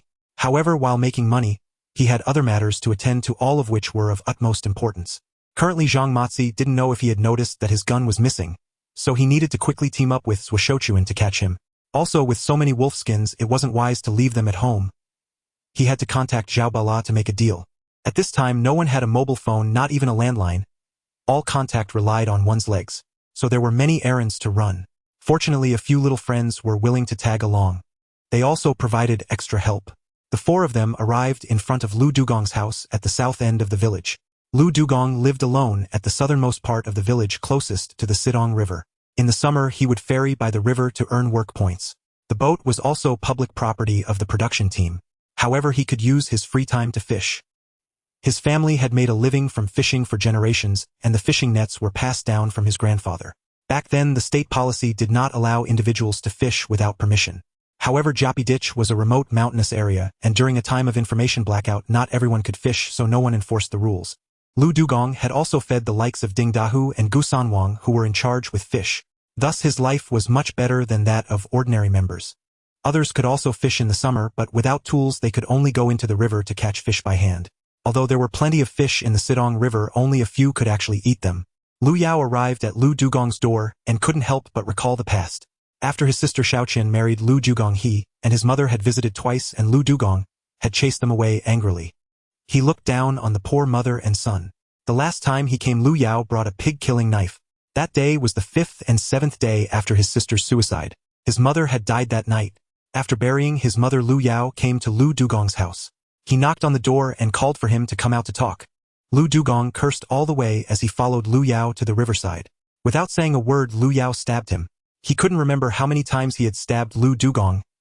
By the end, he was exhausted. He cut off Lu Dugong's head and threw the body into the river. He took the head to pay respects to his mother and Xiaoqian, drifting through life ever since. Today, looking at these 2 wooden doors felt like a lifetime ago. He reached out to knock on the door. The sound of the radio inside suddenly stopped. Lu Dugong came out to open the door. Who is it? Oh damn. What are you doing at my house? Seeing it was Lu Yao, Lu Dugong was so scared that he waved his hand and grabbed the iron shovel hanging by the door. Lu Dugong felt quite aggrieved after being inexplicably beaten by Lu Yao. He returned home with the intention of finding a few people to beat Lu Yao up. Back in those days, fights rarely involved police. It was nothing like now, where a single punch could lead to detention and retaliating would result in both parties being held. As long as you didn't cripple or kill someone, it was not considered a big deal. Even if you reported it, the police wouldn't bother to catch anyone. And since everyone was poor, no one could afford to compensate you. Thus, most people just sought revenge. If you couldn't afford to provoke the other party, the best option was to swallow your anger. Reporting them to the police for detention would only lead to harsher retaliation once they were released. Not to mention in the mountains, even in the cities, the number of people who were killed in fights was countless. Who cared about the law and order in the mountains? It was a case of commoners not raising their voices while officials did not intervene. Thus Dugong sought help from acquaintances in the village, avoiding Ding Dahu knowing he wouldn't dare to ask him. He looked for young relatives instead. However, just after contacting Tu, he heard that Lu Yao had stabbed Yang Ming, the son of the commune director. Startled, Lu Dugong quickly disbanded his group of friends. Yang Shui was like a local emperor, someone he couldn't even stand up straight before. Lu Yao stabbing his son was like poking a tiger's, but he believed Lu Yao was too vicious and not to be trifled with, so he dared not confront him. Moreover, he wanted to see what would happen to Lu Yao after offending the local emperor. However, when Lu Yao suddenly appeared at his doorstep today, fear gripped him. He thought Lu Yao knew he was looking for revenge. Instinctively, he grabbed a shovel. Lu Yao asked, "What are you doing? Are you going to fight me?" No. I was just going out to clear the snow." Lu Dugong quickly explained as he realized Lu Yao hadn't mentioned attacking him. Although Lu Yao was only in his teens, his calm demeanor made Lu Dugong hesitate to turn hostile. "What do you want, you country bumpkin? Come with me. I need to discuss something with you." "What is it? Can't we talk here? It's about Xiao Qian." Oh. Lu Dugong suddenly brightened up. A thought flashed through his mind. This kid must be out of food again and is after my cash and ration tickets to marry the girl off to me. He had been thinking about Lu Xiaoqian's cute appearance these days, even hugging a pillow to sleep imagining it was her. The pillow was already worn out. So when Lu Yao mentioned Xiaoqian, he immediately became excited, limping along behind Lu Yao. They left the courtyard and turned a corner. Lu Dugong stopped. "Just say what you need to say. Why do we have to go outside? Is Xiaoqian here?" Slap. He received a hard slap from Lu Yao on the face. Lu Yao grabbed him by the collar. "I'm here to warn you, never let the words Xiaoqian leave your mouth again." "But I didn't mention her, you did." Lu Dugong felt wronged after being hit. Seeing the fire in Lu Yao's eyes made him feel guilty and afraid. Lu Yao also knew he had caused Xiao Mai's death in his past life, but in this life Xiaoqian was still alive. He just hated seeing Lu Yao's face. He pinned him to the ground and taught him a lesson for quite a while just to give Taizhu and Goxing some time. Although Lu Dugong cowered before him, he couldn't steal from him. Robbery and fighting are two different concepts. If he stole Lu Yao's fishing gear and Lu Yao reported it, he would have to return it when the police arrived. If it was stolen, Lu Yao wouldn't dare to confront him without evidence. Lu Dugong, bullied by Lu Yao, barely managed to assure him that he would never go to Lu Yao's house again. He saw Jiang Guizhi and Xiao Qian leaving in hiding. Lu Yao finally released him and walked away. Lu Dugong returned home angrily, drinking alone, not noticing that he had lost quite a bit of his fishing gear left in the west room. Lu Yao ran south. Upon reaching the riverbank, he turned east. Passing through a small grove, he arrived at a fork in the road. Indeed, Tiezhu, Goxing, and Erinai were all there. Taizhu shook off the two patched fishing nets in his hands. "Country bumpkin, look, is this it?" Erinai held two empty buckets meant for catching fish. Goxing, with an ice pick in one hand and an ice spear in the other, cheerfully asked Lu Yao, "Do you think these two tools are useful?" "I just took them with the fishing net." Goxing didn't recognize the ice spear but sensed it was heavy and could fetch quite a bit of money if sold as scrap metal. Previously, he had stolen manure and iron to sell in town. Lu Yao was astonished. My goodness, this old fellow had so much stuff. I thought he didn't have an ice pick or an ice spear since I never saw him fish in winter. Lu Dugong had difficulty moving, and a few years ago, he had broken his good leg while ice fishing. Therefore, he didn't use the ice pick and spear passed down by his ancestors for winter fishing. He also didn't tell anyone about winter fishing methods. Most of the villagers in the mountain valleys were lazy. They just muddled through, and as long as they had something to eat, no one was willing to put in the effort. Lu Yao examined the fishing tools, checking that they were all usable. During this period, even an iron bucket was a rare item. Most households used wooden or rubber buckets. It was likely that there weren't even 2 iron buckets to be found in the entire Jayapiping village. Good'll teach you how to use these tools. The terrain here is high. Even if that lame guy discovers something missing, he won't find his way here. Lu Yao began searching for a fishing spot at the fork in the road. These techniques were learned later on when he returned to Jiangzhou and studied under some professional fishermen. At that time, Lu Yao returned to Sidong River for winter fishing. Thus, his experience was far superior to Lu Dugong's meager skills passed down from ancestors. Drilling ice and setting nets isn't just about finding any river.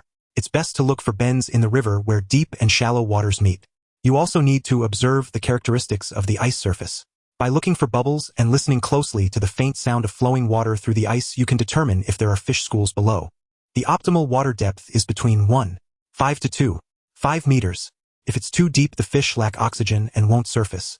If the water is too shallow, there won't be many fish. The fishing net Taiju brought had a scoop net and a gill net. The scoop net was too small for the ice hole. It was best to use the gill net. The gill net was not large, about 10 meters long. Lu Yao later used mechanized winches to pull the nets. One net spanned across the river surface. Now with the small net they should find the narrowest spot. Lu Yao chose the right position, and then violently jabbed the ice surface with an ice spear weighing about 10 kilograms. He broke a hole and Taiju used the ice pick to scrape. Both the net entry and exit holes had to have a diameter of about 1 meter.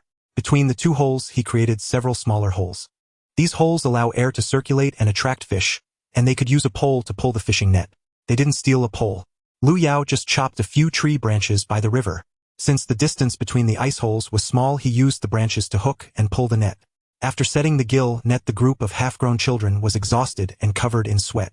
They took off their hats and cotton jackets. Air and I stood aside like a clothes rack covered in the cotton clothes of the others. After setting the net, Lu Yao instructed them, "You don't have to stay here. Go practice your archery and slingshot skills in the nearby woods. Once the net is set, it won't be time to pull it up for at least 2 or 3 hours." Taiju and Goshing had only ever touched fish in the water. None had ever fished with a net, let alone winter fishing. Seeing Lu Yao know everything made them admire him even more. They listened to whatever Lu Yao said. Lu Yao said, "I have something to do at home. You just practice archery here while keeping an eye on things." After saying this, Lu Yao put on his cotton jacket and ran home. That carbine couldn't be left at home all the time. He needed to hide it. Before he reached his doorstep, he saw a flash of red cotton jacket moving around by the roadside. No need to look closely. That was his future mother-in-law Ding Mei. She was by a tree on the roadside, twisting her braids while swaying her body. She looked as if she was being flirtatious.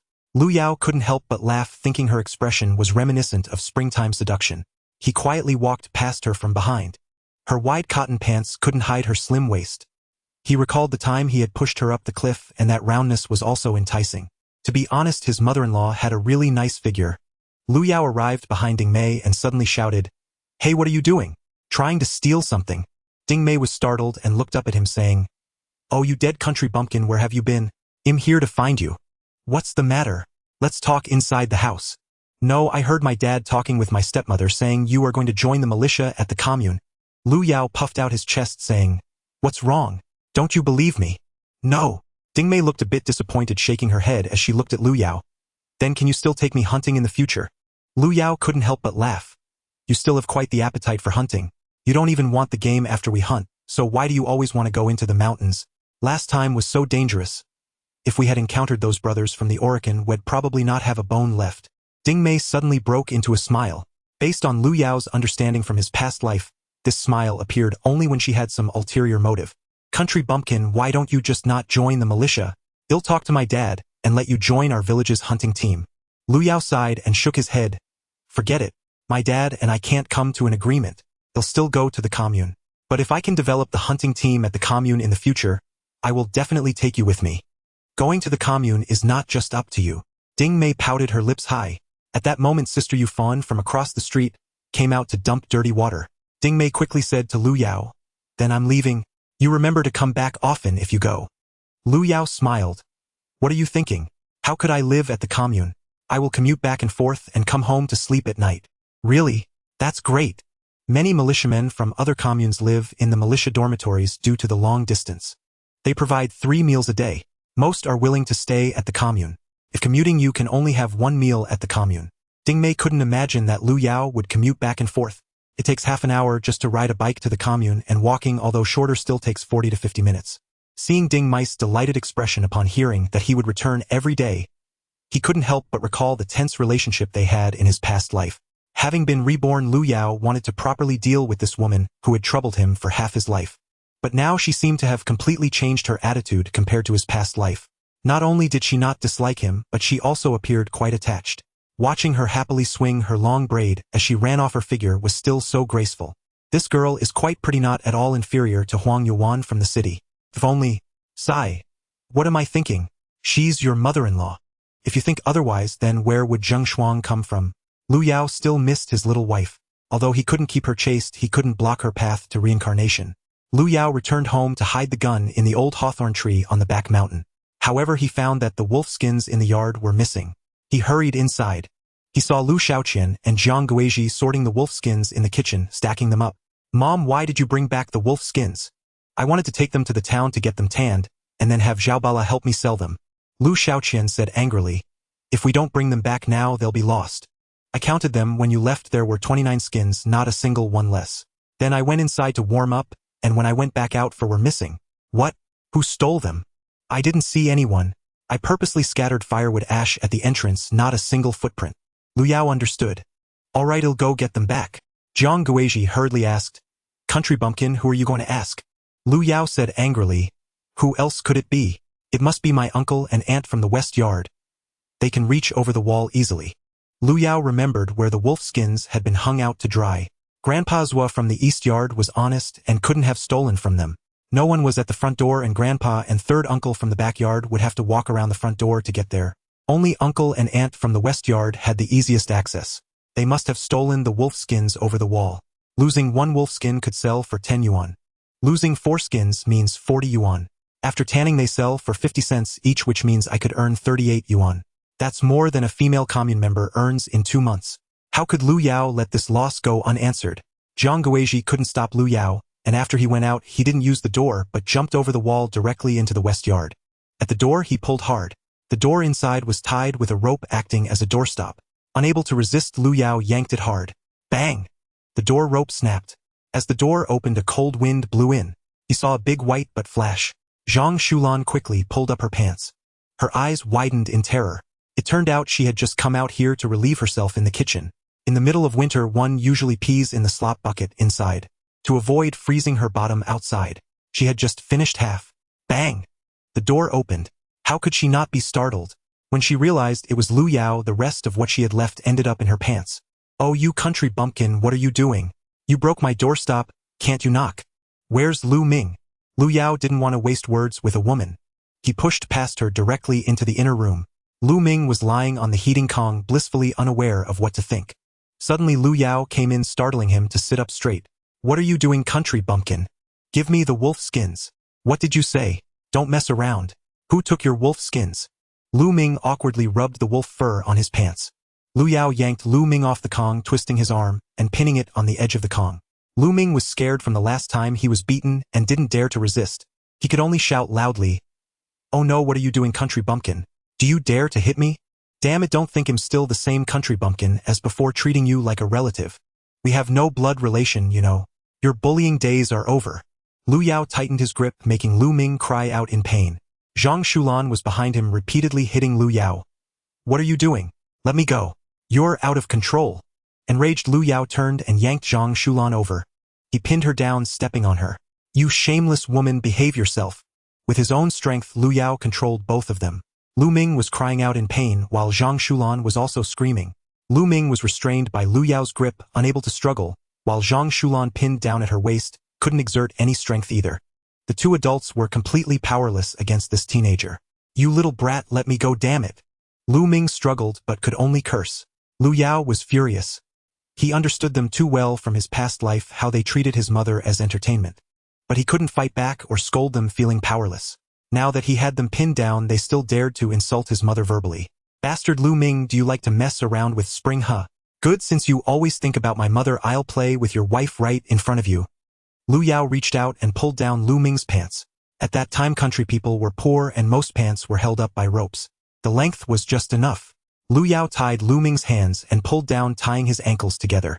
This is called tying a horse with a cart. Lu Ming was lying on the ground and couldn't get up at all. Lu Yao then yanked Zhang Shulan up, pinning her down on the edge of the kong. This scared Lu Ming terribly. This wife was something their Lu family had saved up 100 jin of grain to exchange for. They hadn't even had a child yet, or how could they let someone else touch her? Lu Yao, you beast, that's your aunt. Aunt, your mother, we have no blood relation, why should I care for her? Zhang Shulan was kicking furiously. She couldn't break free from Lu Yao. You little brat, if you dare to pull down my pants, I will accuse you of rape and send you to jail. Lu Yao was so angry that his eyes turned red. I'm not afraid of killing, do you think I'm afraid of going to jail? Lu Yao recalled the bullying he had suffered from Lu Ming during his childhood, igniting a fiery anger within him. Driven by this surge of emotion, he felt compelled to make Lu Ming suffer in return. He pinned Zhang Shulan down on the edge of the kong, gripping the waistband of her pants. It felt damp and warm. Damn it, it was urine. Lu Yao quickly wiped it off her back. Lu Ming, bound and thrown on the ground, couldn't lift his head to see the situation of Lu Yao and Zhang Shulan. He had no idea if his wife had fallen into the hands of this little beast. He could only hear Zhang Shulan exclaiming "Oh dear," repeatedly. Lu Ming was unable to bear it any longer. Not daring to confront his wife and Lu Yao directly, he said, all right, you little brat, let go of your aunt. They'll tell you where the wolf skin is hidden, so I can take it to the backyard. It's in your grandfather's granary. Say it now, it's too late. Just watch from the side, you can cheer me on if you want. Lu Yao continued to ride Zhang Shulan without letting go. Just then a voice called from the front door, little brat, don't go overboard. Seeing Lu Yao jump over the plank, Zhang Guizhi was frightened and hurried to chase after him. She didn't have the agility to jump over the plank herself. She had no choice but to go around to the front door. Lu Ming's wooden door was bolted, and it couldn't be opened from the outside. Zhang Guizhi shouted loudly through the door. Lu Ming quickly shouted, sister-in-law, come quickly. That little brat is causing trouble for his aunt. In this situation, Lu Yao could no longer continue. If his mother found out about his mischief, she would surely be angry. So he let go of Zhang Shulan, saying, I'll give you both a chance. If you dare to pull any tricks on me again, I'll tie you both up and deal with you one by one. With that, he turned and left. At that moment, Lu Shaoqian and Zhang Guizhi managed to climb up from the front door. However, her cotton pants were caught on an old nail on the door, and she couldn't get down. Lu Yao hurriedly came over to help his mother down from the door. With a grin, he said, Mom, you shouldn't be climbing walls at your age. Zhang Guizhi punched him lightly, saying, I was just afraid you would cause trouble. What happened to uncle and aunt? Nothing much, I just asked them where the wolfskin was, and they told me it's in the backyard. I'm going to get it, you all go back home. Zhang Guizhi seemed a bit skeptical. They just told you where it was. Of course, we're all relatives. I was just joking around. Mom, you should go back now. There's nothing going on. Lu Yao pushed Zhang Guizhi and Lu Shaoqian back home. Seeing him smiling, Zhang Guizhi felt reassured that there hadn't been any fighting. She reminded them, be polite to your grandparents when you go over and don't get into any more fights. Yeah, I want. With that, he headed towards the backyard. Zhang Guizhi glanced back at Lu Ming's house in the west courtyard. There was no noise, so they probably hadn't fought earlier. Little did she know at that moment Lu Ming was still tied up like a slaughtered pig. Though Lu Yao had released Zhang Shulan, she did not immediately untie Lu Ming. She sat on the ground looking at him bound like a pig awaiting slaughter. Suddenly she felt a sense of disdain for him. At night he was inept with women, and during the day he was weak against other men. At that moment when Lu Yao had forcibly pinned her down, she felt her own vulnerability as a woman. Simultaneously, she recognized Lu Yao's strength as a young man. Looking back at her husband, who was now groveling in the dirt, he seemed petty, disgusting, and utterly incompetent. An involuntary feeling of disgust arose within her. Shulan, hurry, let me go, my arm is about to break. It was only when Lu Ming cried out that Zhang Shulan came over and untied his belt from his wrist. As Lu Ming sat up, he quickly checked Zhang Shulan's waistband. Did he succeed just now? What nonsense, he just wiped his hands on my back, my pants didn't come off. Lu Ming was still somewhat doubtful. Then why were you screaming so happily? Swear to me he really didn't go in. You're full of crap, it hasn't been long at all. Do you think all men are as quick as you are? Zhang Shulan was so angry that she started to cry. Lu Yao had arrived at the backyard. The side door was made of cornstalks. With a kick he broke it open. He walked in, directly reaching the granary door. A small lock hung on it. Lu Yao grabbed the doorknob and pulled hard. The small lock broke and the door opened. Sure enough, 4 wolf skins were stored inside. There were also 2 to 3 jean of tiger meat hanging from the beam. Lu Chongyu had brought it back while Lu Yao was out. Reluctant to eat it, they saved it for the new year. Lu Yao picked up the 4 wolf skins and walked out. As soon as the door opened, Lu Fa heard the noise and came out to take a look. Seeing it was Lu Yao coming to get the wolf skins, he was so frightened that he turned around and rushed back inside. He informed Lu Chongyu and Lu Zhongshi. The 3 of them quickly bolted the door. None of them dared to come out. It wasn't until they confirmed that Lu Yao had left that they cautiously came out to repair the main door. Lu Chong, you angrily scolded, the family is unfortunate to have such a beast in the house. He'll get struck by lightning or run over by a car sooner or later. Aside from his verbal curses, he truly didn't dare to provoke Lu Yao, the little tyrant. Lu Yao returned home. He felt it was best to sell the wolf skins as soon as possible. He didn't want to deal with the pelts himself, so he planned to send them directly to Zhao Balai, offering him a little less money to have him handle the tanning. First he took a carbine, wrapped it in a torn cotton coat, and tucked it under his armpit as he walked out. He told Zhang Guizhi that he was going to return the gun. Zhang Guizhi was a simple, unassertive woman. As long as her son wasn't fighting, she didn't interfere. Women in the past had little knowledge and followed the principles of being obedient to their father at home, their husband after marriage, and their son after their husband's death. Now Lu Yao had become her pillar of support. He first arrived at the grove on the hillside outside the village. After checking all around to ensure there were no signs of people, he entered the woods. He climbed up an old locust tree, took out the bullet pouch and filled the magazine. Then he put the carbine back in place. He climbed down from the tree and headed back to the village. He went to find Chow Erden. If they caught fish later along with the wolfskins, he would need to take them to the city to see Zhao Balai. Tai Zhu and Go Shengzi didn't even have bicycles, so they had to ask Chow Erden for a ride. Chow Erden was no longer the same as before. He had become Lu Yao's loyal little brother. However, upon hearing that Lu Yao wanted to use the vehicle to go to the city, he hesitated. Bro, I wouldn't refuse to help you with work, but this vehicle belongs to the production team, and I can't just take it without reason. The team leader would be furious. Lu Yao saw his troubled expression and sighed. Alright, I won't make it hard for you. They'll think of another way. As he spoke, he started to walk out. Chow Erden glanced at the wolf meat stew with potatoes on his family's dining table. Without Lu Yao, he wouldn't have been able to enjoy this meat. Without Lu Yao, he had been swindled the last time in the city. Lu Yao was asking for this little favor, and it wouldn't be right not to help. Looking at Lu Yao's retreating figure, he bit his teeth and called out to him, Bro, don't worry, I'll think of a way. We can find another excuse to go. Lu Yao smiled. Okay, take your time to think. I have other things to do. Chow Erden rushed over and grabbed Lu Yao. How about this? I'll say the horse is sick, and he'll take it to the commune to see the vet. Ding Dahu wouldn't care about such a trivial matter. Lu Yao saw that this guy was genuinely trying to help him, and nodded. Alright, bring the vehicle to the west end of the village in an hour. Let's gather outside the village. We can't let others see us and cause you trouble. Okay, I'll get ready right away. Chow Erden felt happy to be able to do something for Lu Yao. Lu Yao went straight to the fork in the road. The time should be about right. He could cast his net to catch fish, and an hour should be enough. However, he didn't expect that while he was away, trouble had arisen at the fork. Tai Zhu and Go Shengzi had been beaten up, and Erenai had almost been harmed by a rogue. After Lu Yao left, the group of friends began to play on the ice. Tai Zhu and Go Shengzi practiced archery by the riverside, while Ernir helped them retrieve their arrows. They were having a great time when 3 men approached from the wilderness. All were adult men in their 20s. 2 were wielding spears, and a tall one was carrying a hunting fork. Tai Zhu recognized them as some members from the upstream Shanghuan village. The tall one with the hunting fork was a rogue known as Jiao Lao Si. All 4 brothers from his family were strong and robust. Hence no one dared to provoke them in Shanghuan village. Their intimidation was comparable to Ding Dahu from Jayapigu. This one Lao Si is the youngest. He usually roams around with a few young men enjoying fights and harassing female villagers.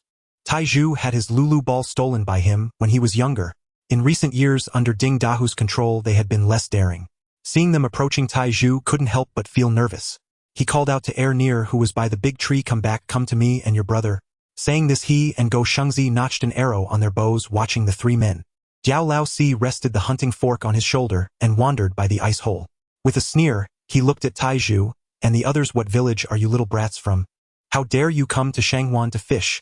The simple-minded Tai Zhu replied, We are from Jayapigu village. Go Shengzi interjected, This is a fork in the Sidong River. It doesn't belong to Shanghuan. Jiao Lao Si wore a look of contempt, utterly disregarding the 2 big kids. Whistling, he walked closer, glancing at Ernir. This little girl looks pretty good with a nice figure. What's her name? Ernir shot him a glare and remained silent. Go Shengzi took a step back to protect his sister. Jiao Lao Si moved forward, but was stopped by Tai Zhu. What do you want? Tai Zhu felt nervous, knowing he might not be a match for the tall guy, but he couldn't just stand by and let anything happen to Ernir. Jiao Lao Si grabbed Tai Zhu's collar. You little brat, are you not convinced? Let me tell you, if I let you fish here, you can fish. If I say no, you have to leave. Even Ding Dahu wouldn't have any power in our village. Go Shengzi attempted to ease the situation. Alright, well, leave soon. We're just waiting for a friend to return, and we'll leave at once. Jiao Lao Si laughed, pointing at Ernir. If this little girl goes out with me, they'll let you fish here until spring. Tai Zhu and Go Shengzi knew the reputation of this guy, and realized he was deliberately looking for trouble to harass Ernir. So both stepped in front of Ernir and said in unison, We're not fishing here. Once the country boy returns, we'll leave. Keep your hands off Ernir. Jiao Lao Si frowned and patted Tai Zhu's chest. If you don't know your place, you better leave now. Leave your fishing nets and buckets with me. They will be confiscated. With a wave of his hand, he ordered the 2 young henchmen behind him, De Bao Xiaofeng, pull out the fishing nets. This time Tai Zhu and Go Shengzi could not accept it. Although the other party was older and an adult, they couldn't just let them rob them. Tai Zhu and Go Shengzi stood guard over the fishing nets with Ernir. What are you doing? You can't touch them. They belong to the country boy. Jiao Lao Si had heard Tai Zhu mention the country boy more than once. He couldn't help but ask, Who is this country boy? Taiju proudly puffed out his chest and raised his voice a bit. The country boy is Lu Yao. He is the best hunter in our village. The county head personally appointed him to go to the commune to be a militia tomorrow. Jiao Laosi laughed heartily. What a militia! And he's still not there yet. A young man named De Bao was a sycophant of the Jiao brothers. Hearing this, he joined in the laughter. Oh, the best hunter. Has he ever hunted a wolf? Our fourth brother killed a wild wolf by himself a few days ago, over 50 pounds. Xiao Feng chimed in. Our captain has long wanted fourth brother to join the militia, but fourth brother refuses to be under anyone's thumb, so he won't go. Do you think being a militia is something to brag about? Why would the county head be so willing to deal with you? Has your team leader Ding Dahu even met the county head? These guys still did not take Taiju and Go Shengzi seriously. They came over throwing punches at the two big kids. Near saw that her brother and Taiju couldn't handle them, so she turned and ran. I'm going to find the country boy to teach them a lesson. Jiao Laosi tried to chase after Near, but was held back by Taiju. Go Shengzi kicked out, sending Jiao Laosi stumbling. This infuriated the gang. Beat them. With Jiao Laosi's shout, the three young men began to strike.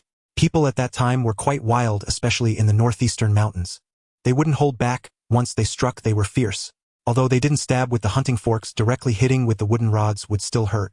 Although Taiju and Go Shengzi were also young and vigorous, they were unarmed and their bows and arrows were useless at close range. They were quickly knocked down by the three of them. Near, seeing her brother and Taiju getting hurt, rushed back and threw herself onto Go Shengzi to shield him. In no time, Taiju, Go Shengzi, and Near were all pinned to the ground and couldn't move. Jiao Laosi pointed the hunting fork at the two boys. You little brats dare to fight me. Kneel down. Otherwise I'll do something to your sister right in front of you. Saying this, he grabbed Near's hair and pulled her up. He didn't dare to assault her openly, but saying it was enough to humiliate the two boys. Taiju, furious, was about to jump up when De Bao hit him down again with the gun barrel. Just as he was about to come for another blow, he heard footsteps behind him. Turning around, he saw a young boy swinging a dark ice pick at him. How dare you hit my brother? De Bao tried to block with the gun barrel. Crack. The white pine rod couldn't withstand the heavy iron object and broke instantly. The ice pick, thick as a wineglass rim and weighing over 10 pounds, was designed to smash through ice. With one strike it shattered the gun barrel, and with the second swing De Bao instinctively raised his arm to block. Crack. This time it broke his arm. Oh my god. De Bao fell over. Jiao Laosi was stunned. What the hell? Who are you? What do you want? Just then Near cried out, country boy, he wants to harm me. You bastard, let my sister go. Lu Yao swung the iron stick directly at Jiao Laosi's head. He had seen Taiju and Go Shengzi getting beaten from afar. Anxiously he ran forward. He knew his body wasn't particularly strong, having not undergone special training. If these three didn't have weapons he could have fought them. But they all had spears and hunting forks, so he had no confidence. He ran straight for the ice pick lying nearby, picked it up and charged in without a second thought. Since his friends were being beaten down, there was no need to ask why. He just jumped in. Jiao Laosi realized he had encountered a fierce opponent. He was about the same age as Taiju and Gosheng, but this kid had the audacity to kill. The iron rod showed no hesitation, aiming directly for the head. If that rod strikes his head, it would be fatal. He was so frightened that he quickly retreated, pushing Ernie to block Lu Yao. At that moment Xiaofeng arrived. A spearhead lunged toward Lu Yao's thigh. Earlier he had used the gun barrel because Taiju and Gosheng were unarmed and could not fight back. Now that Lu Yao was so fierce, he too was willing to resort to underhanded tactics. If the spear pierced, it would surely impale Lu Yao's thigh. Lu Yao had quite the experience. He had lost count of how many people he had killed abroad. What kind of battles had he not seen? Thus his heart was steady and his hands were calm. In contrast, Xiaofeng's mindset was far worse. He thrust the spear clumsily. Lu Yao sidestepped and grabbed the spearhead. With one hand he swung the iron rod. Crack! It struck Xiaofeng's shoulder, instantly numbing his arm, rendering it unable to lift, and the spear was dropped. At that moment Taiju jumped up and grabbed Xiaofeng by the waist, pinning him to the ground. Gosheng approached and kicked him, stomping on his head. Lu Yao turned and charged at Jiao Laosi. Jiao Laosi raised his hunting fork in defense, but Lu Yao smashed it away with a single blow of the iron rod. Jiao Laosi, who had been quite capable, was now startled by the sudden turn of events. This kid was too fierce. In just a few seconds, he had knocked down both of his proud lackeys. Daba held his arm, gritting his teeth, and unable to get up, while Xiaofeng cried out, clutching his head after being beaten by Taiju and Gosheng. Lu Yao, looking like a fierce god, swung the iron rod towards him. The kid turned and ran. You little brat, dare to hit me. I'll go back and call my brother to beat you up. Lu Yao cursed. You think you can run after hitting someone? I won't let you go until I break your legs. Jiao Laosi ran ahead, while Lu Yao chased behind. In a panic, the kid rushed into a small forest by the river, darting into the tall weeds. He hoped to evade Lu Yao. However, when he plunged deep into the thicket of weeds, he suddenly froze, letting out a terrified howl. In the grass, several wild wolves lay in ambush. They stared at Diao Laosi with vicious eyes, perhaps startled by this sudden intruder. They were all poised for attack. A lead wolf bared its long fangs, drooling. Its throat emitted a low growl. They only showed a moment of confusion before swiftly entering a battle-ready state. Diao Laosi had no time to escape. One wolf had already reached behind him. Suddenly it leaped and bit into the back of his cotton-padded jacket. Diao Laosi hurriedly waved his hand to strike its forehead. But it felt like hitting a rock, or his hand hurt, and it did no damage to the wolf. At this moment, Lu Yao, 10 meters away, had stopped in his tracks. He was equally astonished. The wolf pack had come down the mountain. The last time he encountered wolves was in the wild boar forest. Separated from the village by the small Songling and Tourling, it took at least 2 or 3 hours to walk around the mountains to get there. With many people in the village, wolves generally would not approach easily. Lu Yao wondered if this pack of wolves was from the wild boar forest. They had actually appeared here in broad daylight. He calmly observed the situation. Diao Laosi had already leaped out of the grass, but the wolf that had bitten his jacket did not loosen its grip. For others followed him out. 1 male, 2 females, and 1 cub. It seemed to be a family of wolves, not a large pack. There were no signs of more wolves around. It appeared that there were only these 5. However, even with just 5, they were more than enough to subdue the unarmed Diao Laosi. Another female wolf charged forward, biting Diao Laosi's leg. Diao Laosi bent down to grab the female wolf by the neck, trying to throw it off. But at that moment, the male wolf seized the opportunity to pounce and aim for his throat. Diao Laosi panicked and dodged, yelling in fear. In an instant, his cotton jacket was torn apart and cotton flew everywhere. He had already been injured on his arm. The wolves, smelling blood, became even more frenzied and vicious. Even the small wolf cub joined the attack. Diao Laosi, a young man standing at 182 meters tall, was actually pinned down by several wolves. He felt despair. Suddenly, he spotted Lu Yao not far away. He quickly cried for help. "Big brother, save me, hurry. Please save me." Lu Yao had already recognized him as Diao Laosi.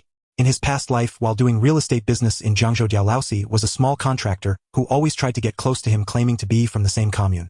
Later, Diao Laosi became his follower, often running errands and working hard for him. Lu Yao actually did not dislike him. If he hadn't seen him confronting Taizhu and Goshing today, their meeting wouldn't have led to a fight.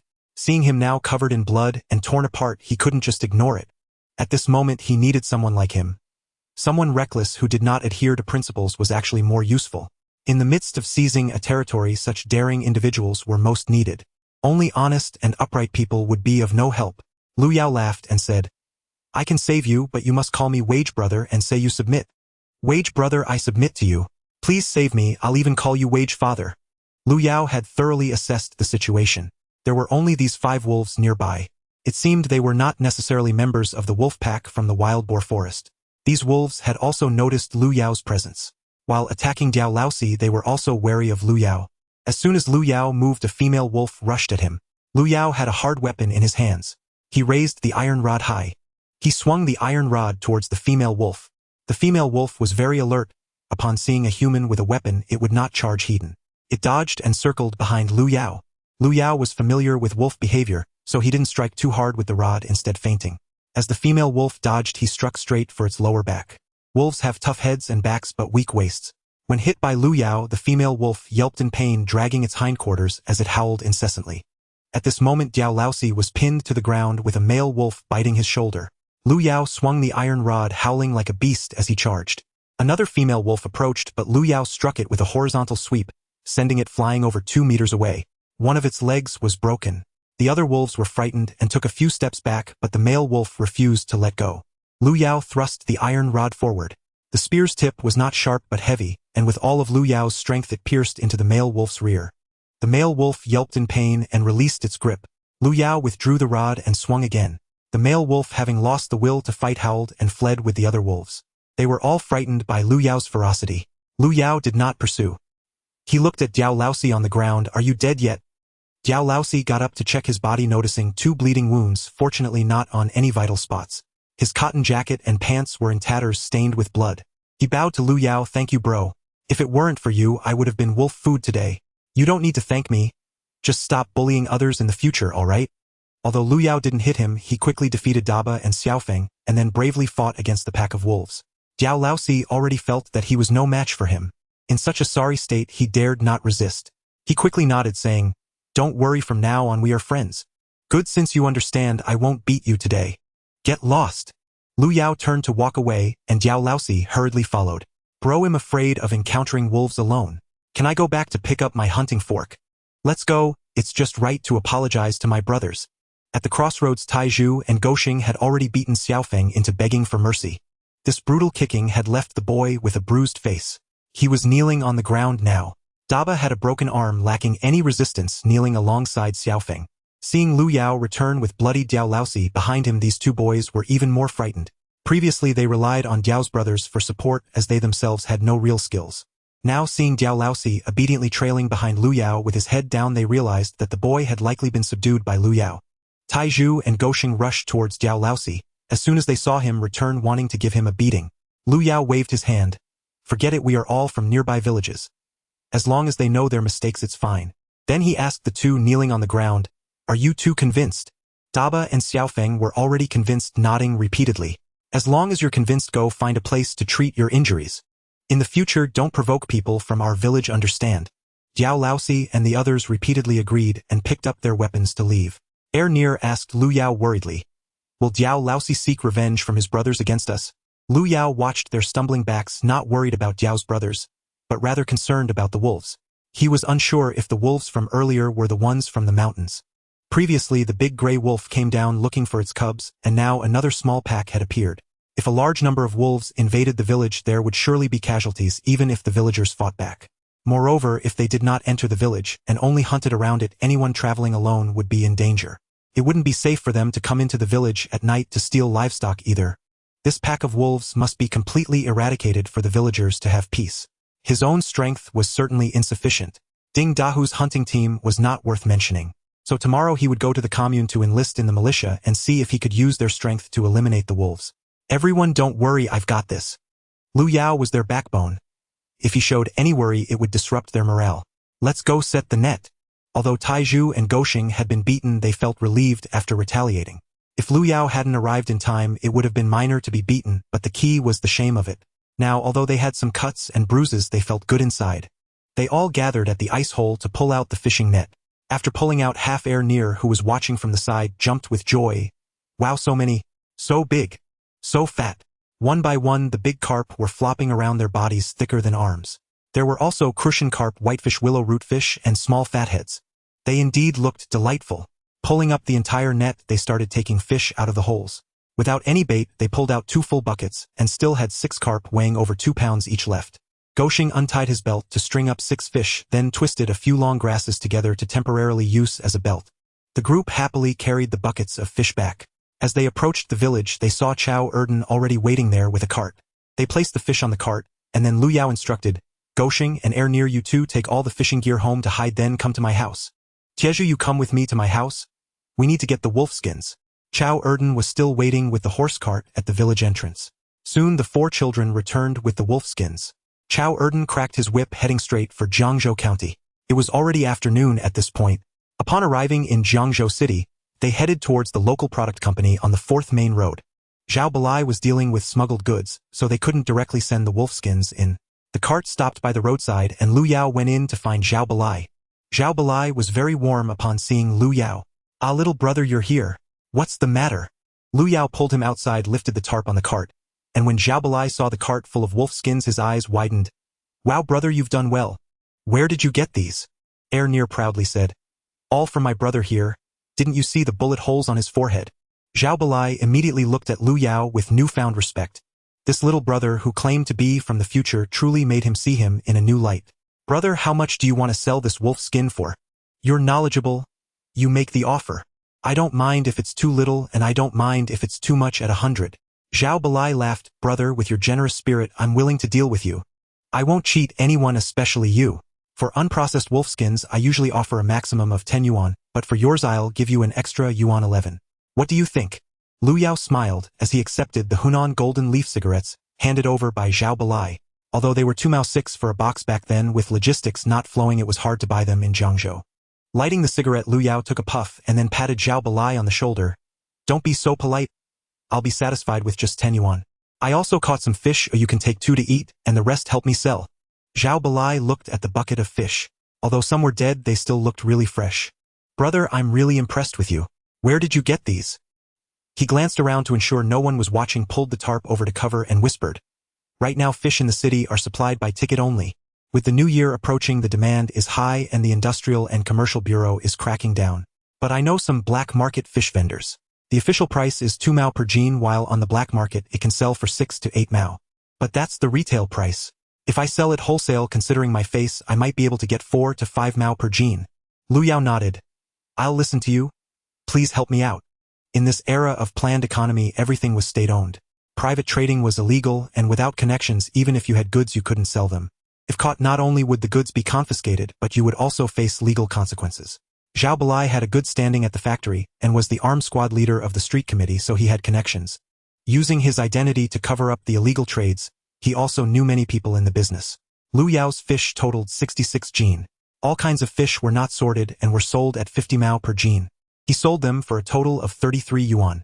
The wolf skins fetched even more. 29 wolf skins at 10 yuan each would be 290. But Zhao Balai insisted on giving an extra 10 yuan. Rounding it off, he gave 300. Zhao Balai didn't have enough cash on hand, so he gave Lu Yao all the 50 jean local grain tickets, but it was still not enough. After going back to the factory's finance office to borrow 50 yuan, he came out to pay Lu Yao the difference. Otherwise, how could Lu Yao get along with him as if they were the same person? It's due to this principle. Not only does he not bully the weak, but he is also absolutely loyal to his brothers. Zhao Balai needed to hurry and deal with the wolfskins, so he didn't keep Lu Yao for a meal. Lu Yao, holding a large sum of money, sat on the horse cart with a few little friends, and left the local product company, heading to the main street. Seeing the state-owned restaurant with 4 swinging signs, he snapped his fingers. Let's go, I'll treat you all to a meal. 5 people entered the restaurant and took their seats. Lu Yao went to the window to place an order. Chao Erden and the others were as curious as Lu Lao Lao, entering the Grandview Garden, looking around in wonder. These few had never dined out before. They had heard from the elders that the dishes at the restaurants in the city were much tastier than at home. Even a bean sprout could be stir-fried into different flavors. This time, thanks to Lu Yao, they were about to gain some experience. Ernir was sniffing eagerly. The aroma in the room was simply delightful. They hadn't eaten anything for lunch, and at this moment their stomachs were growling in unison. Lu Yao returned carrying a large platter of steamed buns. They were white, large, and steaming hot. The eyes of the group widened. As soon as Ernir reached out, she was batted away by Dog Shengzi with a chopstick. Wait, the dishes will be served soon, let's eat together. Lu Yao laughed. Yes, let's not have you fill up before the dishes arrive. Ernir whispered to Lu Yao, brother, what dishes did you order? I saw stir-fried dried tofu and meat on that table. Lu Yao began to list the dishes for them. I ordered stir-fried meat strips, braised pork blood sausage, with pickled cabbage, spicy dried tofu, twice cooked pork, and celery stir-fried with meat.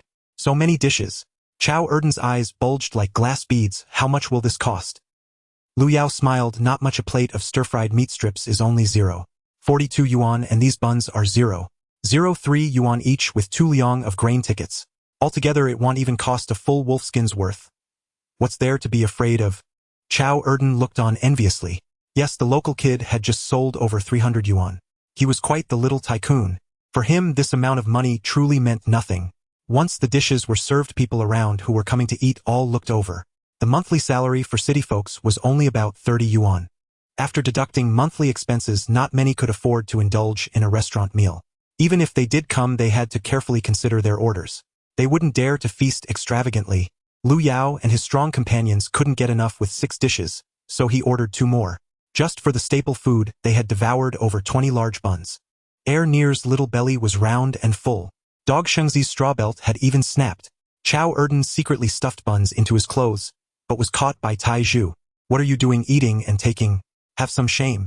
Chao Erden felt quite embarrassed. I was planning to take some back for my family's mountain apricots. Lu Yao chuckled. Don't rush to pack, just eat. Once we're full, I'll order more for everyone to take home to their families. We can't just think of ourselves, right? Hearing this, the group was overjoyed and expressed their gratitude to Lu Yao. Lu Yao then reminded them, feel free to take what you need, but nobody is allowed to show off. Don't mention how much I sold it for, or else there might not be such good fortune in the future. The group quickly agreed. Lu Yao understood human nature well. These kids being good to him did not mean everyone in the village was good to him. They might even envy him when they see him doing well, perhaps plotting behind his back. He was still in a developmental stage. He mustn't trip before he even started. After finishing the meal, Lu Yao packed 10 buns for each person, and 2 bowls of braised pork. At that time there were no plastic bags or takeout boxes. They had to provide their own containers for packing. Lu Yao went out to the store and bought several lunch boxes to pack the meat. He packed all the meat from the restaurant. Lu Yao hurried them to leave, fearing the puzzled look from the waitress, worried she might report them. She must have suspected that their money wasn't from legitimate sources. On the way back, the group happily sang mountain songs together. The sound of the horse-drawn carriage's hooves resonated like a drumbeat. When they returned to the village, Chow Erden, to show respect, walked Lu Yao all the way to his doorstep. As soon as Lu Yao entered the house, Lu Shaoqian caught the aroma of meat on him. She rushed over, flipping over. "What do you have on you that smells so good?" "Oh, buns." "Oh, what's in this lunchbox?" "Meat. So fragrant." Zhang Guizhi knew Lu Yao had gone out to sell wolfskins. She had been worried since he hadn't returned before dark. Seeing him come back with both meat and buns, she couldn't help but feel overjoyed. Watching her mother and sister eat with grease on their mouths, Lu Yao felt happy too. He took out 10 yuan to give to his mother. Zhang Guizhi asked, "How much did you sell the wolfskins for? Why is it only this much?" Lu Yao laughed. "How could it be just this? It was over 300. But I have plans for this money. I need to help a friend." "Over 300? And you're giving it all away to help a friend? Who are you helping?" Lu Yao reassured his puzzled mother, "You don't need to worry about it. Just wait for your son to let you enjoy life. Our lives will only get better from here." In his past life, after Lu Yao became wealthy, he often regretted not having family around to enjoy his successes with. This time, with mom and sister both around, he must ensure they enjoy life well. Watching them eat dinner, Lu Yao said he was going out for a stroll and left. He wasn't going anywhere else. He wanted to see Huang Yuan. After sleeping with her last night, he hadn't seen her all day. He arrived in front of the clinic. It was now late, around the time the watchmen were on duty. The clinic's window flickered with kerosene lamps. Lu Yao leaned over to take a look inside. He saw Huang Yuan still knitting under the light. Her hands were swift. She had knitted a circle yesterday, and now it had become a tube. It was almost a vest, just 2 sleeves were left to finish it. It seemed she hadn't done anything else all day besides knitting. He reached out and tapped on the window. "Who?" Huang Yuan jumped in surprise. "It's me, Sister Yuan. Local kid." Huang Yuejuan's face lit up with joy. She stood up but then sat back down. "Why are you back? It's late, you should head home." "I came to see you. Tomorrow I'm going to the commune to be a militia member." "What?" Huang Yuejuan's expression changed and she stood up. But she sat back down again. "If you're going, then go. What's the big deal?" Lu Yao found her changing expressions amusing as he looked through the window. This vividly portrayed the image of a shy girl, clearly concerned about him, yet pretending to be angry. "All right then, I won't go in. I'm off. Who knows when I'll be back after becoming a militia member." Saying this, he walked out. He took a detour and returned to the entrance. He was testing whether he could guess her reaction. The window darkened. Huang Yuan came over to lean against the window to look outside. Soon the door opened. Huang Yuejuan, wrapped in a cotton coat, chased after him. "Local kid, hey. Local kid." She called several times towards Lu Yao's house, but there was no echo in the dark night. Feeling a bit dejected, Huang Yuan turned back toward the house. "Sai, if you're going to leave, you could have knocked a bit longer and I would have opened the door for you." She returned to the house and locked the door. Turning around, she was startled and exclaimed, "My heavens, when did you come in, local kid?" Lu Yao was sitting on the bed laughing. "I heard you calling me, so I just came in." Saying this, he approached and directly hugged her, slipping his hand into her cotton coat. As long as the woman is willing, once there is a first time, the second time will not be difficult. Lu Yao turned off the light and rolled into bed with Huang Yuan. Although the examination bed was an iron frame, it creaked as if it were about to collapse. The two quickly changed places and moved to the small heated Kong inside. This time Lu Yao was not as gentle as last time, and Huang Yuan kept dodging. "No, the noise is too loud. Someone outside will hear it. If they hear it, they hear it. It's not something shameful. Sister Yuejuan, from now on you are my woman.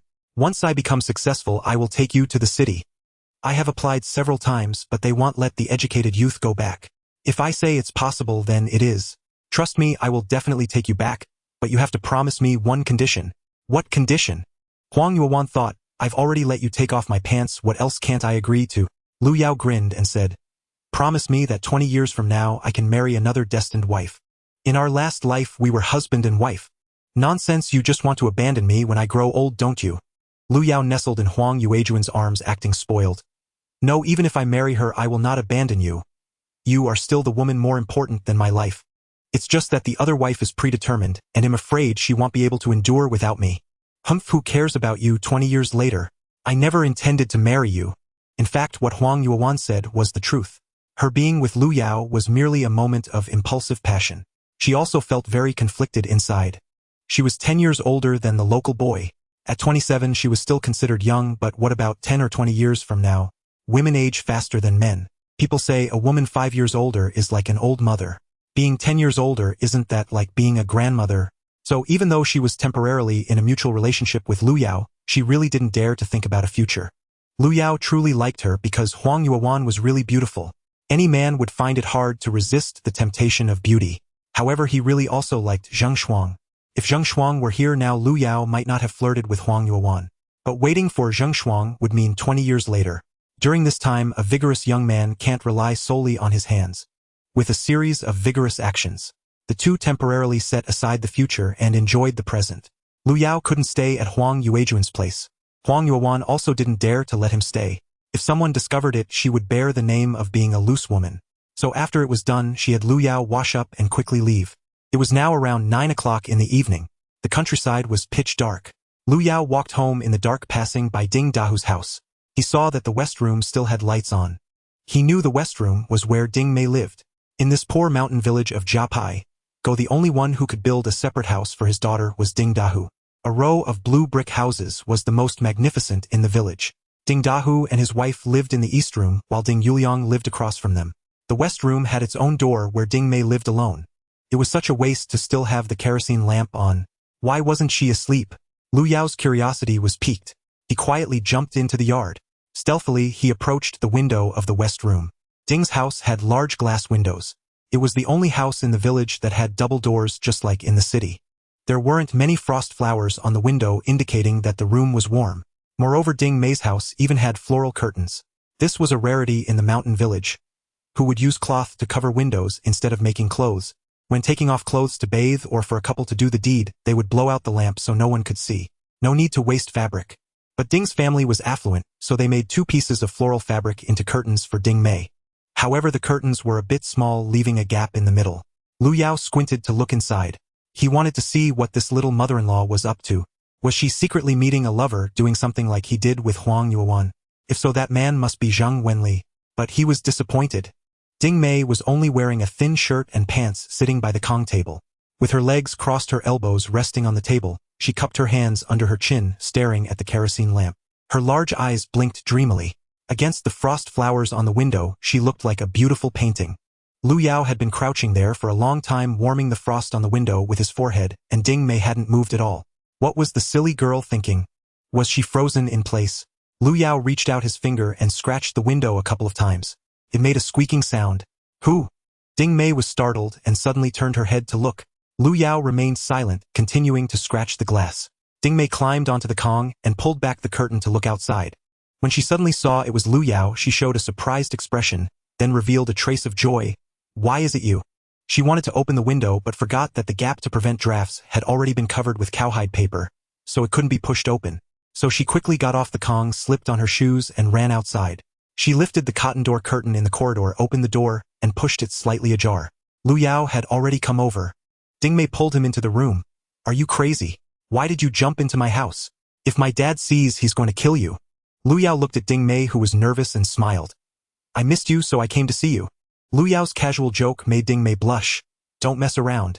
It's late at night, what are you doing here? You should leave quickly, don't let my dad see you, he hates you. As long as you don't hate me, that's fine. I don't care whether he hates me. I want to ask you, why are you still awake so late? Are you waiting for a man?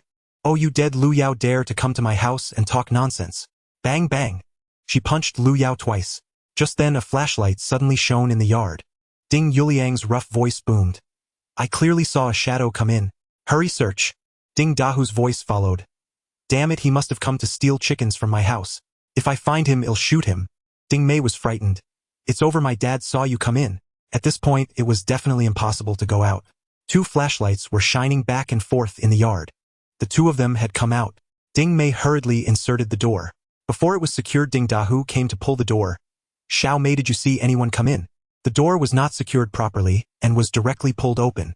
Fortunately, there was a cotton curtain, or else Lu Yao would have been seen by Ding Dahu. It was only a few steps from the corridor to the inner room. If Ding Dahu had seen Lu Yao in his daughter's room at midnight, he might really have shot him with a hunting gun. Ding Mei was so frightened that she pushed Lu Yao back into the room onto the Kong and pulled the quilt over him. Seeing that it wouldn't work, the quilt bulged up. She hurriedly got into the quilt herself, lifting her legs to give Lu Yao more space. Lu Yao was also afraid of being caught inside by Ding Dahu. That guy not only had a hunting gun but also brought trouble to Ding Mei. Why did he have to come in and flirt with his mother-in-law? He could have just gone home and slept. Crouching in the quilt, he didn't dare to move. His head was under Ding Mei's bottom and his nose was squished. Ding Mei also felt uncomfortable, but at that moment Ding Dahu had already lifted the door curtain and walked into the room. "What are you doing, Dad, still carrying a gun?" She was afraid Lu Yao would not be able to hold back and come out quickly, reminding him that Ding Dahu had a gun. Ding Dahu was also worried about his daughter. "Why didn't you latch the door after lying down?" "I just poured out the water after washing my hair.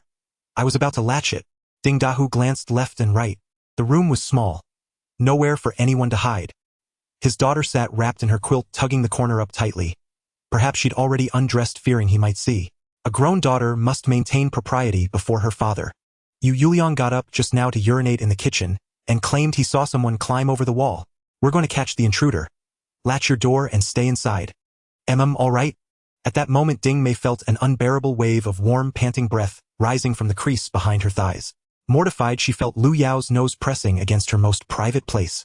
Watching her father step outside, she leapt up and hastily latched the door. Returning, she found Lu Yao curled up shivering beneath the quilt. "What's wrong with you? Are you that frightened? You're trembling." She nudged him aside. And there he was, convulsed with laughter. "What are you laughing at? Did you take advantage again? I'll pinch your inner thigh hard." Ding Mei squeezed fiercely. But even through his thick cotton trousers it barely hurt. "Get down now. Your shoes have dirted my quilt." Lu Yao sat up, his face still flushed. "I was just thinking. If you'd let out a single fart just then, I'd have been doomed." That remark instantly turned Ding Mei's cheeks crimson too. She swatted him hard. "Brat. If it weren't for fear my father would shoot you on the spot, I'd never let you get away with this." Lu Yao fended her off, still chuckling. "I've had my head buried under your bottom. What exactly did I gain?" "Fine. Lie down and I'll sit on your face for a while, so you can enjoy the privilege too. Don't you dare say another word." They wrestled. One pinching, one dodging, keeping their voices low, tumbling together in hushed chaos. Just then Ding Dahu rapped sharply on the window pane. Ding Mei gasped, clamped a hand over Lu Yao's mouth and pinned him flat onto the Kong. Lifting her head, she called out, "Dad. What is it?" "Xiao Meizi, your brother, and I searched but found no one. Stay alert while you sleep. Listen carefully for any sound outside and shout for me if anything stirs." "Okay." Fortunately, Ding Dahu didn't press his face to the window like Lu Yao had. Otherwise, catching sight of his daughter and Lu Yao rolling together on the Kong would surely have ignited his fury. Only after hearing Ding Dahu walk away did Ding Mei finally exhale. Then she realized. She wore only a thin knitted undershirt and pants, and lying atop Lu Yao had been deeply improper. She scrambled up and dove back under the quilt. "Move. Stand on the floor. And keep your distance." As Lu Yao rose to leave, she added, "All right, since you're so unwelcome, I'll just go home." "Who said you're unwelcome?" "But..." Ding Mei shot him a sharp glance, hesitated, then murmured, "Wait a bit longer. Father may not have entered his room yet." Sure enough, outside Ding Yuliang and Ding Dahu were still talking. "I saw the figure clearly. I turned to call you, and in that instant, how could he possibly have slipped away unnoticed? Let me check the pigsty once more." Ding Mei swiftly blew out the kerosene lamp. With a soft puff, terrified the silhouette of Lu Yao might appear on the windowpane. After a long silence, she finally heard the two men enter their room. As Lu Yao stood to leave, Ding Mei caught his wrist again. "Wait. Let them settle onto the Kong first. Then you'll be safe to go." Lu Yao obediently sank onto the edge of the Kong. Ding Mei withdrew her hand and retreated deep into the corner, her back pressed against the wall, knees drawn up, and the quilt pulled tight over her legs. Though the room was dark, she dared not look at him. "What brings you here so late?" "Just wandering. Came to see you." "I don't need you checking up on me. Don't come at night anymore. If something's urgent, we'll speak by day." They sat still, 1.5 meters apart. Neither spoke. Yet both minds drifted, simultaneously recalling the warmth of sharing that single quilt moments earlier. Back then, under the looming threat of Ding Dahu, neither had dared dwell on it. Now memory returned, and with it overwhelming embarrassment. Lu Yao's lips had been separated from that place by only a single delicate layer of cotton. What she wondered had he felt. Lu Yao too remembered. How heavy yet surprisingly soft her bottom had felt. After another pause, he rose. "They must be asleep by now." "Go on then. Be quiet." Ding Mei didn't stir. Thankfully, the lamp remained unlit. Otherwise, her burning cheeks would have betrayed her. Lu Yao eased the door open, peered out, confirmed the courtyard was empty, then slipped outside, pressing close to the windowsill until he reached the wall. He vaulted over silently and sprinted home. His mother and younger sister were already asleep. Hastily stripping off his clothes, he slid under the covers, only to wake Lu Xiaoqian with a chill "Brother, why are you back so late?" I feared wolves might enter the village, so I patrolled once around." Lu Xiaoqian stretched her slender arm across him and nestled in fast asleep. Lu Yao slept soundly all night, but Ding Mei hardly closed her eyes. Earlier seated beside the kerosene lamp at the table, her thoughts had already wandered to Lu Yao, this earthy, unassuming boy who seemed transformed lately. Before, he'd endured her teasing without daring to retaliate. At the mere sight of her father, he'd shrink like a mouse before a cat. Now he stood fearless, shielding her behind him whenever wolves appeared in the mountains, firing with flawless precision. How striking he looked! And what girl does not admire strength? Lu Yao had truly won over Ding Mei, the fiery little pepper, with deeds alone. Yet she'd never admit such admiration aloud, though his grinning face kept surfacing unbidden in her thoughts. The next morning, Lu Yao ate a cornmeal pancake at home. Coarse grain, yes, yet rich with flavor. Grains then were nourished solely by natural fertilizers, tasting wholly unlike those later cultivated through industrial agriculture. He told his mother he'd visit the town today to report to the militia unit. Jiang Guizhi hurriedly retrieved her husband Lu Chuan's finest olive-green military uniform. She urged her son to dress smartly. Lu Yao changed, and stepping outside met Tieju, who asked eagerly about today's plans. Lu Yao instructed, "Stay at home and await orders. Once I've settled matters with the militia unit, I'll assign you tasks. For now, focus on honing your archery." Now Taizhu and Gosheng regarded Lu Yao as their leader, obeying him without question. Lu Yao walked westward toward the village's edge. Just beyond its boundary, he spotted Ding Mei standing beside a slightly worn large-frame bicycle. "What are you doing here?" he asked. Ding Mei glanced at him, then suddenly lowered her head, twisting her braid between her fingers. Her voice dropped to a mosquito's whisper. "I'd like to go to town with you. I'm heading to the supply and marketing cooperative to buy goose fat ointment." This girl, usually bold and brash before him, now seemed oddly shy. Had last night's intrusion into her quilt, and that whiff of her very essence, somehow unsettled her. Lu Yao smiled. "Lift your head and speak properly. No need for affected airs. We used to call that a pinched voice. I prefer you natural. Otherwise, I'll get goosebumps." Ding Mei tossed her braid behind her shoulders, lifted her head, and arched her delicate brows. "Must you mock me? You're the one who looks like a giant fool." With that, she pushed off, pedaling 3 or 4 times before swinging her leg over the frame. "Come on. Same route. I'll give you a ride." "Great. I appreciate it." Lu Yao broke into a sprint, gripped her slender waist with both hands, and sprang upward, twisting his hips to land neatly behind her. "Ah, you're so heavy." Jolted by his momentum, the handlebars wobbled wildly, veering straight toward a roadside ditch. Lu Yao leapt off instantly, but too late to grab her. The bike toppled sideways with a thud, and Ding Mei tumbled headfirst into a snowdrift. Her head vanished beneath the snow. Only her plump bottom remained jutting comically above the white mound. Fortunately, the snow was thick enough that she wasn't hurt, but it left Ding Mei's head and face covered in snow. Lu Yao laughed heartily as he pulled her out. "You sit in the back and he'll carry you." Ding Mei angrily brushed the snow off her body. "You're so heavy. I used to carry my brother." Lu Yao took the bike, leaped onto it, and Ding Mei jumped up as well, gripping Lu Yao's padded jacket tightly, while peering at the back of his head. A smile crept onto her lips. It was her first time being carried by a man. With a bicycle, the 10-mile journey to Shuiling town didn't feel so far. Upon arriving in town, Lu Yao returned the bike to Ding Mei. "You go buy some clam oil and he'll go report in." "You're leaving just like that? Aren't you going to accompany me?" "There's no time to wander with you." Ding Mei appeared a bit reluctant, but Lu Yao walked away without looking back. In Lu Yao's heart, she was Zheng Shuang's mother, his mother-in-law. In his past life, he found her somewhat annoying, wishing to hit her when she pulled out his oxygen tube. But upon reincarnating, having survived and been given a second chance at life, he naturally let go of that hatred, eagerly waiting for her to one day give him a daughter-in-law. However, Ding Mei was not reborn. She had no knowledge of Lu Yao's past experiences. During this time, Lu Yao's outstanding performance had drawn too much attention. Now the village girls whispered behind his back, calling him country bumpkin. Ding Mei felt proud to be so close to Lu Yao, especially last night when Lu Yao came to find her. In just a brief moment under her covers, the sweat he had produced had soaked through her underpants. That feeling kept her awake all night, so she came to find Lu Yao early in the morning. If she couldn't see him for a day, she felt restless. Even though they would bicker when they met, she enjoyed that feeling. Ding Mei thought about Lu Yao, her mind wandering. Suddenly the bike crashed with another bike making a loud noise. Both of them fell over. Hey, how do you ride a bike? The other was a young man who quickly got up to check his new bike. He had bought a Baishan brand bike for 150 yuan, and the rim was bent. Anger surged up. You owe me for this. But upon seeing Ding Mei's face, his anger dissipated instantly. So beautiful. With her fresh and pure looks, no man could remain angry at her. Ding Mei, realizing her mistake, quickly apologized. I'm sorry, comrade. How about I help you fix your bike? The other, a bespectacled young man, changed his expression to a smile. Little girl, you ride so recklessly. Fine, come with me to fix the bike. Ding Mei didn't expect that this big man would actually want her to help fix the bike. After a moment of surprise, she said, how about you just fix it yourself? I'll cover the costs. The bespectacled guy shook the bike handle. This rim would cost at least 3 to 5 yuan. That much? I only have 1 yuan and 60 cents. That little money was still needed to buy clam oil and balm. The bespectacled guy nodded. That's fine. I trust you. I can fix it myself first.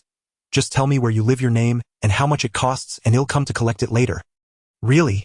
Ding Mei was surprised by how generous this guy was. I'm from Jiapagu village. My dad is Ding Dehua. Just come by whenever you have time. After saying that, she pushed the bike and was about to leave. What's your name? My name is Ding Mei. Okay, I remember you. My name is Zhang Wenli. Ding Mei had just gotten onto her bike when she lost her balance and fell again. Zhang Wenli. Lu Yao had mentioned that name more than once. She quickly got off and turned to look back at him. In his 20s, with a fashionable haircut, round glasses, and a well-fitted Zhongshan suit, without a single patch, he looked like he came from a well-off family. But Lu Yao said I should marry him and have children.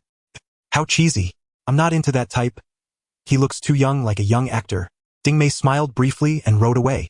Although she was puzzled as to why Lu Yao always mentioned him in front of her, she didn't want to get to know him. When Ding Mei smiled back, Zhang Wenli felt a shiver run through him. So beautiful. So pure. Lu Yao did not go directly to report at the militia station. Instead, he first arrived at the local police station. There were only 5 people in the station: the chief, the deputy chief, a young woman in charge of household registration, and 2 field workers. They were primarily responsible for criminal cases and monitoring 4 types of individuals. Generally, minor security issues were managed by the militia sent by the commune. At that moment, Zhuo Shouchuan had just arrived at work. He had just filled a cup with boiled water when he heard someone knock on the door. Come in. As the door opened, Lu Yao walked in. Zhuo Shouchuan immediately stood up. Ever since returning to Jiapagu, he had been anxious until now. He thought his affairs would remain undetected, but unexpectedly this village youth exposed everything to him. Zhuo Shouchuan had invited Lu Yao over, unsure if he would actually come. If Lu Yao hadn't shown up today, he had planned to find Lu Yao himself. As Lu Yao entered, he hurriedly offered a seat and poured water. Come, little Lu, have a seat. Lu Yao smiled. No need for formalities, I still have to report to the militia. I just came by to check on you, my old friend. Old friend. Zhuo Shouchuan also didn't correct his slip of the tongue, watching Lu Yao in silence. Lu Yao didn't need an opening line. He directly pulled out a thick stack of 100 yuan bills from his pocket. Here's 300 yuan, you can use it to cover part of the money you misappropriated. Once I earn more, I'll help you cover the rest. Otherwise, you'll be in trouble when they check the accounts. Zhuo Shouchuan's hand holding the cup trembled slightly. How did you find out? Lu Yao smiled. How I found out isn't important, or what matters is how to solve the problem. I can't take your money. Zhuo Shouchuan felt uneasy, unsure of Lu Yao's intentions. Lu Yao frowned. Don't be stubborn. I'm just helping you solve a problem, and I'll also give you an opportunity to make a contribution. If you succeed, you might even become the head of the Jiangzhou Public Security Bureau in the future. Make a contribution to what? You need to keep a close watch on a shoemaker in town. As far as I know, he comes from a bandit background and later became a spy. He has a partner named Zhang Matzi. He works as a livestock keeper in our village's production team and was previously a bearded man. This information was extremely sensitive and made Zhuo Shouchuan wary. He stepped closer and grabbed Lu Yao's wrist. How do you know so much? Who are you? Lu Yao smiled and pushed his hand away. Calm down, will you? I've already said I want to be friends with you. I will only help you, not harm you. If you still doubt me, go check. My family has been poor farmers for generations, and my father died heroically while putting out a fire for the production team. Zhuo Shouchuan had already checked Lu Yao's file. He was indeed a genuine descendant of a village member with no ill record in his ancestry. Moreover, Lu Yao had no trace of ever leaving Jiangzhou. But he still pressed. If you want me to trust you, you need to tell me how you know all this. Lu Yao reached for the cup of water and took a sip of plain water. All right, if I don't say it, you can't believe me. I overheard Zhang Matzi talking to a stranger, which revealed that he used to be a bandit. Even after the liberation he hid in the mountains for a while, only coming to Jayapagu in the 1960s, pretending to be a refugee to settle down. The person chatting with him is said to be a cobbler in your town. Waterling town only has one main street. There are only two cobblers and Zhuoshochuan knows both. One is a disabled woman and the other is a lonely old man. Naturally, when Lu Yao spoke, he referred to the old man Hu Shouzai. Thinking about how he usually appears honest and unassuming, how could he be a spy? Alright, I remember. This money. Zhuoshochuan again tried to decline the 300 yuan. After all, at this time that was a considerable sum. Lu Yao pushed it back to him, looking at him with sincere eyes. My money comes from trading wolf skins, and the county leaders know the origin of the wolf skins. Although I sold them through a dealer, it won't implicate you. If you don't let me help, you will soon be investigated and you will be arrested. The deputy director will take your position, and he will go after the cobbler and Zhang Matzi. After finishing, Lu Yao did not linger with Zhuoshochuan. He turned and left. At the doorway he added, I will find a way to help you with that 200 as soon as possible. Remember, I am your friend, not your enemy. After saying that, he left, leaving Zhuoshochuan, who was dumbfounded behind in the room. He truly couldn't understand why this young man was helping him so much. Lu Yao knew that Zhuoshochuan would not be able to accept him for a while. But he also knew that whether he accepted or not, he had to accept it. After all, he knew his weaknesses.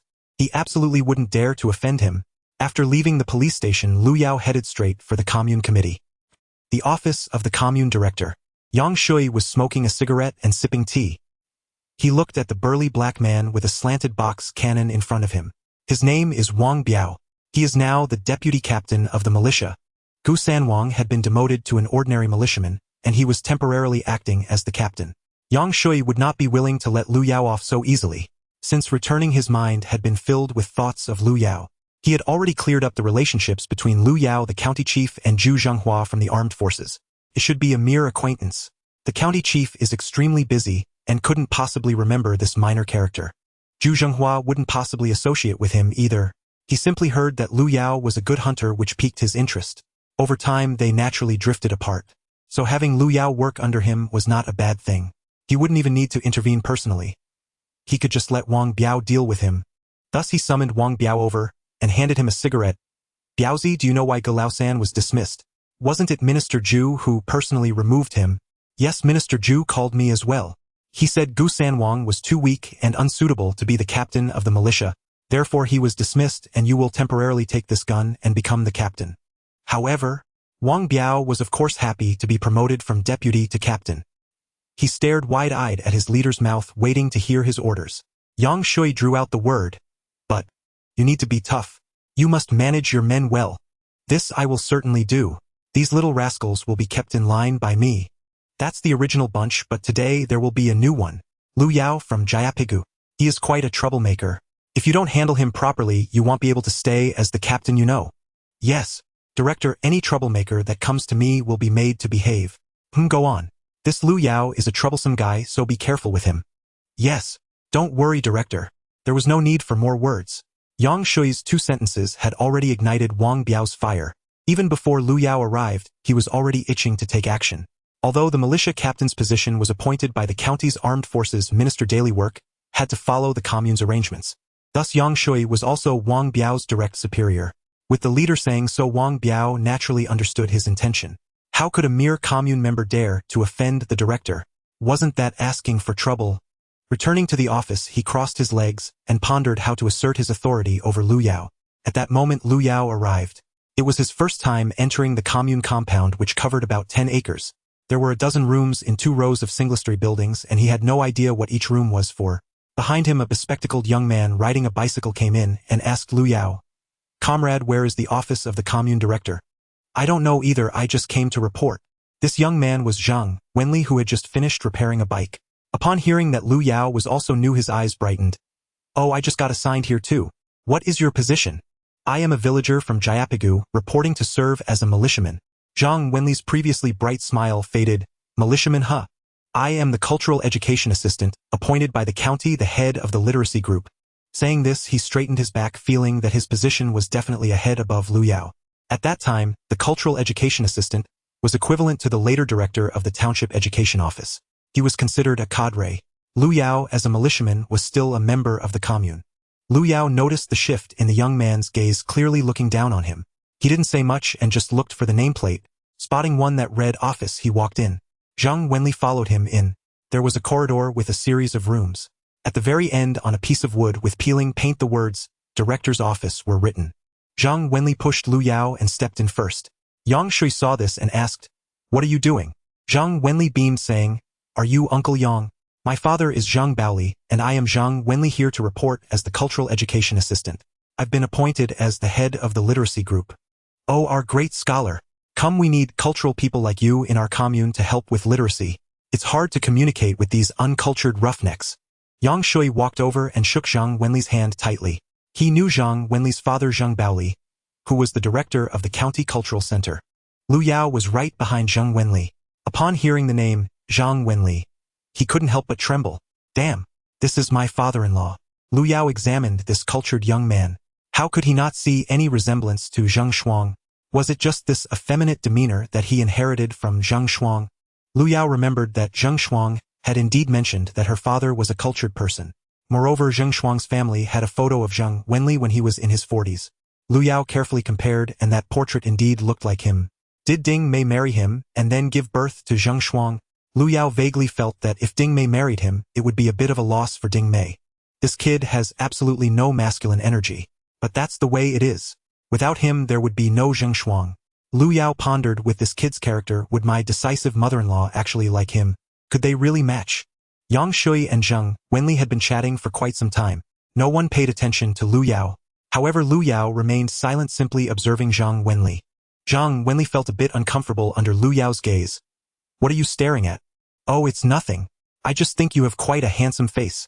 Zhang Wenli quickly took a step back. What's with this guy's lewd gaze? Only now did Yang Shui look at Lu Yao. "What are you here for?" "To report in, of course. You're not that old, why are you being forgetful?" Lu Yao was completely unreserved with Yang Shui.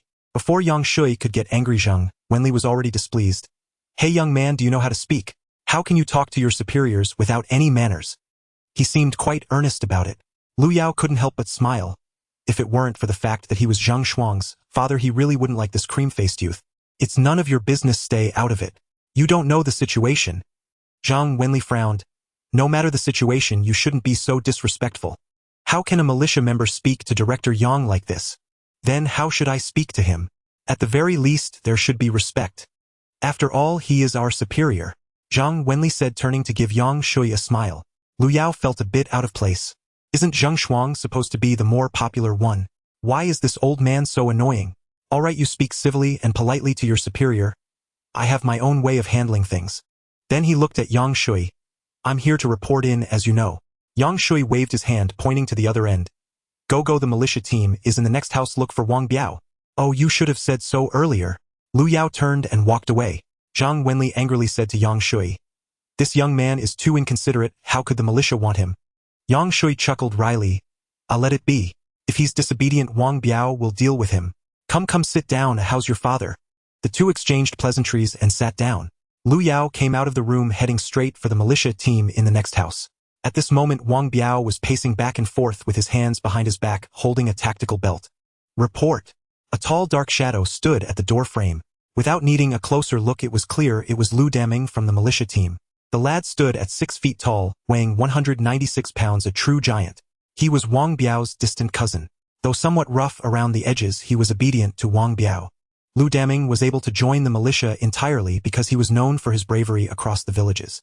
Wang Biao relied on this giant's support, and no one dared to speak out against him. "Daming, today an annoying fellow is reporting in. Do you know what to do?" "Got it, I'll beat him up." Lu Daming rolled up his sleeves, revealing arms as thick as small pillars. No, don't make it too obvious. I heard this kid knows some important people, so you have to follow my orders. Hit him when I say so, and if I say to ease up, then ease up, understood?" "Yes." "Go tell the militia team to be on standby at all times." "Yes." The big guy Lu Daming left. Wang Biao continued to pace angrily. "Humph, going against the director, isn't that seeking death? I wonder what kind of character he is." "Hello, is team leader Wang here?"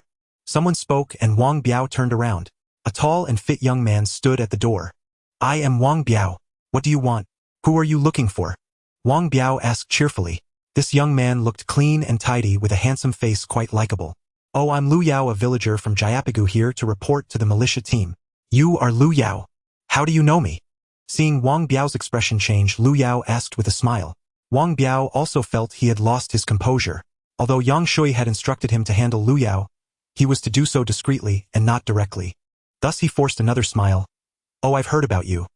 They say you are a skilled hunter from your village, right? I wouldn't say that. I just managed to catch a bit of game. Go to the yard, assemble. Wang Biao suddenly turned serious.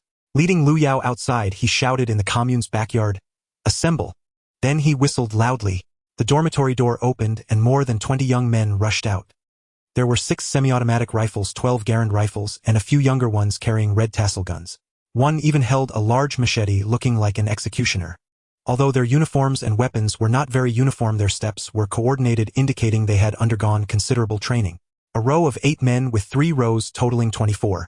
Tall and robust Lu Daming's deep voice boomed.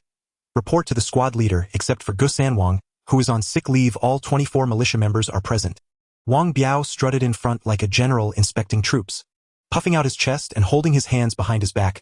Comrades, we established the militia team in response to the great leader's call of everyone is a soldier, and to implement the Central Committee's directives to strengthen combat readiness. Ready at any moment to sacrifice for the nation, are you prepared? More than 20 people shouted in unison, always ready. Wang Biao nodded. Continuing his spirited speech, we take up hoes as civilians and rifles as soldiers. This is not just for show. We must have solid foundational skills. Today we have a new young comrade joining us, and we will have a temporary drill to help the new recruits acclimatize to our rigorous environment. Then he looked at Lu Yao. Comrade Lu, you need not be afraid. We are all class brothers now. Today is just an introduction. Lu Yao waved to the militia members. Hello everyone, I'm Lu Yao from Jayapagu. You can also call me by my nickname Tawazi. Wang Biao waved his hand. Listen to my command, team 3, form into a circle and sit down. The group quickly shuffled their feet and spread out, sitting on the ground every 3 feet apart. Wang Biao looked at Lu Yao. Young comrade, we welcome your arrival. However, the militia team requires physically fit soldiers, so we must assess your abilities. One militia member shouted loudly, Team leader Wang, this young brother can shoot birds, even the county chief praises him. I saw it with my own eyes. Shut up. Wang Biao glared fiercely at the talkative militia member. Then he turned back to Lu Yao with a friendly smile. Shooting skills are just one aspect, close combat techniques are also indispensable. I want to test your foundational skills. You choose someone to spar with you. Just touch and stop. Lu Yao quite liked the atmosphere of the militia team. Being a soldier means focusing on martial prowess. So he casually pointed at the young man who had just spoken up for him. Hey, let's have a match. This man is Zhang Baochai, a militia member who went with Yang Shui to capture Lu Yao. He greatly admires Lu Yao's marksmanship. At this moment, seeing Lu Yao call him, he immediately jumps up. The two exchanged names and then engaged in wrestling back and forth. Lu Yao let him throw himself down twice before countering and throwing him down twice. Then they laughed and shook hands, expressing mutual admiration. Brother Baochai, you're really impressive. You're not bad either. You let me win, but in a real fight I wouldn't stand a chance against you. The seated militia members applauded in approval. Lu Yao's agile moves just now were indeed quite impressive. They thought the ceremony would end here, but no one knew this was just an opening remark from Wang Biao using Zhang Baochai as a transition. He then said, This young man has some skills. Who else wants to challenge him? His gaze landed on Lu Damo. Let me have a go at this young brother. As the big man stood up, many began to persuade him. Come on, Damo, with your build, it's not fair to wrestle a kid. Exactly who can out-wrestle you? There's no need to compete, you're the acknowledged wrestling king. You might hurt this kid. Hearing this, Lu Damo felt a bit embarrassed to step forward. He looked at Wang Biao. Wang Biao clapped his hands. Quiet down, everyone, be serious. Why can't a bigger person wrestle? In battle, will you pick your enemies based on their size? If they are tall and strong, will you surrender or run away? Hearing this, the militia members fell silent, knowing that if they spoke up, Wang Biao would get angry. Wang Biao waved at Lu Yao. Kid, go for it. Don't mind his size, treat him like an enemy and take him down. As he spoke, he gave Lu Damo a meaningful look. He had already instructed him to throw Lu Yao down hard to the point of breaking his bones and send him home to recuperate. As Lu Damo stepped into the circle, the pressure on everyone increased. Lu Yao smiled and shook his head. No, I can't out-wrestle him. He guessed that Yang Shui would definitely make things difficult for him, perhaps even settling personal scores. At this moment, seeing Wang Biao's attitude, he understood. Feigning weakness, Captain Wang, if I can't out-wrestle him, it won't affect my joining the militia, right? Wang Biao, smiling but with a serious undertone, pushed Lu Yao. Go on, kid, don't be afraid. Take him down and I'll make you the team leader. With 8 people in a small group, there are 3 groups in total in the militia. Being a team leader isn't something just anyone can become. Lu Yao had just competed with Zhang Baochai and performed relatively average, and now by feigning hesitance Wang Biao assumed he was incapable. To make the act more convincing, he pretended to be generous. He thought, if I give you a bit of motivation you'll want to take down Damo. At that point, if Damo gives it his all, it would be expected. Lu Yao immediately took the bait. Really? Captain Wang, if I take him down you'll make me the team leader? Yes, go ahead. Lu Yao appeared a bit hesitant as he entered the circle. He clasped his hands to Lu Damo. Buddy, take it easy, just go easy on me. You just come at me. Lu Damo, eager to please his cousin, went all out. His massive body lunged forward abruptly. 2 large hands grabbed Lu Yao's padded coat. Lu Yao spun his body and quickly ducked. He grabbed one of Lu Damo's legs while kicking his other leg. This was the authentic wrestling technique Lu Yao had learned from veteran Wang during his time as a mercenary. It was particularly suitable for using skill to overcome strength, relying entirely on finesse. Lu Damo was strong and heavy. In a straightforward wrestling match, no one could compete with him. However, the militia team consisted of villagers who relied heavily on brute strength rather than technique. At this moment, when Lu Yao executed his skill, this little giant was caught off guard and fell over as if he had tripped. The militia members couldn't help but applaud. This leg grab and kick were executed with such finesse. It was steady and precise without any unnecessary movements. Lu Yao quickly got back up, smiling at Wang Biao. Does that count as a win for me? Wang Biao angrily scolded Lu Damo. Idiot, take your time and be steady. What did I tell you before? Get up, let's go again. Lu Damo took a long time to rise. Seeing the militia cheering for Lu Yao, he was enraged. He spread his large hands. Kid, I'll crush you. He grabbed Lu Yao by the collar and lifted him up. Die! This rough guy was about to throw Lu Yao onto a stone. A living person falling from over a meter high onto a stone would undoubtedly suffer broken bones. Everyone gasped in shock. But Lu Yao in midair reached up and grabbed Lu Damo by the hair on the back of his head. As he pulled with force, he felt a sharp pain in the back of his head and couldn't throw Lu Yao away. Meanwhile, Lu Yao quickly thrust his knee forward. Bang! It collided right with his temple. Lu Damo's head spun and the strength in his hands diminished significantly. Lu Yao seized the opportunity to twist his body, locking his arm and wrapping his legs around his neck. With a crosslock, he brought Lu Damo down, pulling forcefully backward while pressing his hip against Lu Damo's elbow and locking his throat with both feet, using all his strength to control one of his arms. This move was executed properly. If Lu Damo dared to resist, his arm could be broken. Ah, it hurts! Lu Damo cried out in pain. The militia shouted loudly, go for it! It was unclear whether they were cheering Lu Damo to fight back or cheering Lu Yao to subdue this usually arrogant giant. The militia members did not recognize this technique called the crosslock. Once applied, it was nearly impossible to escape without a significant difference in strength. Although Lu Yao's muscles weren't fully developed, he still had considerable strength. He controlled Lu Damo's joints, making him miserable. He kept shouting, ouch, it hurts, it hurts. Lu Yao called out, if you admit defeat, tap the ground, or otherwise your arm will break. Lu Damo knew that giving up was a disgraceful thing, but the excruciating pain in his arm was unbearable. I give up. Clap, clap, clap. He used his other hand to tap the ground, hitting Lu Yao's leg. Only then did Lu Yao release him and leap up. He reached out to help him. Are you okay? The militia erupted in thunderous applause. Wang Biao was exasperated. He felt that Lu Yao clearly couldn't defeat Lu Damo, and was too afraid to confront him directly, yet he had managed to outsmart and subdue Lu Damo by luck. He gave a meaningful look to the ashamed Lu Damo. Best of 3 Damo, let's go again. He glared fiercely at Lu Damo, clearly signaling, throw him down hard. Lu Damo dared not disobey him. He reached out and grabbed Lu Yao's padded coat again. I'll crush you. Using all his strength, he aimed to pull Lu Yao over and pin him down. Lu Yao knew he couldn't compete with this big guy in strength. As he was grabbed by the collar, he quickly unfastened a button, shrank his body, and with a swift move shed his padded coat. Taking advantage of Lu Damo's momentary stumble, Lu Yao immediately countered, lunging onto his broad back, with his right hand reaching forward and his left hand gripping Lu Damo's right wrist. He locked Lu Damo's neck with a triangle choke. This was the naked choke used previously to subdue the Wolf King. Once applied, even a significant difference in strength made it difficult to escape. Although Lu Yao was somewhat lacking in strength compared to Lu Damo, his skills and experience were unparalleled. He was also exceptionally nimble in speed. Thus, despite Lu Damo's brute strength, he was subdued at vital points. At first, Lu Damo twisted his body and reached back to try to shake off Lu Yao. However, within 30 seconds, he stood still, succumbing to oxygen deprivation. With a thud, he fell to the ground, raising dust. Lu Yao still didn't let go and asked, do you surrender? If so, slap the ground. Lu Damo was already on the verge of losing consciousness. If he didn't slap the ground now, he would be choked unconscious. Clap, clap, clap. He surrendered. Lu Yao released him and jumped up. Lu Damo was still catching his breath, sitting on the ground and gasping. The militia members all jumped up, amazing. Little Lu, how did you do that? Someone excitedly ran over, rolling up Lu Yao's sleeves to take a look. Even if he had some muscles, he was still no match for the ferocious Lu Damo. Lu Yao looked at Wang Biao. So what do you think? How about you challenge me?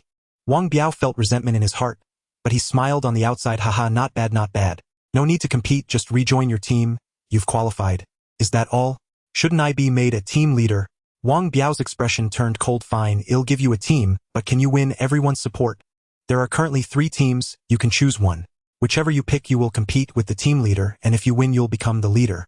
He thought to himself that a newcomer like him could not expect to command respect. Zhang Baochai pulled Lu Yao aside. Join our team. I'll let you take over as the team leader. Wang Biao glared in anger. Zhang Baochai, you have no ambition at all. He's just a kid. Zhang Baochai didn't care about fame or fortune. It doesn't matter how old he is. He has skills. He knocked Lu Damo down. He's better than me. At this moment, Zhang Baochai not only admired Lu Yao's abilities, but also respected his character. During their earlier bout, there were wins and losses, and it was clear Lu Yao had held back to save face for him. Thus his fondness for Lu Yao skyrocketed. He insisted on pulling Lu Yao into their team to replace him. Although the team leader could earn $3 extra a month, he accepted it. With such a formidable figure in his team, he was no longer afraid of the leaders of the first and second teams bullying them. At this moment, Zhang Zongshan, the leader of the first team, stepped forward, holding a Type 56 semi-automatic rifle. Little Lu, I've heard you're skilled with a gun. I want to compete with you. If you win, I'll make you the first team leader. As he spoke, he chambered around. Zhang Baochai hurriedly brought over his Garand rifle. Little Lu, show them what you can do. Just by looking at the equipment, it was clear that the third team was at a disadvantage. The third team had only 2 Garand M1s and no Type 56 semi-automatics. They had red tassel guns and large sabers as their cold weapons. The members were also relatively young. Zhang Zongshan was known to have the best shooting skills among the militia. He was completely unconvinced by the rumors about Lu Yao's marksmanship. He could also shoot down birds. But at that moment, Wang Biao spoke. All right, no need for chaotic competitions. Let Lu Yao be the leader of the third team and Zhang Baochai assist him. In the next few days, practice well. You have a mission coming up. Yes, company commander. Zhang Baochai snapped to attention in salute. He nudged Lu Yao, who mimicked him and returned a salute. They dispersed. Many militia members came to interact with Lu Yao, all admiring his wrestling skills and eagerly asking for advice.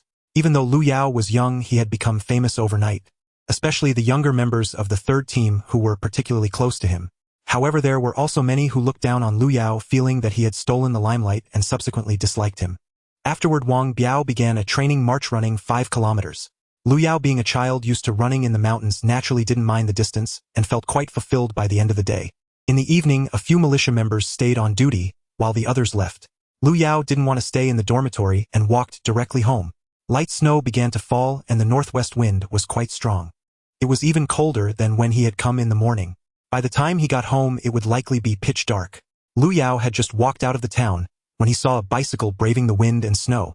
As he got closer, he was surprised to see Ding Mei bundled in a floral quilted coat. Country boy, I knew you'd be off work around this time, so I came to pick you up. Seeing Ding Mei's little face red from the cold, Lu Yao couldn't help but feel touched. If she had been this good to him in his past life, how warm could the family have been? Thank you. You don't have to pick me up in the future. I walk pretty fast. Not appreciating my kindness. Stop talking, get on the bike. Ding Mei turned the bike and hopped on. This time Lu Yao was more careful, sitting on the back seat. He held her waist with both hands. Aren't you wearing gloves? I left them at the militia unit. I didn't feel the cold when I came out. Hey, put your hands under my quilt, or by the time we get home your fingers will freeze off. Lu Yao reached his hands under the hem of her coat. Oh, so cold. I said to put them under the quilt. Why did you put them under my shirt? Quickly take them out. Lu Yao laughed and withdrew his hands. He placed his hands against her bare skin, causing Ding Mei to almost jump out of her seat. Lu Yao then tucked his hands back between her quilt and her coat. Holding Ding Mei's waist, he felt her movements as she pedaled. They both spoke simultaneously. I ran into Zhang Wenli today. Lu Yao immediately jumped off the bike. You also ran into Zhang Wenli. Ding Mei stopped. Yes, you ran into him too. I used to think you were joking, but I didn't expect there really was such a person. What did you guys do? Lu Yao reached out to grab Ding Mei's hand, feeling a bit nervous, causing his hand to tremble slightly. We didn't do much, just bumped into each other. She recounted her encounter with Zhang Wenli to Lu Yao. Now that Ding Mei knew that Zhang Wenli was a real person, she asked Lu Yao, how do you know him? Why do you keep saying I should have his child, and that you want to marry my daughter? Lu Yao hesitated for a moment. He still didn't want to reveal that he was someone from the future. Even if he said it, she wouldn't believe him. If this matter got out, it would not be good for him. If he claimed to be from the future, knowing anything would not be too much, but if he didn't know something, people would think he was deliberately withholding information. It would be better if no one knew he was from the future, as that would lend credibility to his wise decisions. So he said to Ding Mei, I have my calculations. I just know that you and the surname Zhang are the best match, and the child you have together will be most compatible with my fate. Ding Mei got off the bike and refused to ride anymore, scolding Lu Yao, you just talk nonsense. I don't like men like him at all. They seem very hypocritical. Ugh, just thinking about it gives me goosebumps. You can't mention him again. Lu Yao scratched his head. To be honest, I didn't expect Zhang Wenli to be this kind of person either. I don't like him either. But if you don't marry him, then my wife will have no one to rely on. You're still talking nonsense. I'm ignoring you. Ding Mei jumped back on the bike. Lu Yao followed and just opened his mouth to say, actually, Zhang Wenli. Shut up. You're not allowed to mention that person in front of me again. Otherwise I won't talk to you. Lu Yao mentioned him again, and Ding Mei indeed didn't say a single word for the rest of the way. Even when Lu Yao patted her on the back, she remained silent. When they reached the village, Ding Mei directly pushed Lu Yao off the bike and then rode home. Lu Yao asked from behind, are you going to the town tomorrow? Will you send me off? Ding Mei had already ridden far away when she turned back. You silly boy, I'm too lazy to send you off. Damn, I'm extremely clever. How am I silly? Lu Yao walked back, deliberately taking out the militia armband from his pocket and putting it on. As soon as he entered the house, Lu Shaoqian joyfully rushed over to hug his arm with the armband, saying, Mom, quickly look at brother's armband. He's become a militia. Zhang Guizhi couldn't help but smile broadly. This is great, no one will dare to bully us anymore. Hurry, let's go inside, your cousin and his wife are here. What? Lu Yao entered the room and saw a thin man sitting on the kong, while a petite wife sat beside him. Although she was wearing a patched coat, she still appeared quite delicate. Lu Yao recognized them. They were his cousin Jiang Chongshan and his wife Chun Yen. In his previous life, Lu Yao's family of 3 had been expelled from the Lu family. When they were at their wits' end, Zhang Guizhi brought her children to seek refuge with her brother from the Ma family. His cousin had blocked their family outside, refusing to let them in. Later the commune made an exception, allowing Zhang Guizhi's family to live in the production team stable. Not long after, cousin Chongshan lost their food supply in a gambling game. He had heard that the ferry worker liked Lu Shaoqian, so he came to encourage Zhang Guizhi to marry Lu Shaoqian off. He acted as a matchmaker, running back and forth, facilitating this disastrous connection. Afterward, he took part of the betrothal gifts from mother, and also received a reward from the ferry worker. Lu Yao despised him greatly. At that moment, seeing him sitting casually on the kong with wine and meat spread out on the table, mother still treated him as a good relative, serving him wild boar meat stew with vermicelli and homemade liquor from Uncle Zhua. Lu Yao suppressed the urge to flip the table. Cousin Chongshan looked at Lu Yao with a very friendly expression, saying, my brother has returned. Come on, let's drink together. Although he hadn't harmed Lu Yao's family in this life, Lu Yao still found him annoying. Such insincere relatives only embellish your successes and will quickly strike when you are down. Cousin Chun Yen appeared a bit shy and quickly stood up to make space upon seeing Lu Yao enter. Her face was pale and somewhat malnourished. Cousin, you're back. Come join us for a meal. Lu Yao ignored her and directly addressed cousin Chongshan, you get down, put on your shoes, and hurry up and leave. My family's meat is not for ungrateful people like you. The atmosphere in the room suddenly became awkward. Cousin Chongshan held his wine cup and looked at Lu Yao, saying, country boy, what's this about? I heard you've become successful and hunted a lot, so I came to congratulate you and share some glory. Why are you saying this to me? Cousin Chunyan's face turned red. She looked at Lu Yao, rubbing her hands on her thighs, appearing quite embarrassed. Zhang Guizhi quickly said to her son, what are you doing, country boy? How can you not recognize your own relatives? This is your cousin, your uncle's eldest son. Don't you remember him?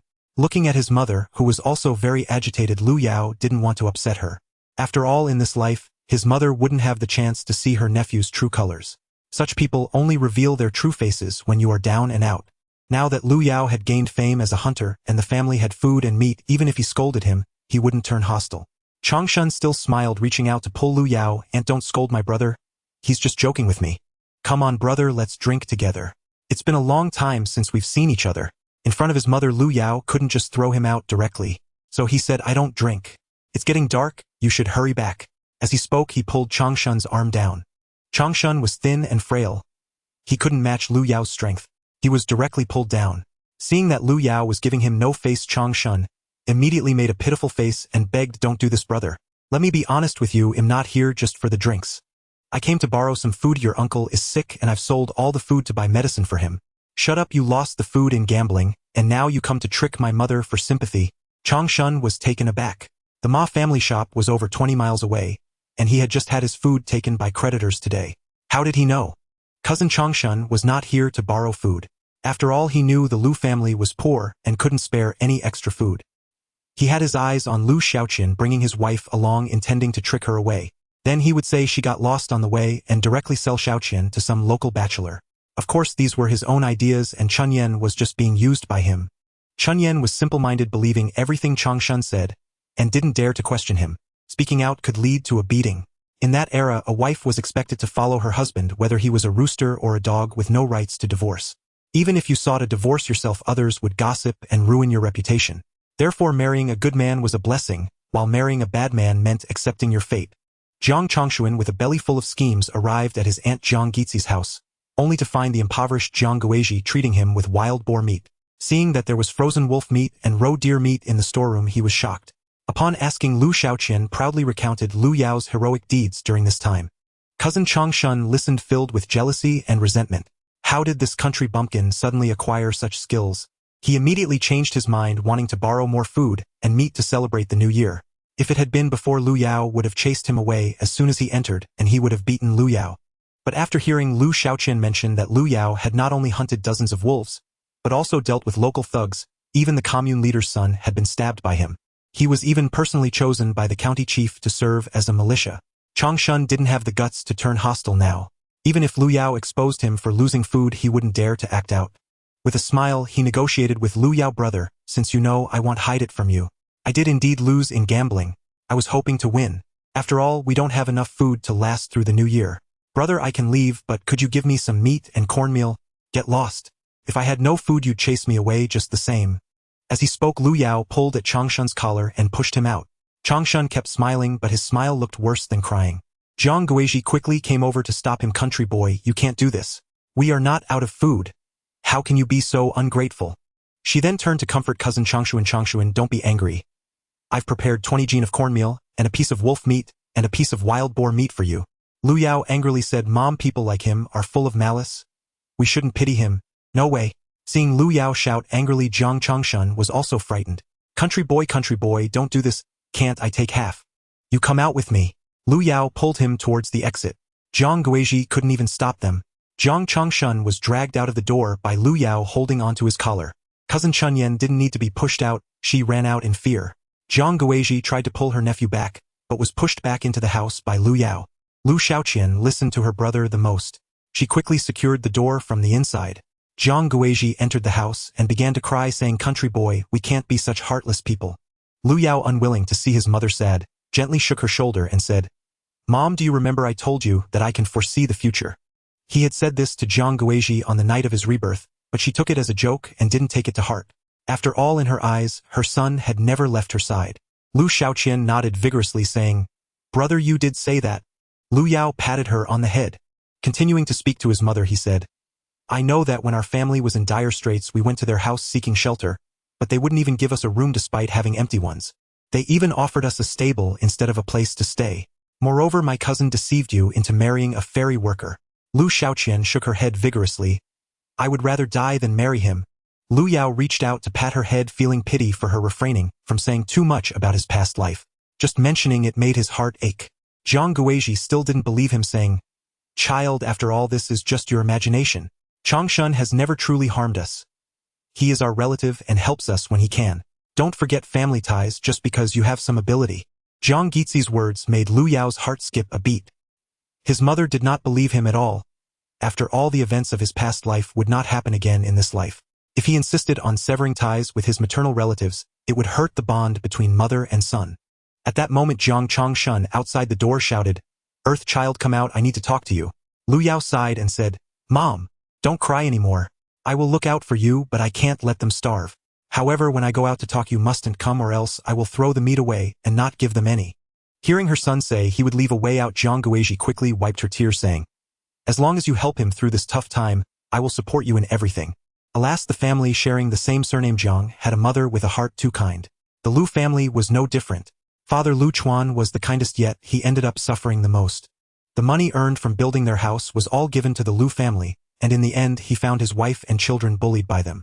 Lu Yao turned around instructing Xiaoqian to close the door, telling her not to let their mother follow. Upon reaching the courtyard, he saw his cousin Chang Shun peering over the wall, calling out, "Earth child brother, I'm right here. Come over. I need to say a few words to you." "What do you want to say?" Lu Yao walked up to the wall, hands in his pockets, looking at Jiang Changshuan, who wore a fawning smile. In his memories, this guy had never smiled at him. When they were young, he liked to show off in front of Lu Yao. When he got married, he even kicked Lu Yao out of his new house, fearing that he would dirty his quilt. At this moment, he had lost the dignity of a cousin, grinning like a foolish child, saying, "Earth child, I know you don't like your cousin much. I'm really struggling to get by. If you don't help me out, I won't make it through the year." Lu Yao sneered coldly. "Many people won't make it through the year. What does that have to do with me?" Jiang Changshun's hands were practically digging into the dirt on the wall, his neck stretching out like a turtle's head. "Brother, come a bit closer. I need to talk to you. Say it or not, I give you 1 minute." Lu Yao stepped back a bit, fearing that his breath tainted with alcohol would spray his face. All right, I'll talk." Jiang Changshun looked around. There was no one nearby. Even his wife Chuanyen stood 10 meters away at the door of Old Man's house waiting for him. If it were up to Chuanyen, she would go home even if it meant starving rather than beg like this. But Changshun was unwilling. He didn't want to starve. "Brother, what do you think of how your sister-in-law looks?" Lu Yao couldn't help but raise an eyebrow, looking at Changshuan, whose head was small and neck long, resembling a turtle. "What do you mean?" "Brother, I've been living a tough life. To be honest, I've long wanted to find someone to help me out. Otherwise, I won't be able to raise your little nephew. Rather than let someone else benefit, it's better for the meat to rot in the pot. I won't let it flow to others." Lu Yao looked at this guy, his initial disgust increasing. La Bang Tao is an old custom typically for husbands who fall seriously ill and can't support their wives and children or care for their elderly parents, so they let their wives find a kind-hearted man to provide for the family. Once the husband passes away, the wife can formally marry this man and live together. But you, Jiang Changshuan, are a healthy man with hands and feet. How could you think of letting your wife sell her body to support the family? Lu Yao raised his hand and slapped him, saying, "Jiang Changshuan, are you even human? You are young and strong. Are you really considering getting someone else to help?" Chunyan heard this line as well, and immediately tensed up, taking a few steps forward with clenched fists. Feeling ashamed that her man would say such things, yet at the same time feeling powerless. They were too poor. She really had the heart not to live with the idle Jiang Changshun. But she lacked the courage to propose divorce. Moreover, Jiang Changshun was a rogue. If she insisted on leaving, he would probably take a knife to harm her family. Last time she returned to her family out of anger, he dragged her back with a knife. Her father tried to stop him and ended up with broken ribs. Previously, if a male member of the society spoke to her, Jiang Changshun would scold her for being cheap, and now he actually wants to find someone else for La Bang Tao. Does he want to see another man sleep with her? Her gaze involuntarily turned towards Lu Yao and her heart began to race. Even though Lu Yao was more handsome than Changshuan, he was still an outsider. Chunyan dared not think further. The traditional mindset of women regarded this matter as more important than life itself. Unlike today's girls, many of whom tattoo their ex-boyfriends' names on their bodies and flaunt it as if it were a badge of honor. Just a slight thought made her blood vessels feel like they were about to burst. Although Jiang Changshun had been slapped by Lu Yao, he did not retract his head. Instead he cried, saying, "Brother, I have no choice. I can't even afford food, let alone celebrate the new year. If you don't agree, our family will starve. Then just sell your wife to the ferry worker. He can give you food. You were able to sell my sister last time, this time just sell your own wife." But Changshun shook his head vigorously. No, I can't lose Chunyan either. This guy wants to exchange his wife's body for money, but doesn't want to lose her a damn, he's really shameless. Lu Yao came out, grabbed him by the collar and pulled him outside, saying, "Get down, stop leaning on my wall, and hurry up and roll away." Changshun immediately knelt down. Clinging to Lu Yao's legs, he pleaded, "Brother, I'm begging you. How about you sleep with your sister-in-law just once, and let me take away the food and meat from my aunt?" As he said this, he turned to look at Chuanyan, saying, "Aren't you going to hurry over and plead with my brother?" Chuanyan, no matter how thick-skinned she was, couldn't say such words. Lu Yao looked at this shameless cousin and suddenly nodded, saying, "All right, as long as sister-in-law Chunyan agrees, I'll do it." Jiang Changshun immediately cheered, turning around to grab Chun by the back of her neck, saying, "Chuanyan, did you hear? My brother agreed to sleep with you. Quickly thank him." Chun Yan's face turned as red as a burning cloud. I won't." If you don't, I'll strangle you, and then I'll strangle your parents at your home. Either way, I'm done for, so we might as well die together. This man who bowed and scraped before Lu Yao was as fierce as a demon in front of his own wife. Chun Yen was so frightened that tears streamed down her face. Fine, but just this once. The voice was like the buzzing of mosquitoes. Jiang Changshun was so delighted he almost jumped up. He grabbed her and brought her to Lu Yao. Brother, she agreed. You say where to sleep and I'll let you have some fresh air. Lu Yao turned to look and saw the shadows of his mother and younger sister on the window paper. They indeed hadn't come out, but it was too cold in the storeroom. He glanced over to the other side. It was the house of his second uncle and aunt. At that moment, a kerosene lamp was lit and smoke was rising from the chimney. He remembered how warm it was when they burned the Kong and when he went to ask for wolf skins. Cousin, come with me, he said as they reached his second uncle's door. Lu Yao knocked on the door. Lu Ming opened it. He was startled to see Lu Yao. Country boy, what are you doing here? Didn't you take the wolf skin back already? I'm borrowing your house for a little while. You and Auntie go to the backyard to stay with Grandpa and come back in an hour. What for? Borrowing your house to do something with a person.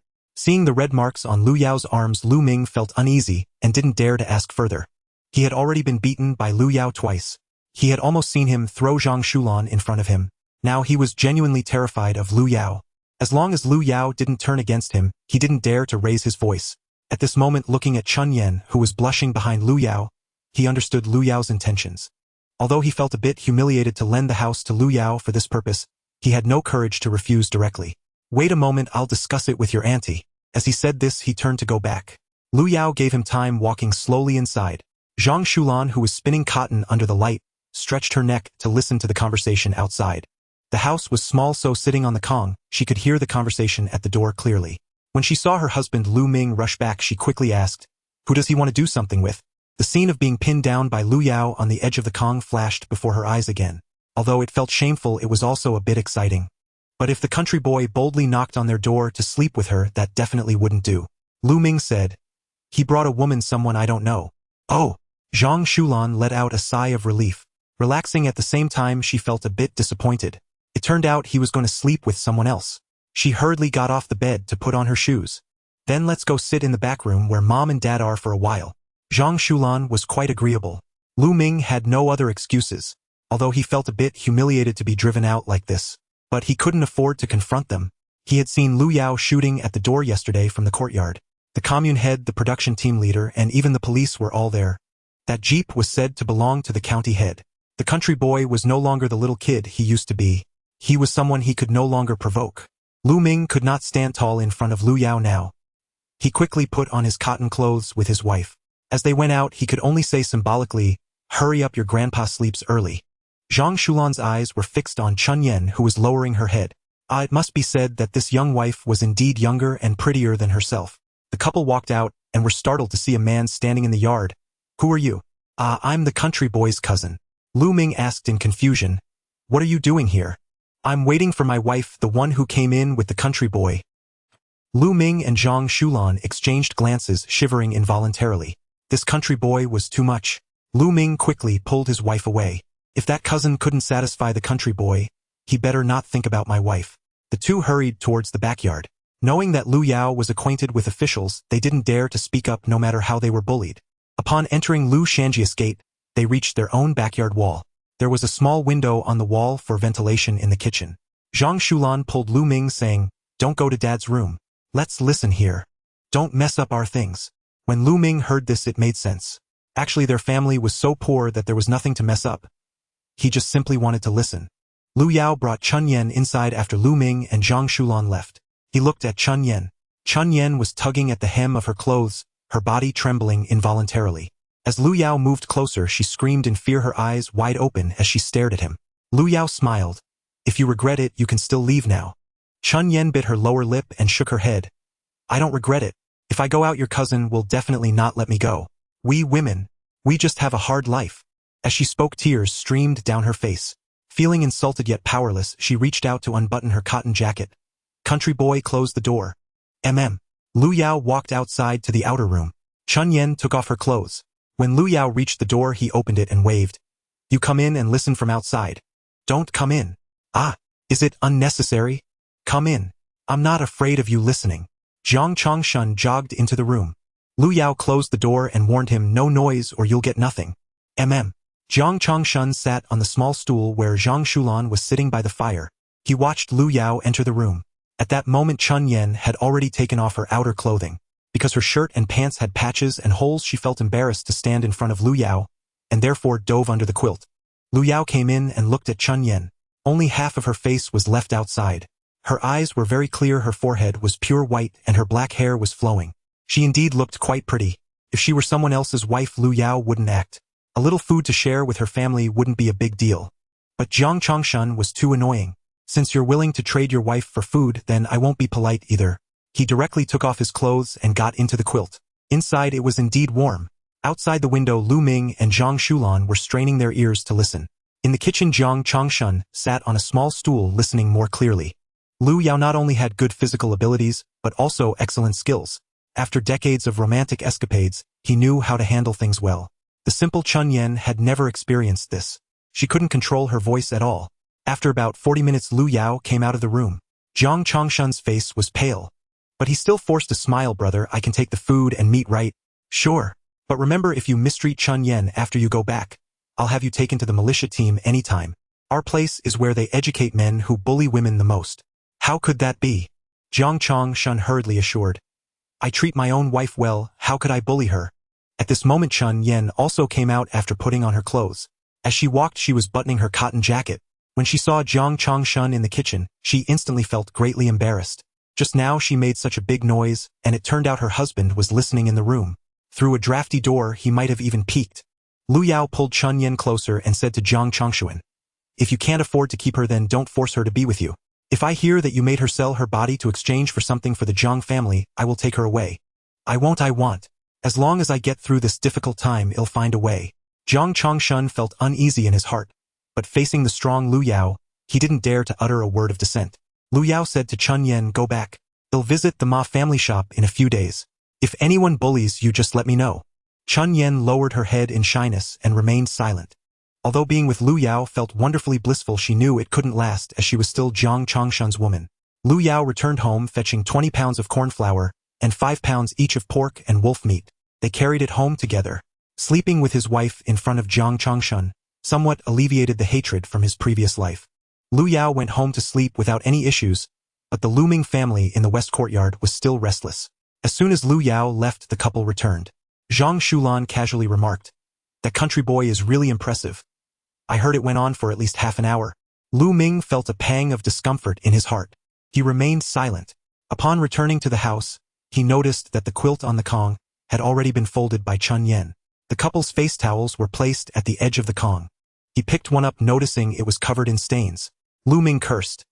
This little bastard actually used my towel for that. Zhang Shulan said nothing, picked it up and sniffed. It's fine, just wash it. Lu Ming shot her a fierce glare and remained silent. Normally, he wouldn't even want her to kiss him, thinking it was dirty, but now she claimed it was fine. Lu Ming felt aggrieved. He had always bullied the country boy. Recently, being continuously outdone by this little rascal felt like a stone weighing heavily in his heart. He climbed onto the Kong and lay down, glancing at Zhang Shulan, who was washing the towel with her plump but sticking out. He still heard the sounds he had heard earlier outside. He couldn't help but feel a bit fiery. Stop washing, take off your clothes, and come to bed. Knowing her husband well, Zhang Shulan naturally understood what he wanted. In fact, she felt restless outside as well. She decided not to wash the towel anymore. She tossed it aside, washed below, and then climbed onto the Kong. She burrowed under the quilt. 3 minutes later, she got up to wash herself again, sighing as she did so. Lu Ming naturally understood what she meant. The difference between 3 points and 30 points doesn't need to be mentioned. Lu Ming remained silent, turned off the light, and went to sleep. Zhang Shulan had a dream. In her dream, Lu Yao was sharing the quilt with her. She hugged Lu Yao tightly. Country boy, I know you are amazing. Come hold your aunt tightly. Even dreaming was one thing. The key was that she spoke in her sleep. As soon as she uttered those words, the pent-up Lu Ming could no longer hold back. Damn you, Zhang Shulan. Are you still thinking about having that country boy hold you? I'll beat you to death. He reached out and threw off the quilt, pulling the belt off his pants. He swung it towards Zhang Shulan. Zhang Shulan woke up from her sweet dream shocked, as she tried to fend off the raining blows of the belt. What's wrong? Why are you hitting me, dear? I'll beat you to death, you shameless woman. You have the audacity to dream of wearing a green hat while with that country boy. If I don't beat you to death, will you really go ahead and put a green hat on me? How do you know what dream I had? Zhang Shulan defended herself while running away, burying her head under the quilt. Yet she couldn't protect her backside. Lu Ming's beating left her backside striped like a zebra. In the end, only after she begged for forgiveness did Lu Ming stop hitting her. Zhang Shulan cried for half the night, hiding at the edge of the Kong. At this moment she envied Lu Yao's sister-in-law for having such a generous husband. The next morning, Lu Yao had not yet gotten up when Go Shangzi and Nir came over. Jiang Guizhi opened the door for the two of them, and they stood over Lu Yao, who was still lying on the Kong. A cold breeze woke Lu Yao up. He looked up at the two siblings. What's the rush this early? Go Shangzi squatted down facing Lu Yao. Country boy, you weren't here yesterday, so we practiced archery all day.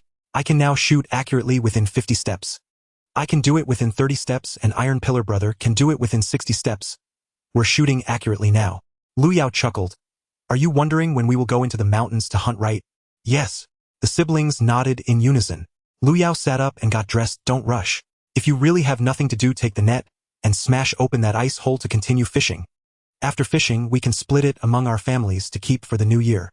Lu Yao had just joined the militia and was still trying to find his footing. He couldn't get busy with hunting yet. Go Shangzi actually preferred hunting over fishing, but since Lu Yao said so, he didn't dare to disobey. So when will we hunt? Lu Yao, now dressed, sat on the Kong and replied, let me check with the militia today. It's best to team up with them to go into the mountains. You'll also need to bring some bows and arrows when you go fishing, just in case you encounter any wolves coming down from the mountains. All right, we'll go find Iron Pillar then. Go Shangzi walked out somewhat dissatisfied. Lu Yao reminded him, make sure not to make a fuss about catching fish. Just quietly split it among our families. Once I get some money, we can buy our own fishing nets. The current fishing gear was stolen from Lu Dugong. If caught, they would have to return it. Go Shangzi grumbled as he left with Nir. I don't understand what the country boy is thinking. He made bows and arrows but isn't going into the mountains. He won't let us sell the fish either. We have to listen to him on everything. Nir quickly advised, brother, didn't we agree to listen to the boy? He must have his reasons for doing this. Let's not rush it. After the siblings left, Lu Yao got up. First he did 100 push-ups in the yard and then used a stone mill for some muscle training. This was a necessary quality exercise every day. After washing his face, he went out heading towards the health center. If it hadn't been for Jiang Chongshan offering his wife to Lu Yao last night, he would have wanted to go to the health center. Although Chun Yen wasn't as beautiful as Yuan, and not as fair, it was still quite thrilling to sleep with Jiang Chongshan's wife. At the very least, it felt very satisfying. Just as he stepped out and hadn't walked far, he felt someone following him from behind. Lu Yao turned around and that person hid behind a tree. Lu Yao called out, stop hiding, I see you. A man wearing a black cotton coat stepped out from behind the tree. He was a burly figure with a hunched back. It turned out to be Zhang Matzi. It's you. Why are you following me? Zhang Matzi glanced at the armband on Lu Yao's arm, which read militia. He swallowed hard and forced a smile. Country boy, you've joined the militia. Are you getting a gun? Of course. A 5.6 model, a Mauser pistol with bullets to spare. Zhang Matzi's expression grew increasingly unnatural. Do you have a carbine? His beast-like eyes fixed intently on Lu Yao's face. No, I don't. What's a carbine? It's what you use to kill wolves. Lu Yao laughed heartily. Is that so? I don't even know what it is. That belonged to the Olenku, but to be honest, the gun they lent me is quite good to use. Lu Yao appeared relaxed on the surface but remained vigilant against the old bandit, suddenly turning violent. The gun he hid was more important to him than his wife. Zhang Matzi has been unable to sleep at night for the past few days, constantly thinking about his gun. Yesterday he went to Ding Dawa's house to deliver some eggs, hoping to casually probe Ding Mei for information. However, Ding Mei was not home. During the farming off-season, the older children were running around and their parents had no idea which village they had gone to. Back then there were no mobile phones and there was nowhere to look for them. Only those who had sold their children and couldn't find buyers were left. It was normal for a child to be away from home for a day. Zhang Matzi didn't dare to ask too deeply where the young girl had gone. He could only return and wait for the local boy. But last night, seeing Lu Yao return with a red armband, he didn't dare to confront him. He felt guilty. Recently the village had even painted slogans on the walls calling for a deeper crackdown on bandits and the overthrow of reactionaries. These were written by those armed militiamen. Now that the local boy was a militiaman, he felt a bit intimidated. After all, he had blood on his hands. After the liberation, he had even killed quite a few soldiers sent to eliminate bandits in the mountains. It was only when most of the people from his group were dead that he came out, having disfigured himself hiding in the impoverished and remote Jia Paigo. Losing his gun was certainly terrifying, but if word got out, it would likely bring even more trouble. He couldn't be sure where the gun was or who had it. He didn't want to leave this place where he had lived for so long without a second thought. So he was in a state of great indecision. Early in the morning, he wandered near Lu Yao's house. Unexpectedly, Lu Yao spotted him. He couldn't help but ask a few questions. Lu Yao was very calm, chatting and laughing, showing no signs of nervousness. Lu Yao also couldn't alert this old bandit. He was waiting for evidence from Zhou Shouchuan before coming to arrest him. In his previous life, Zhang Matzi was captured by the deputy director of Shuiling town, who brought in reinforcements from the county. This time, having given Zhou Shouchuan the heads-up, he could catch the cobbler early, and then Zhang Matzi could be caught in advance. At this moment, he couldn't afford to alert him. As long as he didn't admit to taking his gun, he couldn't make a solid decision. Indeed, Zhang Matzi smiled bitterly and said, "Oh, local boy, you're so young, and have never touched a gun yet. You can kill so many wolves, that's impressive." Lu Yao laughed and said, "Oh, that was just me boasting with them. Actually, it was those hunters from the Awenki who killed the wolves. They left quite a few for me because they were grateful that I saved their children." "You really believe I did that? Is that so? But I've heard you can shoot birds very accurately," Zhang Matzi replied. Lu Yao nodded. "That's true. Even Captain Wang of the militia said I'm very talented. I've never practiced shooting, yet I can shoot so accurately." Zhang Matzi saw that Lu Yao was answering effortlessly and showed no signs of nervousness, making him even less certain. Otherwise, a teenager who stole his gun would definitely not be so composed. Lu Yao smiled and asked, "By the way, uncle, why are you standing behind this tree playing hide and seek with me?" Zhang Matzi quickly loosened his belt and said, "I have no time to play hide and seek with you. I just need to relieve myself." Saying this, he really started to urinate, not caring that Lu Yao was watching nearby. Lu Yao looked at his wilted demeanor. No wonder he couldn't keep up with Shilian. "You go ahead, I'm leaving, Uncle Zhang," Lu Yao said, turning to leave. Zhang Matzi stared at his back, urinating without even noticing. Both had tested each other and remained calm, believing they hadn't alerted one another. Lu Yao reached the door of the clinic. At this point, the sky was already faintly bright. Usually Huang Yuan would be up by now. However, after staying up late last night, she had a bit of a headache and didn't get up. Lu Yao knocked on the door, and she came over to open it draped in her clothes. "Sister Yuezhuan, you don't look too well," Lu Yao said. "I have a headache. I'll lie down a bit longer." "Please close the door behind you," she replied, retreating back to bed. Lu Yao watched her plump figure from the back, and couldn't help but feel a bit excited. He closed the door and joked, "Aren't you worried someone will see me here and ruin your reputation? If someone comes, I won't let them in. Today I'm taking a day off," Huang Yuan said, hiding under the covers, but only showing her head. Lu Yao came over and touched her forehead. "How can you have a headache? Do you have a fever?" "I don't have a fever. It's just that I caught a chill from staying up late last night. A little more sleep will help." "What kept you up?" Lu Yao asked, sitting on the edge of her bed, reaching into the covers to hold her small hand. "I was knitting a sweater for you. It's done, or try it on over there at the foot of the bed," she said. "Really?" Lu Yao replied, surprised by how quickly she finished knitting it. Lu Yao went over to pick it up. Although it was knitted with several types of yarn, the style was novel, and the stitching was even, her craftsmanship was quite impressive. Lu Yao took off his cotton-padded coat and put it on. Looking into the mirror, it fit just right. He couldn't help but praise Huang Yuezhuan's skills repeatedly. Huang Yuan watched Lu Yao put on the new sweater, making him look even more spirited. She felt pleased as well. In those days, very few could afford to wear sweaters in the countryside. Lu Yao turned to look at Huang Yuezhuan, who was curled up under the covers, her willow-like eyebrows and apricot-shaped eyes sparkling with spring. If not for her slightly uncomfortable appearance, he would undoubtedly shower her with affection. He reached over to check her pulse and asked, "Do you have silver needles, Sister Yuan?" "I do. It's essential for traditional Chinese medicine. I'm combining both Eastern and Western methods." "Bring them to me. I can give you a few needles and your headache will ease up," Lu Yao said. Huang Yuan quickly dodged his hand, frightened, and said, "You haven't learned acupuncture? Who would dare let you do that? It's not a joke. It could damage the nerves."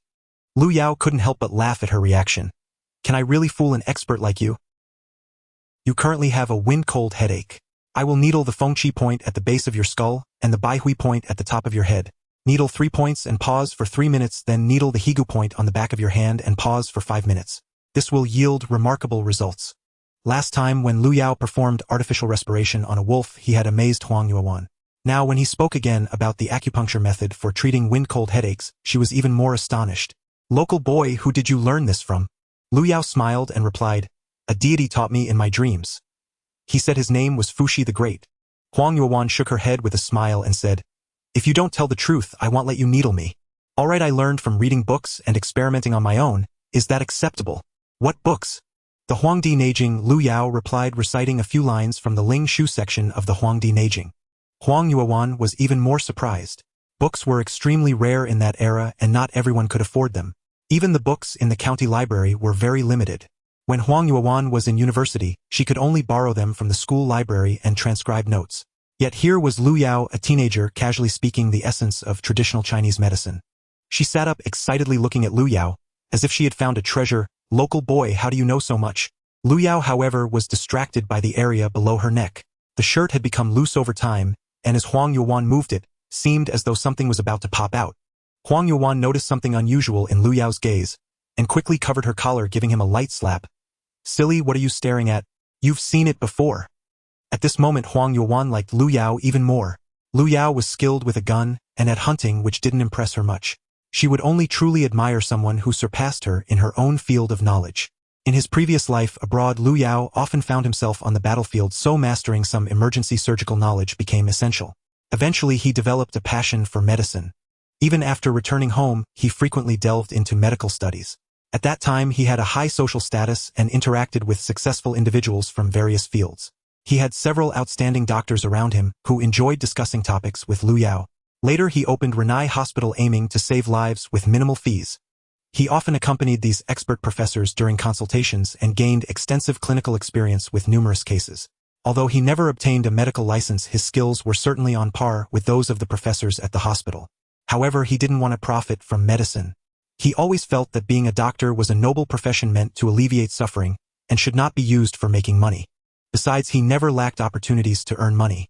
In his previous life, Lu Yao could be quite ruthless when he wanted to be, but he could also be very kind. It all depended on the circumstances and the people involved. But he could not share any of this with Huang Yuan. Discussing such matters would be no different than telling her about dreams. She would undoubtedly not believe him.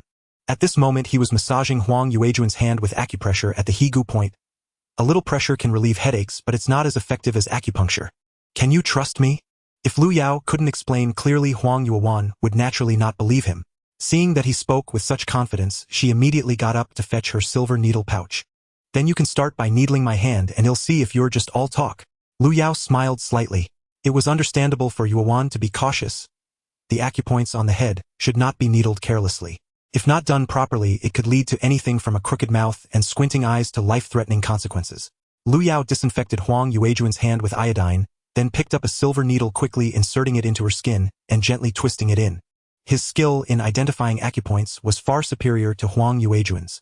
She watched in admiration, realizing that just the accuracy of his needle placement far surpassed her own. Huang Yuan tilted her head and lay on Lu Yao's lap. You're qualified. You can needle my head now. If you mess it up, you'll have to support me for the rest of my life. Lu Yao laughed heartily. Even if I don't mess it up, I still plan to support you for life, provided that when you turn 40 you let me marry again. Sure, after I turn 40 you can do as you please. Huang Yuan joked, but Lu Yao was quite serious. However, it was too early to be serious about such things.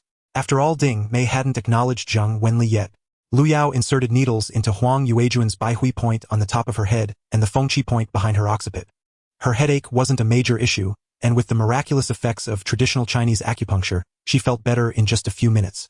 During those few minutes, while the needles were in, Huang Yuan lay sideways on Lu Yao's lap. Lu Yao's hands were not idle. With her collar open, such an enticing area was impossible to resist exploring.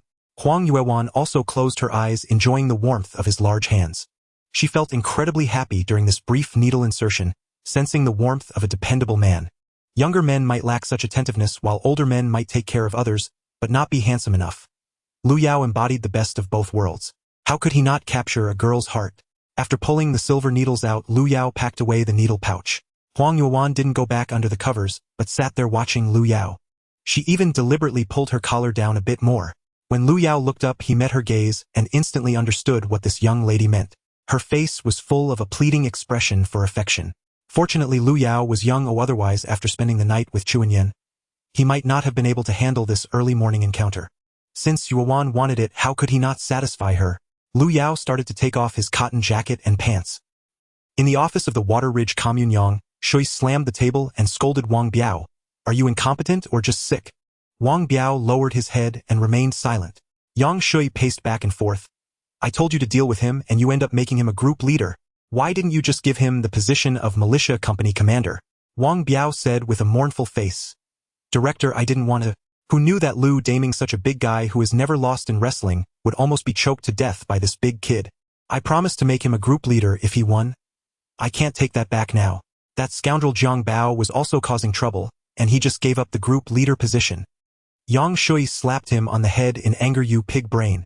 Yang Ming brought a dozen men with knives and still couldn't handle him. This kid can clearly fight. Why would you let Lu Daming wrestle with him? What were you thinking? Why didn't you let someone compete with him in marksmanship? That kid can even hit a bird from 100 paces. Wang Biao thought that Zhang Zongshan from the first team really wanted to compete with Lu Yao in marksmanship yesterday. Seeing that Yang Shui had finished yelling, he flattered, Director, I actually had a purpose in making him a group leader. Speak, don't keep me in suspense. Wang Biao said softly, I wanted to give him a dangerous task. If he completes it, the credit is ours. If not, and an accident occurs, the blame will be on him. Yang Shui thought for a moment and agreed. To make Lu Yao take responsibility, he indeed needed to make him a small leader. We can do it this way. But to make him a group leader right when he arrives, it would seem like we're afraid of him and can't handle him. I can't swallow that. Wang Biao checked the time. Director Yang, it's already 8 o'clock and this kid hasn't arrived. We can use this excuse to deal with him first. Yang Shui replied, you handle it. Yang Ming is in the hospital in pain and can't sleep. We must not let this kid have it easy. Yes, Director, just you wait and see. Outside, Jiang Bao, who was bringing water, overheard this and couldn't help but worry for Lu Yao. He had long disliked how Yang Shui colluded with Gusan Wang Biao and others. However, being in a low position, he couldn't do anything even if he disapproved. It was a rare opportunity to have someone capable like Lu Yao as his friend. He truly hoped he wouldn't be targeted by these people. He just wished Lu Yao would come to work soon and not be late. When Lu Yao came out of the health center, it was already past 7:40. The militia company started work at 8. He wouldn't even have time to deliver his sweater home. He hurried towards the town. Upon reaching the village outskirts, he saw footprints in the snow, from when Ding Mei had waited for him yesterday, but today she didn't come. It's been a whole night. Was she still angry with him? Was it really just because he wanted her to marry Zhang Wenli? Where would Zhang Shuang come from if she didn't marry him? What was there to be angry about? This was fate. Although Zhang Wenli was rather annoying, he was still his future father-in-law. He was just waiting for him to give him a daughter-in-law. Though Lu Yao had been a flirt throughout his life, his favorite would always be Xiao Zhengshuang. His rebirth was a joy, but if he spent the rest of his life without Zheng Shuang's company, it would be the greatest regret. Without Ding Mei to accompany him, he walked much slower. By the time he reached the commune courtyard, it was already almost 8:30. He ran into Wang Biao and Lu Daming coming out. Wang Biao was still holding a belt in his hand. As he walked, he angrily scolded Lu Daming behind him. Finally found his fault. He was late the next day, which in the past would have been a death penalty. Today I must deal with him. Wang Biao lifted his eyes and saw Lu Yao. He shouted, Lu Yao. What? Lu Yao replied. Wang Biao glared at him angrily. What do you mean what? You should say present. You are now a member of the commune militia, not an ordinary citizen. All right, next time I'll say present. Lu Yao said as he tried to walk inside. Wang Biao reached out to stop him. Do you know you're late? If there were a mission, you would delay everyone. Oh, I miscalculated. I thought someone would ride a bike to pick me up, but no one came. I'll leave home earlier tomorrow. After explaining, Lu Yao tried to walk inside again, but was pushed back by Lu Damo. You stop right there. Has the squad leader finished speaking? The big guy stood like a wall blocking Lu Yao's path. Wang Biao swung his belt and struck. Stand at attention. Lu Yao swiftly stepped back, avoiding the belt, which instead hit Lu Damo's belly. Lu Yao angrily shouted, Why are you hitting me? Hitting you? You are a soldier. If you make a mistake, you must be punished. Haven't you heard of the Yang family generals? If the marshal gives orders and you don't respond, 20 strokes. If you still don't respond, 40 strokes. If you still don't respond, you're taken out for execution. A few strokes of the belt is nothing. Lu Yao understood instantly. This guy was settling a personal score by targeting him. He smiled and said, Squad leader, which dynasty's laws are you referring to? What era is it now?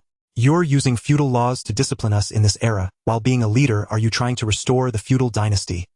His words made Wang Biao break out in a cold sweat. Damn, this kid's words are sharper than knives. No wonder Gu Sanwang got in trouble with him. If the upper committee hears about this, he would be in hot water. He quickly corrected himself. No, I meant that was in the past. Currently being late also warrants a punishment. As he spoke, he swung his belt fiercely. Lu Yao, stand at attention. Just then Yang Shui came out as well. Lu Yao called out to him, Director Yang's squad leader Wang is about to hit someone. Isn't that against the rules? Yang Shui acted uninterested. Being late means punishment. This is a rule that cannot be broken just because you did. Wang Biao proudly swung his belt. You stand there obediently or I'll put you in confinement and I can still hit you. As he said this, he was about to strike. Ding, ding, ding. A bicycle bell rang out as Zhang Wenli rode in. Getting off his bike, he smiled. Sorry, I woke up late today, am late. Lu Yao laughed heartily. It's all right, or just come over and take a few strokes of the belt and it'll be fine. That's our commune's rule. Huh? Really? Zhang Wenli was startled. Looking at Wang Biao, who was fuming with the belt, and Lu Damo, who looked fierce, Zhang Wenli was frightened and covered his backside. Grinning nervously, he looked at Yang Shui. Uncle Yang, is that true? Yang Shui waved his hand. Don't listen to his nonsense, just go inside. Zhang Wenli's father was an old acquaintance of Yang Shui, and was the culture director in town, so Yang Shui wouldn't dare hit him. Zhang Wenli hurriedly rushed into the office. Lu Yao looked at Wang Biao and said, Doesn't this break the rules? You don't need to hit me now, right? Humph, you are a militia member. You can't compare yourself to the civil staff. Stand at attention and you will still be punished. 20 strokes. You are not allowed to dodge. All right. Lu Yao stood still and Wang Biao used all his strength to swing the belt and struck with the metal buckle side. Before it could hit Lu Yao, he swung out and landed a slap on Wang Biao's face. Smack! Wang Biao spun around on the spot, feeling a bit dizzy. You little brat, you dare to hit me. Hitting you for personal vendetta is justified. Favoritism and corruption should also be punished. What personal vendetta? You think I hit your cousin Lu Damo yesterday? Isn't that a personal vendetta? Establishing rules only for me while sparing your people, isn't that favoritism? Wang Biao, a brute, was no match for Lu Yao, who had rich street smarts. Wang Biao cursed, Go to hell. You dare to talk back after hitting a superior. Lu Damo, tie him up and send him to confinement. Lu Damo approached with a sinister smile. Kid, today isn't for sparring. There are no rules here. He reached out to grab Lu Yao's hair. Lu Yao lifted his leg and kicked. No need for rules. I don't like following rules. Bang! This kick landed squarely between Lu Damo's legs. Ow! This guy, no matter how strong, couldn't withstand a strike to a sensitive spot. He clutched his groin and fell to the ground with a thud. Lu Yao charged at Wang Biao. Damn it, today I'm going to change the rules around here. Wang Biao swung his belt, but Lu Yao swiftly snatched it away. Such a cadre who rose through connections had no combat power at all. Wang Biao was frightened and turned to run, heading straight for the backyard. In the yard, the militia members were already gathered for morning exercises. Wang Biao, seeing that Lu Yao was late, had intentionally brought Lu Damo out to ambush him, intending to teach him a lesson. Now seeing Lu Yao fight back and knock down his big cousin, he realized he couldn't beat him and turned to flee to the backyard. There were still 23 militia members behind. He shouted loudly, Someone tie Lu Yao up. This kid is trying to rebel. The guys behind were stunned. Just a moment ago, Wang Biao was furious and wanted to deal with Lu Yao, the newcomer who was late the next day. Zhang Baochun and the others from Group 3 were sweating for Lu Yao. The members of Group 3 had always been bullied. They had hoped Lu Yao could lead them to stand up against the other two groups. Who would have thought that this newly appointed leader would be picked on by the squad leader right away? But as they turned around, they saw the squad leader running ahead with Lu Yao chasing behind. With the belt representing Wang Biao's authority in Lu Yao's hand, he used it to discipline those who disobeyed when he was the deputy squad leader. How could he let a rookie snatch it away from him? Zhang Zongshan, the leader of Group 1, and He Kuei, the leader of Group 2, immediately instructed their subordinates, Stop Lu Yao. Catch him. But Zhang Baochun from Group 3 led his men to stop them. Wait, let's get it clear first. He had been worried that Lu Yao would be punished for being late. Now seeing Lu Yao about to hit the squad leader, he was even more worried. Unable to help, he tried to hold them back. Because of this delay, Wang Biao rushed into his office. Lu Yao followed him inside. The militia members wanted to enter, but the door was already closed by Lu Yao. Through the glass window, they saw the two of them circling around the desk inside, and no one dared to easily break the glass to rescue. At this time, glass was still quite rare. The office had just been fitted with glass last year. Before that, half of it was covered with cowhide paper. Previously, Xiao Li had broken a piece of glass and was fined 5 yuan, which made him cry from the pain. The crowd leaned against the windowsill to watch. Loud scolding couldn't stop Lu Yao from chasing Wang Biao. At this moment, Wang Biao was also anxious. He slammed against the wall and was about to grab the gun hanging there. Kid, you're rebelling? I'll shoot you. Wang Biao had just taken the gun out of its holster when Lu Yao kicked it away with a swift motion. In the next moment, a revolver was already in Lu Yao's hands. He drew the gun from its holster and pressed it against Wang Biao's forehead. You little scoundrel, if you move again, I'll blow your head off. Wang Biao was utterly dumbfounded. If Lu Yao hadn't been chasing him down, Wang Biao wouldn't have felt so scared to draw his gun. But Lu Yao was relentless like a little tiger, his eyes wide open, bloodshot with anger. He was genuinely furious. He couldn't be sure if he fought back would Lu Yao actually pull the trigger. Not to mention Wang Biao, even Lu Yao himself wasn't certain if he could hold back from killing him. Having spent 20 years abroad, Lu Yao's heart had grown as hard as iron, killing without a second thought. If it weren't for his attachment to his hometown and the unwillingness to let his mother and little sister suffer alongside him, he would have truly killed someone by now. If Wang Biao dared to resist now, Lu Yao might impulsively pull the trigger. But Wang Biao didn't move. Lu Yao, you need to take responsibility for what you've done. Lu Yao sneered. Don't worry, I will take responsibility. Call the armed department, I want to speak to Minister Zhu. Wang Biao, with a gun pointed at him, dared not disobey. He picked up the landline on the table, dialing, while speaking to Lu Yao. Perfect timing to find Minister Zhu. I can't handle troops like you, I'll let him sort it out. The two were at a standoff. Lu Yao wasn't sure if Minister Zhu would help him, but he absolutely couldn't lose momentum. Just then the glass on the door shattered with a loud crash. Yang Shui smashed the glass and reached his hand in to unlock the door. He stormed in angrily. This is absurd, absolutely absurd. Lu Yao put down the gun. Wang Biao, don't make any unnecessary calls. This matter ends here. Lu Yao laughed coldly. What, are you not going to hold me accountable for being late? Yang Shui was cunning. Today Zhang Wenli had hindered him. If Lu Yao truly escalated this to the county head or Minister Zhu, it would be hard for him to explain. Now he could only smooth things over. He walked over and kicked Wang Biao in the rear. If you set the rules, you can't just enforce them at will.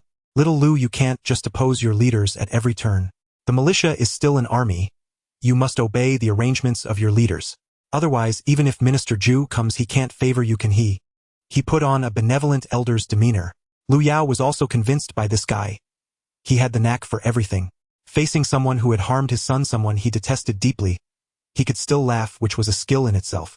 Although Lu Yao had taken Wang Biao's gun, he couldn't actually pull the trigger. Once he killed Wang Biao, there would be no turning back. He had a bit of a connection with Minister Zhu, and he was only acquainted with Hao Limin, who merely appreciated Lu Yao. You have a point, you can call them for arbitration. If you don't, they certainly won't support you. Thus Lu Yao decided to back down. Making things too tense would lead to a bad ending. Since Yang Shui could keep a calm smile, while maintaining composure, he needed to be a bit more tactful himself. Ha, he laughed. I know, Captain Wang, this was just to test my reflexes. To assess my skills, right? He said, reaching out to pat Wang Biao on the shoulder. Captain Wang, what do you think? Am I qualified to be a militia member? The county head didn't misjudge me, did he? Wang Biao felt like he had been wronged. He was originally trembling with anger, but Yang Shui gave him a glance. Wang Biao then decided to go along with it. Haha, you did well. Your skills are adequate, you're fit to be the leader of Team 3. I'll assign you tasks later. He then reached out and patted Lu Yao on the back. The two had reached a tacit understanding. If Wang Biao pressed the issue, it would indeed escalate to the county head and the armed department, which would lead to a bad outcome. Lu Yao had just established a relationship with Minister Zhu and wasn't familiar with Hao Limin. He couldn't guarantee that these two would support him. Friends in the political arena are different from social friends. They have many concerns when it comes to doing things. Thus Lu Yao and Yang Shui's situation was like bamboo poles beating a wolf. Both ends uncertain. The militia members realized that these two were forcing a truce. Some genuinely thought Wang Biao was testing Lu Yao. At this moment Lu Daming returned, one hand covering his groin and the other holding half a brick. Lu, I'm going to kill you, he shouted, swinging the brick at Lu Yao. Daming, calm down. Wang Biao and Yang Shui both shouted at once. Before Lu Daming could pull back, Lu Yao dodged and was already at his side, grabbing his thick wrists with both hands and bending back one of his fingers. Using all his strength, he twisted Lu Daming's finger. This was a technique from a grappling art. When facing someone much stronger than you, one must strike swiftly and with all one's might at a single point. No matter how strong Lu Daming was, he couldn't withstand Lu Yao's grip on a single finger. The pain shot through him, causing him to fall heavily. The brick in his hand was also seized by Lu Yao. Lu Yao tossed the brick to Wang Biao. Captain Wang, is the test over? Fists and feet don't have eyes. Hurting him would be problematic. Wang Biao quickly kicked out, just like Yang Shui had kicked him, aiming at Lu Daming's rear. You idiot, stop fighting. At this point Wang Biao also realized Lu Yao really could fight. Although he was smaller than Lu Daming, he completely outmatched him in skill. To deal with Lu Yao, it seemed the only way was to outsmart him, not to confront him head-on. Wang Biao looked at the bewildered militia members at the door and shouted, "Assemble!" In the courtyard, 25 militia members stood in formation. Wang Biao paced back and forth in front of them. 2 meters behind him, Yang Shui casually smoked a cigarette. Attention at ease. After Wang Biao's loud shout, he began to assign tasks. Comrades, recently there have been many hooligans and thugs in the Water Ridge commune stealing supplies from the people. The police station is understaffed, so we need to cooperate. He turned to Zhang Zongshan. Team 1, you will assist Chief Zhuo from the police station in maintaining public order and cleaning up the area. Yes. Team 1 of the militia responded in unison. Wang Biao then looked at Team 2 leader He Kue. You will remain at the commune to respond to any unexpected incidents. Yes. Finally, Wang Biao looked at Lu Yao. Team 3. Lu Yao focused on him but did not respond, standing in a standard military posture, very upright. This made Wang Biao internally praise him. Damn, this kid is really spirited. He commanded loudly. Recently a wolf pack has appeared in the Dawanshan area. Lu Yao, you have experience in wolf hunting. Lead Team 3 with 8 members and start hunting wolves in the mountains tomorrow. When the wolf pack is eradicated, the task will be complete, or otherwise don't come back. When Lu Yao heard this, he understood. This kid was tough but starting to play tricks. However, he also had the intention to hunt. So he asked, Captain, I have no problem hunting wolves, but the weaponry for Team 3 is severely lacking. Can we be allocated some additional firearms? Wang Biao glared. The guns have already been distributed. If I give you more, other teams will be short. I'm asking you, can you complete the task? If not, then just admit you can't do it. If you're scared, don't be a soldier. Lu Yao snorted coldly. No problem, even if you don't give me guns, I will still complete the task. However, I have a request. Any prey I hunt should be allocated to me. Alright, as long as you don't keep it for yourself and it's for the collective benefit, you can allocate it. You have 2 days to prepare. You will enter the mountains the day after tomorrow. If you cannot eradicate the wolf pack within a week, you're unfit, and you will leave the militia squad upon return. Agreed. Although he knew Wang Biao and Yang Shui were playing him, since Lu Yao came to be a militia member, he had to obey orders. It was just hunting wolves. After all, they still gave him 8 men. If they didn't give him, he would organize people to go into the mountains. Moreover, he planned to use this opportunity to achieve results and make these militia members obey him.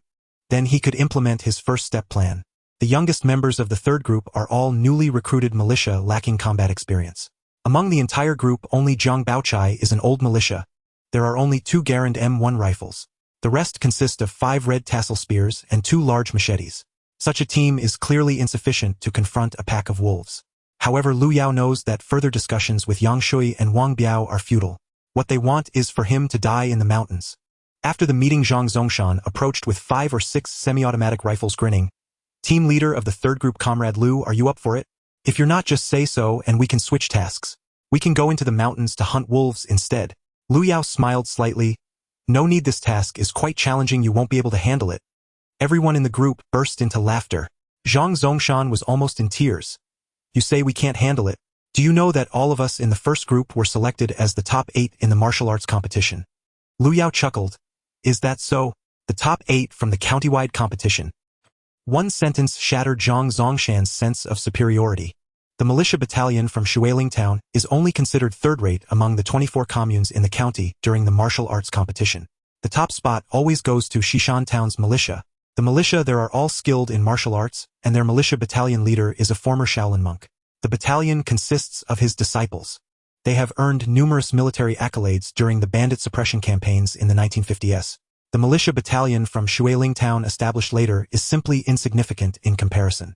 Zhang Zongshan had to smile and offer cigarettes when he saw the militia from Shishan Town, fearing they would be too rough during the competition. Zhang Zongshan coldly remarked, Kid, don't think that just because you got lucky against those wolves last time, it will be that easy this time. This kid's words had hidden meanings. Seeing him walk away with a smirk, Lu Yao couldn't help but ponder. Did he overlook something?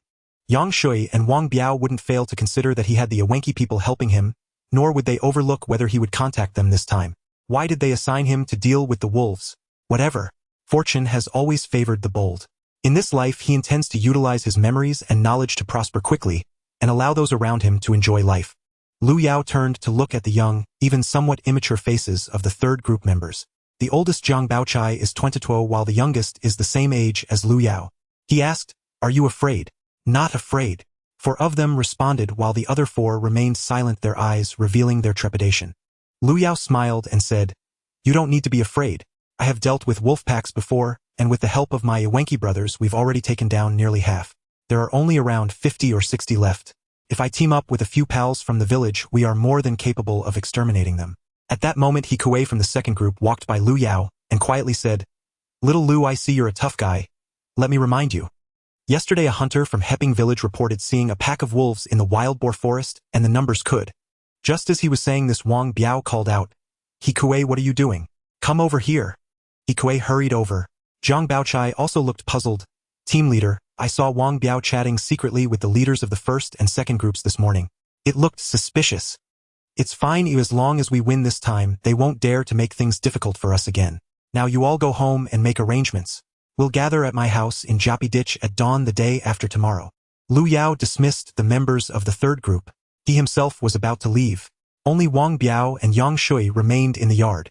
Wang Biao intercepted Lu Yao and said sarcastically, "Little Lu, do you have any requests? Just tell me early." Lu Yao nodded. "Well, my request is for you to allocate more bullets for our third group, is that okay?" "Oh, unfortunately the bullets have already been distributed. If you apply again, it won't be available until next month." "Then can the commune lend me some strong bows and crossbows?" "Hee, none available. But you can buy some at the supply and marketing cooperative at your own expense." Lu Yao's lips twitched. "What's the use of your nonsense?" Wang Biao laughed and whispered, "I just want you to know that coming to the militia battalion is like walking into a trap. If you disobey orders, you'll be expelled from the militia battalion. If you obey my orders, I'll lead you straight to the gates of hell. It's a pity that the people in the third group might get dragged down by you." Yang Shui on the side had a grim expression. "Lu Yao, my son, is still lying in the hospital. If you want to eat the country's food, peacefully dream on." With no one around, these two showed no restraint. Wang Biao continued, "If you disobey orders, just get out of the militia battalion. If you obey, any dangerous task will be yours in the future." Lu Yao nodded calmly and smiled. "I will complete this task. When I return, Yang Shui, you will die a miserable death. I'll be waiting for you. Do you dare to kill me?" Lu Yao snorted coldly and walked out. Yang Shui felt that there was something more to Lu Yao's words. His heart was uneasy. The last time he went to Lu Yao's house, Lu Yao mentioned he would be investigated a year later. This matter has always been a thorn in his heart. He indeed had affairs with several women directors in the villages. If this were to be discovered, it would not end well.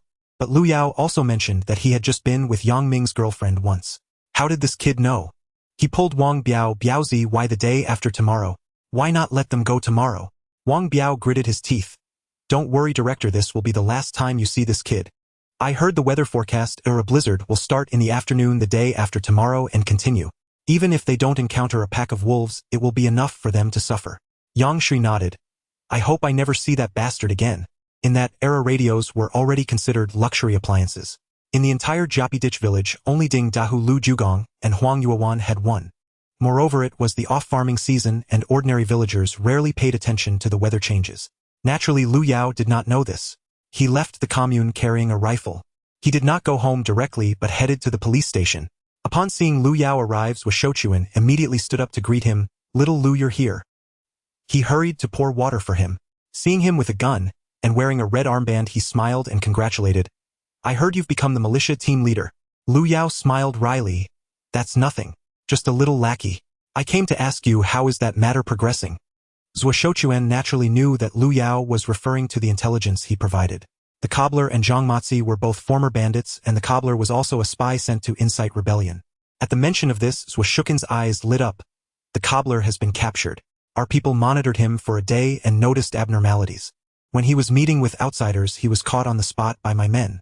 The cobbler drew up a map detailing all the station troops' militia numbers and their posts in Jiangzhou County. Lu Yao hurriedly asked, "Did he confess anything about Zhang Matzi?" Zhou Shochuan sighed. "He just mentioned Zhang Matzi, but then hesitated to speak further. One of our comrades got a bit angry at his concealment and kicked him, not knowing that this guy had a heart attack and is still in critical condition. This plot doesn't seem right." Lu Yao understood that once a historical event is interfered with, it could lead to significant changes in subsequent events. It's like if he had killed a northeast tiger, Ding Dahu would have survived. Subsequently, he would have many entanglements with himself. Thus, this shoemaker being caught by different people would yield different outcomes. The subsequent plot would no longer develop entirely according to what he understood from his past life. He asked Zhou Shochuan, "So do you plan to catch Zhang Matzi?" Zhou Shochuan smiled wryly. "Without evidence, we can't just arrest someone. If you report that he colluded with the shoemaker, you would need the shoemaker's testimony. Now that Zhang Matzi's gun is in his hands, this old bandit is as steady as a rock, making it indeed impossible for the police to arrest him. However, Zhang Matzi has already set his sights on him. If he waits for him to commit a crime, he might be the first to be targeted. At this moment, Zhuo said, "Brother Lu, I will definitely find a way to repay you for your money later. As for that Zhang Matzi, I will have Captain Ding Dahu keep an eye on him and notify me if any suspicious activity arises." Lu Yao felt somewhat uneasy upon hearing this. Although Zhuo would be grateful to him for his contribution, he still hadn't fully achieved his objective.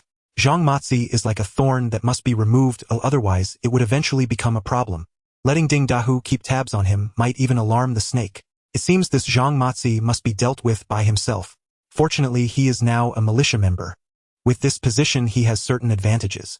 He must resolve this matter before entering the mountains, otherwise it might harm his mother and Xiao Qin. Lu Yao stood up to take his leave, and Zhuo warmly escorted him out, quietly asking, "Little Lu, whose gun is that?" Lu Yao smiled. "It's better not to tell you. You are supposed to uphold discipline. Are you looking down on me?" Zhuo was also a straightforward man. Feeling a bit guilty for not being able to help Lu Yao despite his assistance, Zhuo asked again, "Is it Zhang Matzi's gun?" "You guessed that. Do you think I as a police officer am just sitting around? Your eagerness to deal with this old bandit must have its reasons." Lu Yao smiled in admiration. Zhuo took Lu Yao's hand and said, "Brother Lu, if you want to deal with him, consider other methods to force him to yield." "What should I do?" Zhuo smiled. "Lure him into a trap, anger him into making a mistake, and then I will have grounds to arrest him. As long as he is apprehended, there will be a way." Lu Yao couldn't help but smile. He understood this tactic. It would later be classified as entrapment and was already prohibited. However, using it against a notorious bandit like Zhang Matzi was not out of the question. This is precisely the favor that Zhuo owes Lu Yao, otherwise he wouldn't do such a thing for someone else. "Alright then, thank you, Brother Zhuo. You can keep that 200 yuan for now." No need. I will find a way." Lu Yao smiled. "Now that we are on good terms, why be so polite?" The two of them came out together and got on Zhuo's motorcycle. At this point, Lu Yao realized that Zhuo had regarded him as a close friend. He would need to conquer him further, not just to have a good relationship, but also to have him obey him. Seeing Zhuo going alone to catch Zhang Matzi, Lu Yao couldn't help but ask, "Are you going alone to catch Zhang Matzi?" Zhuo patted the big Type 54 on his waist. "Why do you think I can't catch him?" Lu Yao smiled. "It's not that I don't trust you, but you need to remember, if he resists, you should strike first. This guy is quite fierce." In his previous life, Lu Yao knew that when they tried to catch Zhang Matzi, 6 police officers had come and still let Zhang Matzi slip away. In the end, they had to shoot him in the leg to catch him. Fortunately, this time he also has a gun to assist. Since Zhuo is so confident, let him experience Zhang Matzi's ferocity. Riding Zhuo's motorcycle back home was quick.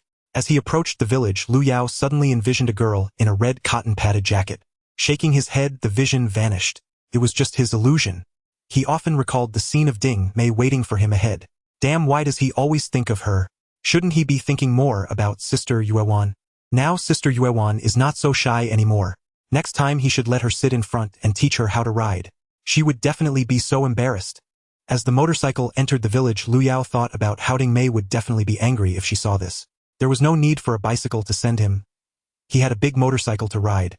He didn't encounter Ding Mei along the way, but he did run into several villagers.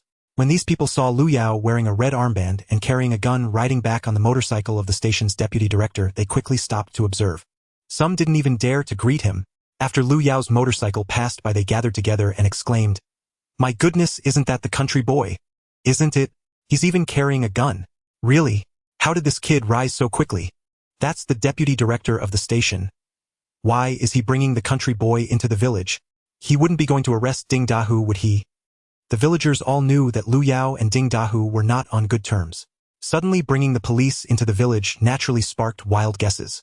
Zhuo and Lu Yao did not look for Ding Dahu but headed straight to Zhang Matzi's house. The two had already discussed their plan on the way. Lu Yao would first provoke him to make a move, and then Zhuo would step in to mediate the dispute, luring Zhang Matzi to the police station. Once at the police station, they would directly detain him. When the time came for severe punishment, they wouldn't believe he wouldn't confess. The second plan was if Zhang Matzi refused to go and resisted, Zhuo would shoot him in the leg, framing him for attacking the militia and forcibly take him in. In any case, Zhuo now trusted Lu Yao greatly. Arriving near Zhang Matzi's house, Zhuo stopped the motorcycle and Lu Yao got off. He threw the gun into the sidecar. If he brought the weapon along, he was afraid that the fellow might get angry. Lu Yao walked over to knock on the door. The one who opened it was Shi Lian. This woman came out wrapped in Zhang Matzi's coat. She wore only a pair of pants, likely not wearing much on top either. This woman simply didn't want to wear more clothes. In summer she wore a sleeveless vest which was quite loose, allowing a view from under her armpits. If it weren't for Zhang Mozi's strictness, she might have even brought men home. Upon seeing Lu Yao at the door, her peach blossom eyes narrowed into a slit. "Country boy, why are you here? Is old Mozi home?" Shi Lian was taken aback. Previously Lu Yao would call Zhang Mozi Uncle Zhang, but today he directly called him Old Mozi. The nickname Zhang Mozi was something everyone called behind his back. In front of him, even Ding Dahu had to call him Old Zhang. This guy had once killed a wild boar with an axe in the mountains. Everyone in the village knew how ruthless he was. Lu Yao referring to him as Zhang Mozi startled Shi Lian. She reached out and slapped Lu Yao, glaring at him. "You little brat, how can you speak like that? If your uncle hears it, won't he beat you?" Lu Yao and Shi Lian were looking for conversation. If Zhang Mozi were in the room, he would definitely come out to listen. Now with Zhou Shouchuan assisting him, he was determined to take him down. "I really didn't," Shi Lian said with a smile. "If you're not afraid of your uncle misunderstanding you when he returns, then come in." "I'm not afraid." As she spoke, she mischievously winked at Lu Yao. She knew Lu Yao wouldn't go in and deliberately provoked him. However, she didn't expect that Lu Yao had come looking for trouble today. Reaching out, he pinched Shi Lian's face. "Aunt, you're so young, why would you think about marrying an old man like Mozi?" While speaking, Lu Yao's eyes were fixed on the room. If that old bandit were home and heard him teasing his wife, he would surely rush out to fight. Shi Lian's face flushed and she quickly looked around, then slapped Lu Yao. "You little pervert, stop talking nonsense." At that moment her heart was pounding. She felt conflicted about whether to pull Lu Yao in and have a conversation. While she had that intention, she still didn't dare. After all, she knew Zhang Mozi's ruthlessness the best. Even though he wasn't home, she didn't dare to act recklessly. And seeing that Lu Yao was like this and Zhang Mozi hadn't shown up, he must not be home. But since he was here, he had to go in and take a look. Just then someone behind him rang the doorbell. Turning around, he saw Ding Yuliang riding a bike coming over. "Aunt Shi Lian, have you seen my sister?" Shi Lian shook her head. "Haven't seen her." Ding Yuliang looked a bit anxious and glanced at Lu Yao, wanting to pass by. But he was stopped by Lu Yao grabbing the bike handle. "What happened to your sister? Where did she go?" Ding Yuliang had bullied Lu Yao before and didn't take him seriously. But after the last incident with Yang Ming, he began to fear Lu Yao a little. He didn't want to talk to him but didn't dare to remain silent. "I don't know, she quarreled with my dad and then left. My dad told me to look for her." "Why did she quarrel with your dad?" Ding Yuliang shook his head. "I really don't know. I just got back and my dad asked me to come out and look for her." Lu Yao let go of his bike handle and didn't think much of it. After all, Ding Mei was a fiery personality, and quarreling with her father shouldn't be considered unusual. Watching Ding Yuliang walk away, Lu Yao turned back and saw Shi Lian standing there wrapping herself in her coat, leaning against the door frame and gazing at him dreamily. There was a fiery look in her eyes. "Let's go, I'll wait for old Mozi inside." Since he was going to catch Zhang Mozi, he had to make it happen today. Zhang Mozi had already realized something was wrong, thinking that he had taken his gun, and that not catching him would lead to endless troubles. He was different from Ding Dehua. Offending Ding Dehua would at most just mean some trouble. But offending a ruthless bandit who had killed many could cost him his life at any moment. Lu Yao walked straight in with Shi Lian following closely behind. "Tu Wazi, why are you so bold today? Don't cause any trouble. Your uncle has been quite irritable lately." Lu Yao didn't listen to her and directly entered the room. The house wasn't big and he could see to the end at a glance. There was no one inside. Lu Yao checked under the cabinet where he had hidden before, and indeed no one was there. Shi Lian became unhappy. "Tu Wazi, what are you doing? Why are you rummaging around? Do you think your uncle would be hiding under the cabinet?" Lu Yao turned to look at her. "Quickly tell me, where did old Mozi go? I have urgent business to discuss with him." "I really don't know." As Shi Lian spoke, she intentionally loosened her grip on the two hands holding her coat. Her coat was wide open, revealing a white undergarment. This woman didn't even wear a vest. The coat's lapel swayed back and forth, failing to cover anything. This was not the time for such games. Besides, Lu Yao didn't want to touch her. In his previous life, after Zhang Mozi was caught, her flirtatious nature was no longer hidden. At first, she secretly seduced people, but later it spread, and everyone knew about her flirtations. Eventually, she was reported and taken by the police.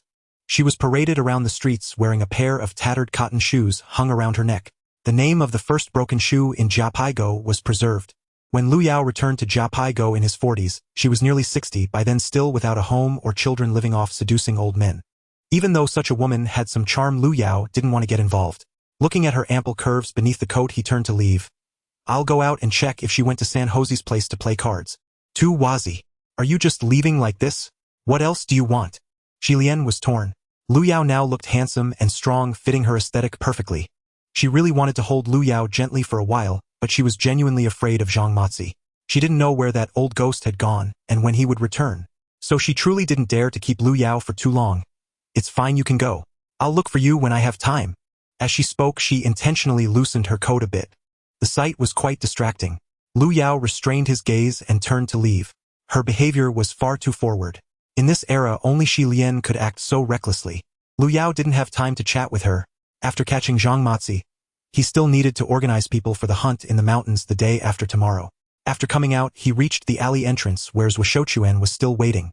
He was waiting for Lu Yao and Zhang Matzi to fight, planning to take both of them away. Zhang Matzi thought he was justified and would definitely follow. Once they reached the police station, he wouldn't be able to escape. But seeing that Lu Yao had come back alone, he asked, "He's not home." I'm going to look for him." Usually Zhang Matzi doesn't go anywhere else but loves to go to San Jose's place to play cards. Lu Yao walked towards San Jose's place with Zhuo Shouchuan following closely on his motorcycle.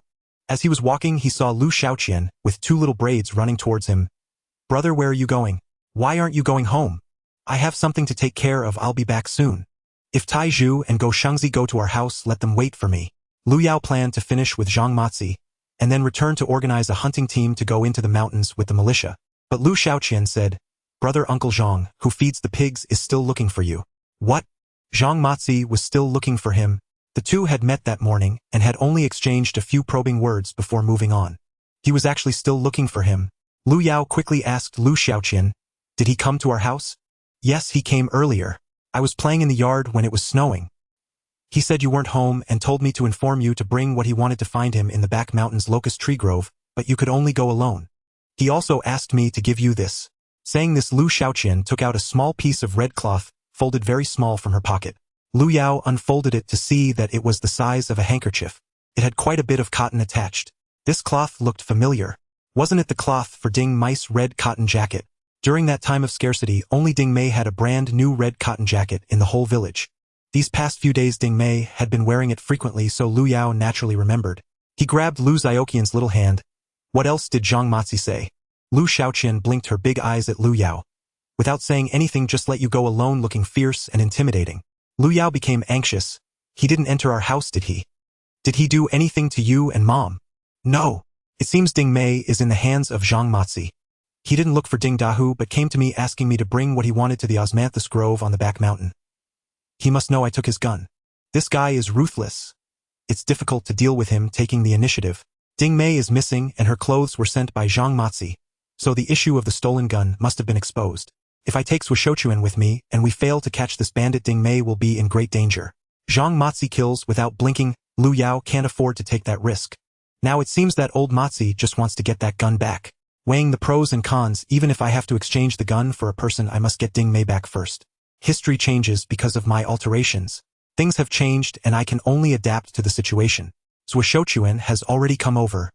Hearing that Zhang Matzi has taken hostages to threaten Lu Yao, he immediately became furious. "Little Lu, let's go, watch me blast this old bandit with a shot." Lu Yao pressed down on his handle. "Knows Wagyu, I can't joke around with Ding Mei's life, you can't go with me. I'll go by myself." "How can that be? Didn't you say Zhang Matzi is a fierce bandit? How can you go alone?" Lu Yao was anxious, worrying about Ding Mei. He hurriedly explained, "This guy is ruthless. If he sees me bringing a police officer, he might really harm Ding Mei." Zhuo Shouchuan was also not at ease with Lu Yao going alone. "Then I'll protect you in the dark." Lu Yao thought for a moment. He couldn't be unprepared for the possibility that Zhang Matzi would kill to silence him after getting the gun. So he whispered a few words to Zhuo Shouchuan. Ding Mei never expected that Zhang Wenli would actually send a matchmaker to propose. Just because he bumped into her once in town yesterday, it stole Zhang Wenli's heart. All night long his mind was filled with Ding Mei's every smile and frown. That pure smile and delicate beauty made him unable to sleep all night. Love at first sight started with an attraction to her appearance.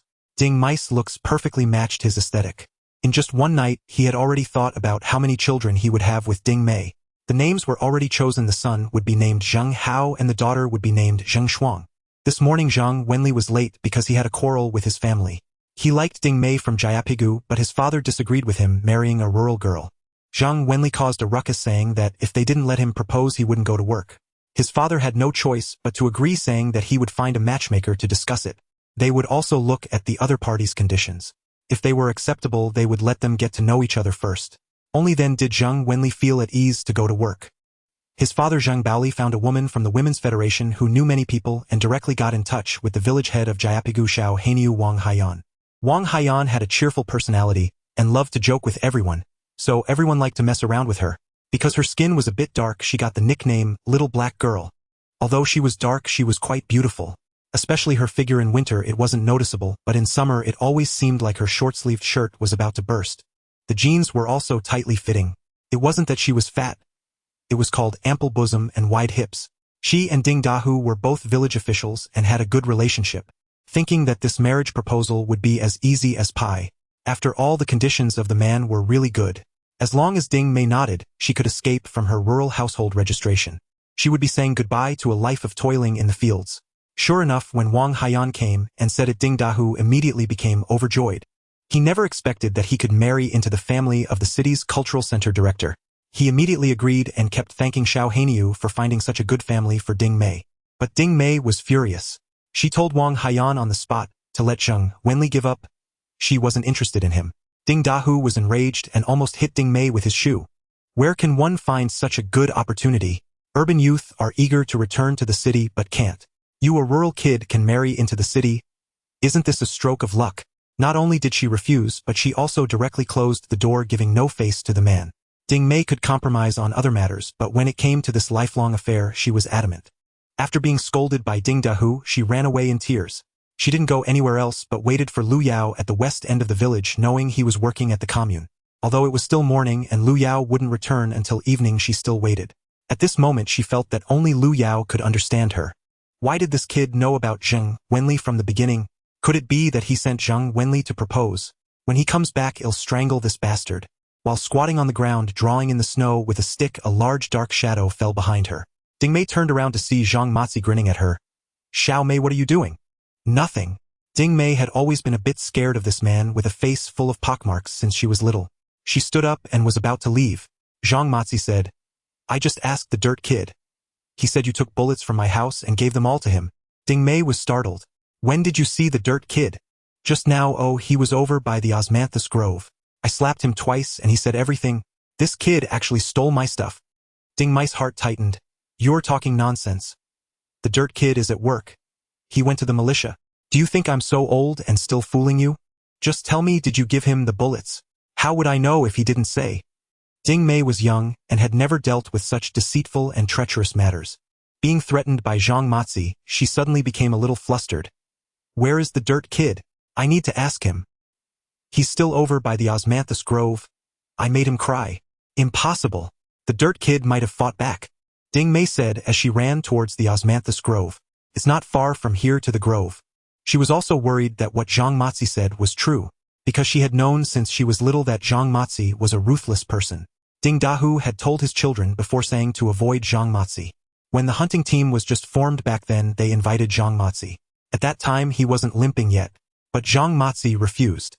He went to the mountains just to chop wood and collect some mushrooms and wood ears to eat for himself. Once the hunting team encountered a wild boar weighing over 400 pounds. They shot it twice, but it didn't fall. Instead it charged at Ding Dahu like crazy. Ding Dahu fell down the slope. He just happened to run into Zhang Matzi. Zhang Matzi took a chopping axe and charged at the wild boar. After a bloody battle, Zhang Matzi broke his leg, but managed to kill the boar that had survived the gunshots. From that point on, even though he appeared honest in the village, no one dared to provoke him, including Ding Dahu. So when Zhang Matzi said he had beaten Lu Yao, Ding Mei was half in doubt. Perhaps Lu Yao really couldn't beat him. After all, Lu Yao stole his gun. He must be feeling guilty. As a result, Ding Mei ran to the osmanthus grove, but couldn't find Lu Yao after searching around. This is called being anxious leads to chaos. She feared that something had happened to Lu Yao, so without thinking too much she ran here. When she turned back, Zhang Matzi had followed her. He held a machete in one hand and a bundle of ropes in the other. Uncle Zhang, where is the dirt kid? Zhang Matzi grinned. He'll be here soon. He lunged forward and pinned Ding Mei down. This towering muscular man who could take down wild boars was no match for Ding Mei. In just a few moments he tied her up. Ding Mei was furious, yelling and cursing. Zhang Matzi, if my dad finds out, he'll shoot you dead. Zhang Matzi sneered. Even if I dismember you now, no one would know. Zhang Matzi brandished a machete, making 2 feigned slashes at Ding Mei, startling her into a loud scream. Ding Mei spat on Zhang Matzi's face defiantly. Though frightened, the stubborn girl would not easily submit. I don't know. If you have the ability, just kill me. My father and the local boy will dismember you into 8 pieces. Zhang Matzi stepped on Ding Mei's stomach, sneering, girl, don't think I'll show you mercy. If you don't speak, I'll strip you bare right now, tie you to a tree, and call the whole village to come and watch. As he spoke, he slashed at her blouse, cutting away a piece of fabric. This tactic proved effective. Ding Mei was not afraid of being beaten, but was terrified of being insulted. This old fool was truly harming himself with his brute strength.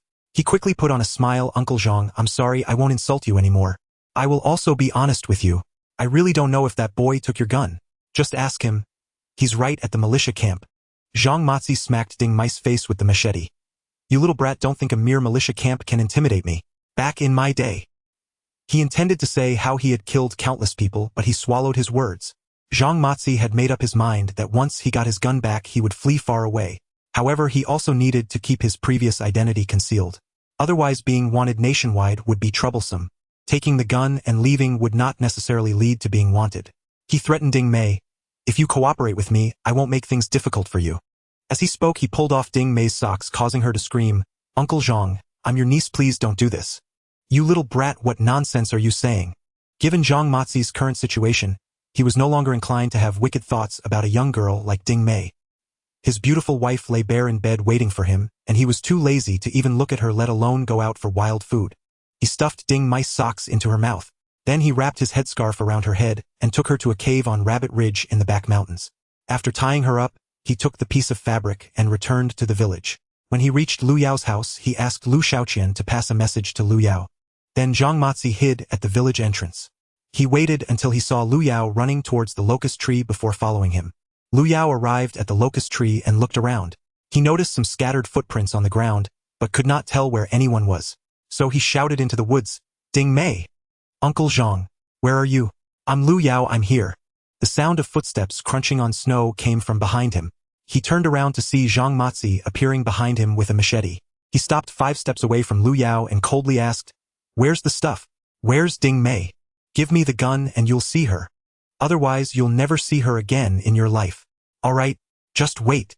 Lu Yao turned and walked into the woods. He climbed up the old locust tree in just a few moves. Zhang Matzi did not expect Lu Yao to hide the gun there. However, he could only watch from below. His leg was injured and he definitely couldn't climb that high.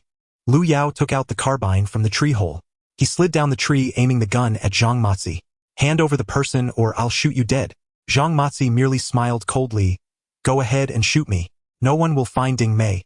Or you can shoot me and catch me, and then you can see if I will tell you where Ding Mei is. Seeing Zhang Matzi's calm demeanor, Lu Yao believed him. This guy was a desperate man. In his previous life, he was said to have gouged out the eyes of the prison guards when arrested. Later, he was tortured into paralysis, broke his toothbrush, sharpened it, and slit his own carotid artery to commit suicide. With someone like him, you could kill him, but you might not be able to conquer him. If a gunshot injured him, this hard-boned man wouldn't say where Ding Mei was, and within a day she would freeze to death in the mountains. Thus Lu Yao had already decided to return the gun to him, so he could let her go. He would first get Ding Mei back. He couldn't risk her life just to help himself retrieve the gun. Moreover, he still had a backup plan since this old bandit hadn't searched him. Lu Yao unloaded the magazine and tucked it into his waist, throwing the gun to Zhang Matzi. Take me to see Ding Mei, and once I see her you'll get the bullets. I've hidden another entire pack as well, which I'll give you together later. If I don't see Ding Mei, I won't give you a single bullet. Zhang Matzi saw Lu Yao's resolute expression and knew he was a tough guy. He had heard the stories about Lu Yao in the village during this time. Forcing Lu Yao wouldn't necessarily intimidate him. Seeing Lu Yao empty-handed and with himself holding a machete, he was not afraid to act. So he nodded. He slung the gun on his back, tightened his grip on the machete, and let Lu Yao walk in front while he followed behind. He kept a vigilant eye on Lu Yao to prevent any resistance. Lu Yao was led forward by him. The two headed towards Rabbit Ridge. Zhang Matzi asked Lu Yao, How did you know I had a gun? I heard it from the ferry worker. Nonsense, how would he know I have a gun? He said he heard it from your wife Shilian. Lu Yao had long anticipated that Zhang Matzi would ask, so he brought the ferry worker into it. If he couldn't catch this old bandit today, he would definitely go back and kill the ferry worker. That kind of scum deserves to die. What? Zhang Matzi's head buzzed. The ferry worker was wealthy and lecherous, and the whole village knew it. Could it be that his wife had been unfaithful to him? Zhang Matsi stopped asking. He believed it. Because Lu Yao was a young man coming into his own, he didn't believe he would have anything to do with Xilian. As for the ferry worker, he believed it. Plus, thinking about Zillian's unsatisfied demeanor, it was possible she really was cheating on him. Zhang Matsi's teeth gritted loudly. Originally, after retrieving the gun, he planned to leave and abandon Xilian. Now that he was powerless, no matter how beautiful his wife was, it was of no use. But if Xilian truly betrayed him while living with him, he would definitely go back and kill the pair of adulterers and then flee far away. The two ascended Rabbit Ridge. In a secluded thicket, they reached the cave entrance, which was sealed with stones. Zhang Matsi pressed the gun against Lu Yao. In that cave, go move the stones blocking the entrance. Lu Yao approached and moved the stones away from the entrance. Ding Mai's feet were revealed. Lu Yao reached out and pulled her out, who was tightly wrapped. Unwrapping the headscarf, the beautiful girl looked terrified. Lu Yao quickly took the socks out of her mouth. You came, local boy. Ding Mai's eyes were filled with tears. For more than 2 hours, she had thought countless times that she might not survive. But it was truly unsatisfying to die like this. In her last moments, the person she most wanted to see was Lu Yao. Now that she saw him, and then looked at Zhang Matsi holding the gun behind her, Uncle Zhang, I gave you the gun, please let us go. Zhang Matsi scoffed coldly, suddenly grabbing Ding Mei, and putting the machete to her neck, commanding Lu Yao, less nonsense. Give me the bullets and I'll let you both go. Seeing that Ding Mei was unharmed, Lu Yao let out a breath. If he gave Zhang Matsi the bullets now, he might just kill both him and Ding Mei. But if he didn't give them now, it would also be very difficult to save Ding Mei from his hands. Thus Lu Yao took out the magazine and threw it, landing 2 meters in front of Zhang Matsi's feet. At the same time, he prepared his hands ready to compete with Zhang Matsi in speed. Zhang Matsi glanced at the magazine on the ground. He kicked it with his foot, confirming it was indeed full. He then pushed Ding Mei towards Lu Yao and quickly bent down to pick up the magazine. He intended to load the bullet and directly shoot these 2 young people. Then he would return home, kill the ferry worker and the wretched Xilian, who always entangled him in bed, and flee into the mountains, never to return. Suddenly a gunshot rang out. A bullet pierced through Zhang Matsi's outstretched hand. Ah! Zhang Matsi cried out in pain, nearly falling. He covered the gunshot wound on his left hand with his right hand and looked at Lu Yao in shock. He saw Lu Yao holding a gun, with both hands, the dark muzzle emitting smoke. Unbeknownst to him, a Type 54 pistol had appeared in his hand.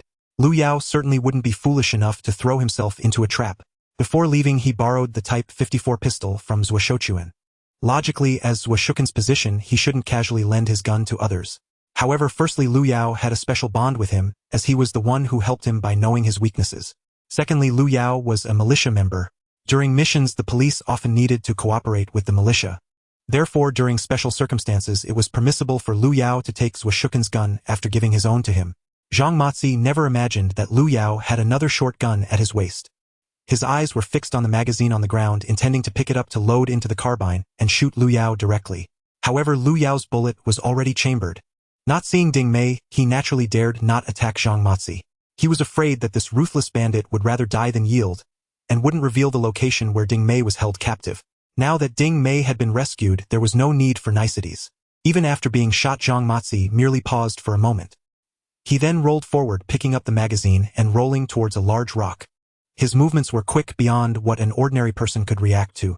However, encountering Lu Yao turned out to be his nemesis. Lu Yao rushed over like a shadow, following him. Just as he reached the giant rock, bang! A bullet struck, knocking off one of his ears. Immediately, the gun was pressed against the back of his head. Lu Yao sneered, "Try running again, and see if my bullet is faster than your speed." Zhang Matsi was furious. "You untrustworthy little brat, if you have the guts, put down the gun and fight me unknown." Lu Yao laughed heartily. "For a scoundrel like you, showing integrity would betray the innocent lives you have harmed. You old bandit, no different from the Japanese devils back in the day. You rob villages, steal from the poor, kill and set fires, and commit adultery right in front of their husbands. To live so peacefully into your 50s is sheer luck." Zhang Matsi was taken aback. "How do you know so much? Who told you?" Before liberation, he acted as a bandit, robbing the poor and the rich alike, killing whenever possible and gaining a notorious reputation. However, after liberation, the government began a vigorous crackdown on bandits. He resisted fiercely for many years, but eventually his gang was shattered, and he fled into the mountains. He mutilated his appearance, changed his name, and lived in hiding. But that was over a decade ago. He had settled in Jayapigu for more than 10 years, and when he came to Jayapigu, Lu Yao and Ding Mei were just little kids in open crotch pants, so they could not possibly know about his past. Lu Yao scolded, If you want to keep your secrets, then don't do anything shameful. Zhang Mozi's face twisted. Fine, fine, fine, so you know what now? Just kill me. Kill you? It's not that easy. A person like you must face justice. Lu Yao swung the butt of the gun down hard. It struck the back of Zhang Mozi's head. Zhang Mozi was indeed fierce and did not faint. He got up ready to fight back, but Lu Yao struck him again on the forehead with the gun stock. Only then did this old bandit stumble and fall. Just as Lu Yao was about to grab the rope to tie him up, Ding Mei approached holding a large stone. She swung it down onto Zhang Mozi's head. Thud! The heavy stone weighing over 10 kilograms struck Zhang Mozi's head. Only then did the old bandit thud and fall to the ground unconscious. Unexpectedly, this old bandit, who had only been captured by 6 police officers in a previous life, was knocked out by Ding Mei. However, if it were not for Lu Yao's gun in an unknown fight, it would have been uncertain who would come out on top. This old fellow was not comparable to the likes of Ding Dahu and other ruffians. Every move he made was aimed at killing. It was all about putting others to death. Lu Yao quickly took the rope used to tie Zhang Mozi and bound his hands. While searching his body, he unexpectedly found 2 small gold bars in his pocket, each weighing about 100 grams. This was a rare find. At this time, gold was over 8 yuan per gram, but individuals were not allowed to buy or sell it as it was state-controlled. Zhang Mozi had brought the gold with him to escape after robbing a gun. Lu Yao hurriedly pinched it between his fingers and secretly stuffed it into his inner pocket. That pocket had a safety pin closing which Lu Yao specially had Jiang Guizhi sew for him to carry money. He carried Ding Mei on his back, ensuring she did not see. Then he took the carbine and the magazine, found a crevice in a rock to hide them, and buried them under the snow to eliminate nearby traces. Turning back, he rubbed snow on Zhang Mozi's face to wake him up. Zhang Mozi started cursing. Lu Yao, now calm, said, "Your cursing is useless. Come with me. Someone is waiting for you below." Ding Mei, however, shouted angrily, "If you dare curse us again, I'll stuff your mouth with a sock." This tactic indeed proved effective. Zhang Mozi dared not curse anymore. He switched to enticing. "Kid, I have 2 small yellow fish in my pocket over 4 taels. If you let me go, I'll give them to you." Lu Yao spat. "Want to bribe the militia of our people's commune? You must be daydreaming." Ding Mei had heard about the gold but had never seen it. She reached out to rummage through Zhang Mozi's pocket. "There's nothing. In the left pocket. Nothing, it's empty." Zhang Mozi hurriedly looked down. Ding Mei had turned all his pockets inside out, yet there were no gold bars. "No, I had some. I stuffed it in my pocket when I left. How could there be none?" He looked at Lu Yao. "Did you take it, you little brat? Hey, how dare you accuse the militia? You're slandering me." Lu Yao kicked Zhang Mozi in the butt and pushed him down the mountain. Zhang Mozi was also confused. He hadn't taken it. Could it have been lost while rolling around just now? Unfortunately, no matter what he said, Lu Yao wouldn't believe him and wouldn't go back to search. He could only be pushed forward. As they crossed a small forest, suddenly there was movement in the woods. Lu Yao looked over. The withered yellow weeds were more than half a person tall, and there was a dark figure among them. Ding Mei also looked over. "It seems like a wild boar." Indeed. A large wild boar staggered out. Behind it, surprisingly, were 3 piglets, each weighing around 100 pounds. This was a mother pig with piglets. On the Rabbit Ear Ridge side, there had been very few large wild beasts in the past, but due to the heavy snow today, it was hard to find food, leading to the appearance of ferocious beasts. In the mountains, it is said that there are 1 pig, 2 bears, and 3 tigers. Wild boars searching for food are extremely fierce and aggressive. Lu Yao pulled Ding Mei. "Don't make a sound, don't provoke it." Suddenly, while Lu Yao was focused on watching the wild boar, Zhang Mozi jumped up and crashed hard into Lu Yao. Lu Yao stumbled as he was bumped by Zhang Mozi, crashing into Ding Mei, nearly causing both of them to fall. Meanwhile, Zhang Mozi quickly dodged, rolling down the hillside amidst the dense grass. Ding Mei could not help but let out a startled scream. This cry startled a hefty wild boar nearby. The wild boar trotted towards them, its sharp tusks glinting in the sunlight like 2 small daggers. Under normal circumstances, if you don't provoke a wild boar, it might ignore you altogether. However, it was clear from its current behavior that it was extremely hungry, charging towards them with increasing speed. 3 little piglets followed behind, mimicking the charge. Lu Yao quickly raised his handgun. The handgun was far less powerful than a carbine, and wild boars had thick skin and tough flesh. Thus Lu Yao decided to wait until the wild boar was closer before firing. At that moment, Zhang Mozi had already scrambled to his feet at the foot of the hill, trying to escape. Bang! Lu Yao fired. He missed the wild boar and instead shot Zhang Mozi in the leg. Zhang Mozi tumbled to the ground. If this guy managed to escape, he would pose a greater threat than the wild boar. Killing him would not prevent his escape. Lu Yao grabbed Ding Mei and ran, descending the hillside and overtaking the fallen Zhang Mozi. The family of wild boars would not abandon their meal. They charged down the hill with unstoppable momentum. Zhang Matsi had not yet gotten back up when the mother boar slammed into him from behind. This wild boar weighed over 300 pounds. As it charged down the hill, its strength was astonishing, directly breaking Zhang Matsi's lumbar vertebrae. Zhang Matsi fell to the ground and could not rise again. The three little wild boars approached, biting and jostling him. Zhang Matsi struggled one last time. The large mother boar returned with a snort. With a mighty shove, Zhang Matsi was lifted over 2 meters high before crashing down and being torn apart by the piglets. With his hands bound, legs shot, and spine damaged, Zhang Matsi had no room to resist. This guy was indeed ferocious. Despite being bitten and bloodied, he made no sound, his eyes fixed on Lu Yao, who was watching from behind a large rock less than 10 meters away. Zhang Matsi suddenly shouted, "Damn you, you little bastard! In my next life I will come back to take my revenge. Ha! I hope in your next life you don't become a bandit and don't harm your own kind, then you won't face such retribution." Lu Yao laughed heartily. Zhang Matsi wanted to say more, but the mother boar bit down on his face. His eyeball burst under the pressure of its massive teeth. Finally, he could not hold back and let out a terrible scream. Ding Mei watched in horror, nearly digging her nails into Lu Yao's hand. "Lu Yao, let's run." Lu Yao pulled her closer, turning her face against his chest, gently stroking her back. "Don't look, don't be afraid, I'm here." When Lu Yao caught Zhang Matsi earlier, he did not intend to kill him. He still wanted to hand him over to Zhou Shouchuan for a merit. However, after taking 2 gold bars from Zhang Matsi, Lu Yao changed his mind. He had taken his carbine and those 2 little yellow fish. Although he had no evidence, it was best not to let this guy live. If he lived, he would mention the gun and gold bars during interrogation, unnecessarily causing the police to suspect. But in front of Ding Mei, he could not kill him directly. While he was contemplating how to handle it perfectly, the wild boars appeared. After all, he was bound to die anyway. It would be better to feed him to the pigs. He could tell Zhou Shouchuan that they encountered the wild boars and the situation was out of control. With Ding Mei as a living witness, this would be enough. Just then someone rushed over. It was Zhou Shouchuan holding Lu Yao's Garand M1 rifle. "Is that Lu Yao?" The two had discussed this earlier. If Zhou Shouchuan had followed, Zhang Matsi would definitely not have appeared. Moreover, Ding Mei would be in danger, so the two exchanged weapons and came one after the other. They did not dare to get too close for fear of startling Zhang Matsi. At this point, Zhou Shouchuan heard the gunshots and hurriedly made his way over. From a distance, he saw Lu Yao and Ding Mei hiding next to a large rock. But when he got closer, he saw 4 wild boars feasting on a person. "Is that Zhang Matsi?" Zhou Shouchuan asked urgently. Lu Yao handed him back the M1911 pistol and took back his rifle.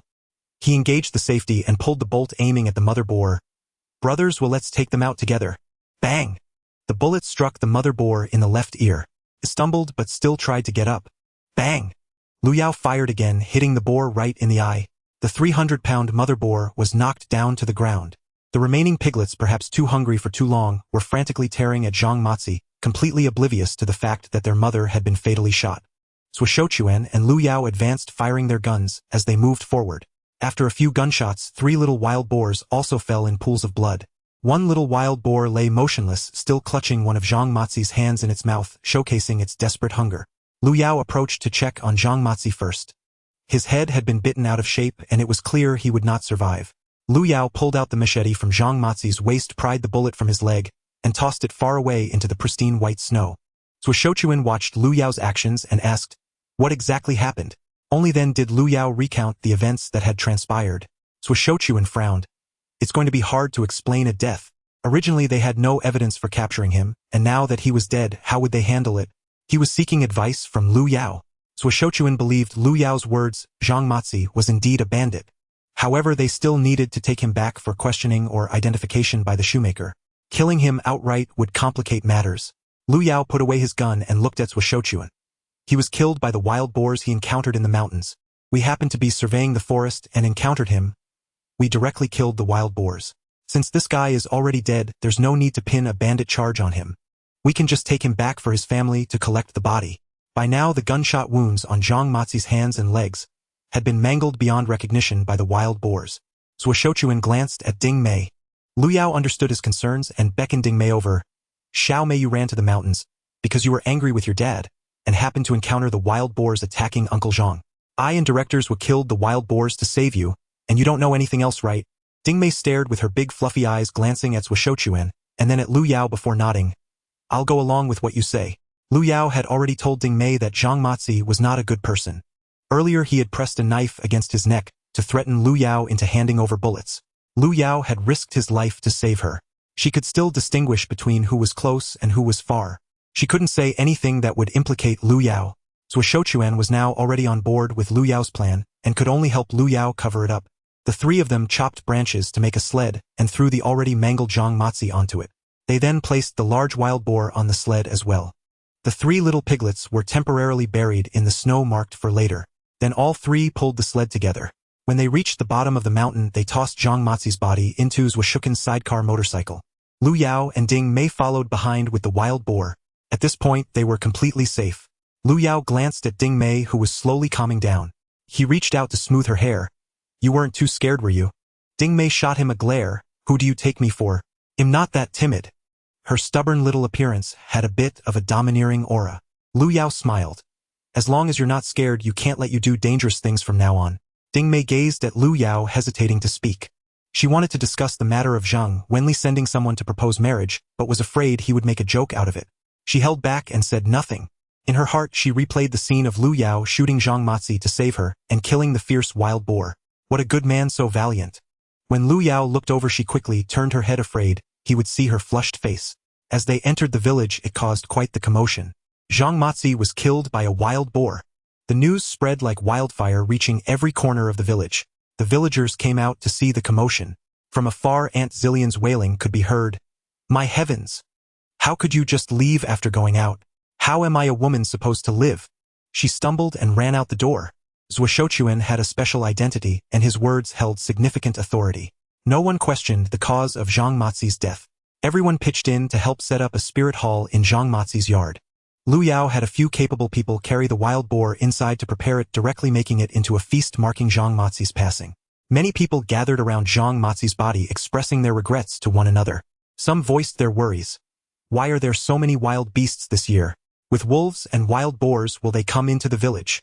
Everyone looked to Lu Yao for advice. After all, he was a hunting expert now. They all wanted to hear his opinion. Lu Yao saw that it was the perfect time. He directly climbed onto Zhuo Shuken's motorcycle sidecar. "Fellow villagers, this year the snow is heavy and the wild beasts have come down from the mountains due to lack of food. Therefore, we must work together to eliminate them. Starting from the day after tomorrow, I will lead the militia into the mountains to hunt the wild beasts. Those willing to participate will have priority in distributing the spoils of the hunt." Uncle Lao Ba was the first to raise his hand. "I volunteer." Since Lu Yao encountered a wolf pack in the mountains, the hunting team from Jayapagu had not entered the mountains again. They didn't even dare go to Rabbit Ridge. Everyone knew that with Ding Dahuo's 5-shot rifle, there was simply no way to resist a pack of wolves. But without hunting, they wouldn't have enough food, and these people were anxious. Now that Lu Yao had the support of the militia, how could they not participate? With Uncle Lao Ba taking the lead, villagers like Wang Fugui also raised their hands. Even Li Yutian and He Wangcai, who had been beaten by Lu Yao, raised their hands. At this moment, someone shouted, "What the hell? I never said the hunting team was disbanded. Why is everyone coming here to sign up?" Ding Dahua strode over angrily. Looking at Lu Yao, he put his hands on his hips. "You little brat, do you want to poach my hunting team?" Ding Mei came over to pull him. "Dad, the village boy is also doing this for the good of the village. Get lost, you unfilial daughter." Ding Dahua swung his hand, wanting to slap Ding Mei. He was originally angry at her. Someone like Zhang Wenli had such good conditions, yet she was throwing a tantrum and refusing him. She was always hanging around with that village boy, this rebellious kid. Lu Yao watched Ding Dahua explode with laughter. "Uncle Dahua, my hunting team is a voluntary sign-up. It's not me who is poaching. If you can do it, can others still come to join me?" "What do you mean, what's wrong with me?" Lu Yao directly questioned. "Are you brave enough to go into the mountains to hunt wolves?" "Why wouldn't I dare?" "Who says I wouldn't dare?" Lu Yao laughed. "Then let's both go into the mountains right now separately and each bring back a wolf. Are you up for it?" "Aye." Ding Dahua really didn't dare. It was rumored in the commune that a few days ago 3 brothers from Dongping village took 2 hunting rifles into the Dawanshan mountains, but only one returned and he was covered in injuries. They said they encountered a pack of wolves, and the other 2 brothers sheltered him but were torn apart by the wolves. Now everyone knew that there were many wild wolves in the Dawanshan. Who would dare enter the mountains without the militia being dispatched? And now Lu Yao wanted to go with him alone. He wasn't foolish. Shaking his head, "I won't compete with you. In any case, my hunting team will not participate in your operation. We will wait until spring when the snow melts and the wolves will surely disperse. Then don't interfere with my organization of the team." If you want to participate, I'll consider you because of Ding Mice Face. This made Ding Mice Face flush. She quickly looked around to see if anyone was watching her. Everyone was looking at Ding Dahua and Lu Yao. No one was watching her. Ding Dahua was the undisputed toughest guy in Jayapigu. When he was 13, a village bully bullied the Ding family, and he chased him down with a kitchen knife, stabbing him over 20 times. He managed to turn a 30-something village bully into a paraplegic. He lay in bed for less than 2 years before he died. Since Ding Dahua was young at that time, no one pursued responsibility. But from that time on, he became famous in the surrounding villages. Not only his peers, but even adults dared not provoke him. The most famous battle was when the production team leader from Huowen village led people to open up land, and when they reached Jayapigu they were stopped. The production team leader from Jayapigu stood up to stop them and was beaten. Ding Dahua led the younger generation of Jayapigu, charging up the wasteland against the opponent's hunting rifles. 8 pickaxes clashed with over 30 members of the Huowen village. Not only did they seize the opponent's 5-shot hunting rifle, but they also made the others beg for mercy.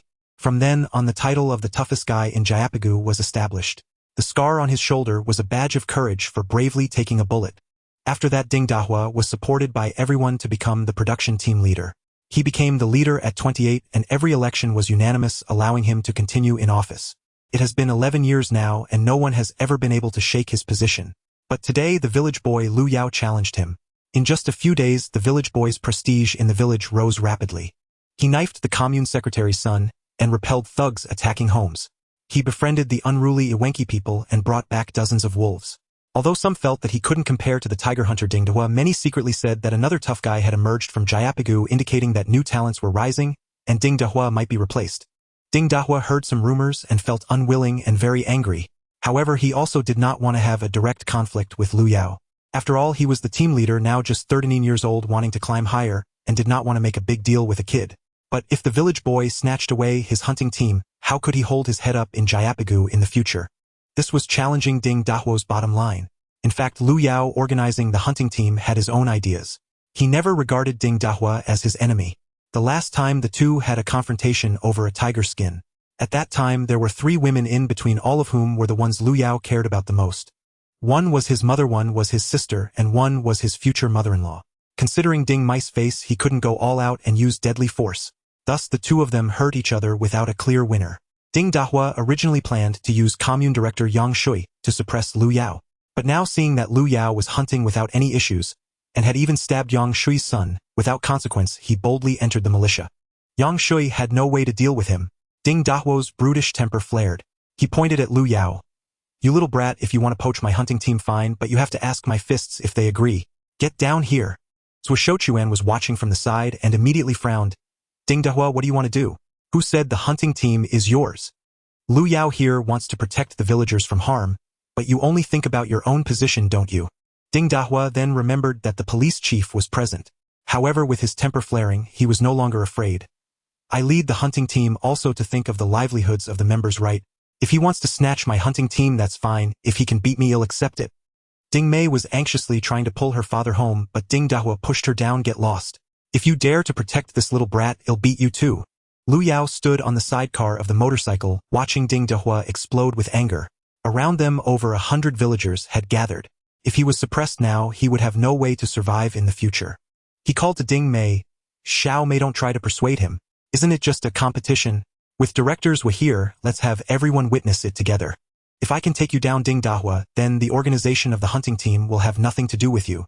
You must not interfere again. All right, come on." Ding Dahua had been holding back for a while, and today he was ready to let it out. Hoo. He took off his cotton jacket. In the freezing cold, he was only wearing a sleeveless shirt.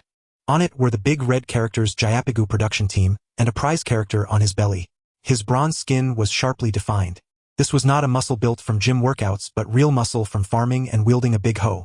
"Come on, kid, if I don't settle this score with you today, I, Ding Dahua, am not a man." Lu Yao also knew that the last fight only made Ding Dahua realize that he was not easy to bully. But he was not convinced and always wanted to compete with him. If he didn't fight back, today's hunting team would never be organized. So he also took off his cotton coat. Jumping down from the sidecar. "Come on, what do you want to do?" This stirred up the crowd. The 2 generations of tough guys from Jayapigu were about to clash. Today it would be seen who would be the future king of Jayapigu. Zhuo came over to block Lu Yao. "Little Lu, are you sure you want to fight? If you don't, he won't dare to touch you." I'll detain him the moment he does. Lu Yao smiled and lightly patted Zhou Shouchuan on the shoulder. It's fine, brother Zhou. As men we can't always rely on connections. Trust me, I can handle this. Just help maintain some order. At this moment the street was already chaotic. Ding Dahua had ruled for many years, and in today's terms he certainly had his fans. Young men in their 20s regarded Ding Dahua as an idol. Their conversations revolved around how impressive Ding Dahua had been in his prime. They narrated the stories of Ding Dahua's exploits. Thanks to Ding Dahua, the people of Jiapigu village could hold their heads high. Otherwise, they were often bullied by Shanghuang village, Dongping village, and Zishalanzi village. Thus, even though they admired Lu Yao's abilities, they didn't want their idol to crumble in their hearts. Most people were cheering for Ding Dahua. Some even started targeting Lu Yao. You little country boy, you're overestimating yourself. Uncle Dahua was a legend before you were even born. Country boy, don't fight. You're just asking for trouble. Uncle Dahua is a hero who fought tigers. You can't compare to him, even if you fight a few wolves. Ding Mei also ran over. Unable to persuade her father, she urged Lu Yao. Country boy, it's wrong to hit people. Please listen to me, don't fight. Lu Yao stepped forward, but Ding Mei hugged him tightly. Looking at her flushed face, he couldn't help but feel a stir in his heart. Are you afraid of me getting hit or afraid of me hitting your dad? Stop talking nonsense. I don't want either of you to get hurt. Seeing his daughter cling to Lu Yao, Ding Dahua got angry. Little Mei, get out of the way or I'll smack you first. He turned to call over Xie Chunfang and Ding Yilyang, who had followed him. You two take Ding Mei aside, don't delay my business. Xie Chunfang knew that if her husband didn't teach Lu Yao a lesson today, he wouldn't be able to work in the future. In Ding Yuliang's eyes, Ding Dahua was a legend. Therefore, he fully believed that Ding Dahua could definitely take down Lu Yao. The two of them each grabbed a hold of Ding Mei. They pulled her aside. Ding Dahua, wearing a sleeveless shirt, bounded around like a Mongolian wrestler about to enter the ring. Country boy, hurry up. Are you trying to freeze me to death? Lu Yao smiled again and asked, what's the rule for this fight? If you fall and can't get up, you lose. Ding Dahua shouted and pounced. Lu Yao crouched down, lowering his center of gravity. Watching Ding Dahua charge at him like a ferocious tiger, he didn't rush headlong into it. Currently, he didn't have the physical advantage. Ding Dahua not only had great strength but also possessed solid wrestling skills. The most crucial point was his rich practical experience. Lu Daming from the militia might be strong, but he was no match for Ding Dahua.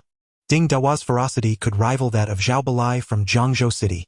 He had earned his reputation through real fights. If Ding Dahua were in the city, he would likely be a key member of the martial arts team.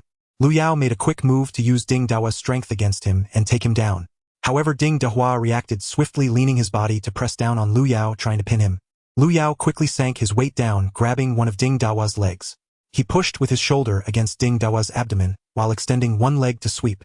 In an instant, he managed to take Ding Dahua down. However, Ding Dahua grabbed his clothes, pulling him down as well. Lu Yao ended up on top of him, throwing a punch towards his face. Ding Dahua couldn't dodge and took the hit directly. But Lu Yao didn't actually strike. This punch is for you, considering Ding Mei's face. Saying this, he stood up from Ding Dahua.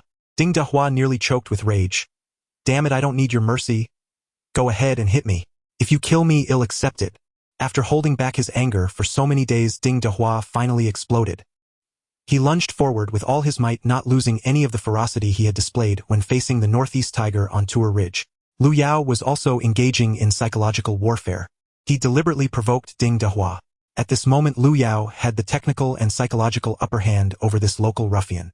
He just lacked muscle training, which made him slightly weaker in terms of strength. Thus, he exploited his advantages, first disturbing Ding Dahua's mindset. Sure enough, Ding Dahua, eager for victory, ended up losing his rhythm. He was thrown down by Lu Yao twice in a row. Lu Yao didn't engage in a prolonged fight, but used his skills to throw him out and escape. Standing up, he taunted, "You've fallen again. Do you submit?" Ding Dahua angrily shouted, "If you have the guts, don't dodge. Come at me, heathen." As he spoke, he swung a burst liver punch towards Lu Yao's ribs. Lu Yao didn't evade. He heard Ding Dahua scream, "Ouch! What do you have in your pocket?" That punch struck right against the 2 gold bars Lu Yao had tucked away. His fingers nearly broke. Seeing Ding Dahua crouching and holding his hand, that position was just right for a hit, so Lu Yao suddenly launched an attack with a high whip kick. It struck Ding Dahua's head directly. Bang! Ding Dahua fell over, doing a somersault. He realized that Lu Yao had been dodging and using skills to throw him off balance, which led him to neglect his defense. He didn't expect that Lu Yao, standing at 178 meters, could kick the head of someone who was 186 meters tall. That kick left him dizzy. Just as he was about to get up, Lu Yao advanced, stepped with his left foot, and lifted his right knee. Thud! It struck solidly against Ding Dahua's jaw. Ding Dahua's head buzzed and he fell over backwards, feeling the world spinning. When he tried to rise, his limbs felt somewhat unresponsive. Lu Yao delivered another kick to his face. Ding Dahua no longer had the ability to dodge or defend. He never expected that victory or defeat would be decided in this instant. As Lu Yao's large shoe loomed closer, he predicted that this kick would likely break his nose. But he couldn't evade. All he could do was close his eyes and brace himself. Lu Yao, don't! Ding Mei cried out desperately. Lu Yao halted his kick and said to Ding Dahua, Uncle Dahua, you lost. Then he turned and walked aside. The hunting team is signing up. Let's continue. The victory felt so effortless. Many young people couldn't help but cheer. The country boy won. The country boy is incredible. The last time he drove away the thugs that Yang Ming brought was only witnessed by a few neighbors. This time he openly took down Ding Dahua in front of nearly the entire village, causing quite a stir. Ding Mei rushed over to help Ding Dahua up. Ding Dahua felt a bit dizzy and unsteady on his feet. He touched his mouth, finding a lot of blood and a missing tooth. Today felt thoroughly humiliating. Damn it, I let my guard down. Country boy, let's go again. Enough, Dad. Don't you think you're embarrassed enough? Let's go home. Ding Mei quickly called Xie Chunfang and Ding Yuliang to help drag Ding Dahua home. Ding Yuliang saw his father embarrassed and felt discouraged. Dad, let's go home first. A gentleman takes revenge, 10 years is not too late. Ding Dahua felt a bit muddled as Lu Yao's kick and knee strike were no light hits. He observed how agile this kid was, seemingly as strong as himself. As they walked home, he couldn't help but shout back, Let me tell you about the hunting team. I'm still the leader, so don't sign up randomly. Country boy, this isn't over. Some who had hopes for Ding Dahua began to shake their heads and sigh. The toughest guy in Jayapagu was not just someone who could talk tough. Lu Yao had actually shown mercy to Ding Dahua. He didn't fight blindly. Last time he wasn't familiar with his physical capabilities or Ding Dahua's strength. With 3 women intervening in between, they both ended up suffering mutual injuries. Learning from his last experience, he slightly adjusted his strategy to defeat Ding Dahua. These were skills honed from years as a mercenary. If it were someone else today, he wouldn't just break their limbs but would also knock out a few teeth. He didn't actually dislike Ding Dahua, this rough guy. After all, he was Ding Mei's father and Zheng Shuang's grandfather, an elder 2 generations older than him.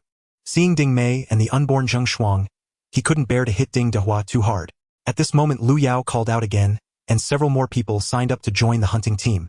However, some felt that Lu Yao had offended Ding Dahua and didn't want to choose sides, so many opted out, not wanting to join either side's hunting team. After organizing for a while, Lu Yao gathered 18 people. He noticed that Taizhu and Goxing were not among them. Even Nier was missing. He had let them go catch some fish for the new year, and at this time they should have returned. With such a big event in the village, where could the 3 of them be? At that moment, a little girl rushed back from a distance, her headscarf nearly falling off, but she didn't care to fix it, shouting as she ran, Brother, something's happened. Hurry, save my brother. It was Nier, Gaoxing's sister. Lu Yao was taken aback when he saw that Ni's half-face was a bit swollen. He quickly asked Ni what happened. She was one of his best friends in Jayapagu. They had grown up together, playing and frolicking as children. Seeing Ni looking like she had suffered a great grievance, Lu Yao felt a pang in his heart.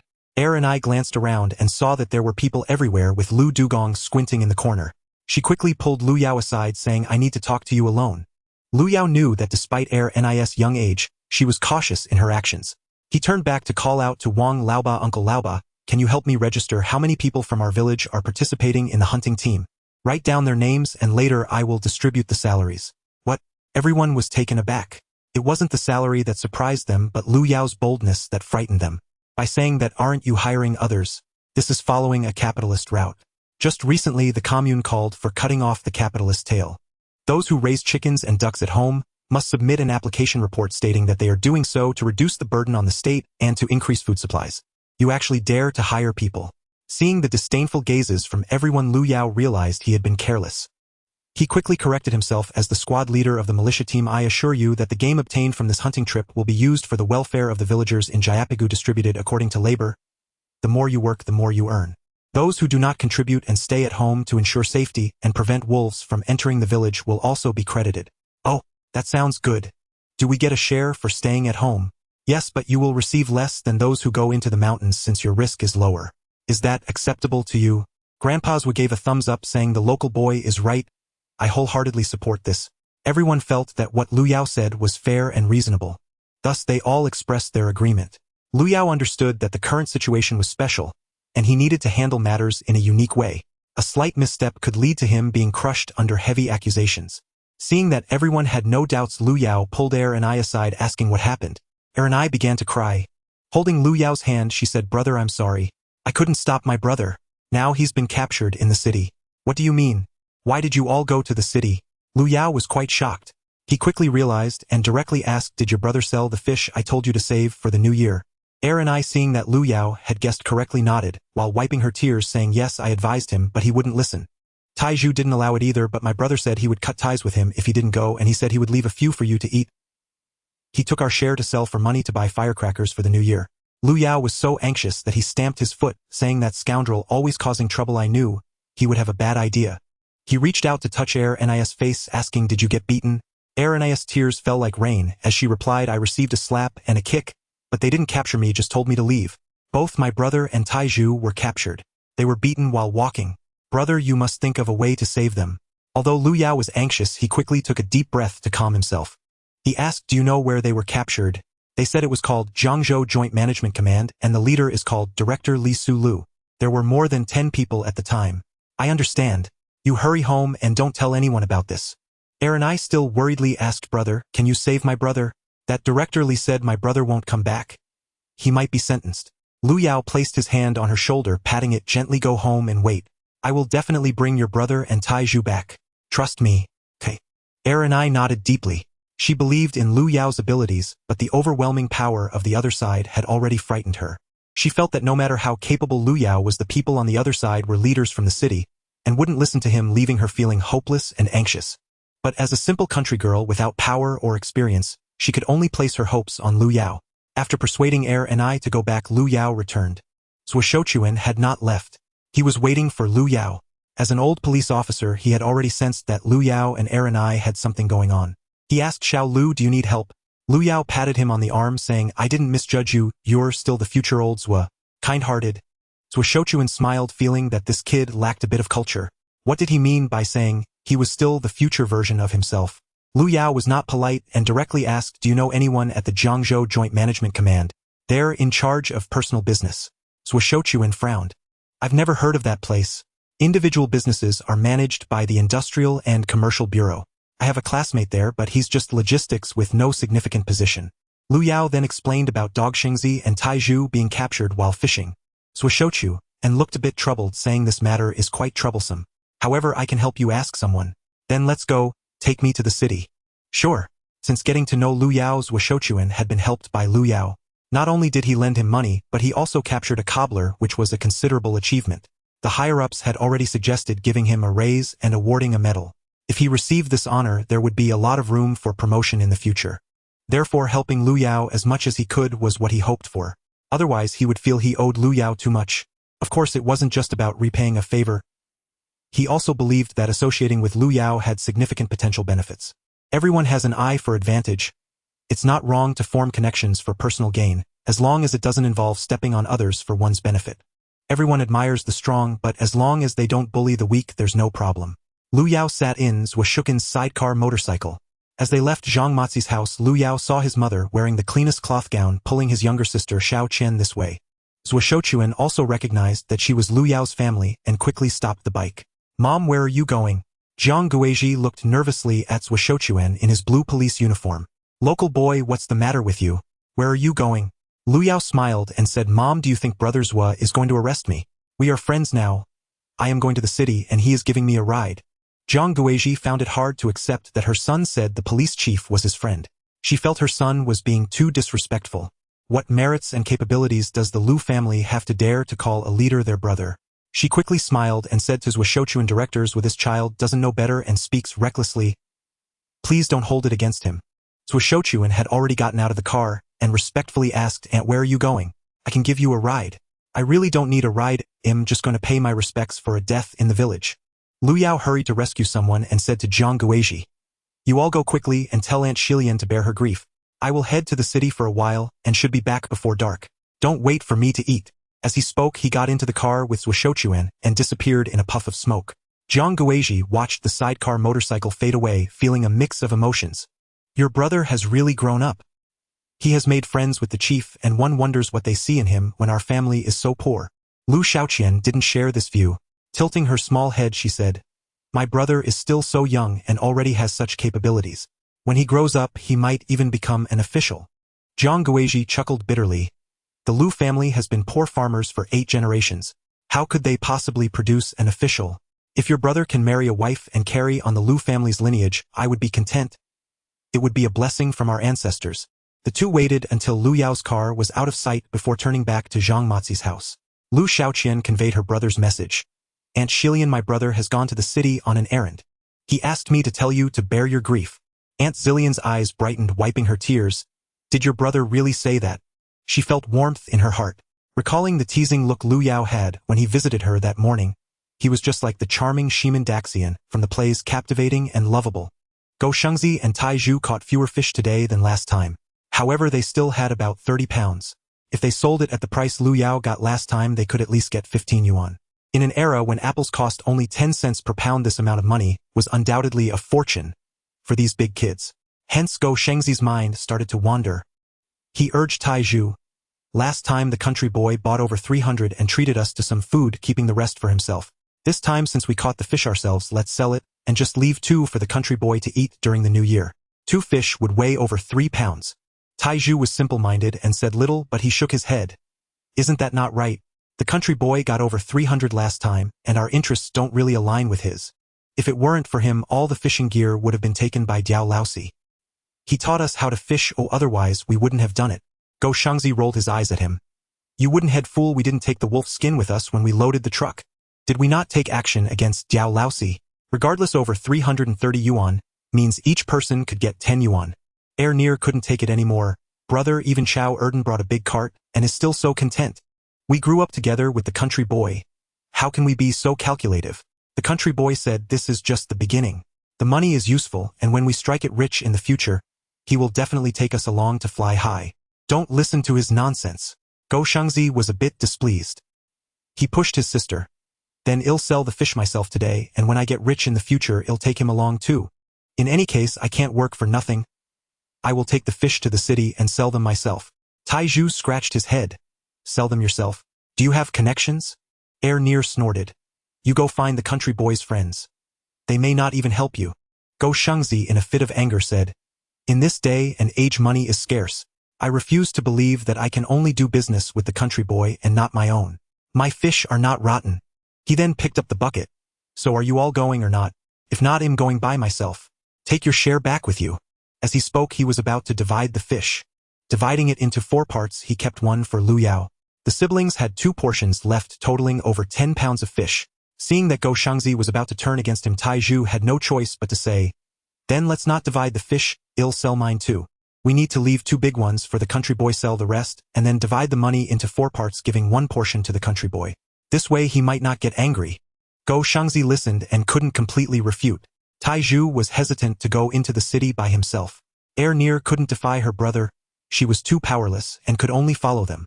Although she felt it wasn't right to disregard the country boy's wishes, she had no choice but to go along. Go Shengzi borrowed a 280 bike from Wang Fugui's family. Riding the bike, the front beam carried Near, while Tai Zhu sat on the back seat. A half bucket of fish was hung on the handlebars, and Tai Zhu carried another half bucket of fish, swaying as they headed to the city. Upon arriving in the city, the 3 big kids were lost. They couldn't even find the road. They were afraid to go to the market to sell and knew that fishing to sell was illegal. So they relied on memory to find the last black market. Originally, Near suggested going to the Sima Road Local Products Company to ask Zhao Balai for help. But Go Shengzi wanted to prove himself, insisting he could manage without Lu Yao. He insisted on finding a way by himself. On the roadside, he started chatting with people, asking where there was a black market to sell fish. After asking a few people, he finally got some leads. They said there was a horse market over on Heishui Road, a place that used to sell livestock. There were often black market traders there with goods. If you want to buy fish, that's the place to ask. Go Shengzi was instantly delighted. A place where you can buy fish must mean they could sell their fish there too. So he took Tai Zhu and his sister there. The imagination was beautiful, but the reality was harsh. They easily found a black market trader who said he had fish to sell, but the price offered was only 10 cents per pound. Go Shengzi refused to sell, insisting on at least 50 cents. The trader laughed and said, "Then find someone else." The 3 big kids were wandering around the horse market. Suddenly a group of people rushed in. Each of them had armbands. A burly man at the front came over and without a word started hitting them. After a few slaps he spoke, "You little bastards daring to walk the capitalist path at such a young age. Take them away back to be interrogated and confiscate the fish and the cart." Nearby the trader who offered 10 cents a pound watched them with a grin. "Brothers, you are too naive. If you want sell at 10 cents, I can report you for a 2 yuan reward. Now you won't get a single cent or just wait to sit in jail." Go Shangzi was utterly stunned. The worst outcome he had imagined was just having the fish confiscated. He didn't expect that not only would they confiscate the fish, but they would also seize the cart and take them away. He couldn't even count how many kicks and slaps he had endured along the way. Then they were thrown into a small dark room told to wait for processing. Go Shangzi was filled with regret and cried while hugging Taizhu. Taizhu kicked him away. "Stop whining. A man must not shed tears. What are you afraid of?" Go Shangzi wiped his tears. "I'm not afraid, I'm just thinking about how upset my mom will be if I go to jail. I also wonder if my little sister can find her way home." Hearing this, Taizhu also started to cry. "If I go and my parents will be upset too. I'm their only son." The two regretted their past decisions and could only weep. Just as they were crying with long snot flowing, the big door swung open with a bang. Two big men came in grabbing their collars and pulling them out. Go Shangzi quickly asked, "Big brother, where are we going?" "Where are we going?" "To court, of course." "To your mother's court? You're being paraded in the streets. We just need 2 people to fill the numbers." As he spoke, a large white sign was hung around their necks saying, "Capitalist Roaders," along with their names. Then someone came over to bind them tightly. A tall hat made of white paper was placed on their heads with the big black characters on it, reading, "Speculator." Lu Yao and Zhuo Shouchuan arrived in Jiangzhou just as the afternoon shift was ending. Zhuo Shouchuan, riding his motorcycle, quickly shifted to 5th gear and sped directly to the entrance of the Industrial and Commercial Bureau. Upon entering, they inquired only to find out from a classmate that no one had been arrested at the Industrial and Commercial Bureau. Instead, the joint law enforcement team was organized by the district itself, unrelated to the bureau. It was a joint law enforcement association organized by a group of Red Guards, also known as the Revolutionary Committee, the Industrial and Commercial Bureau, and they were clearly 2 separate entities. With this information, Zhuo Shouchuan found himself at a loss as he had no connections there. Lu Yao hurriedly asked Zhuo Shouchuan to take him to find Zhao Bala. Zhao Bala was at the gate of the local products company sipping tea when he noticed a police motorcycle entering the courtyard. Zhao Bala was startled, thinking that he had been caught for his dealings in furs. He quickly sat up, and upon seeing Lu Yao in the sidecar, he was even more bewildered. He thought, "Could this little brother of mine have sold me out? Why is he bringing a police officer along?" Seeing Lu Yao in the courtyard asking about the workers, he hurried out. "Little Lu, what do you need from me?" While speaking to Lu Yao, his eyes were continuously sizing up the blue-uniformed Zhuo Shouchuan. Lu Yao quickly greeted him and explained about the fish that Taizhu and Goshang had caught to sell in the city. Noticing that Zhao Bala was still fixated on Zhuo Shouchuan, Lu Yao hurriedly introduced Brother Bala. "No need to worry about Brother Zhuo. He is my friend, the kind of friend you trust with your life." Lu Yao, well-versed in human nature, understood the dynamics of relationships. He and Zhuo Shouchuan could be considered friends of mutual interests. However, his words immediately touched Zhuo Shouchuan. Zhuo Shouchuan felt that Lu Yao truly did not see him as an outsider. In later societal changes, this kind of tactic would be referred to as manipulation. However, at that time people were relatively sincere and deceit was less prevalent. Thus, Lu Yao's words had a significant impact, igniting Zhuo Shouchuan's sense of brotherhood. For a long time afterward, he would think of Lu Yao as a true friend. Seeing that Lu Yao actually had a police officer as a good friend, Zhao Bala couldn't help but regard Lu Yao with newfound respect. A police officer who accompanied Lu Yao everywhere as a driver to rescue his friend must surely have a significant relationship. After listening to Lu Yao, he scratched his head and said, "I know the Li Su you mentioned. Li Pasi from Heishui Road in the East City District was the commander of the Heishui Road Command during the upheaval. He used to be a notorious thug, having even beaten me up for harassing the women in our unit. But now he is a big deal, having at least 200 people under him. Moreover, they are heavily armed, so it's unlikely he would come looking for trouble with me. Trying to confront him would be futile." He then complained to Lu Yao, "Why didn't your friend come to sell things over here on Samalu? I know this area well." Lu Yao had his own grievances. He thought to himself that this stubborn Go Shang must have wanted to keep things from him, wanting to show that he could sell without relying on Lu Yao's connections. Go Shang had always been competitive. Although he and Lu Yao were friends, he insisted on having his way in all matters. In his previous life, Lu Yao had no skills or experience, and with a few buddies around they didn't get into anything significant. He didn't mind who had the final say. In this life, however, Lu Yao had experienced much, and he would no longer heed the commands of a little brat. Upon hearing the nickname Li Pasi, Lu Yao felt it sounded familiar. He asked Zhao Bala, "Do you know where the command center on Heishui Road is?" "I do know. A few years ago, our two command centers had a few skirmishes each time involving hundreds of participants. I could take him on 3-1, but their side has more men and weapons, so we were no match for them. Eventually, the county intervened to mediate. Lu Yao waved his hand dismissively. Brother Bala, I understand your concerns. I'll go myself. Just tell me where it is. Zhao Bala was taken aback. Brother, although you are now a militia, it wouldn't be wise for you to go. Not to mention you, even a whole militia unit from Shuiling commune wouldn't be effective. How about I ask our district chief for help? Thanks, Brother Bala, but I don't want to put you in a difficult position. You don't need to worry about it. Upon saying this, Lu Yao walked out. Zhao Bala chased after him, wanting to follow along, fully aware that it would be a losing endeavor, yet he still followed. Lu Yao felt grateful and deceived him into believing he was looking for official help, which convinced Zhao Bala to stay behind. Lu Yao got onto Zhuoshuqin's motorcycle. Brother, would just take me to the Heishui Road Command Center. Zhuoshuqin was worried. No way, little Lu. Those joint command centers are not places where reason prevails. They can just arrest people without notifying the police, and it's all very chaotic. I have my ways. I will do whatever it takes to rescue my brother. But I can't drag you into this. What are you talking about? Zhuoshuqin was displeased. Little Lu saying that means you don't see me as a friend. Zhuoshuqin lit a cigarette, genuinely concerned about Lu Yao's situation. After some thought, he suggested, how about this, we say these two were fishing in the commune, and we take them back to the Shuiling police station for processing. It's a public affair and it should be easier to negotiate. After bringing them back, I'll just give them a light reprimand and let them go. Lu Yao looked at Zhuoshuqin, realizing that he truly regarded him as a friend. He nodded. Then let's try it that way first. The two rode the motorcycle out onto the street, and suddenly two sidecar motorcycles led the way, followed by two large trucks slowly approaching. On each vehicle, 4 individuals stood sideways with white placards, each man guarded by 2 enforcers. These individuals were tightly bound with ropes and wore tall hats. The vehicles stopped at an intersection and a crowd quickly gathered. A loudspeaker on the truck criticized the crimes of those being paraded. Among them were a female teacher who had secretly tutored students, an elderly practitioner who kept Buddhist statues at home, and an old man who had served in the previous regime. In short, none of them were heinous criminals. Their actions were considered crimes at that time, but later, after the societal changes, many would be seen as advocates. Just like that teacher who charged no fees and even cooked meals for her students. If we were to look at it from the perspective of the 21st century, it would be hard to find such a good teacher even with a lantern. But at that moment, parents would expose such teachers, sending them to the Joint Association Command Center. There were a total of 8 people, all bowing their heads and not daring to look up. Lu Yao suddenly spotted that Gou Shang and Tai Zhu were also in the second vehicle. The loudspeaker announced that the two were guilty of speculation and private fishing for sale, taking the capitalist route, and were simply guilty as charged. Wow, did things move this fast?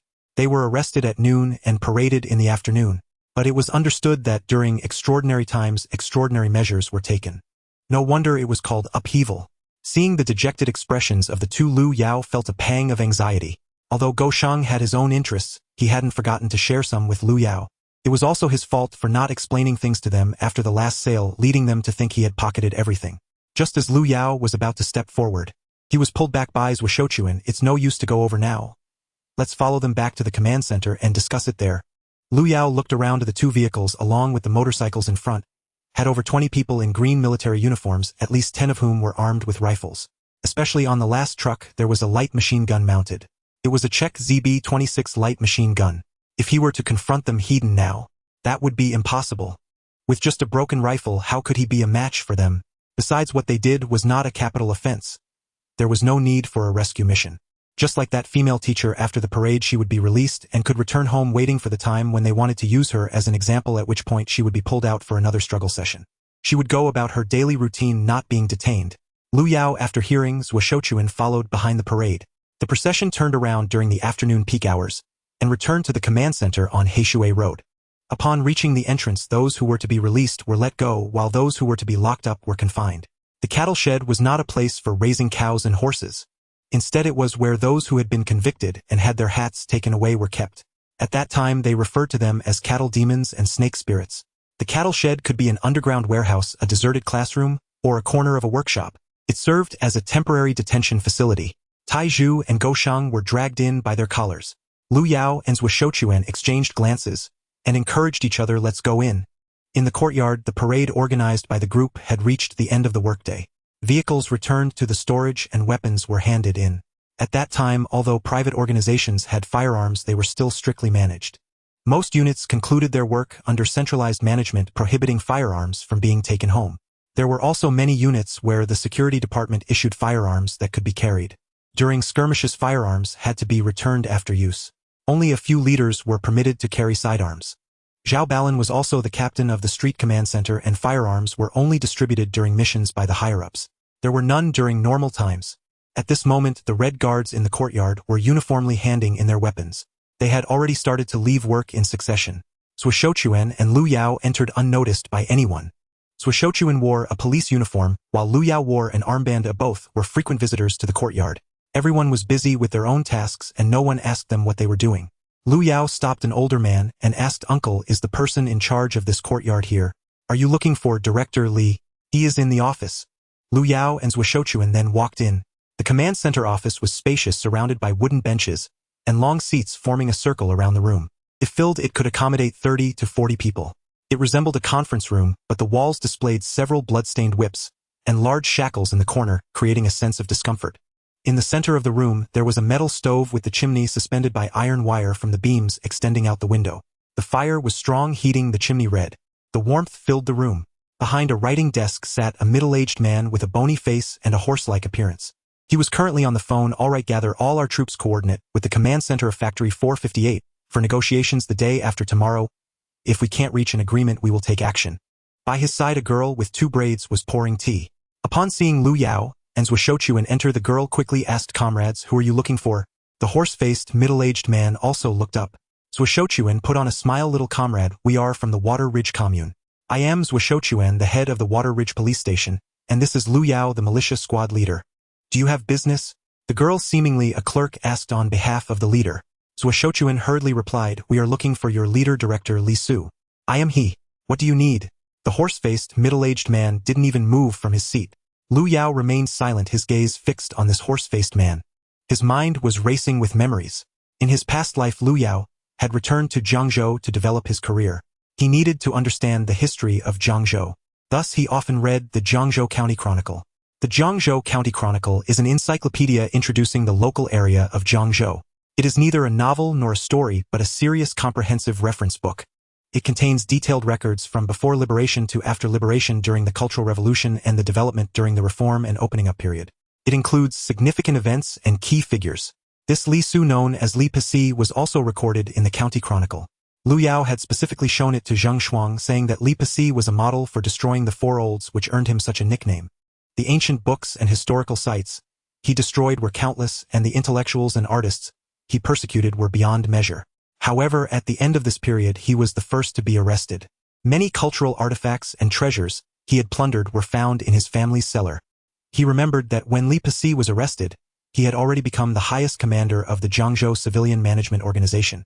Now he was merely a district official carrying the title of Industrial and Commercial Management. He would rise higher in the future. Lu Yao's memories of him were not extensive. He wondered if he could be of any help. At this moment, Sui Shochuan offered a cigarette to Li Pasi. "Director Li, hello." Li Pasi reached out to take it, allowing Sui Shochuan to bend down and light it for him. Even crossed his legs. Such arrogance, a full display of official authority. Sui Shochuan smiled and said, "I indeed have business with Director Li." He then awkwardly pulled a chair over to sit across from Li Su. "Continuing, the militia squad and I are investigating a poaching case involving two big kids from Jayapigu village. I heard they were captured by you." Li Pasi took a puff from his cigarette, tapped the ashes, and leisurely interrupted Sui Shochu. "And yes, there are indeed two opportunistic kids. They just paraded through the streets. I plan to send them to the Public Security Bureau for sentencing tomorrow." Sui Shochuan smiled and said, "No need for that. You don't have to trouble yourself. I can take care of them and have many questions for them." Li Pasi scoffed. "Director Sui, you don't understand the rules.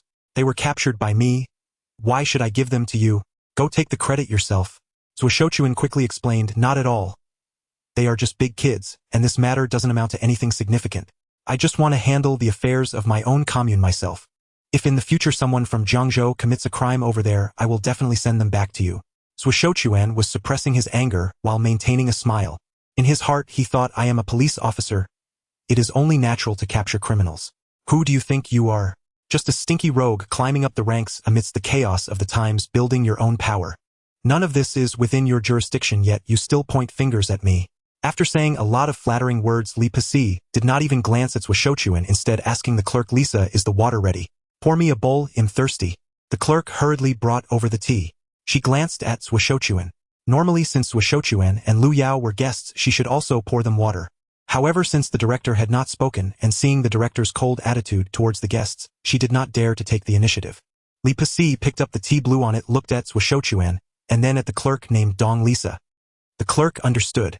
The director often listened to storytelling, and she also followed along, which was called serving tea to guests. Dong Lisa extended her hand and politely said to Suoshochuan and Lu Yao, sorry both of you, our director has other matters, so you should head back first. Suoshochuan felt a pain in his heart, but forced himself to endure it. After all, this was their territory. Lu Yao, let's go. Lu Yao did not say a word and followed him out. He also realized that this guy looked down on Suoshochuan, the head of the lower commune, let alone himself a small militia leader. Suoshochuan apologetically glanced at Lu Yao. Little Lu, I tried my best. If this doesn't work out, maybe you can look for county head. How? Brothers, well, you don't need to worry. I know what to do. You can head back now. Suoshochuan also knew he was of no use anymore. Lu Yao had other connections, and if he remained, Lu Yao might feel embarrassed to seek help from others. So Suoshochuan took his leave. Lu Yao pondered in the courtyard about who else he could find to save these two troublemakers. His relationship with Zhu Zhenghua and Hao Limin was still not very solid. Zhu Zhenghua did not fully trust his abilities yet. He needed to wait until his predictions were realized before Zhu Zhenghua would truly believe in him. At that moment, while Lu Yao hesitated in the courtyard, he heard someone calling him from behind. Earth Boy, hurry and save me. Lu Yao turned around and saw that Go Shangzi was being dragged out by two officers. The binding ropes were not loosened. Only the large hat and badge had been removed. The two were dragging him forward as if he were a pig. Upon seeing Lu Yao, Go Shangzi shouted loudly. Lu Yao rushed over to block them and asked, hey, where are you taking him? One of them glared angrily, what buddy? Who are you calling buddy? It's comrade. Another added, step aside, our director wants to interrogate him. Lu Yao could not prevent the actions of the two burly men, watching helplessly as Go Shangzi was dragged into the office. Lu Yao wanted to enter, but was stopped by a team member with an armband who said, you can't go in. The director is going to interrogate the suspect. To so easily label someone as a suspect is quite reckless. However, Lu Yao understood that at this time not only was it common to rush to judgment, but it was also quite routine to disregard human life. Killing a person seemed as simple as killing a cow or a horse. Inside the room, Li Pasi's voice could be heard demanding, you little brat, how many times have you been fishing? Tell me. Go Shangzi pleaded. It's my first time, uncle, please let me go. I know I was wrong. Let you go. All right, tell me how many accomplices you have. How many times has that Zhang Taizhu sold fish? Be honest, and I might consider letting you go first. Go Shangzi hesitated before saying, actually, Taizhu came with me. I didn't give him any of the money. This matter has nothing to do with him. Leader, uncle, please let him go. You dare to lie to me? Trying to be a hero, are you? Beat him up. The sound of beating echoed in the room. At first, Go Shangzi held back his cries, but soon he let out several pained shouts of ah. The female officer named Dong Lisa asked, why aren't you speaking? Do you have any other accomplices? How many times in total? Confess and you will be lenient.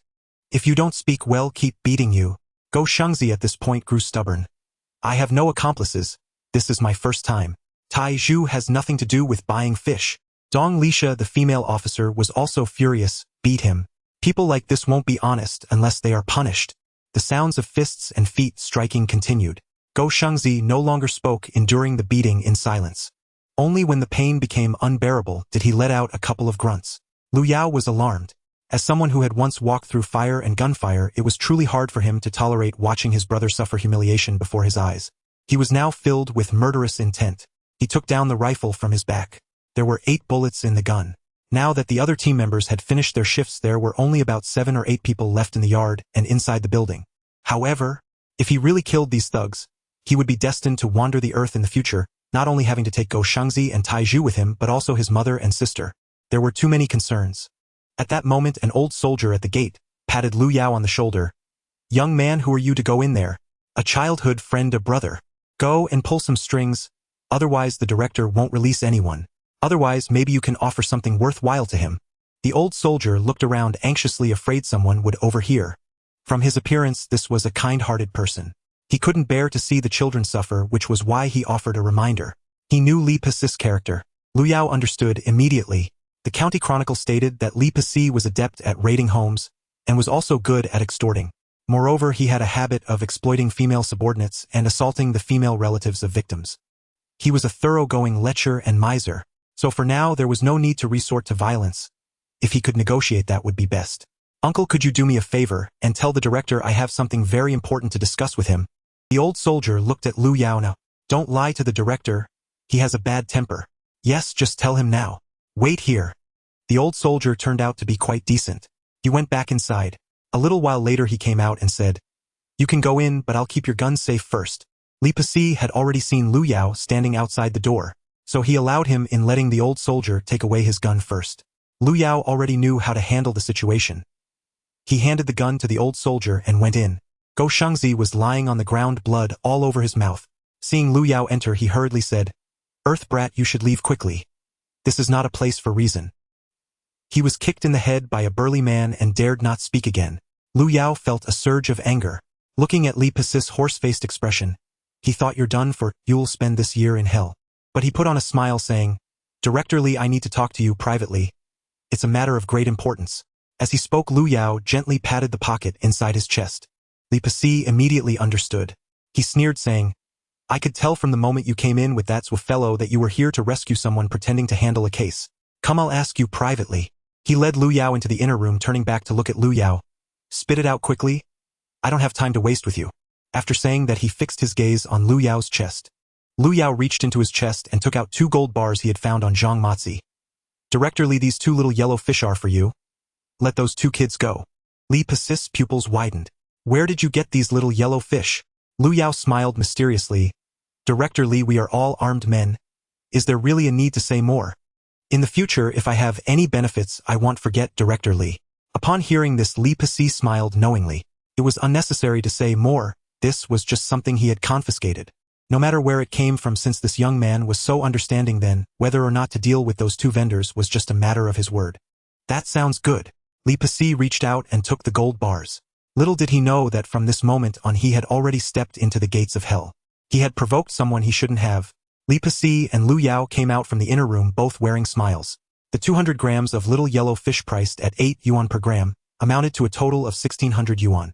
His monthly salary was only 42 yuan and 50 cents, making this a windfall. He waved his hand to his 2 subordinates. "Let these 2 kids go. It was all a misunderstanding. Their fish was permitted to be fished by the commune, and they were trying to send it to the supply and marketing cooperative. These 2 kids just got lost and went the wrong way." With a single sentence, the charge of speculation and profiteering was wiped away. Lu Yao realized that this guy was quite the slippery character. He probably had done this kind of thing many times.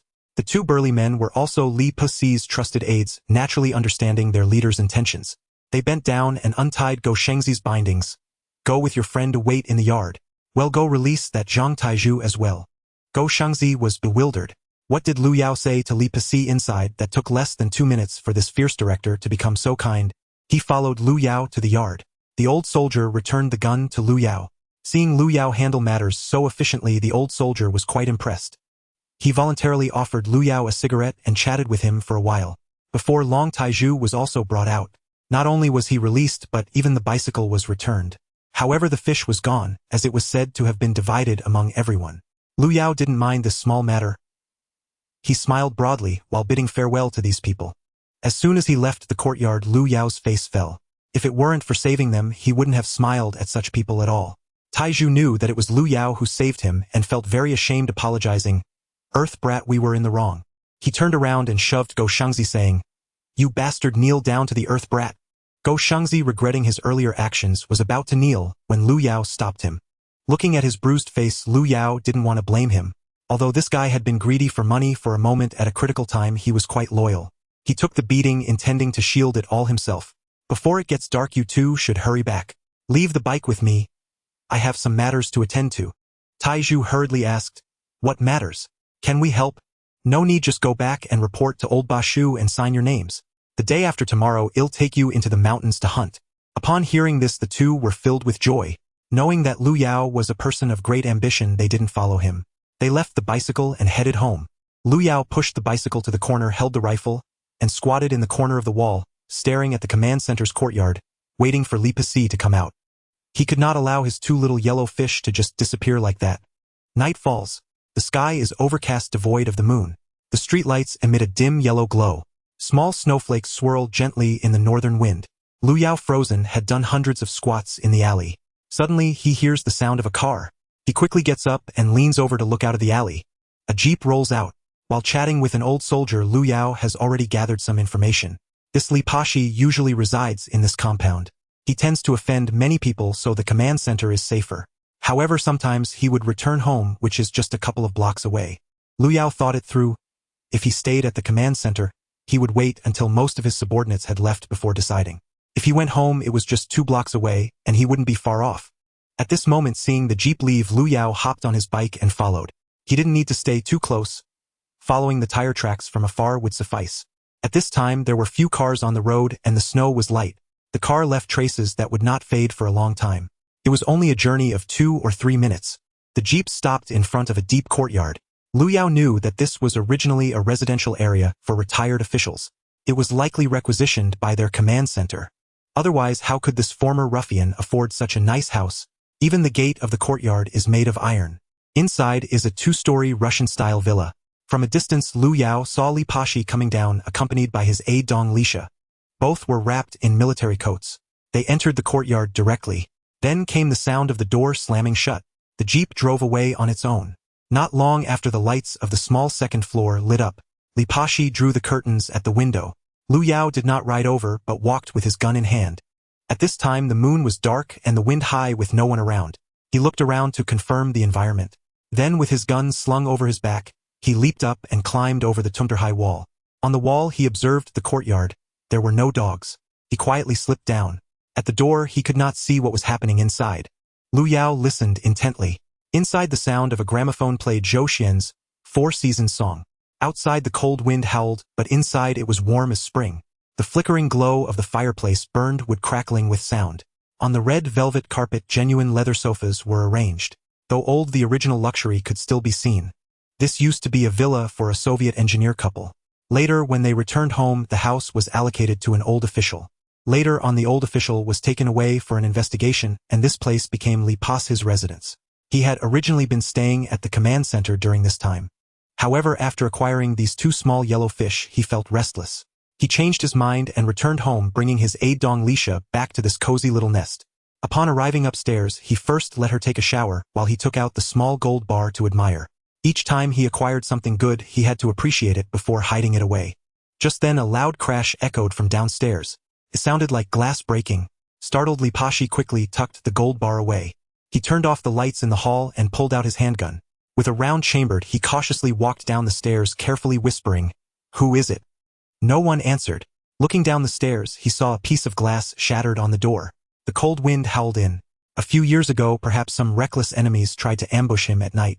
But in recent years, his power had gradually grown, and with soldiers and guns at his disposal, no one dared to approach him casually anymore. Moreover, he did not often return home. Could it be those bastards from Factory 458 trying to ambush him? Logically, that shouldn't be the case. They had already sent someone to negotiate and had no need for a direct confrontation. At this moment, Li Pashi regretted not leaving a driver and guard behind. He had let them return to the command center to enjoy some time alone with Dong Lisha. He cautiously squatted on the stairs, observing for a long time without any movement. Only then did he stealthily descend. At the door, he wanted to check the door latch. If the door was still latched, it meant no one had entered. But the door was ajar. He was quite shocked. Had someone already come in? Suddenly turning around, it was too late. Bang! A gunstock struck his face. He felt dizzy and fainted. Lu Yao smashed the glass with the gunstock, reached in, and opened the door in 3 seconds. He rolled directly to the bottom of the stairs to conceal himself. A person who had been a special forces mercenary had skills far beyond those of ordinary people. Li Pashi heard the noise, turned off the lights, and went up the stairs with his gun, taking at least 10 seconds. Lu Yao had already hidden himself well. By the time Li Pashi was fully concentrated at the door, Lu Yao was already behind him. At this moment, he could have killed him several times over. Lu Yao reached out and dragged Li Pashi into the living room downstairs. He removed a pair of handcuffs from Li Pa's waist, locking his right hand behind him and cuffing the other end to his left foot. This guy lay on the ground. Even if he woke up, he wouldn't be able to get up. He turned up the volume on the gramophone. Then Lu Yao went upstairs. He knew that Li Pashi had brought Dong Lisha back, and was uncertain if there were others in the room, so he needed to check. He walked around with his gun, confirming there was no one else, and arrived at the bathroom door. In this day and age, there are probably not many places in Jiangzhou that can take a shower. He knocked on the door. Inside, Dong Lisha responded sweetly. "What's the rush, dear? I'm not done washing yet. Come out first," Lu Yao said in a low voice. The frosted glass door opened. Dong Lisha's wet head peeked out. What is it? I'm almost done. Ah, who? Sensing that it wasn't Li Pashi and not clearly seeing Lu Yao's face, she was suddenly yanked by the hair and dragged out. Without a word, Lu Yao pulled this nearly naked white figure down the stairs. On the stairs, stumbling and crying out in pain, Dong Lisha called out repeatedly. Lu Yao had no heart to feel pity. Previously, when interrogating Go Shengzi, Lu Yao had noticed that this woman had merely a beautiful exterior, but her heart was as black as coal. She was also an accomplice helping Go eat shit. When they reached downstairs, he tossed her beside Li Pashi. It was then that Dong Lisha clearly saw Lu Yao's face. Seeing Li Pashi, who was handcuffed, she immediately understood the stakes. Little brother, no, big brother, please don't hurt me. I'm just a maid. I have a nursing baby. Li Pashi forced me to be with him. I have a husband who is just an honest worker. Her explanations only made Lu Yao angrier. Are you saying you were coerced? I can't see that. That flirtatious demeanor in the bathroom, every inch of you was willing. Lu Yao raised his hand with a gun stock. Two of Dong Lisha's front teeth fell out. Covering her mouth, she began to cry, unable to speak. At this moment, Li Pashi also woke up. Upon seeing Dong Lisha's plight and then looking at Lu Yao, he was frightened. He forced a smile. Little brother, it's you. I know I was wrong. The small yellow fish is in my pocket. It belongs to you. Saying this, he twisted his waist, reaching with his left hand into his pocket. But it was already empty. The gold bar had been taken back by Lu Yao. Seeing Lu Yao's frosty face, he broke out in a cold sweat. Brother, this woman can do a lot of things. You can play with her. I'll give her to you as a token of apology. Saying this, he kicked Dong Lisha's backside with his right foot. Go accompany my brother, make him happy, and I'll give you a raise. Upon realizing that Lu Yao had entered the room without any pretense, Li Pashi truly felt fear. Yet he still clung to a glimmer of hope. Desiring to win Lu Yao over, he said, Brother, join me and forget about being a mere militia. Let us swear brotherhood. My money is your money, and you can sleep with any of my women. As he spoke, he kicked Dong Lisha, saying, Hurry up and say something. Are you happy if my brother sleeps with you? Happy, I like it. Dong Lisha was no fool and understood her predicament. This kid held a Galen rifle, his face colder than ice, and his gaze seemed capable of freezing hearts. This was what novels referred to as killing intent. He intended to kill. At this moment, Dong Lisha dared not act tough. She struck the most alluring pose she could muster, tapping Lu Yao's leg with her toes. Big brother, come on, I'll accompany you. From now on we are family. Crack! Lu Yao fired a shot, hitting her outstretched leg. Ah! It hurts so much. The sound of her leg bone shattering resonated. The intense pain made Dong Lisha scream like a slaughtered pig. Lu Yao scoffed. Don't you like watching people get beaten? How does it feel to be on the receiving end? Dong Lisha realized Lu Yao was avenging Go Shengzi. Terrified, she knelt on the ground, crawling. Big brother? No, grandpa, please spare me. I'm just a woman. I have a husband and children and my parents. Bang! Lu Yao fired another shot at the back of her head. You wretched woman, betraying your family deserves to be punished. The woman crumpled to the ground, unconscious. Lu Yao turned to Li Pashi, asking, Do you want to live or die? I want to live, brother. There's much to discuss. This usually domineering commander was now terrified. Lu Yao poked him in the chest with the gun. Where is your cellar? Ha! Cellar. I don't have a cellar. His stammering revealed his shock at being asked about a cellar. This room had no cellar until Li Pashi dug one himself after arriving. For safety, he didn't seek help from outsiders, and every day, he came home to dig, working for several days until it was completed. It was well hidden and no one knew. How could this little militia member from the commune know he had a cellar? Confused and bewildered, he stared at Lu Yao. Smack!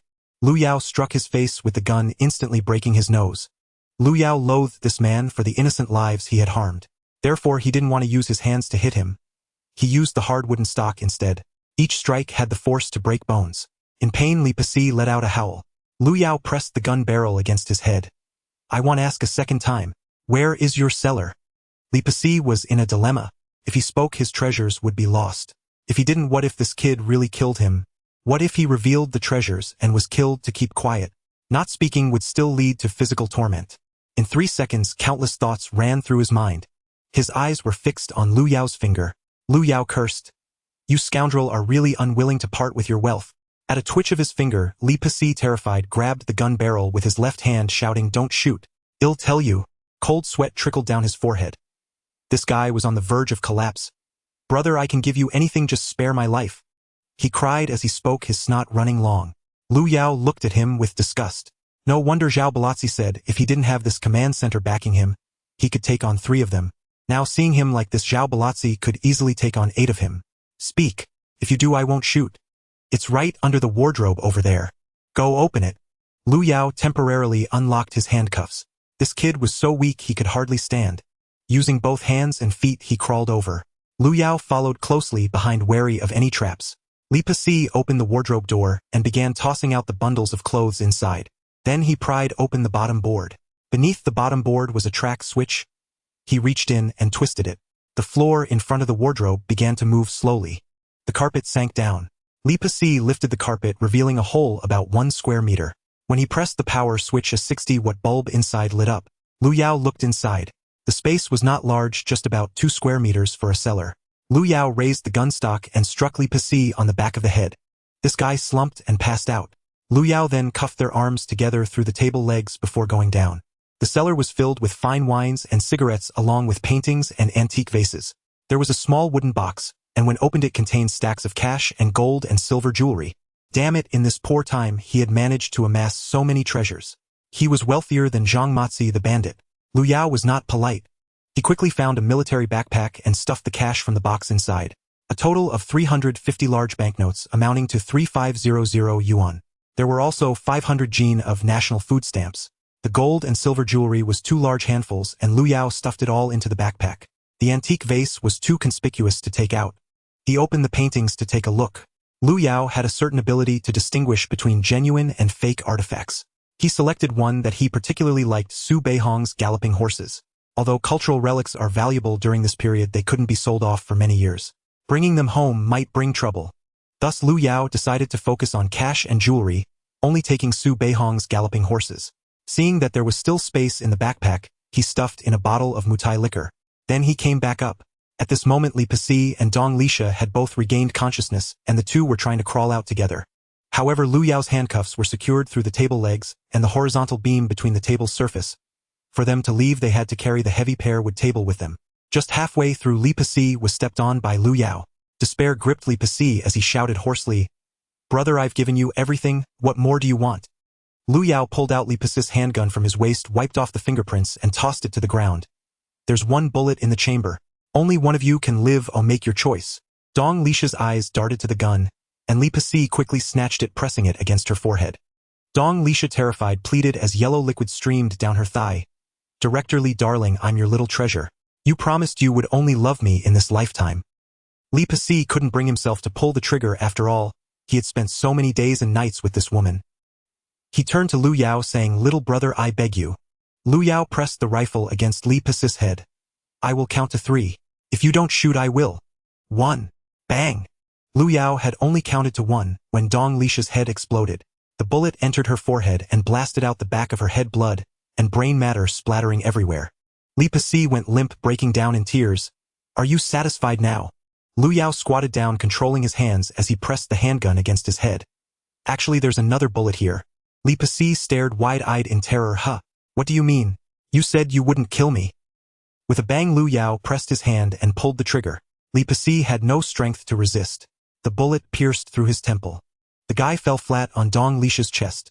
Lu Yao glanced at the pair of lovebirds and let out a sigh of relief.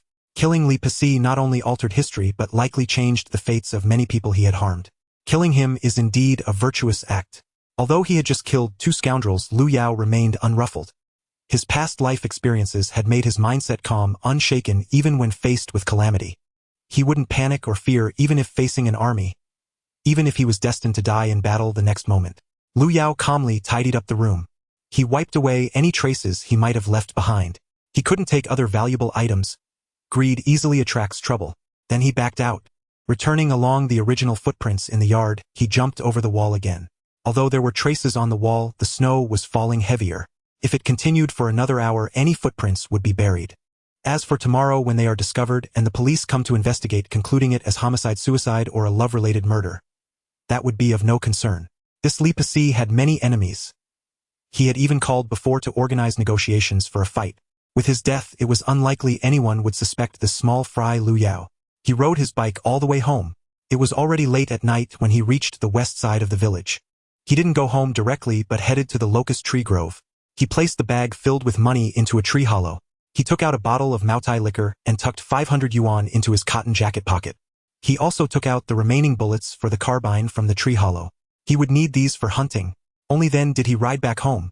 The snow had already piled up thick, making it hard to ride. However, Lu Yao felt a sense of relief. The heavier the snow fell, the less likely the traces he left in Li Pacis yard would be found. He had cleaned up the house. At this time, the investigation technology was limited, and there were no surveillance facilities, making it hard to solve a case. Upon entering the house, he placed his bike in the barn. Then he stepped inside. His mother had indeed left the door open for him. There were still sparks in the stove. He felt the wooden lid of the big pot, and it was still warm. Lifting it, he found that his mother had left him corn cakes and some cabbage stew with potatoes.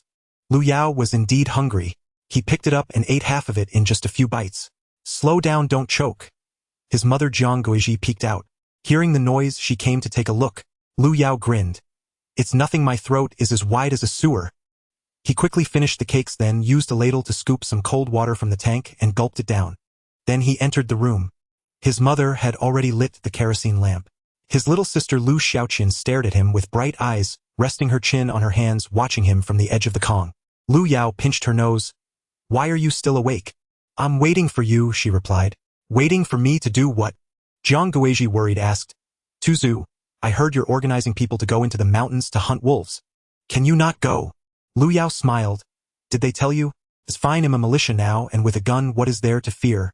Besides, I'm not going into the mountains alone, there are many people." Lu Xiaoqian asked, "Brother, can I go with you?" "Wait until you're older," Lu Yao said as he took off his clothes and climbed onto the Kong. He lay at the edge of the Kong. His mother blew out the kerosene lamp. The room darkened. Lu Xiaoqian curled up and snuggled into Lu Yao's quilt. Lu Yao chuckled. "What are you doing? Brother, tell me the story of hunting wild boars." She rested her head on her brother's arm. Lu Yao felt a bit awkward. After all, Xiaoqian was already 14 years old. Many girls from poor families were already married at this age. But his sister was still so innocent and naive. In the dark, her eager eyes sparkled. Lu Yao smiled and nudged her back into her own quilt. Holding her across the quilt, he told her about the process of hunting wild boars today. Of course, he couldn't tell her the real process, but made it sound more exciting. Lu Xiaoqian's eyes sparkled. "Brother, you're going to the mountains to hunt wolves. Take me with you, please." Lu Yao gently rubbed her little head. "Why is a little girl like you so obsessed with hunting?" "I still have to go to the city tomorrow. When I come back, I'll buy you a few books to read. After the new year, I'll send you to the city to study. I will definitely support you through university." Lu Xiaoqian pouted. Though she was unhappy that her brother wouldn't take her into the mountains, she was excited at the thought of going to school. When she was little, her father had taught her to recognize characters. Although she had never been to school, she recognized quite a few characters and could read books and newspapers herself. If she could really sit in a classroom like the city kids, it was truly something she longed for. The little sister fell asleep under her beautiful dreams. At this moment, Jiang Guizhi finally spoke, having apparently not been asleep.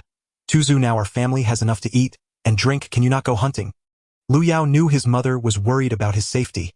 But as a woman, the deep-rooted belief of marrying under a husband and depending on a son after the husband's death made her hesitant to forcefully stop him. At this moment, he could only comfort her, not letting her worry.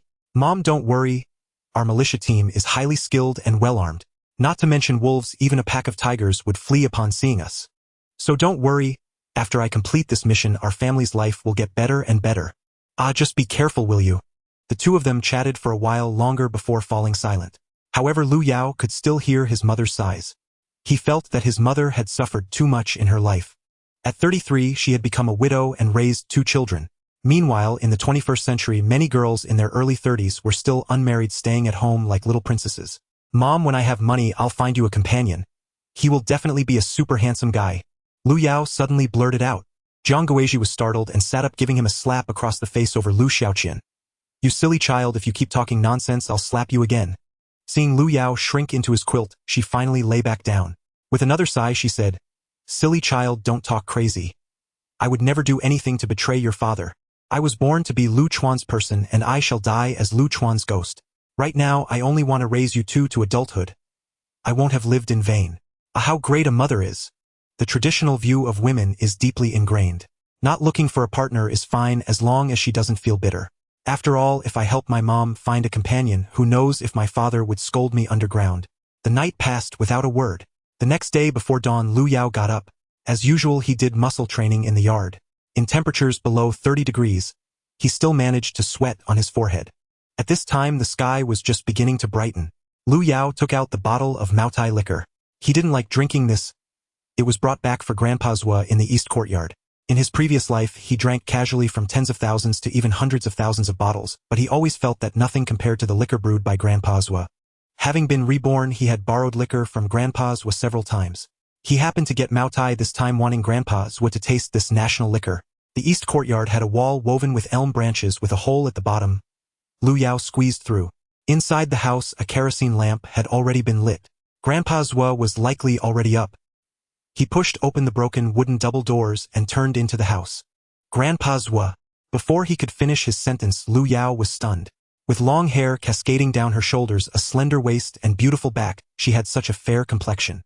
Zhua Xiaoying was standing on the Kong, shaking off her vest. She was wearing nothing but a pair of rough cloth shorts with holes on the backside. How long had it been since he last saw her? She had grown so much. Just as Zhua Xiaoying put her vest on her head, she heard the door sound and thought her grandfather had returned. Startled, she hurriedly dove into the quilt. Only her head was left peeking out. What a clear little face. She was the same age as Near, both 16 years old, but not as outgoing as Near. The last time Lu Yao saw Zhua Xiaoying playing outside was in autumn. Back then she wore a coarse cloth jacket and still looked quite young. How could this girl have grown so much in just a few months? Seeing Lu Yao, Zhua Xiaoying felt even more embarrassed. Why are you here, Wagu? Her little face instantly turned as red as a boiled shrimp. Her family was too poor to afford a cotton coat. Even her single clothing was tattered, so she could only stay indoors during winter. Her father had died while chopping firewood on the mountain, and her mother fell ill and couldn't afford medicine, also passing away. Over the years, she had relied solely on her grandfather. Lu Yao asked, "Where's your grandfather?" "He went out to collect manure before dawn." "Oh, I brought him a bottle of wine, it's over here." The young lady was exposed, so he couldn't linger too long. Although he was flirtatious, he was not lewd. In his heart, he regarded Xiaoying as a little sister. However, this little sister, despite being malnourished, had developed quite well. She went out and returned from the kitchen, pulling out 20 yuan from her pocket. "Oh, right." Before she could finish her sentence, she was startled again. Zhua Xiaoying thought he had left, sat up, raised her arm high with the vest still over her head, stretching her body. How white! Lu Yao was so taken aback that he quickly turned away. Zhua Xiaoying had no idea Lu Yao was taking a second glance. Startled, she failed to put her vest on and quickly dove back into the quilt. She blinked her big eyes at Lu Yao, her previously recovered face flushed again. "Wagu, what are you doing?" Lu Yao then turned back, tossing the 20 yuan beside her pillow. "This money is for you, so your grandfather can buy some fabric and cotton to make you a cotton coat and pants." "Ah, no! I can't accept it. My grandfather won't let me take it." Zhua Xiaoying stretched out her smooth arm from the quilt to decline. Unintentionally, the quilt was lifted, revealing the jujube buns hidden inside. "Take it, don't be polite." Lu Yao tossed it down and left. Although he had no ill intentions, it was hard to resist such a beautiful girl swaying in front of him. Men are sensory creatures, highly sensitive to the bodies of the opposite sex.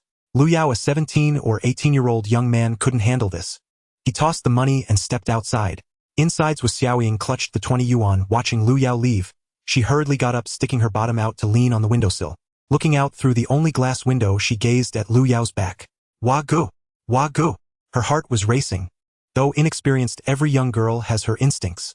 Who wouldn't like a handsome and outstanding young man like Lu Yao? Of course, Lu Yao had no idea that his athletic figure had already captivated a young girl. As he stepped out, he ran into Zhua Grandpa, who was returning from collecting manure. "You little country boy, what are you doing here?" Zhua Grandpa was now a loyal fan of Lu Yao. Seeing Lu Yao made him very friendly. "Grandpa's where I brought you a bottle of wine. It's embarrassing to keep drinking the liquor you brewed yourself." "Oh, this kid is too polite. What bottle of wine?" "Mutai." "What? Guizhou Mutai." Lu Yao couldn't help but laugh at Zhua Grandpa's astonished expression. "What grandpa's will you know about Guizhou Mutai? It's a national famous liquor. Oh, how could I not know?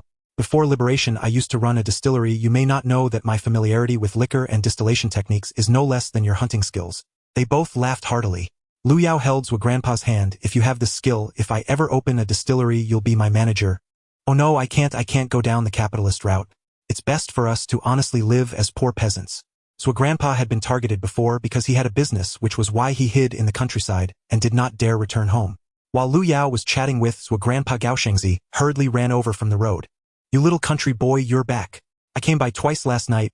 Wang Fuguei wanted to borrow my bike." Behind Gao Shengzi, Wang Fuguei was sneaking along. Lu Yao glanced over and turned away, pretending to admire the scenery. In the 70s, having a bicycle was as impressive as owning a small car today. The entire Jayapagu production team could hardly find 10 bicycles. Wang Fuguei was the most favored among the 8 team leaders in Jayapagu, highly regarded by Ding Dahu. So he was able to earn a little extra. He had just bought a Baishan bicycle last year. Normally no one could borrow it, but yesterday Gao Shengzi borrowed it while he was not home. Wang Fugui's wife was Gu Shengzi's cousin, so she lent him the bicycle. Wang Fuguei became anxious yesterday when he returned home and asked Gao Shengzi for it several times. But Gao Shengzi said he had lent it to Lu Yao and he had no solution. He could only force Gao Shengzi to come back and retrieve it. Lu Yao understood what was going on at a glance. He brought the bicycle out of the courtyard. You go give it back to him. Gao Shengzi pushed the bike over to Wang Fuguei. Here you go, second uncle. Alright. Wang Fuguei looked around, finding no scratches or paint chips, and pressed it. It didn't lose air, so he felt relieved, and was about to ride off when Lu Yao called out to him. Wang Fuguei. What do you want, little country boy? Lu Yao's call interrupted his rhythm of getting on the bike, almost causing him to fall. He hurriedly stopped and turned back to ask, can I borrow your bike for a day? I have things to do today. Wang Fugui's face turned red. The scene of Lu Yao knocking Ding Dahu down with one kick from yesterday appeared in his mind. Ding Dahu was his idol.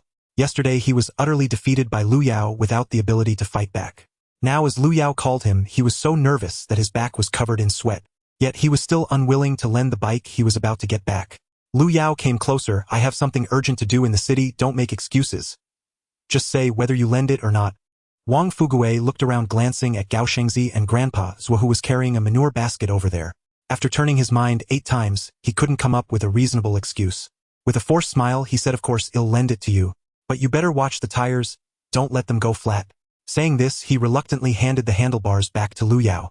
In this roundabout way, borrowing the bike had nothing to do with Gao Shengzi. It was Lu Yao borrowing it from him. Gao Shengzi couldn't help but laugh.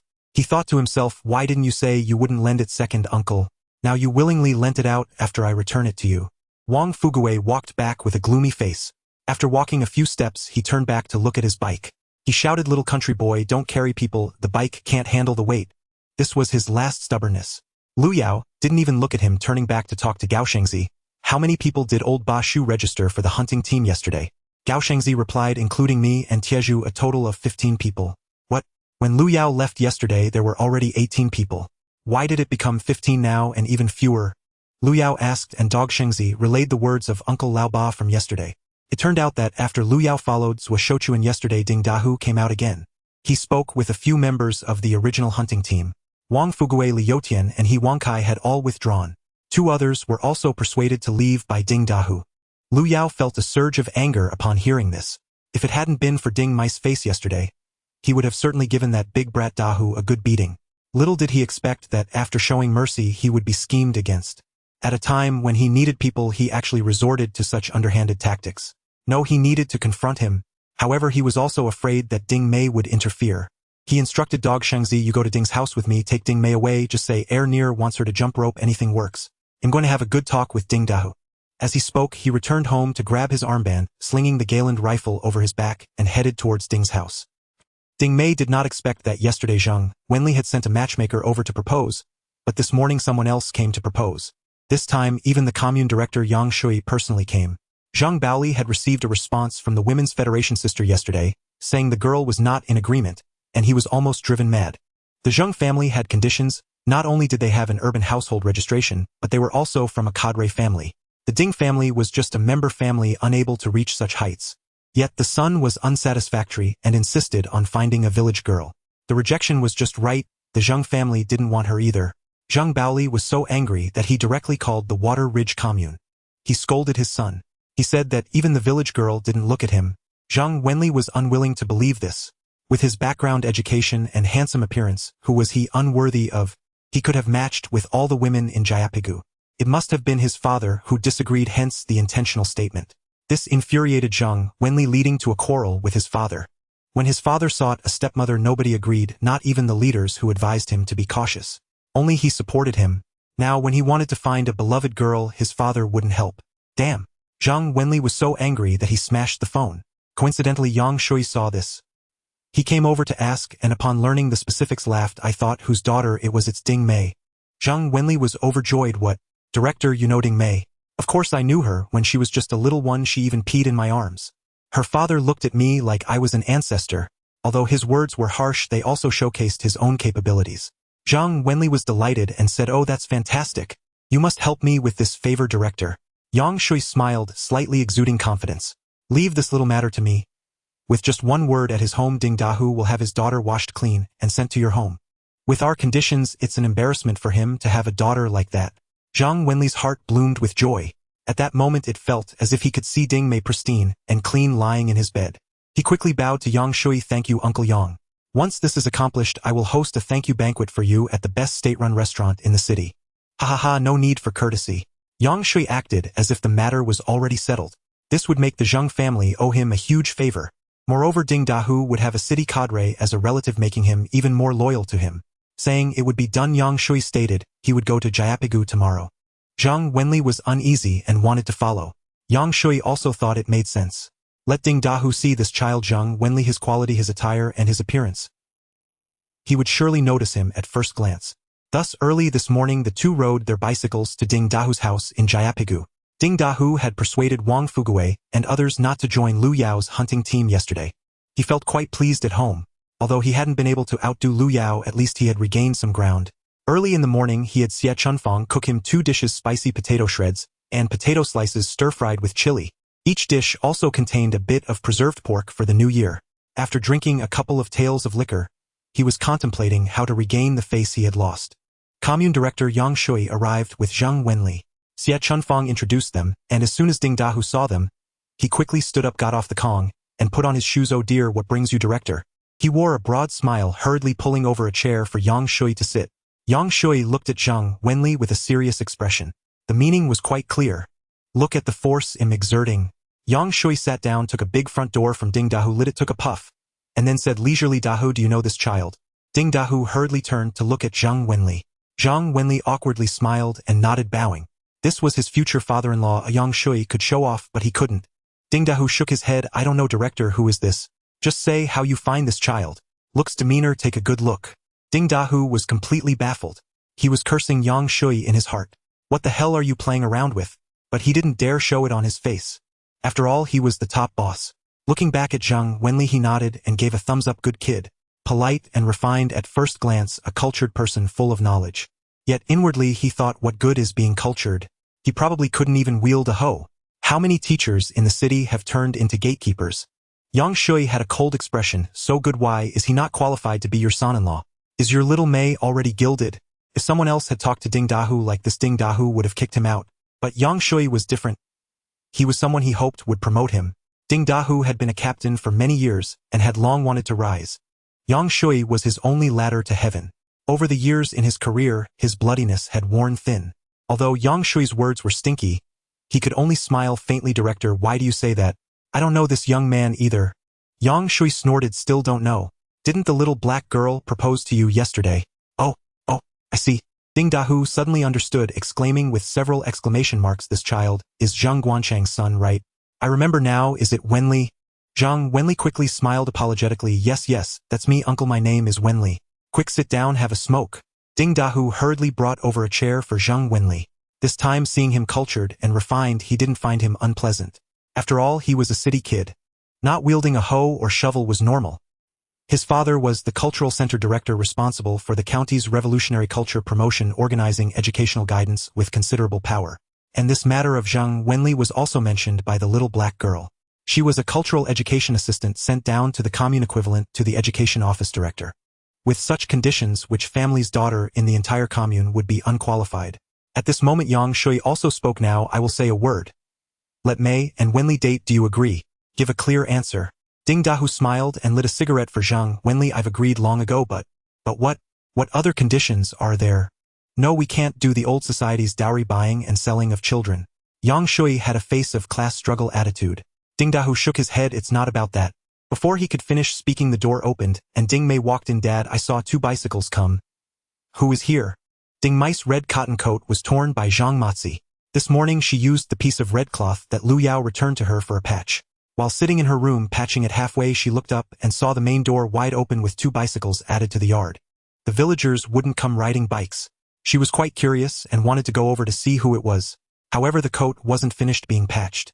So she found an autumn red sweater and put it on over her clothes. The The sweater from last year was a bit tight. It instead highlighted her figure, making her curves appear more pronounced, and her waist even slimmer.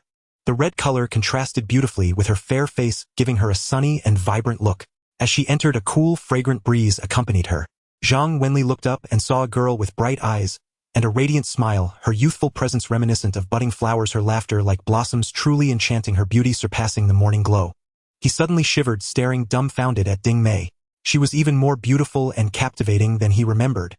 Even Yang Shui, who knew Ding Mei, quietly exclaimed, "Wow, this girl has become even prettier." Seeing Yang Shui, Ding Mei couldn't help but frown. She thought to herself that she had been careless. If she had known he was coming, she wouldn't have entered.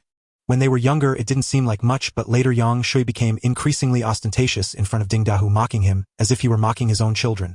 Yet her father always favored him. Ding Dahu was secretly angry and cursed under his breath, but he told the family that a man should be flexible and adaptable. When he finally climbed above Yang Shui, he would surely turn back and stomp on him a few times. However, that fawning expression in front of him made Ding Mei unable to bear it. Ding Mei saw it was him and turned to leave. Ding Dahu called out to her, "Xiao Mei, didn't you see your Uncle Yang has come?" Hello, Uncle Yang." Ding Mei was reluctant to even raise her eyelids, greeting him and wanting to leave again. "Ding Mei, hello." Zhang Wenli stood up quickly, throwing his cigarette on the ground and stamping it out. He looked at Ding Mei rather awkwardly. Ding Mei looked at him and said, "You are?" After hesitating, she finally remembered.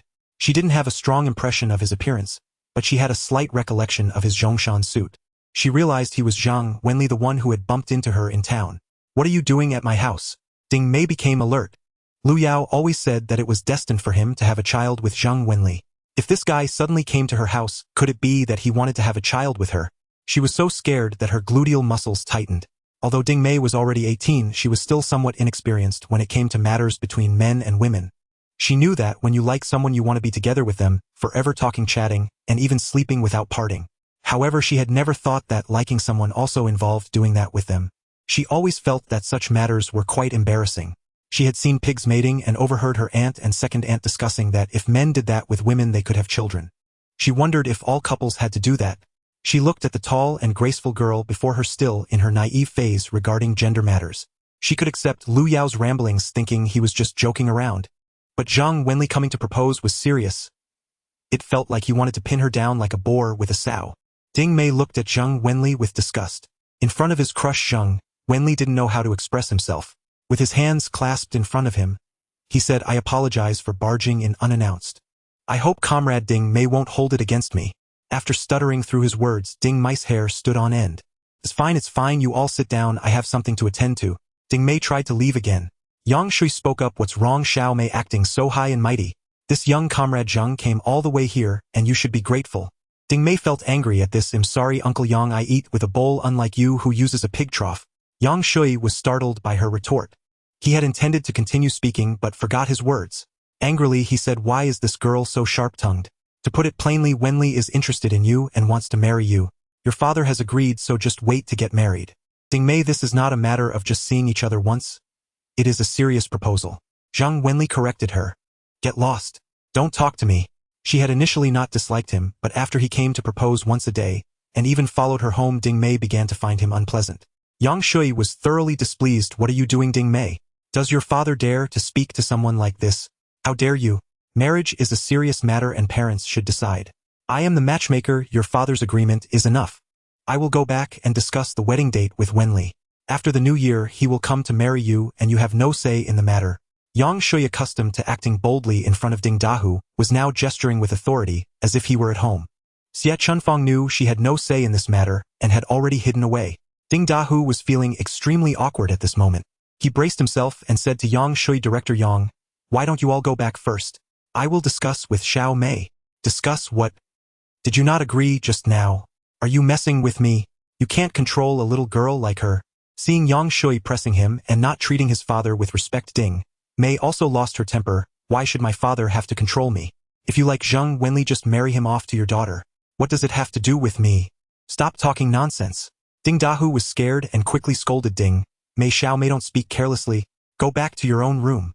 Yang Shui, used to being domineering, would not allow a little girl to freeze him out. "Ding Dahu, just give me a straightforward answer. Does your daughter marry Zhang or not?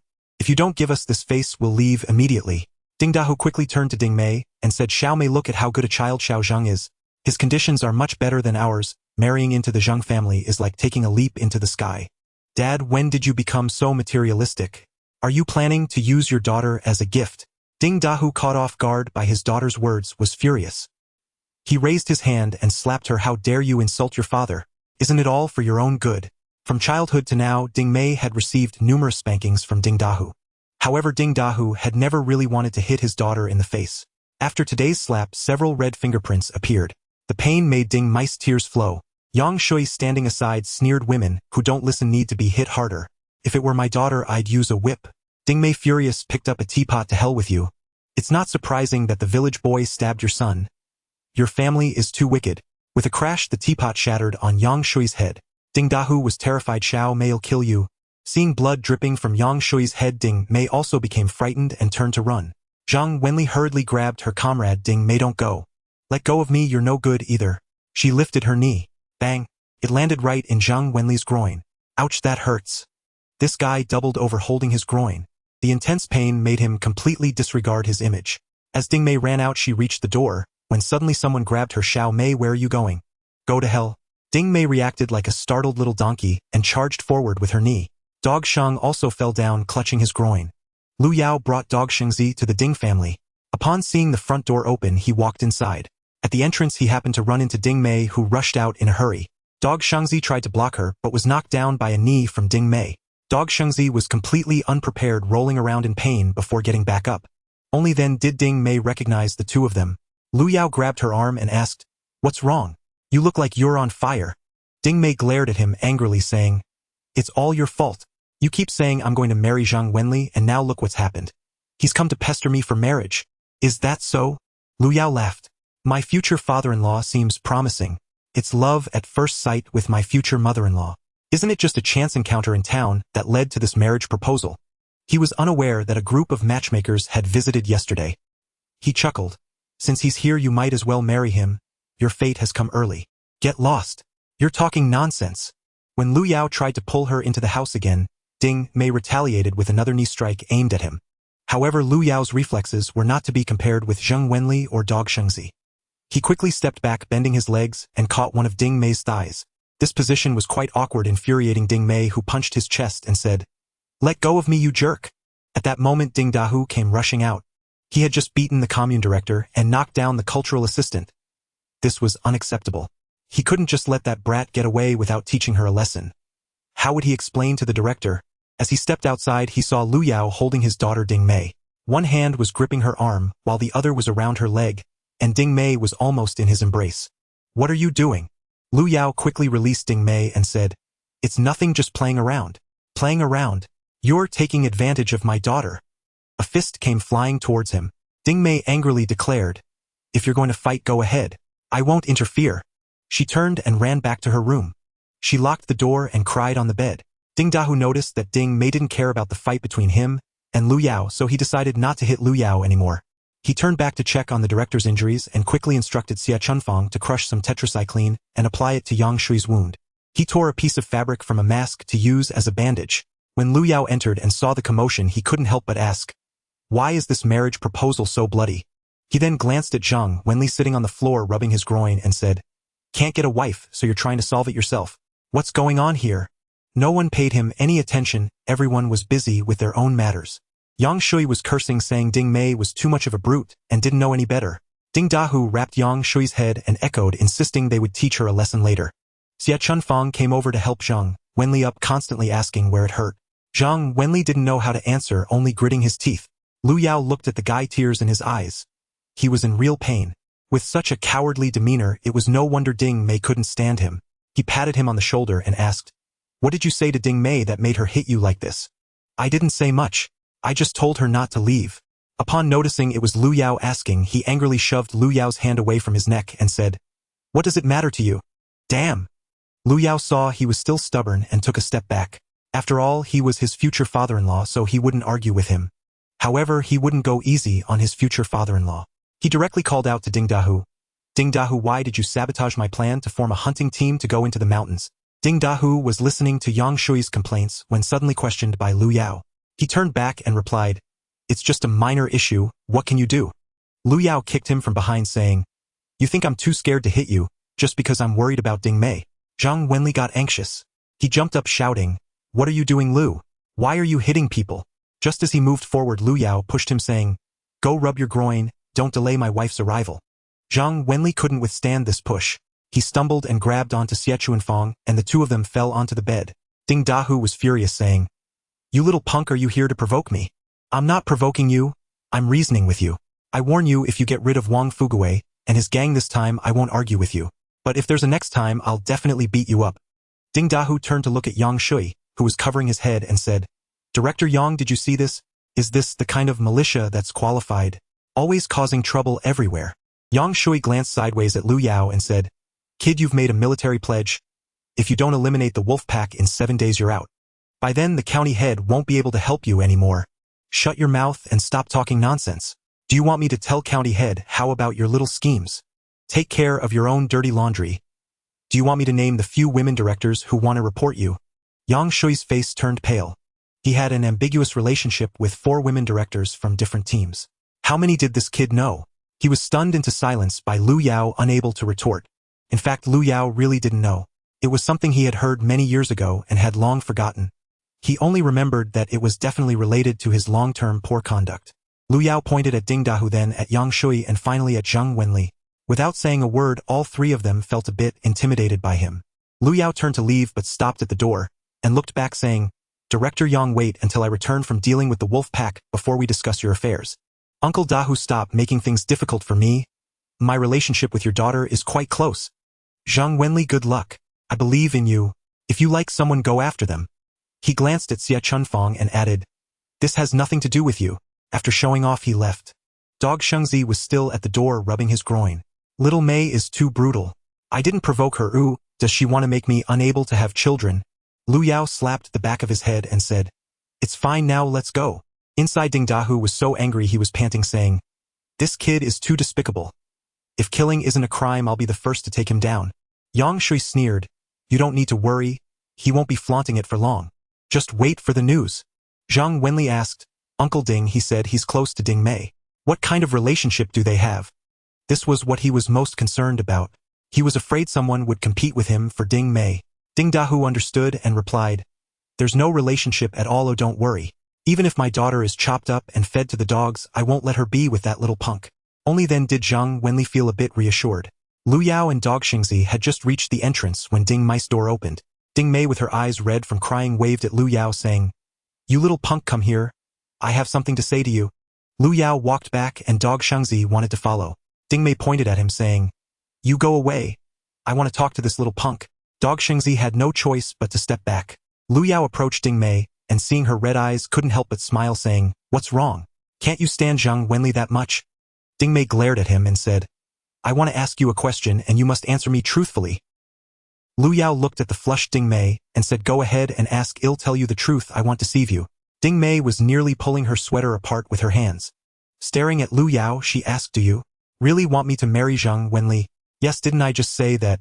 "Then why are you being so nice to me?" Lu Yao smiled and replied, "Haven't I already told you?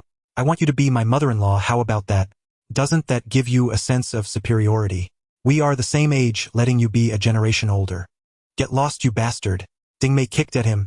This time Lu Yao was caught off guard, and it hit him squarely in the face. Ouch! Lu Yao jumped back in pain. Bang! Ding Mei slammed the door shut. "Get out. You are no good either. I never want to see you again." Lu Yao sighed and comforted her through the door. "Ding Mei, feelings can be cultivated slowly. I know that Zhang Wenli is not worthy of you. I feel an impulse to punch him whenever I see him, but he does indeed have a fate with you. I know this even better. Don't worry, he has a short life. He will die at 40. The door opened. Splash! A basin of cold water was poured over him. Lu Yao was drenched from head to toe. The door slammed shut again with a bang. Lu Yao was furious. Drenched in this icy weather, he couldn't just stand there and keep talking. He shouted, "You old witch, it looks like you will never look at me in this lifetime. No one cares about you. Once you have a child, I'll steal my wife and raise her myself." After saying that, he turned and left. Inside, Ding Mei was crying like a child. "Damn Lu Yao, the damn country bumpkin. You bastard. If you don't like me, why do you always flirt with me? You drive me crazy." She pounded on the pillow. Holding the quilt, she recalled that night when Lu Yao lay in her bed, his face blowing air against her bottom. She hadn't expected her warm face to be pressed against his cold backside.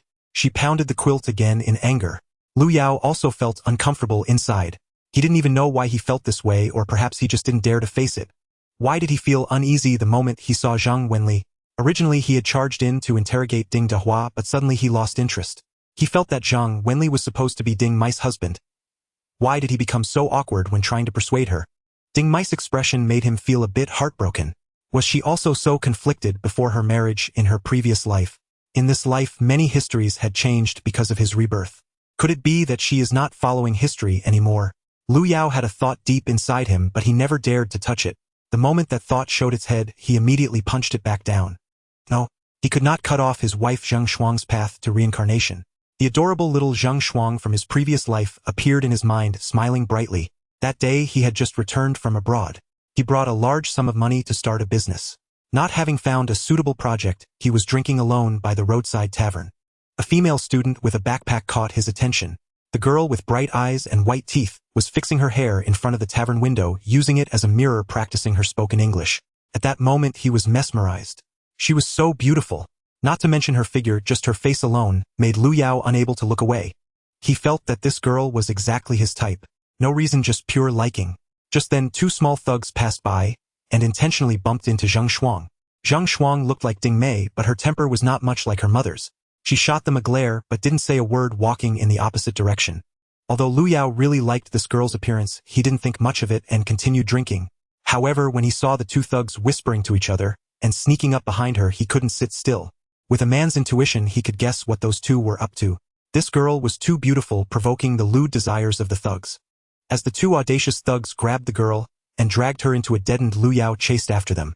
One of those thugs later needed a crutch and the other ended up in a wheelchair. From then on, Zheng Shuang became Lu Yao's shadow. Although there was a 20-year age gap, it didn't hinder her romantic inclinations. Lu Yao didn't dare to think about marrying her. It was she who proposed to marry Lu Yao. Even when Lu Yao went out to fool around later, Zheng Shuang, though angry, still tolerated him. Lu Yao always felt a bit guilty towards little Zheng Shuang. Yet he couldn't control himself. He often held Zheng Shuang and said, "Shuanger, you are the best woman to me in this lifetime. I will make sure you live like a princess." Financially, Lu Yao indeed spoiled her. His company's legal person was even in Zheng Shuang's name. He gave her an unlimited black card to spend freely. This card could even drain all of his assets. Later he brought the illness home and infected Zheng Shuang. At one point, he even thought about castrating himself. Until his final moments, he still yearned to see Zheng Shuang one last time. But he could no longer see her. Zheng Shuang had also fallen ill and was admitted to the ICU. Lu Yao died with regret, having been reborn. He naturally wanted to make amends. Thus, even though he felt reluctant for Ding Mei to marry Zhang Wenli, he could not suppress his desire to see Zheng Shuang. Upon leaving the Ding family, he punched himself in the head twice to wake himself up. He must not stop the marriage between Zheng Wenli and Ding Mei. Dog Shang was still waiting at the gate. "Country bumpkin, what are we going to do next?" Lu Yao had saved him, and despite their past grievances, he took him along to have fun. Dog Shang was now wholeheartedly following Lu Yao. On the way back yesterday, he told Tai Zhu that in this lifetime, even if Lu Yao gave him not a single cent, he would still stick with Lu Yao. Lu Yao instructed, "You go back and tell Tai Zhu to prepare bow's ropes and iron stakes with Uncle Lao Ba." Then he took out 100 yuan from his pocket and handed it to Dog Shang. "You and Tai Zhu can each take 50. Save it for your family for the new year. Don't tell anyone I gave it to you. Do you understand?" Dog Shang hurriedly pushed back. No, we lost all the fish yesterday. How can we take your money?" Lu Yao glared. "Are you listening to me? If you don't listen, don't play with me anymore." Seeing Lu Yao's firm attitude, Dog Shang didn't dare to refuse and accepted the money. At that moment, he regretted doubting Lu Yao's generosity. 50 yuan, let alone saving it for the new year. He wouldn't have to worry about food and drink for the entire month. Seeing the water on Lu Yao's hair had frozen, he quickly urged, "Go to my house to dry your hair. Don't catch a cold." "No need, you go find Tai Zhu. I'm heading to the clinic." Lu Yao strode towards the clinic to find Huang Yuan. At that moment, Huang Yuan had just woken up. No one was at the clinic this early. She had just put on a cotton jacket, but not cotton pants. She was wearing a pair of pink leggings, squatting in the kitchen to start the fire. Hearing Lu Yao knock on the door, she hurried over to open it. "A country bumpkin, why are you covered in ice?" Lu Yao propped the gun in the corner, smiling, as he took off his outerwear. "Don't ask, is there hot water? I want to wash my hair." Huang Yuan quickly grabbed a basin and poured hot water from the thermos. Lu Yao stripped down to wash his head. Just as he was drying his hair with a towel, he suddenly felt warmth on his back. Huang Yuan had hugged him from behind. Huang Yuan kept kissing his shoulder, her hands unconsciously reaching forward to caress his abs. Yesterday morning Lu Yao came here to spend some intimate time with Huang Yuan, leaving her feeling weak and reluctant to let him go. The first time Huang Yuan was with Lu Yao she didn't feel this way. Before her innocence was taken by him, she never thought about such matters. As a medical student she naturally couldn't be as naive as Ding Mei. Besides being 27, how could she not understand the dynamics between men and women? However, having never experienced it before, she had no idea how wonderful it could be. The first time with Lu Yao was a bit rushed, a bit nervous, and somewhat painful. But the second time was different. The bond was deep and they were both sweating. That feeling was simply exhilarating, and just thinking about it made her feel flushed. So when Lu Yao knocked on the door today, her first thought was, is this guy here to do that with me again? But when he entered, he just went to wash his hair. During the few minutes Lu Yao spent washing his hair, Huang Yuan's eyes never left his back. She wondered why she was so fond of this guy. She had never felt anything for him before. It was as if her emotions, which had been building up over the years, were suddenly unleashed by Lu Yao. Seeing that Lu Yao finished washing his hair, she quickly took off her cotton jacket and hugged him from behind. Lu Yao, initially troubled by Ding Mei's issues, suddenly felt the warmth of her soft body against him. And who could resist such an enthusiastic approach? The young and vigorous Lu Yao couldn't help himself. He turned around and embraced Huang Yuan, pushing her against the edge of the bed. Huang Yuan's breathing became rapid. This guy really knows how to surprise. Lu Yao didn't stay at the clinic for long. He had things to do today. After he left, Huang Yuan locked the clinic door. She returned to bed, not wanting to get up. She wanted to savor the feeling from earlier. How wonderful it would be if Lu Yao could lie down with her for a while. She understood that men and women have different physiological structures. Men can finish quickly and leave without a trace. But women need preparation and enjoy reminiscing. So Huang Yuan lay there for over half an hour before she could bear to get up. Lu Yao went home, left his gun there, and took his bicycle to leave. He headed straight for the city. It had snowed all night and snowflakes were still falling. The rural roads were difficult to navigate. In many places he couldn't ride and had to carry his bike. Once in the city the roads were better. Sanitation workers were cleaning the streets and many students were volunteering to help clear the snow. Lu Yao first went to Sima Road to find Zhao Yunwu, also known as Zhao Balai. Yesterday Zhao Balai knew he couldn't beat Li Pashi, but still followed him, showing a loyalty that was priceless. Lu Yao believed in seeing things through, so he wanted to tell Zhao Balai that his friend had been released. As soon as he entered the courtyard of the local produce company, he was taken aback. The courtyard was festively decorated with red lanterns hung up in advance for the new year. Zhao Balai was dressed up and directing the workers to hang colorful ribbons on the trees. Lu Yao couldn't help but laugh and asked Balai, "Are you getting married?" Zhao Balai, grinning widely like a hippopotamus, as soon as he saw Lu Yao, approached him. "Ha ha ha, brother, you're just in time for a celebration more exciting than a wedding." "What celebration? Li Pashi, that scoundrel, has died at home, and it couldn't have happened to a nicer guy." "What?" Lu Yao feigned surprise. "I saw him yesterday and said a lot of good things to him, and he let both of us go free." Zhao Balai laughed and grabbed Lu Yao's hand. "But he died last night. He was found this morning and his body was already cold. Come here, let me teach you about this." Zhao Balai pulled Lu Yao into the guardroom, lit a cigarette for him, and the old guard quickly poured hot water for Lu Yao. Once Lu Yao was seated, Zhao Balai began narrating the events like a storyteller, his excitement making him unable to sit still. Having suffered at Li Pasi's hands, Zhao Balai harbored hatred, but couldn't eliminate him. Suddenly he was killed, and how could Zhao Balai not be thrilled? Not just him, the entire command center he worked for was in high spirits. That's why they were celebrating, and soon they would set off a string of 500 firecrackers in celebration. Zhao Balai said not only did Li Pashi die, but he also died in a disgraceful manner. He died tangled up with a female staff member, both completely naked. Rumors about their affair had been circulating, and now it was confirmed. "There's another thing you won't believe. Guess what it is?" Zhao Balai knew how to build suspense. Rubbing his hands together, his eyes sparkled as he looked at Lu Yao, urging him to guess. Lu Yao cooperatively asked, "What is it?" "I can't guess." Zhao Balai laughed, knowing Lu Yao wouldn't guess. He said this guy was actually digging a cellar at home where he hid a lot of antiques, fine cigarettes, and alcohol. These were things he brought back during the raid. The police found all of it. Now he is utterly disgraced, and his death was well deserved. Lu Yao asked, "Who is so powerful that they managed to kill someone with such influence?" "I don't know who it is, but they must be formidable, a hero. This guy made enemies everywhere, so it's hard to say which command sent someone to do the deed. However, some suspect it was the husband of the female staff member, and the police are investigating him." Lu Yao took a sip of hot water and casually asked Balai, "How do you know so much? Isn't it to inquire about your business?" I have a lot of acquaintances, one of whom is a friend in the police department. He told me that your little matter was resolved last night and mentioned that they found Li Pas's body this morning. After chatting a bit more with Zhao Balai, Lu Yao realized his knowledge was limited. However, he felt somewhat relieved. It was the driver and the guards of Li Pashi who discovered the body early in the morning. These two couldn't open the door, so they climbed over the wall to get in. The scene must have been disturbed. Inside it was cleaned up well. There should be no traces left. And he had no motive to kill him. This matter should be manageable. So Lu Yao stood up to take his leave. Zhao Balai insisted on keeping him for drinks.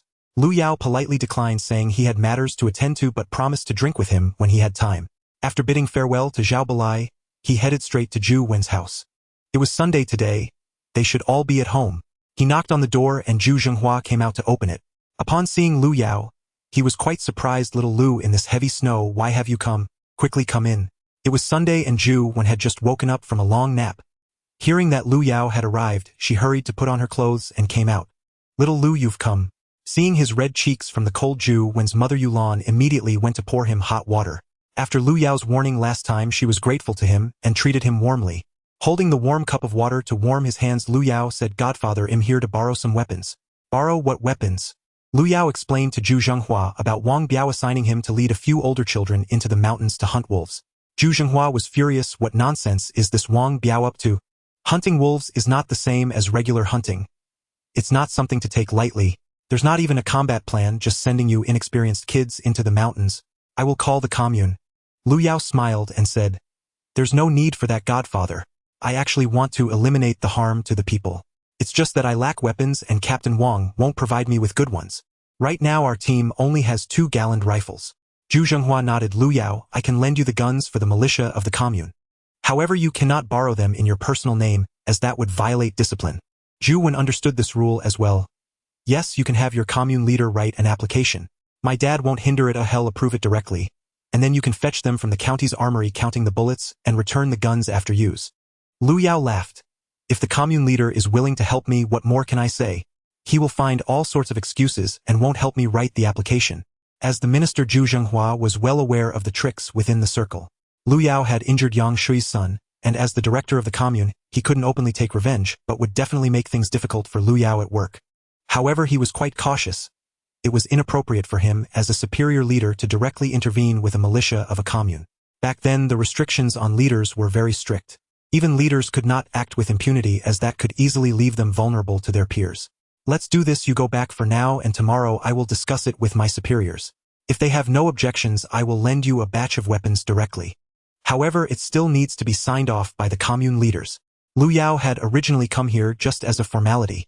He did not expect to borrow the guns immediately. He nodded. By the way, Godfather, I have one more thing to ask. Speak. Could you grant me a note? I would like to buy some hunting guns from the Supply and Marketing Cooperative. At this time, the northeastern region had vast land with sparse population and many mountains and forests. Many communes needed to cultivate wasteland. To prevent wild animals, hunting guns were allowed for sale. However, purchasing them required strict approval. Hunting guns were regarded as agricultural production tools, not merely weapons. Yet it was difficult for individuals to obtain approval. At that time, a hunting gun cost anywhere from 50 to over 100 yuan. In an era when the average annual income of rural villagers was around 100 yuan, very few individuals could afford them. For production teams to make purchases, they also needed approval from county-level public security or armed departments. Only with a certificate of management could the Supply and Marketing Cooperative dare to sell to you. Thus Lu Yao came to ask Zhu Zhenghua for a note. Otherwise he would have to go into the mountains tomorrow, and waiting for Zhu Zhenghua to discuss whether to lend guns would be too late. Zhu Zhenghua nodded. This is possible. But there are regulations now. The Supply and Marketing Cooperative is not allowed to sell military firearms. Personal firearms can only be small-caliber sports rifles. Moreover, individuals are limited to no more than 3. I will help you with the introduction letter, and once it's stamped, you can take it to the Supply and Marketing Cooperative to make your purchase. The small-caliber sports rifle has a short range and is suitable for hunting rabbits and birds, but it still has some killing power against wolves within 30 meters. Better than nothing. Lu Yao quickly expressed his gratitude. Zhu Zhenghua went inside to fetch the introduction letter. Yulan went to the kitchen to check if the frozen pears and persimmons were ready and washed a few apples. In this cold winter, very few families could afford to eat fruits. At this moment, only Zhu Wen was in the living room keeping Lu Yao company.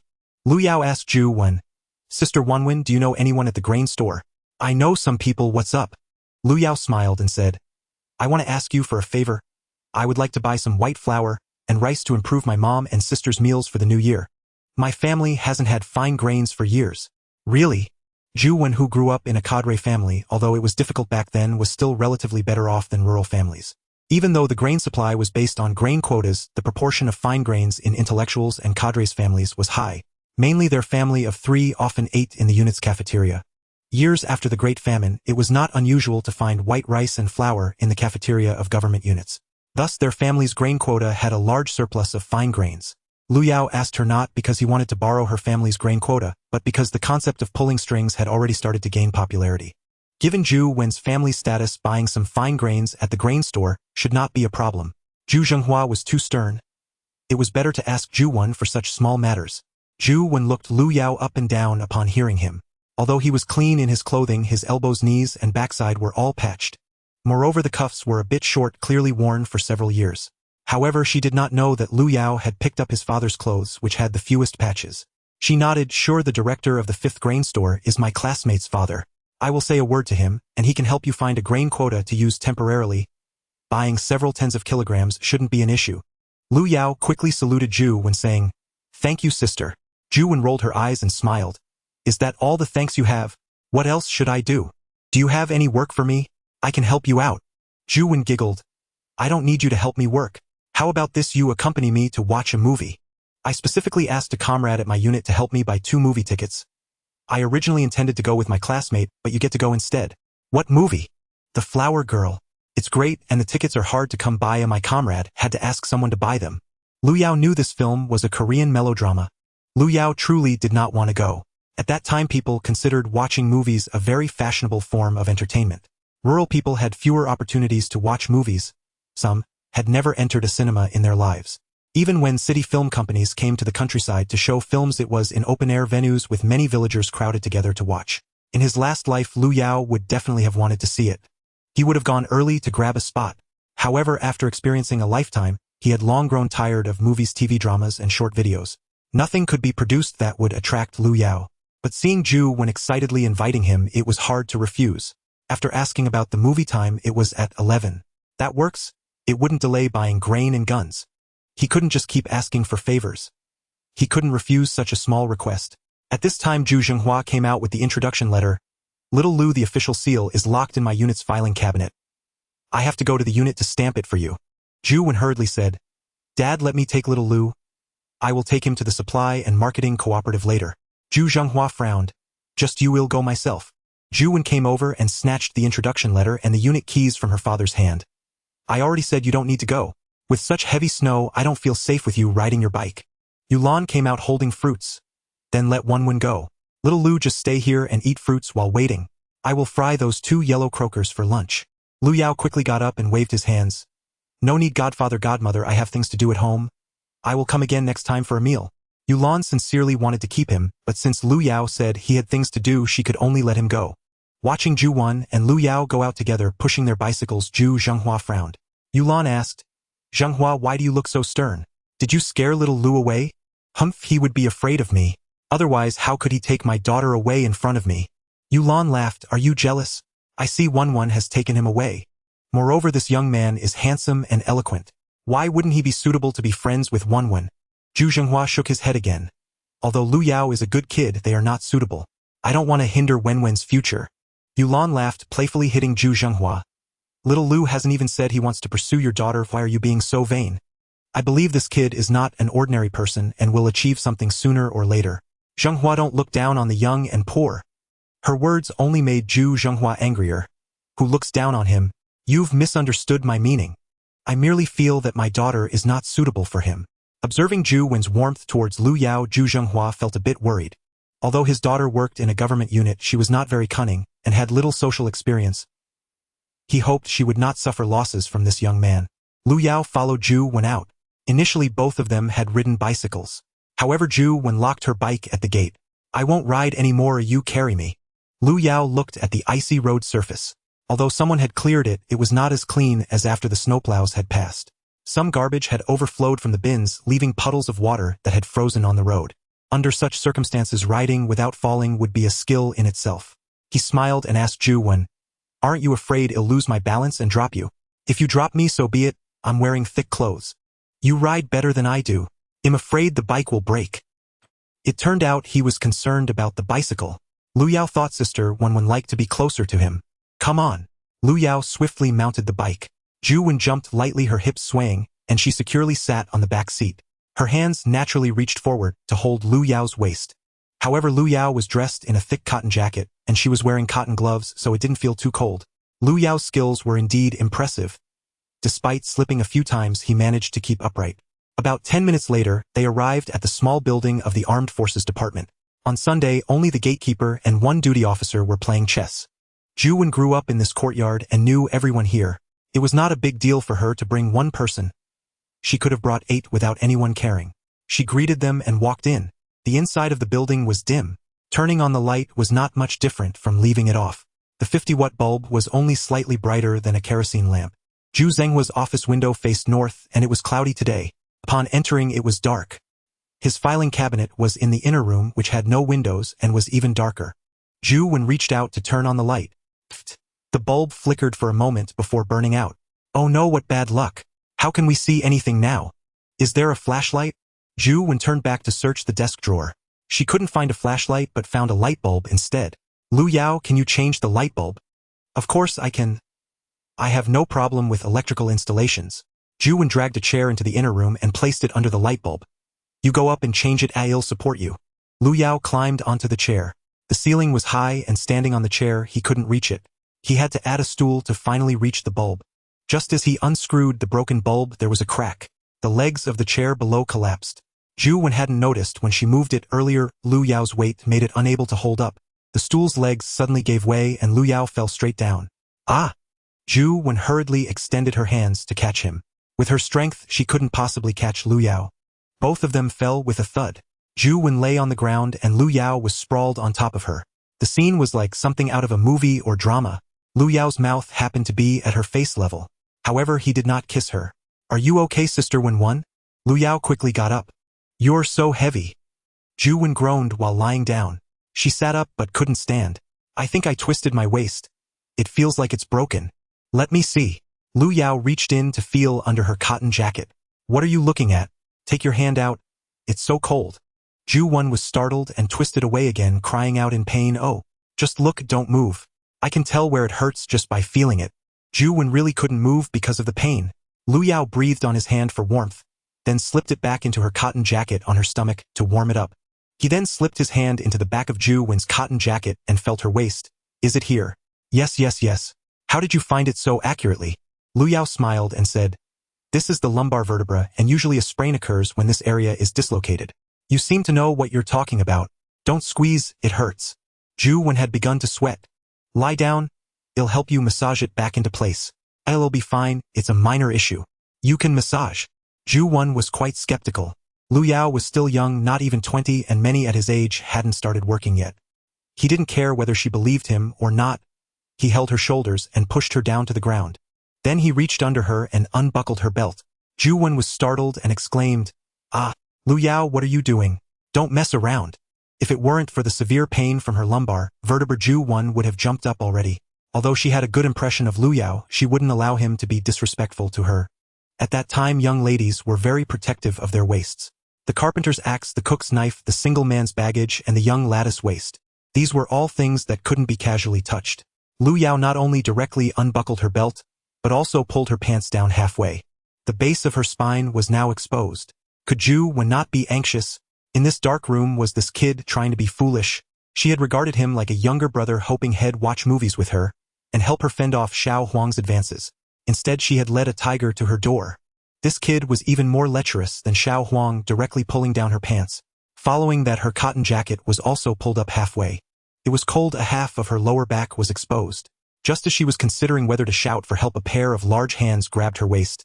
"Take a deep breath, relax, don't tense up." "Relax. How can I not be tense?" Ju Wen's gluteal muscles were all tensed up. "Lu Yao, what are you doing? Let go of me, I'm angry." Ju Wen chose to warn him instead of directly calling for someone.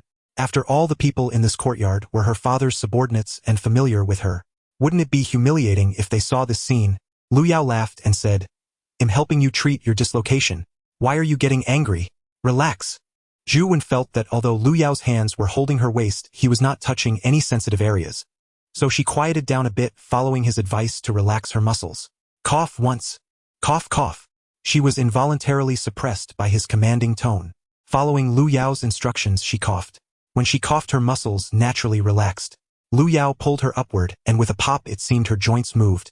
Then Lu Yao pressed her buttocks, forcefully twisting her thigh and turning her waist. Her pants were pulled down further, exposing more skin. Oh no, Lu Yao, what are you doing? You're going to break me. Pop. Another sound echoed. Lu Yao slapped her smooth buttock. Get up and see if it feels better. Zhu Wen cautiously got up, holding onto her pants. It really didn't hurt anymore. She tried moving her waist. There was a slight discomfort, but there was definitely no pain now. Hey, don't say it, you really have some skills. Who did you learn this from? Zhu Wen's surprise temporarily replaced her embarrassment. However, when she raised her head, Lu Yao was gone. Then another pair of hands appeared on her lower back. Lu Yao had no idea when he had moved behind her. The two hands continued to grasp her waist. Sister Wen, lean on the table and stick out your butt. They'll check again, otherwise I'm afraid there will be after effects. Injuring bones is no joke. Zhu Wen now fully believed that Lu Yao was treating her sprain. So she obediently leaned over the edge of the table, following Lu Yao's request to relax her waist and stick out her hips. She waited for Lu Yao's next treatment. Looking at Zhu Wen's movement, Lu Yao couldn't help but observe. Her tiny waist was delicate indeed. It was also adorned with two small dimples, quite enticing. Her backside was large and round. No wonder she later had 3 sons. All 3 sons referred to her as Aunt. Zhu Wen's husband, surnamed Huang, was a leader in the Provincial Water Resources Department. However, Lu Yao didn't particularly like her husband. He was somewhat petty and exhibited a bit of official arrogance. Nevertheless, her sons got along quite well with Lu Yao, especially Huang Laosan, who was particularly fond of him. If Zheng Shuang had given birth to a daughter back then, they would have become in-laws with Zhu Wen. However, Zheng Shuang never had a child. It wasn't because of Zheng Shuang, but because Lu Yao had suffered nerve damage from a gunshot while abroad, resulting in secondary sterility. Thus, he was unable to conceive. It was after a long period of marriage to Zheng Shuang, without children, that they discovered this. Yet Zheng Shuang remained steadfastly by Lu Yao's side without a single complaint. Lu Yao, what are you doing? Why aren't you starting? Zhu Wen leaned over the table, her cotton jacket pulled up significantly, her pants belt unfastened, exposing the base of her spine, waiting for his next step in treatment. Only then did Lu Yao come to his senses. He smirked mischievously. One hand placed on Zhu Wen's fair waist, he commanded, "Stick out your backside." Zhu Wen understood that Lu Yao was examining her waist, so she complied, obediently sinking her waist down and raising her backside. She had practiced dance in school as a child, so her waist was quite flexible. However, she soon felt that posing like this in front of Lu Yao was rather indecent. "Hurry up," she urged Lu Yao. "All right." Lu Yao lifted his other hand and gave her backside a hard slap. "Ah, why did you hit me?"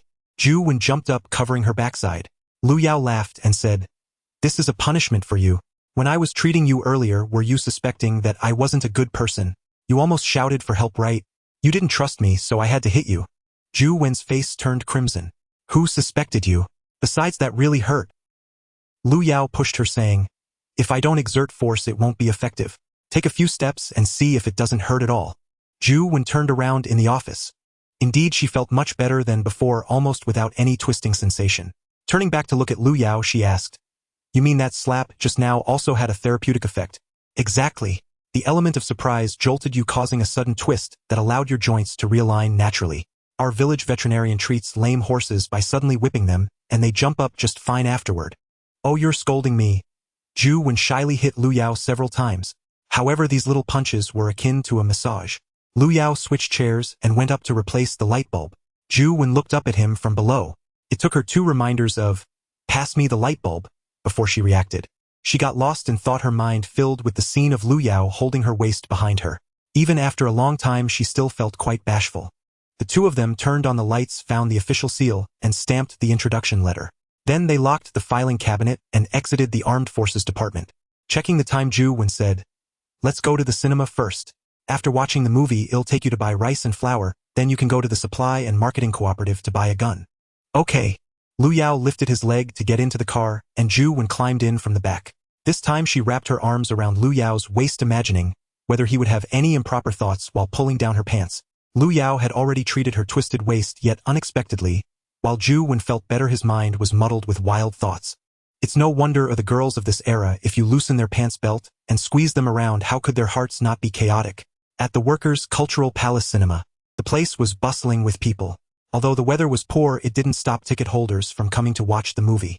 Some who couldn't get tickets were blocking the entrance asking, "Sir, do you have a ticket? I'll add an extra dime." They spent 2 cents to check in their bicycles and climbed the stairs to go inside. There were long lines at the 2 ticket checkers.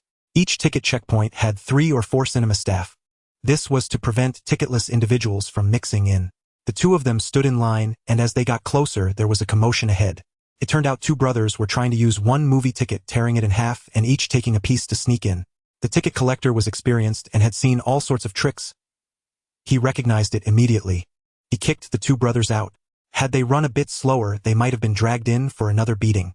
After checking their tickets, they entered a large hall. Inside, there were 2 female staff members wearing white uniforms and nurse-like caps selling snacks. Such hats were common across various positions at that time. They were worn by cafeteria ladies, textile workers, nurses, and sanitation workers alike. The snacks were quite limited: popsicle sodas and large pans of roasted sunflower seeds. Those were the only options available. The cinema wasn't as dark as it is now, and everything was priced the same as what was sold outside. Lu Yao went to buy sunflower seeds, while Ju Wen bought 2 bottles of soda. The 2 exchanged smiles, resembling a young couple. "Wenwen, did you go in first?" A young man with a side part approached holding 2 bottles of soda. He handed a bottle to Ju Wen, but she didn't take it. "Xiao Huang, you also came?" "Yeah, how could I just buy for you? I want to watch it too. Our tickets are next to each other." Ju Wen couldn't help but smile awkwardly. She actually didn't want to get too close to him, but he was the only one who managed to get a ticket today. The young man looked at Ju Wen, his eyes sparkling. As a man, Lu Yao immediately noticed the desire in his eyes. This guy must be pursuing Ju Wen. The young man asked, "You said you needed one for your classmate. Has she arrived?" Ju Wen pointed at Lu Yao. "Not a classmate, he's my friend." Upon seeing Lu Yao, the young man was clearly surprised. "A guy?" Ju Wen smiled brightly. "Yes, this is Lu Yao, my little brother." Then she introduced Lu Yao. "This is Huang Jianjun, our unit's publicity officer." Since he was Ju Wen's friend's acquaintance, Lu Yao treated him politely and smiled, extending his hand. Huang Jianjun shook Lu Yao's hand. "Where do you work, Lu Yao?" "Jiapagu, a collective family, unemployed." Upon hearing this, Huang Jianjun immediately withdrew his hand.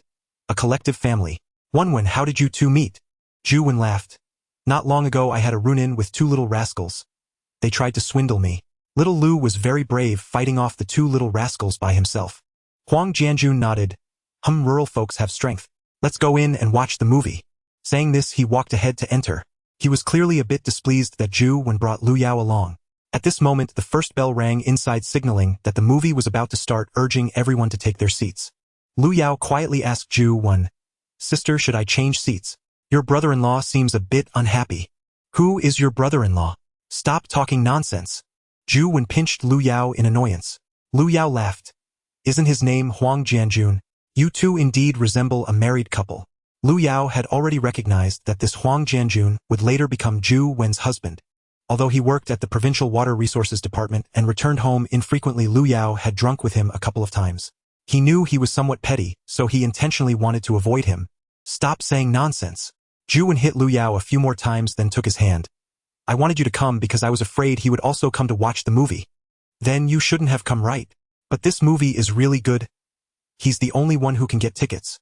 Lu Yao nearly laughed out loud. Although Ju Wen was a county staff member, she was still young and hadn't outgrown her childishness. However, it seemed she didn't particularly like Huang Jianjun. It appeared he would need to put in some effort to win her over. Ju Wen pulled Lu Yao's hand as they entered to find a seat. They took a spot in the middle of the 7th row. Ju Wen pushed Lu Yao to sit next to Huang Jianjun, while she sat on Lu Yao's other side. Lu Yao silently lamented. Sitting between this couple made him a superfluous light bulb. Huang Jianjun was twisting back and forth in anger, as if he had hemorrhoids. He kept glancing at Ju Wen through Lu Yao.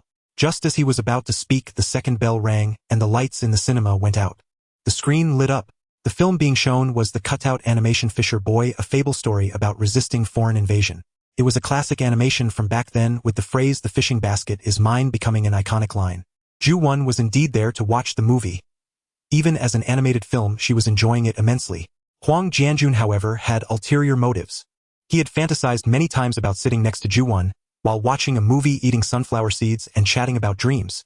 But now he was separated from her by Lu Yao watching the animated film and chuckling foolishly, which was so annoying. Noticing that there were 2 empty seats next to Ju when Huang Jianjun pushed Lu Yao's thigh aside and crouched over to her. He sat down beside Ju Wen and whispered, "Wenwen, haven't you seen this animated film before?" "I've seen it, but later." "Shut up, no spoilers." Huang Jianjun felt embarrassed.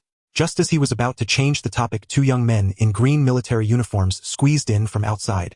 Back then, wearing a military uniform did not necessarily mean one was a soldier. Across the nation, everyone wore grass-green military attire. It was quite impressive to get a genuine military uniform from retired veterans. One of the young men with a small mustache reached out and shoved Huang Jianjun's shoulder, saying, "Step aside, is this your seat?" Huang Jianjun quickly smiled and said, "I'm in seat 15. Can you sit over there instead?" "I won't change seats, get lost." The 2 men had the demeanor of petty thugs, speaking rudely. Feeling embarrassed in front of the girl, he liked Huang Jianjun said, "Watch your mouth." The mustached man turned to the big guy behind him, saying, "San Air, this kid is pretty bold, acting tough." "What? You want to fight?" The big guy pushed Huang Jianjun's head with his hand. "Damn, do you want to get hurt?" Huang Jianjun was furious. Why was he having such a bad day? First there was Lu Yao separating them, and now these 2 thugs showed up. Ju Wen noticed a potential fight and quickly pulled Huang Jianjun, saying, "Hurry back to your seat. Don't take up their space." Huang Jianjun, feeling cornered, was already scared of these 2 men. They were big and strong, and he wouldn't be able to fight back. Reluctantly, he crouched and returned to his seat. Looking at Ju Wen through Lu Yao, he could only sigh in frustration. The mustached man sat down next to Ju Wen, and using the light from the screen glanced over, his eyes lighting up. Ju Wen was truly beautiful. With willow-like brows, apricot eyes, a delicate nose, cherry lips, and a graceful neck and shoulders, her charm was exceptional. She was no less stunning than the actresses in the films. The young man was so mesmerized that he had lost focus on the animated film. "Hey miss, what's your surname? You look so familiar." Ju Wen shot him a glare and continued watching the movie, turning her body towards Lu Yao. After a while, she suddenly felt a hand resting on her shoulder. At first she thought it was Lu Yao, which made her feel a bit flustered. She leaned closer to Lu Yao. Something felt off.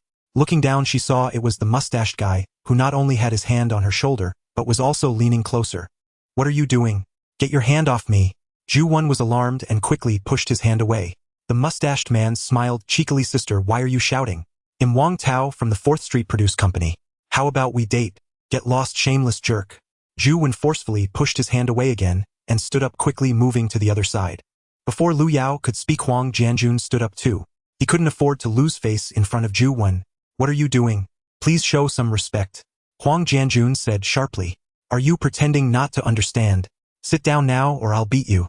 The mustached man completely disregarded Huang Jianjun. Huang Jianjun shielded Ju Wen behind him, saying, "You unreasonable people." Smack. He received a hard slap from the mustached man. "You dare hit me? My dad is from the Water Resources Bureau." Huang. Smack.